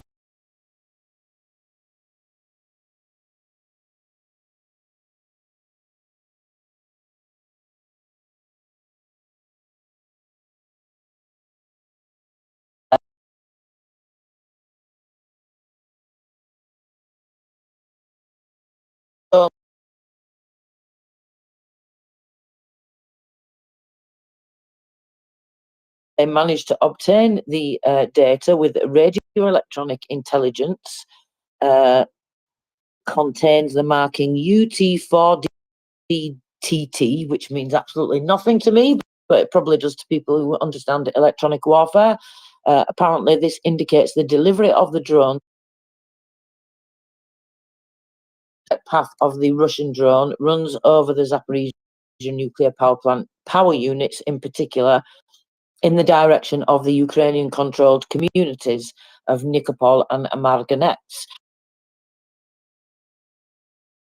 under fire, in particular from drones, but not exclusively to drones.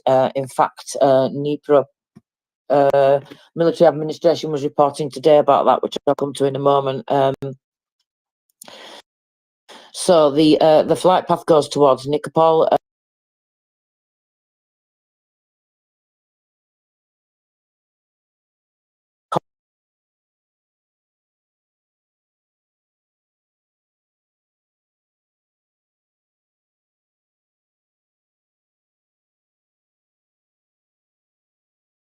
On the plant. The occupiers have equipped launch sites for UAVs right next to the 6th reactor of the Zaporizhzhia nuclear power plant. And in addition, from the summer of 2023, they of course began to use the territory of the captured plant for training FPV drone pilots. So they've basically set up a drone school in there, and they've called it Archangel. I mean, it's just despicable. Honestly, the things that they do and say, calling it such a name, what an insult. And of course, that's why they do it. Let's see. In addition, yeah, they called it Archangel, and it's financed by, of course, the general staff of the Russian armed forces, and in particular, however you say that, how they say it, GRU. The listed facts and evidence are another testimony of the criminal and irresponsible activity of the Russian aggressor state at the nuclear facility occupied by it, which can have catastrophic consequences. So I find it interesting that they've released that video now. Oh, Alan, I seem to have gained you back again. Hello, and lost Scott.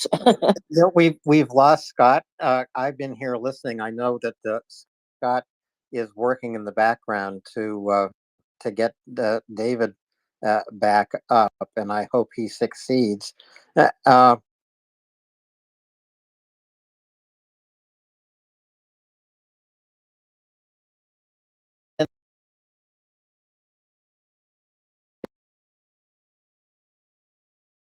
No problem.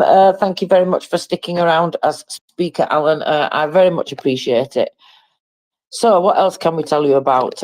Let's go through, well, I was going to go through some of the headlines. I've got some interesting information from the Ministry of Defence about various different developments that are going on. But let's see what's happening just recently, shall we? So I told you about those drones taken down this afternoon by the Southern Defence Forces. The naval forces have been raising flags on two, well, they call them boats, the Irpin and the Reni. The names of the PO1 Poland and PO2 Risto boats, which were handed over to Ukraine by the Estonian Navy this year, almost new, were assigned by order of the armed forces of the Navy in honour of the hero city Irpin and the city of Reni, whose port is closest to the Republic of Estonia. So these boats will perform combat tasks, including the protection of civil shipping. So, you know, there's been lots and lots of boats donated recently. That's something that I've noticed in the military aid packages that have come. I think it was 60 from the UK. Was it Germany or one of the others gave some as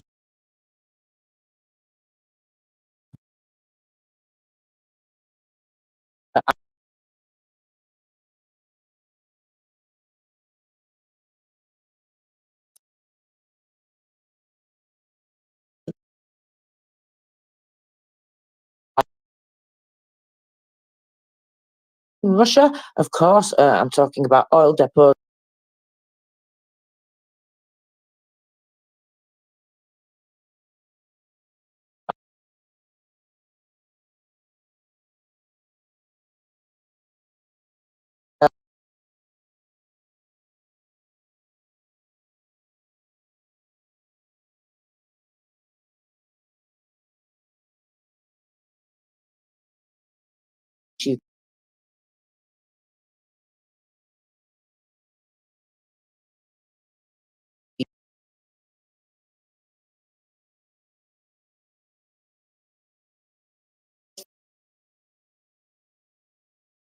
Uh,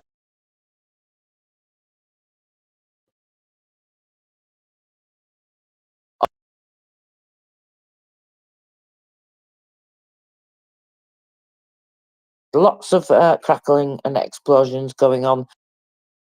Lots of secondary explosions.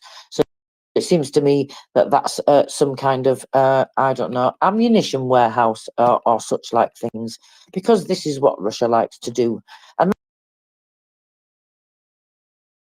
And because they are convinced that Ukrainians do exactly like they do, because they cannot understand anything any different. They can only think that people just behave in the way that they behave. They cannot imagine or get their heads around behaving in any kind of different way.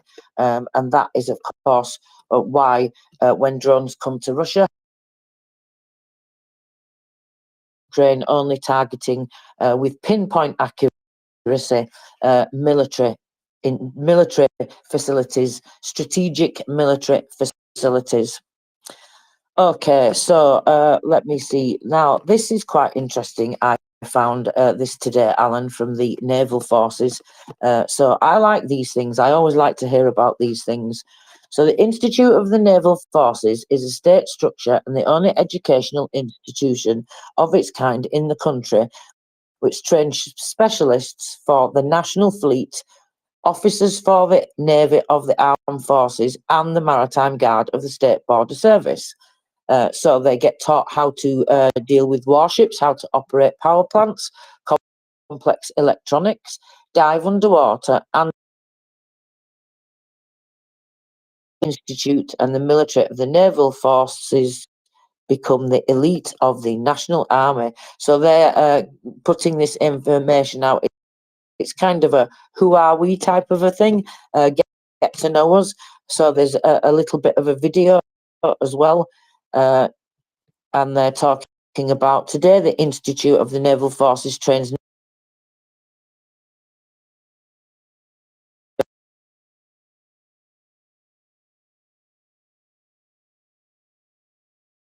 navigators.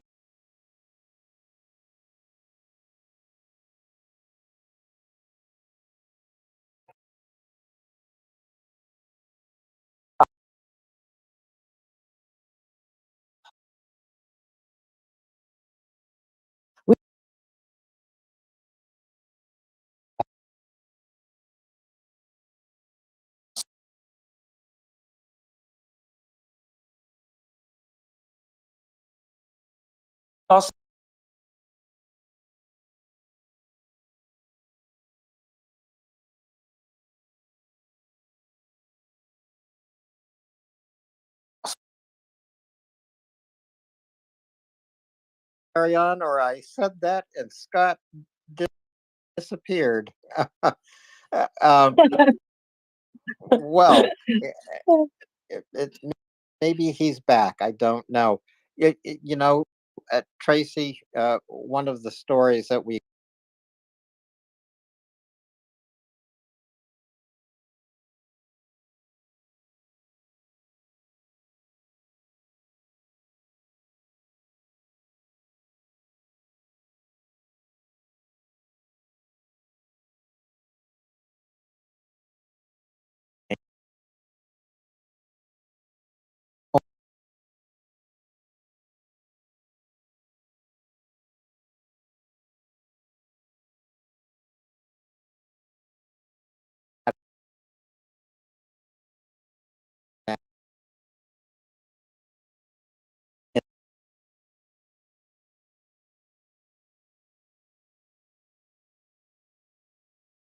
children of the hundreds of thousands kidnapped and deported have been returned to their families in Ukraine. Scott, you're back, I think. I'm back. I phone from his PC, and he was getting to the right place, but now I don't see him in the space, so I'm still problem solving, Alan. So, well, these things do happen from time to time, don't they, Tracy? Yes, indeed they do, Alan. But like I said, they will not stop us. So thank you so much, Scott, for doing that work in the background.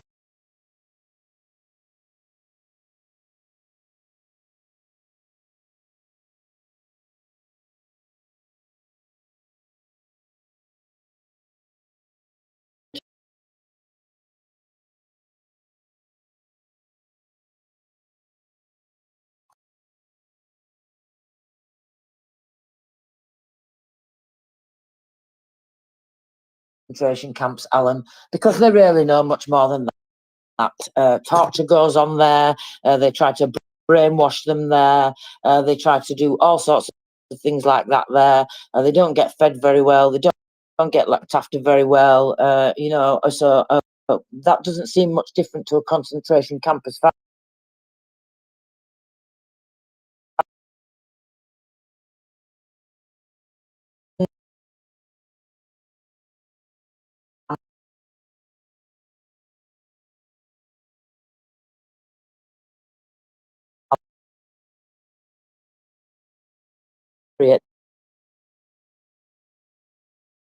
Genocidal invasion, and they want to devalue that word so that people don't have that reaction to it.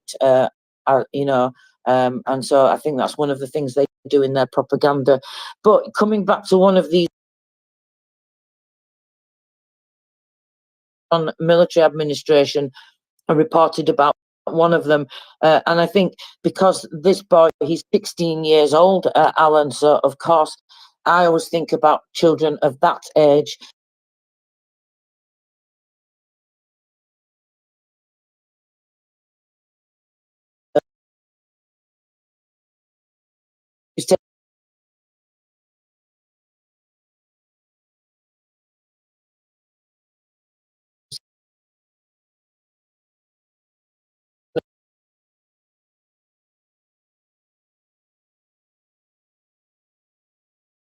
And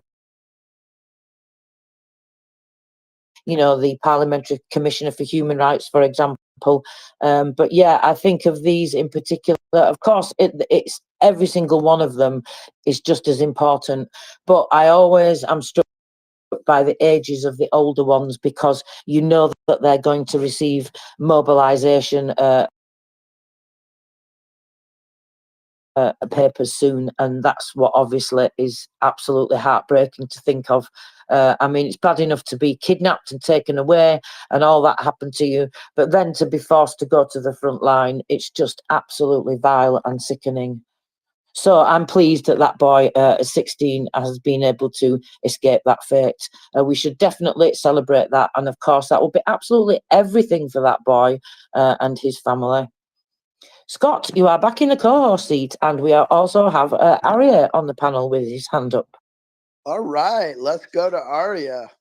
Good morning. Can you guys hear me? I'm using the backup headset. Good. Sorry, I forgot to charge the primary one last night. So they're charging right now. So Tracy, just some clarification. The children that are getting taken, that are being taken, right? They're being taken to concentration camps. It's not a matter of how we Hey, feel. Arya. Yeah. Can we interrupt you because we have our speaker back up on the panel now? Yeah, sure, Scott. Sure.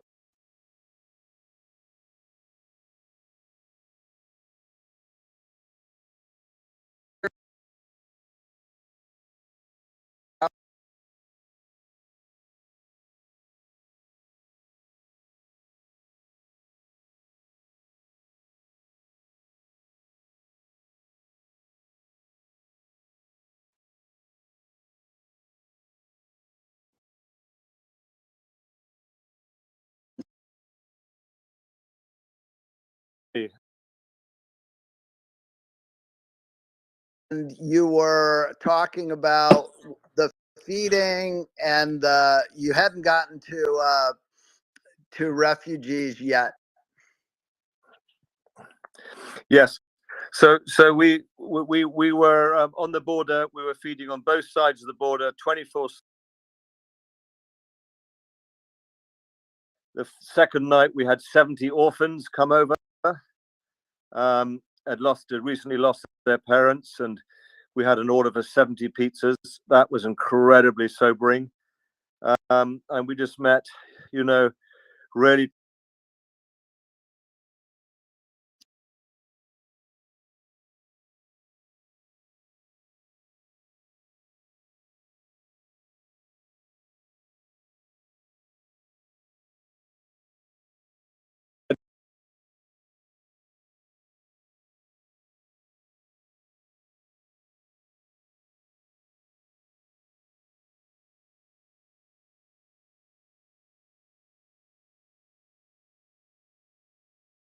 Just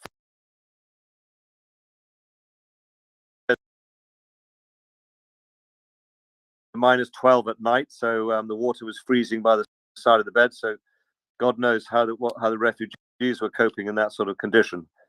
So it was incredibly, yes, it was.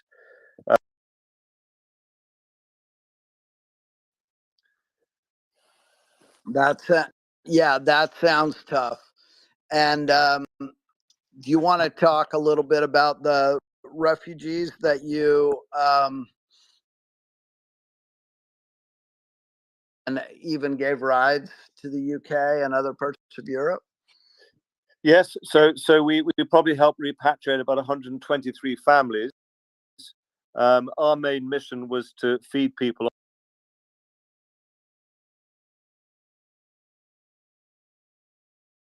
Incredible.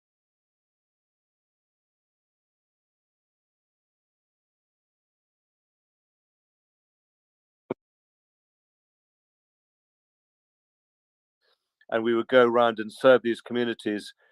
There were about 70 communities we would serve in Poland near the Ukrainian border, and then we started to serve people in Ukraine.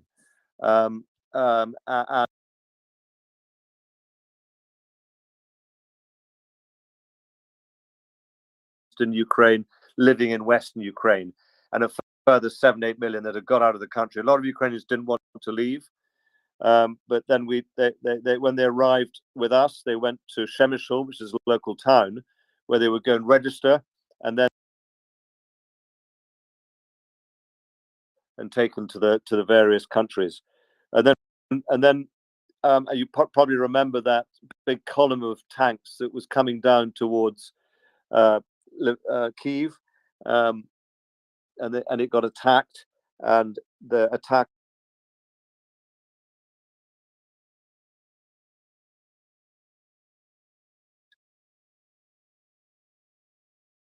So we went from a static operation to mobile, serving lots of schools and where they were staying and buildings to be based in Ukraine. So that was the next stage. And then at that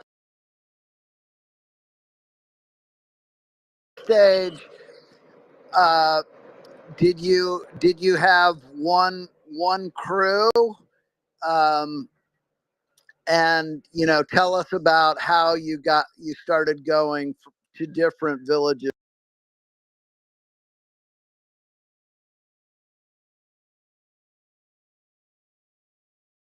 We amazing people like Tom and Audrey joined us, and Kevin joined us, and Tom was really the sort of pioneer. And we went to Lviv, so it's a bit like grandmother's footsteps. We first of all went from the border to Lviv, and then from Lviv to some of the towns like Ternopil. We had two. So basically, now we've got two teams. One based in Lviv, where we serve the sort of 6-7 million refugees. It's gone down from 9 to 7 because a lot of return to the east. And then our main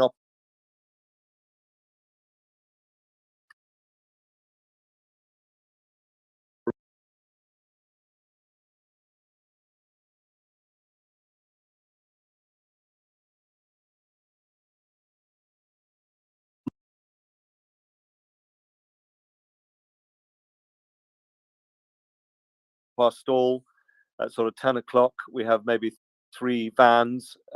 One van is called the Wolf. Has got 7 gas-fired ovens. The Gaza has 5. Artemis has 5. And we'll serve from 10 right the way through to 5 or 6. Again, we can serve up to 3 or 4, 5,000 people. A Telegram or Facebook. We've got to deal with Coke at the moment, so they get a 2-liter bottle of Coke. They get a delicious pizza.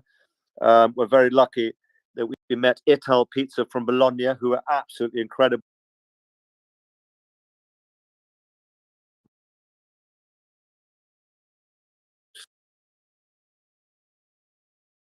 From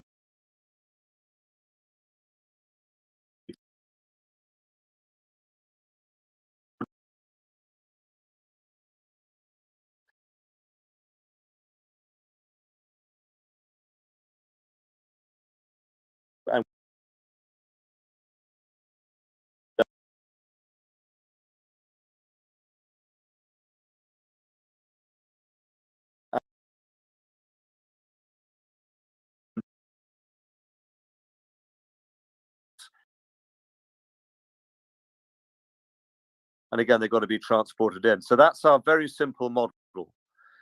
We do teas and coffees, hot chocolate, kava chai, cacao. We give the kids fruit, bananas, apples, oranges. They get a 2 wonderful music. Quite a few of us wear kilts. We all represent many, many countries.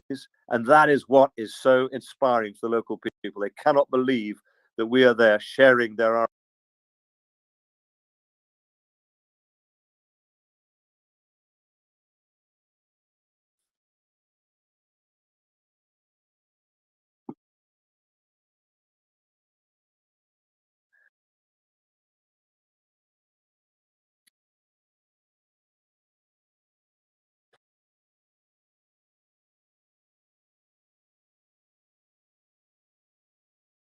humanitarian aid. And they come through the wonderful Folka Wisco organization in Poland, and then into Dennis's warehouse in Lviv, and we distribute those out, you know, from medical stuff to clothing to. So it's an incredible journey, really, you know, and we've probably been to every single town and village practically now in Ukraine, some 10, some 15 times. So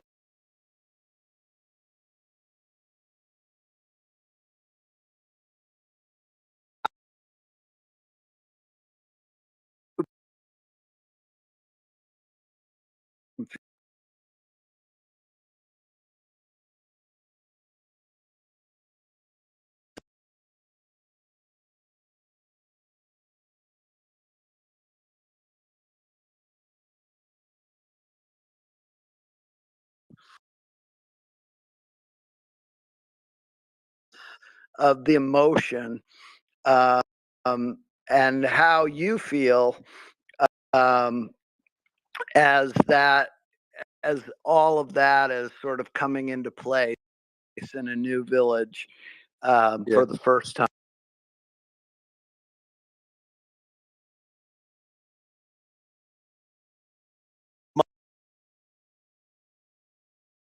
Go.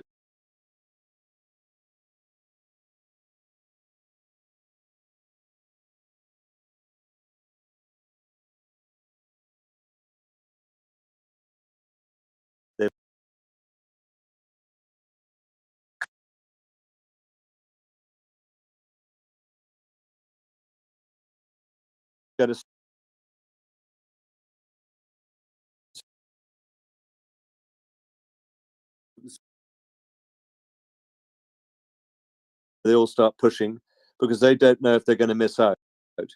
And you know, pizza is a real food of aspiration in Ukraine. A lot of places don't have pizzas; they've heard about them, so this is a real treat. And then we get talking to them. We have right, and so my Russian isn't brilliant, so we've got a couple of people that speak the language. We also try and do a little introduction. Why we're there? Who are we? Otherwise, we could just be a Zelensky handout.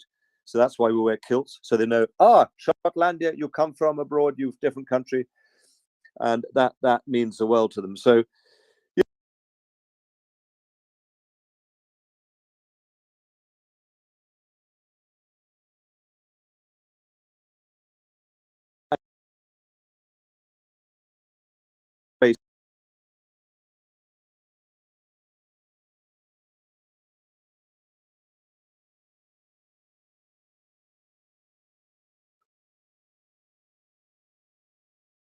and that is our objective, and you saw that too, Scott, when you were out there with us in Uman. We then had a very close missile hit a building when we were in that area, and you were with a few of us went on to serve the people and all the rescue. Wrenching and emotional that would be. Perhaps, Scott, you want to touch on that, because that is, yeah, we do go to places where they've been hit and where they're feeding the rescue workers.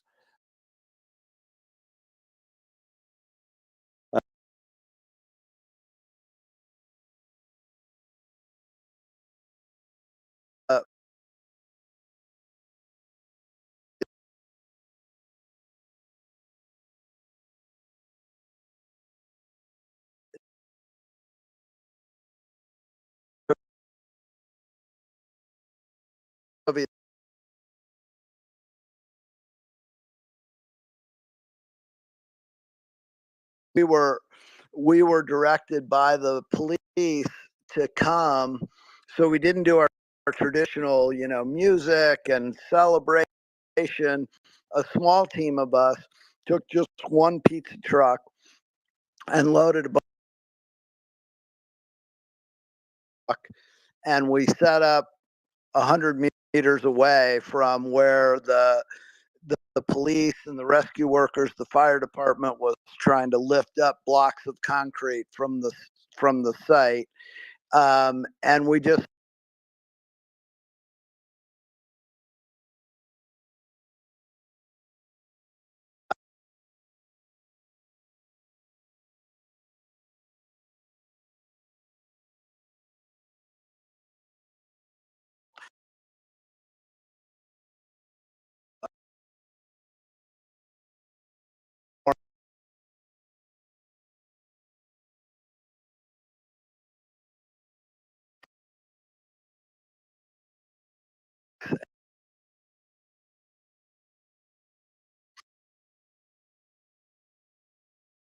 the celebratory hope. This was more the quiet hope. We want to support you in your pain.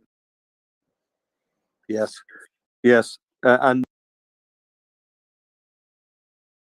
a town or a city, there's just had a strike, and the Nina, our wonderful Nina, who's based out there, who guides us into these places, and we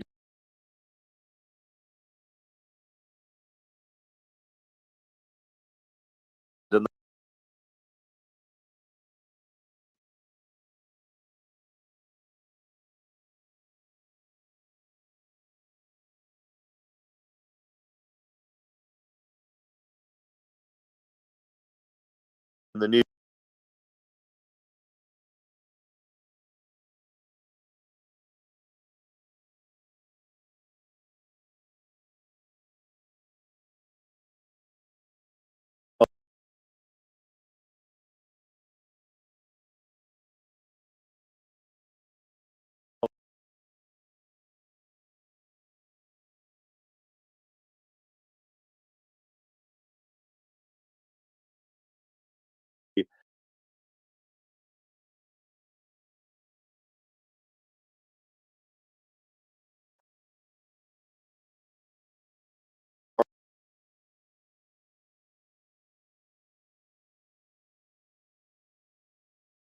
which is called Siobhan's Trust, has now returned to Scotland to do the great work, and we are refocusing with the wonderful new name Hopeful to remain there till we get them through this. But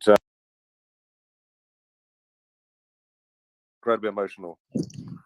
David, a lot of our listeners are also volunteers or want to be volunteers. A lot of us want to go to Ukraine. What the volunteer experience is like with the hopeful team. Tell us what they do and how they stay and how they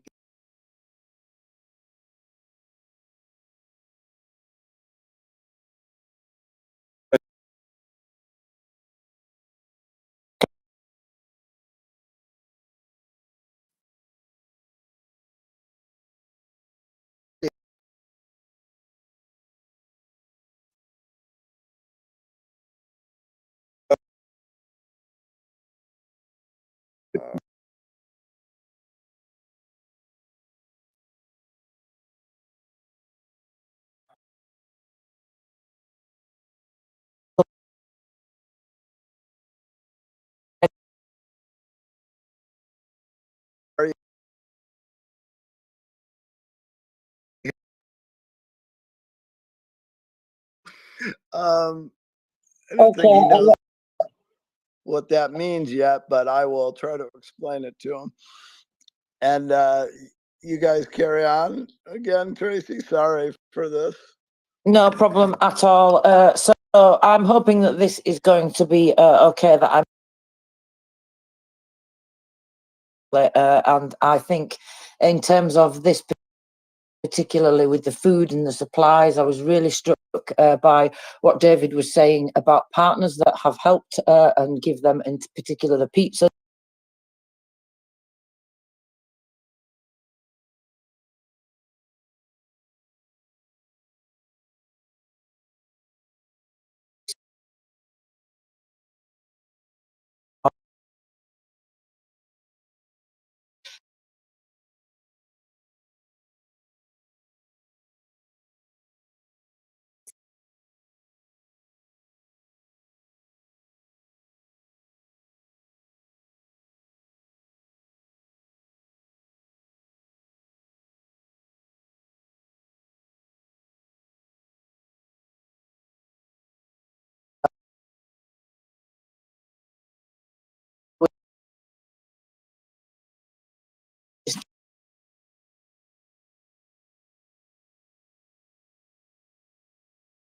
Into a routine with these things. So if you have any ingredients that you may be able to supply, I don't know, bottles of Coke, maybe you've got a lorry full of bottles of Coke or something like this. But if you have even just small donations, please go ahead and consider that, because I think, as Noli springs to mind, she receives donations from companies and brands and things like that. Coffee is specific to what she delivers, but I just thought it was an important thing to mention.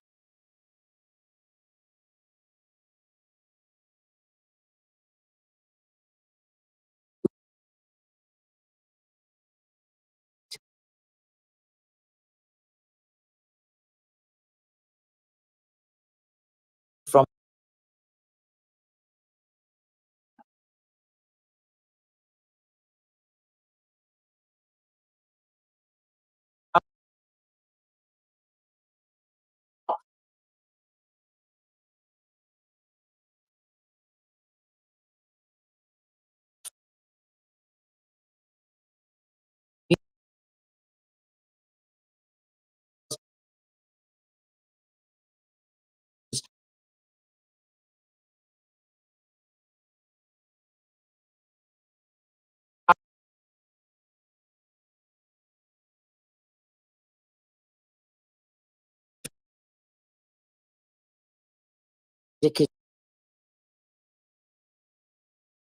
that they have at Christmas, for example, and of course Easter is coming up, so that's a particularly special time.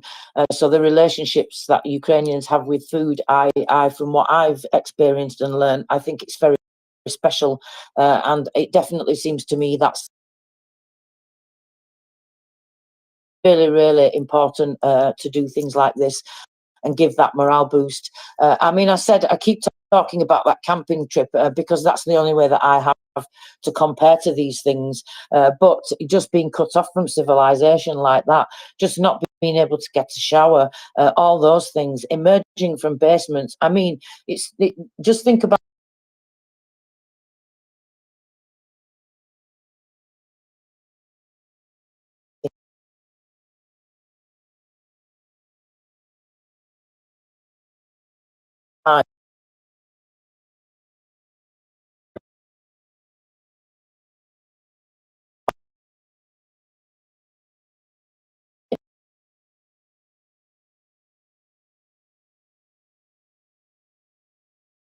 and cut off, and they were obviously occupied by Russians, and just some of the people explaining then how they just had no idea what was going on in the rest of the country, and they didn't even know if anybody was coming out them. So to not just to know that people from inside your own country are trying to support you in this way, but to know that the international community is coming to do everything that they can to support you. I think that's really quite.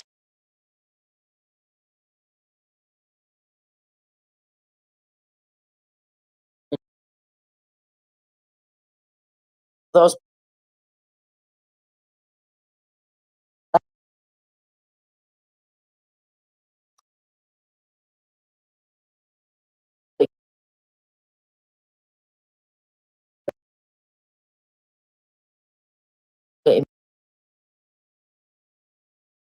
not to help these incredible, amazing people. And I think the music is really important. I really like the kilts thing. I thought that was fantastic to give that sign, and being of Scottish heritage myself and Scottish ancestry, I of course think that's a fantastic idea.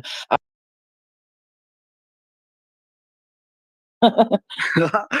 don't know. They got a special Ukrainian tartan. I don't know where the pattern came from, but the colors were the colors of the Ukrainian.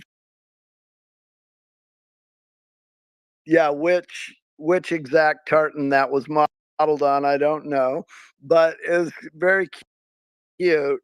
That a bunch of the leadership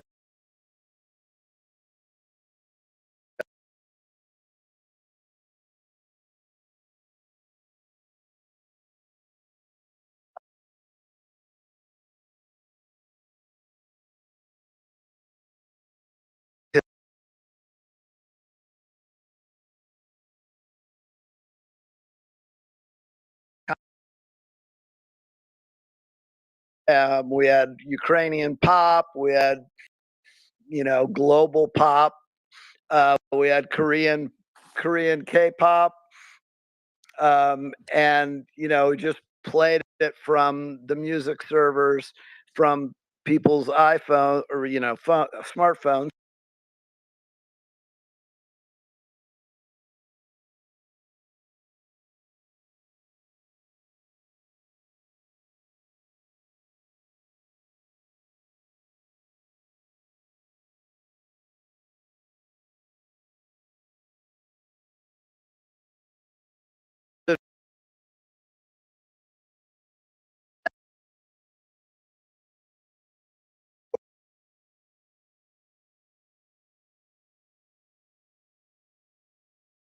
There's the music, the food, there's the fact that they're all in line and now they have a great excuse to just talk with each other, and then gather in beverages. So it's and listen to the music, and sometimes people are dancing, and David gets up and dances, and it's just great, right? You can see the hope in that. Go ahead, David.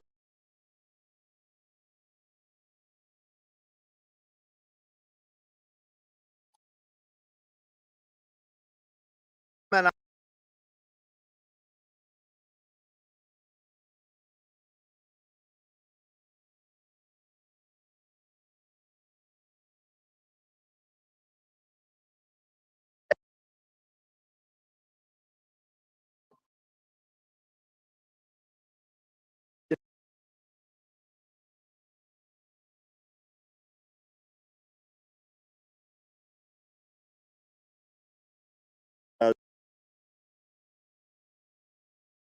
That's hopeful with 2 L's.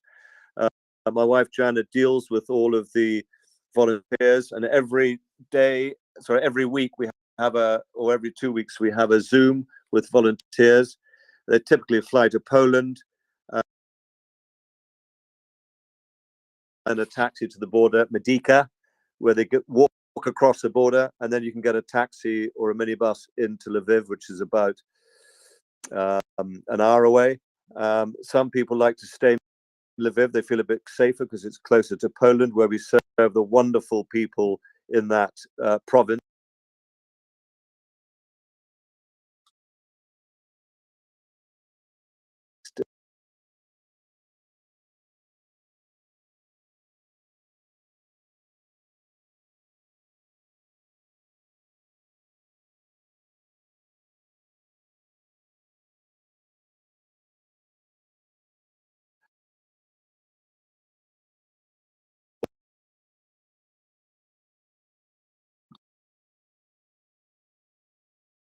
A 16-hour train journey, the most comfortable, wonderful, on-time trains. I wish we had the same in the UK.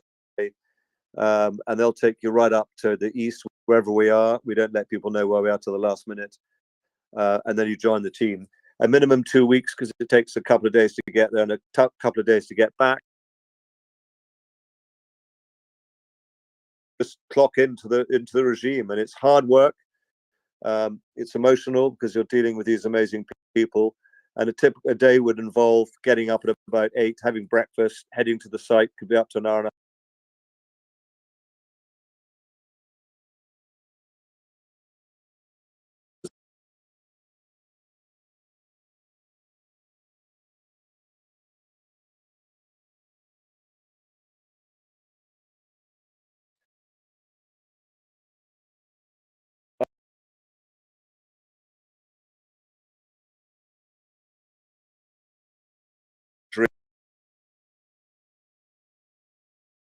Our full-time staff, and then our amazing home team of, who coordinate all this, and Chris and Joanna, Harry, Trolls, Nigel, Nick, Joseph, top fundraiser. Amazing background that goes into getting this together. Time backs and forwards, probably spending more time here now in the UK, keeping this operational. It probably costs us 4,000 or 5,000 a day to run it, pounds that is. So, this costs us money. We don't charge them, obviously, everything's good. And then we get back, we'll probably do a shop, stock up with chocolates, tea and coffee, and cups and sugar and fruit. So we tend to do a shop to the supermarket. We have dinner, and we tend to be in bed.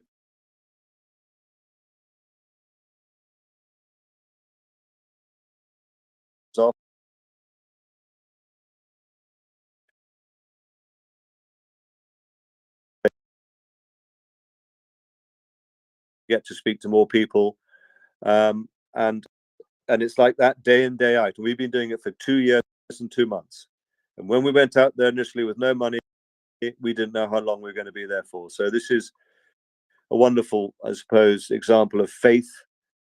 A word I came up with called positive can-do action with a generous spirit. That personifies positive ferocity. And what we've done in Ukraine, these remarkable volunteers that I mentioned, have made this possible. And I can't tell you what an honor it is to serve.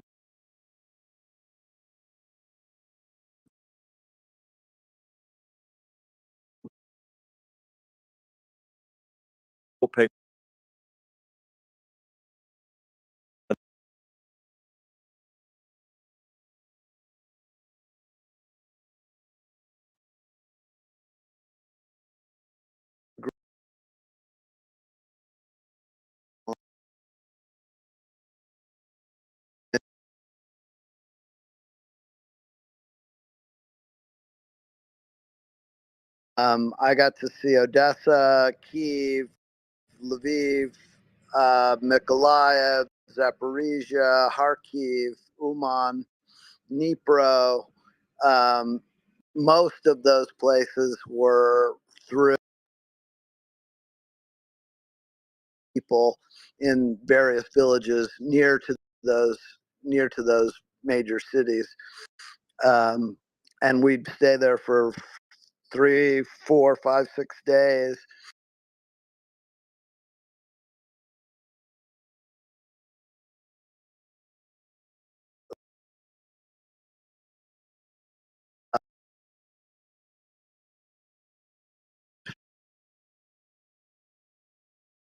Really,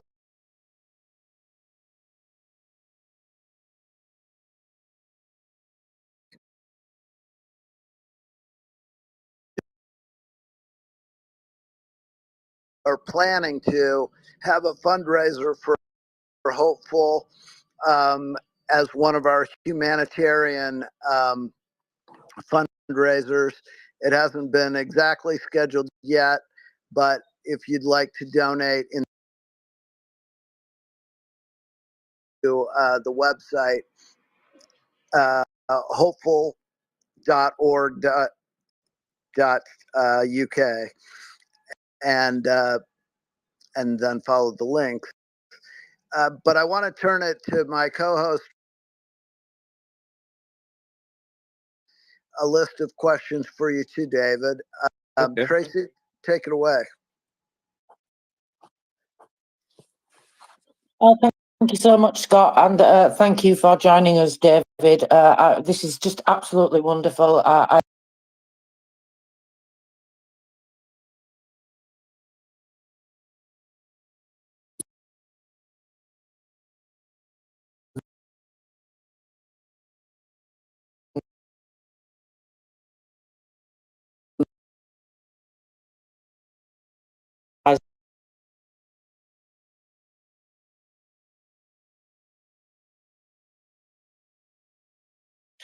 Ukraine's love language seems to be food. So I'm really interested in what you do, and just, you know, your ability to be able to spread that out throughout the country. It's kind of incredible, really. And, you know, when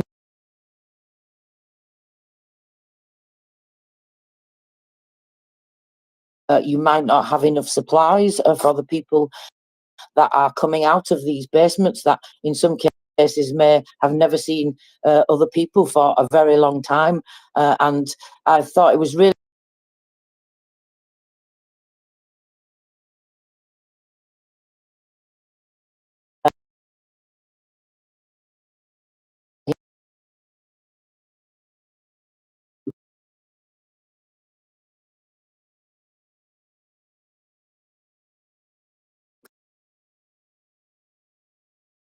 there are any particular things that have stuck in your mind. If there's a something that's particularly memorable to you, maybe a connection that you made with somebody or an experience. Yes, well, just to go back to the queues, I think, yes, I mean, we all tend to have enough. We are told roughly how many people to expect. So we've got our big freezer with us called the Kevin, named after Kevin, who's the most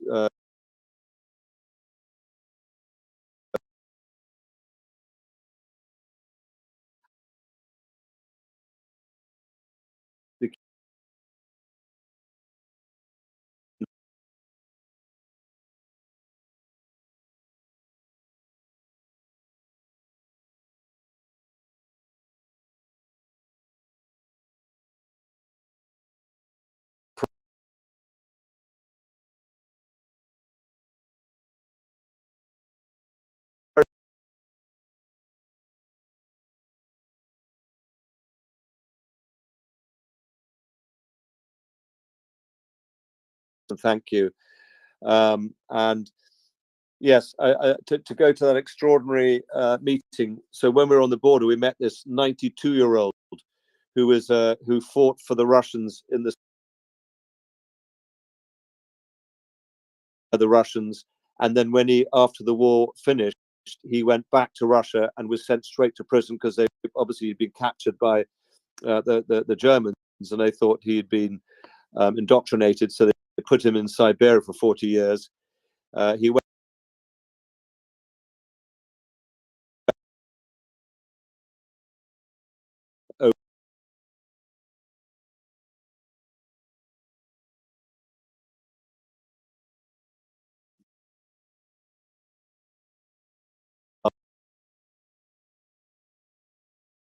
German assault, Operation Barbarossa at the beginning of the war, and then they got Germans got right up to Stalingrad, which is past Kharkiv. They went through Kiev, Kharkiv, right up to Stalingrad, and then the Russians pushed them back. They've had a lot.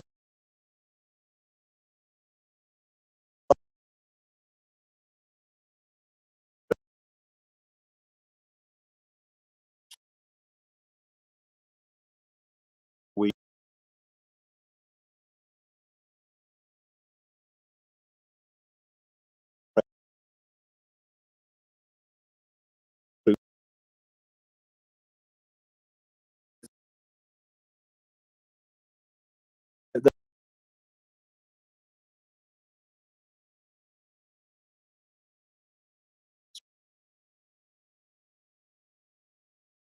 as you know, it's off the radar. It's all about Israel and Gaza now, which is another ghastly thing happening in the Middle East. But Ukraine's off the radar. So we've got to keep it on the radar, and we take program. There are 9 million people suffering from post-traumatic stress disorder, 55,000 amputees. Can you believe it? You know, it's just horrific. And we've got a sponsor who wants to help with prosthetic limbs.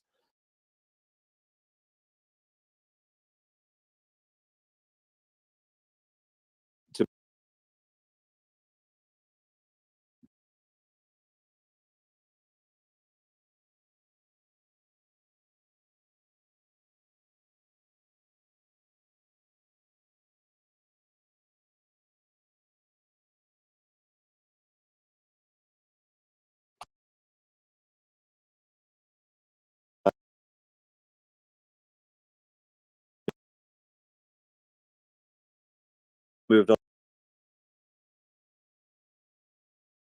While we were serving the people in Kherson, 50 rockets were coming in a day, and you could hear them battering the background. We just turned the music up, you know, and the crowds did not flinch. They looked towards the sound of the bomb, then they looked at us to see how we reacted, and we just carried on. Turned the music up.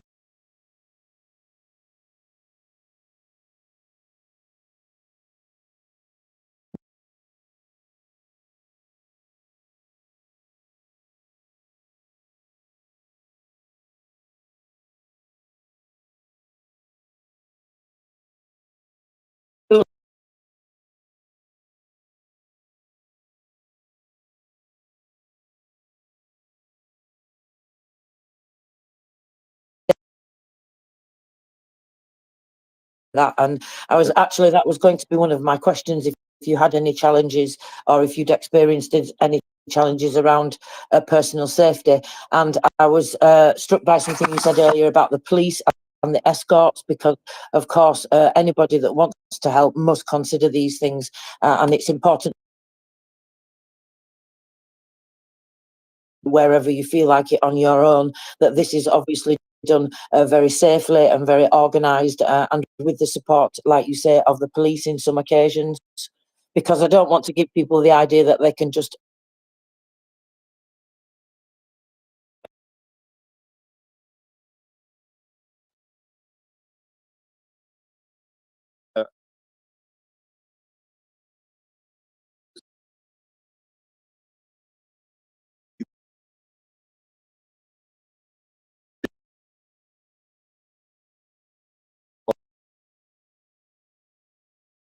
them.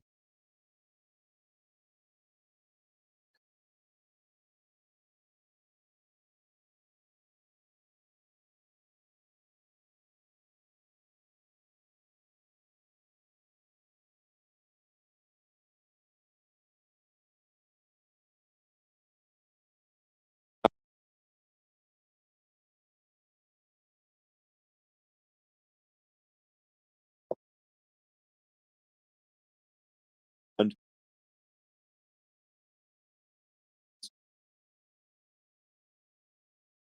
it's very reassuring. But you know, that Damocles sword is on our heads all the time, and you know, you just never know. The drones are getting more sophisticated. They can fly further. We worry about drones. We try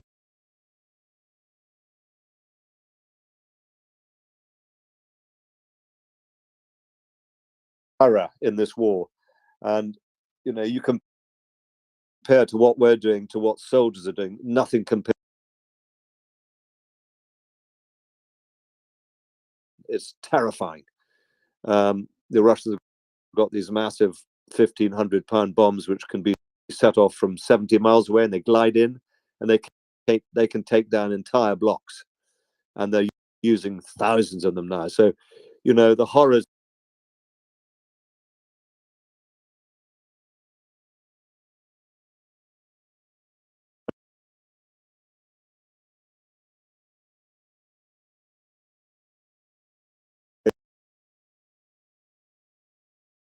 Just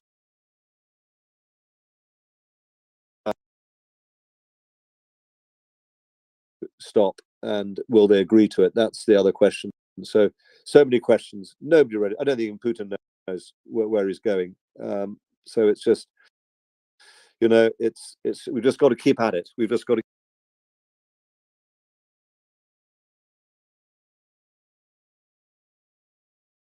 This is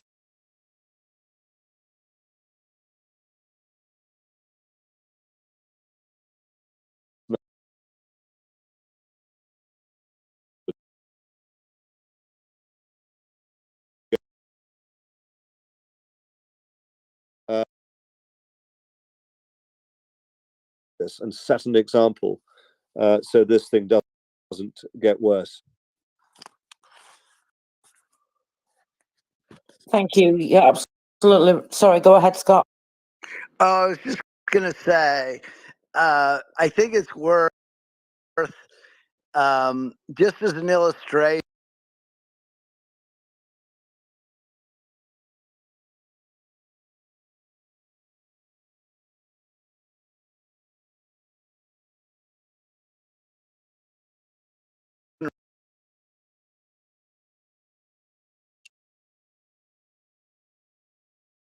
just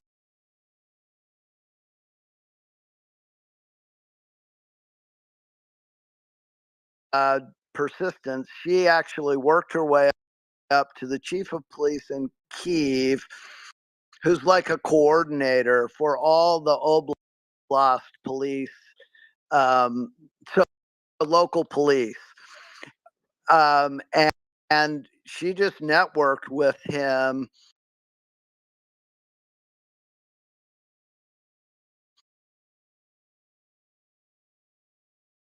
That this organization, this charity, was available to come to your town. So the police would then talk to them. Yes, when can we do it? And they'd get on the schedule. And so Nina organized where we could go all over the East for that team and all over the West for that team. And the requests would come in through the police.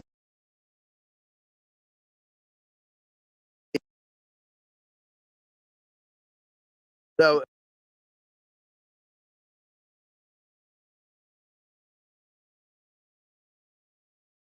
amazing people along the way. That is correct. You've hit it on the head, Scott. That's how we meet them. The police have been amazing, and it's a no-brainer for them. We're coming in with this delicious food.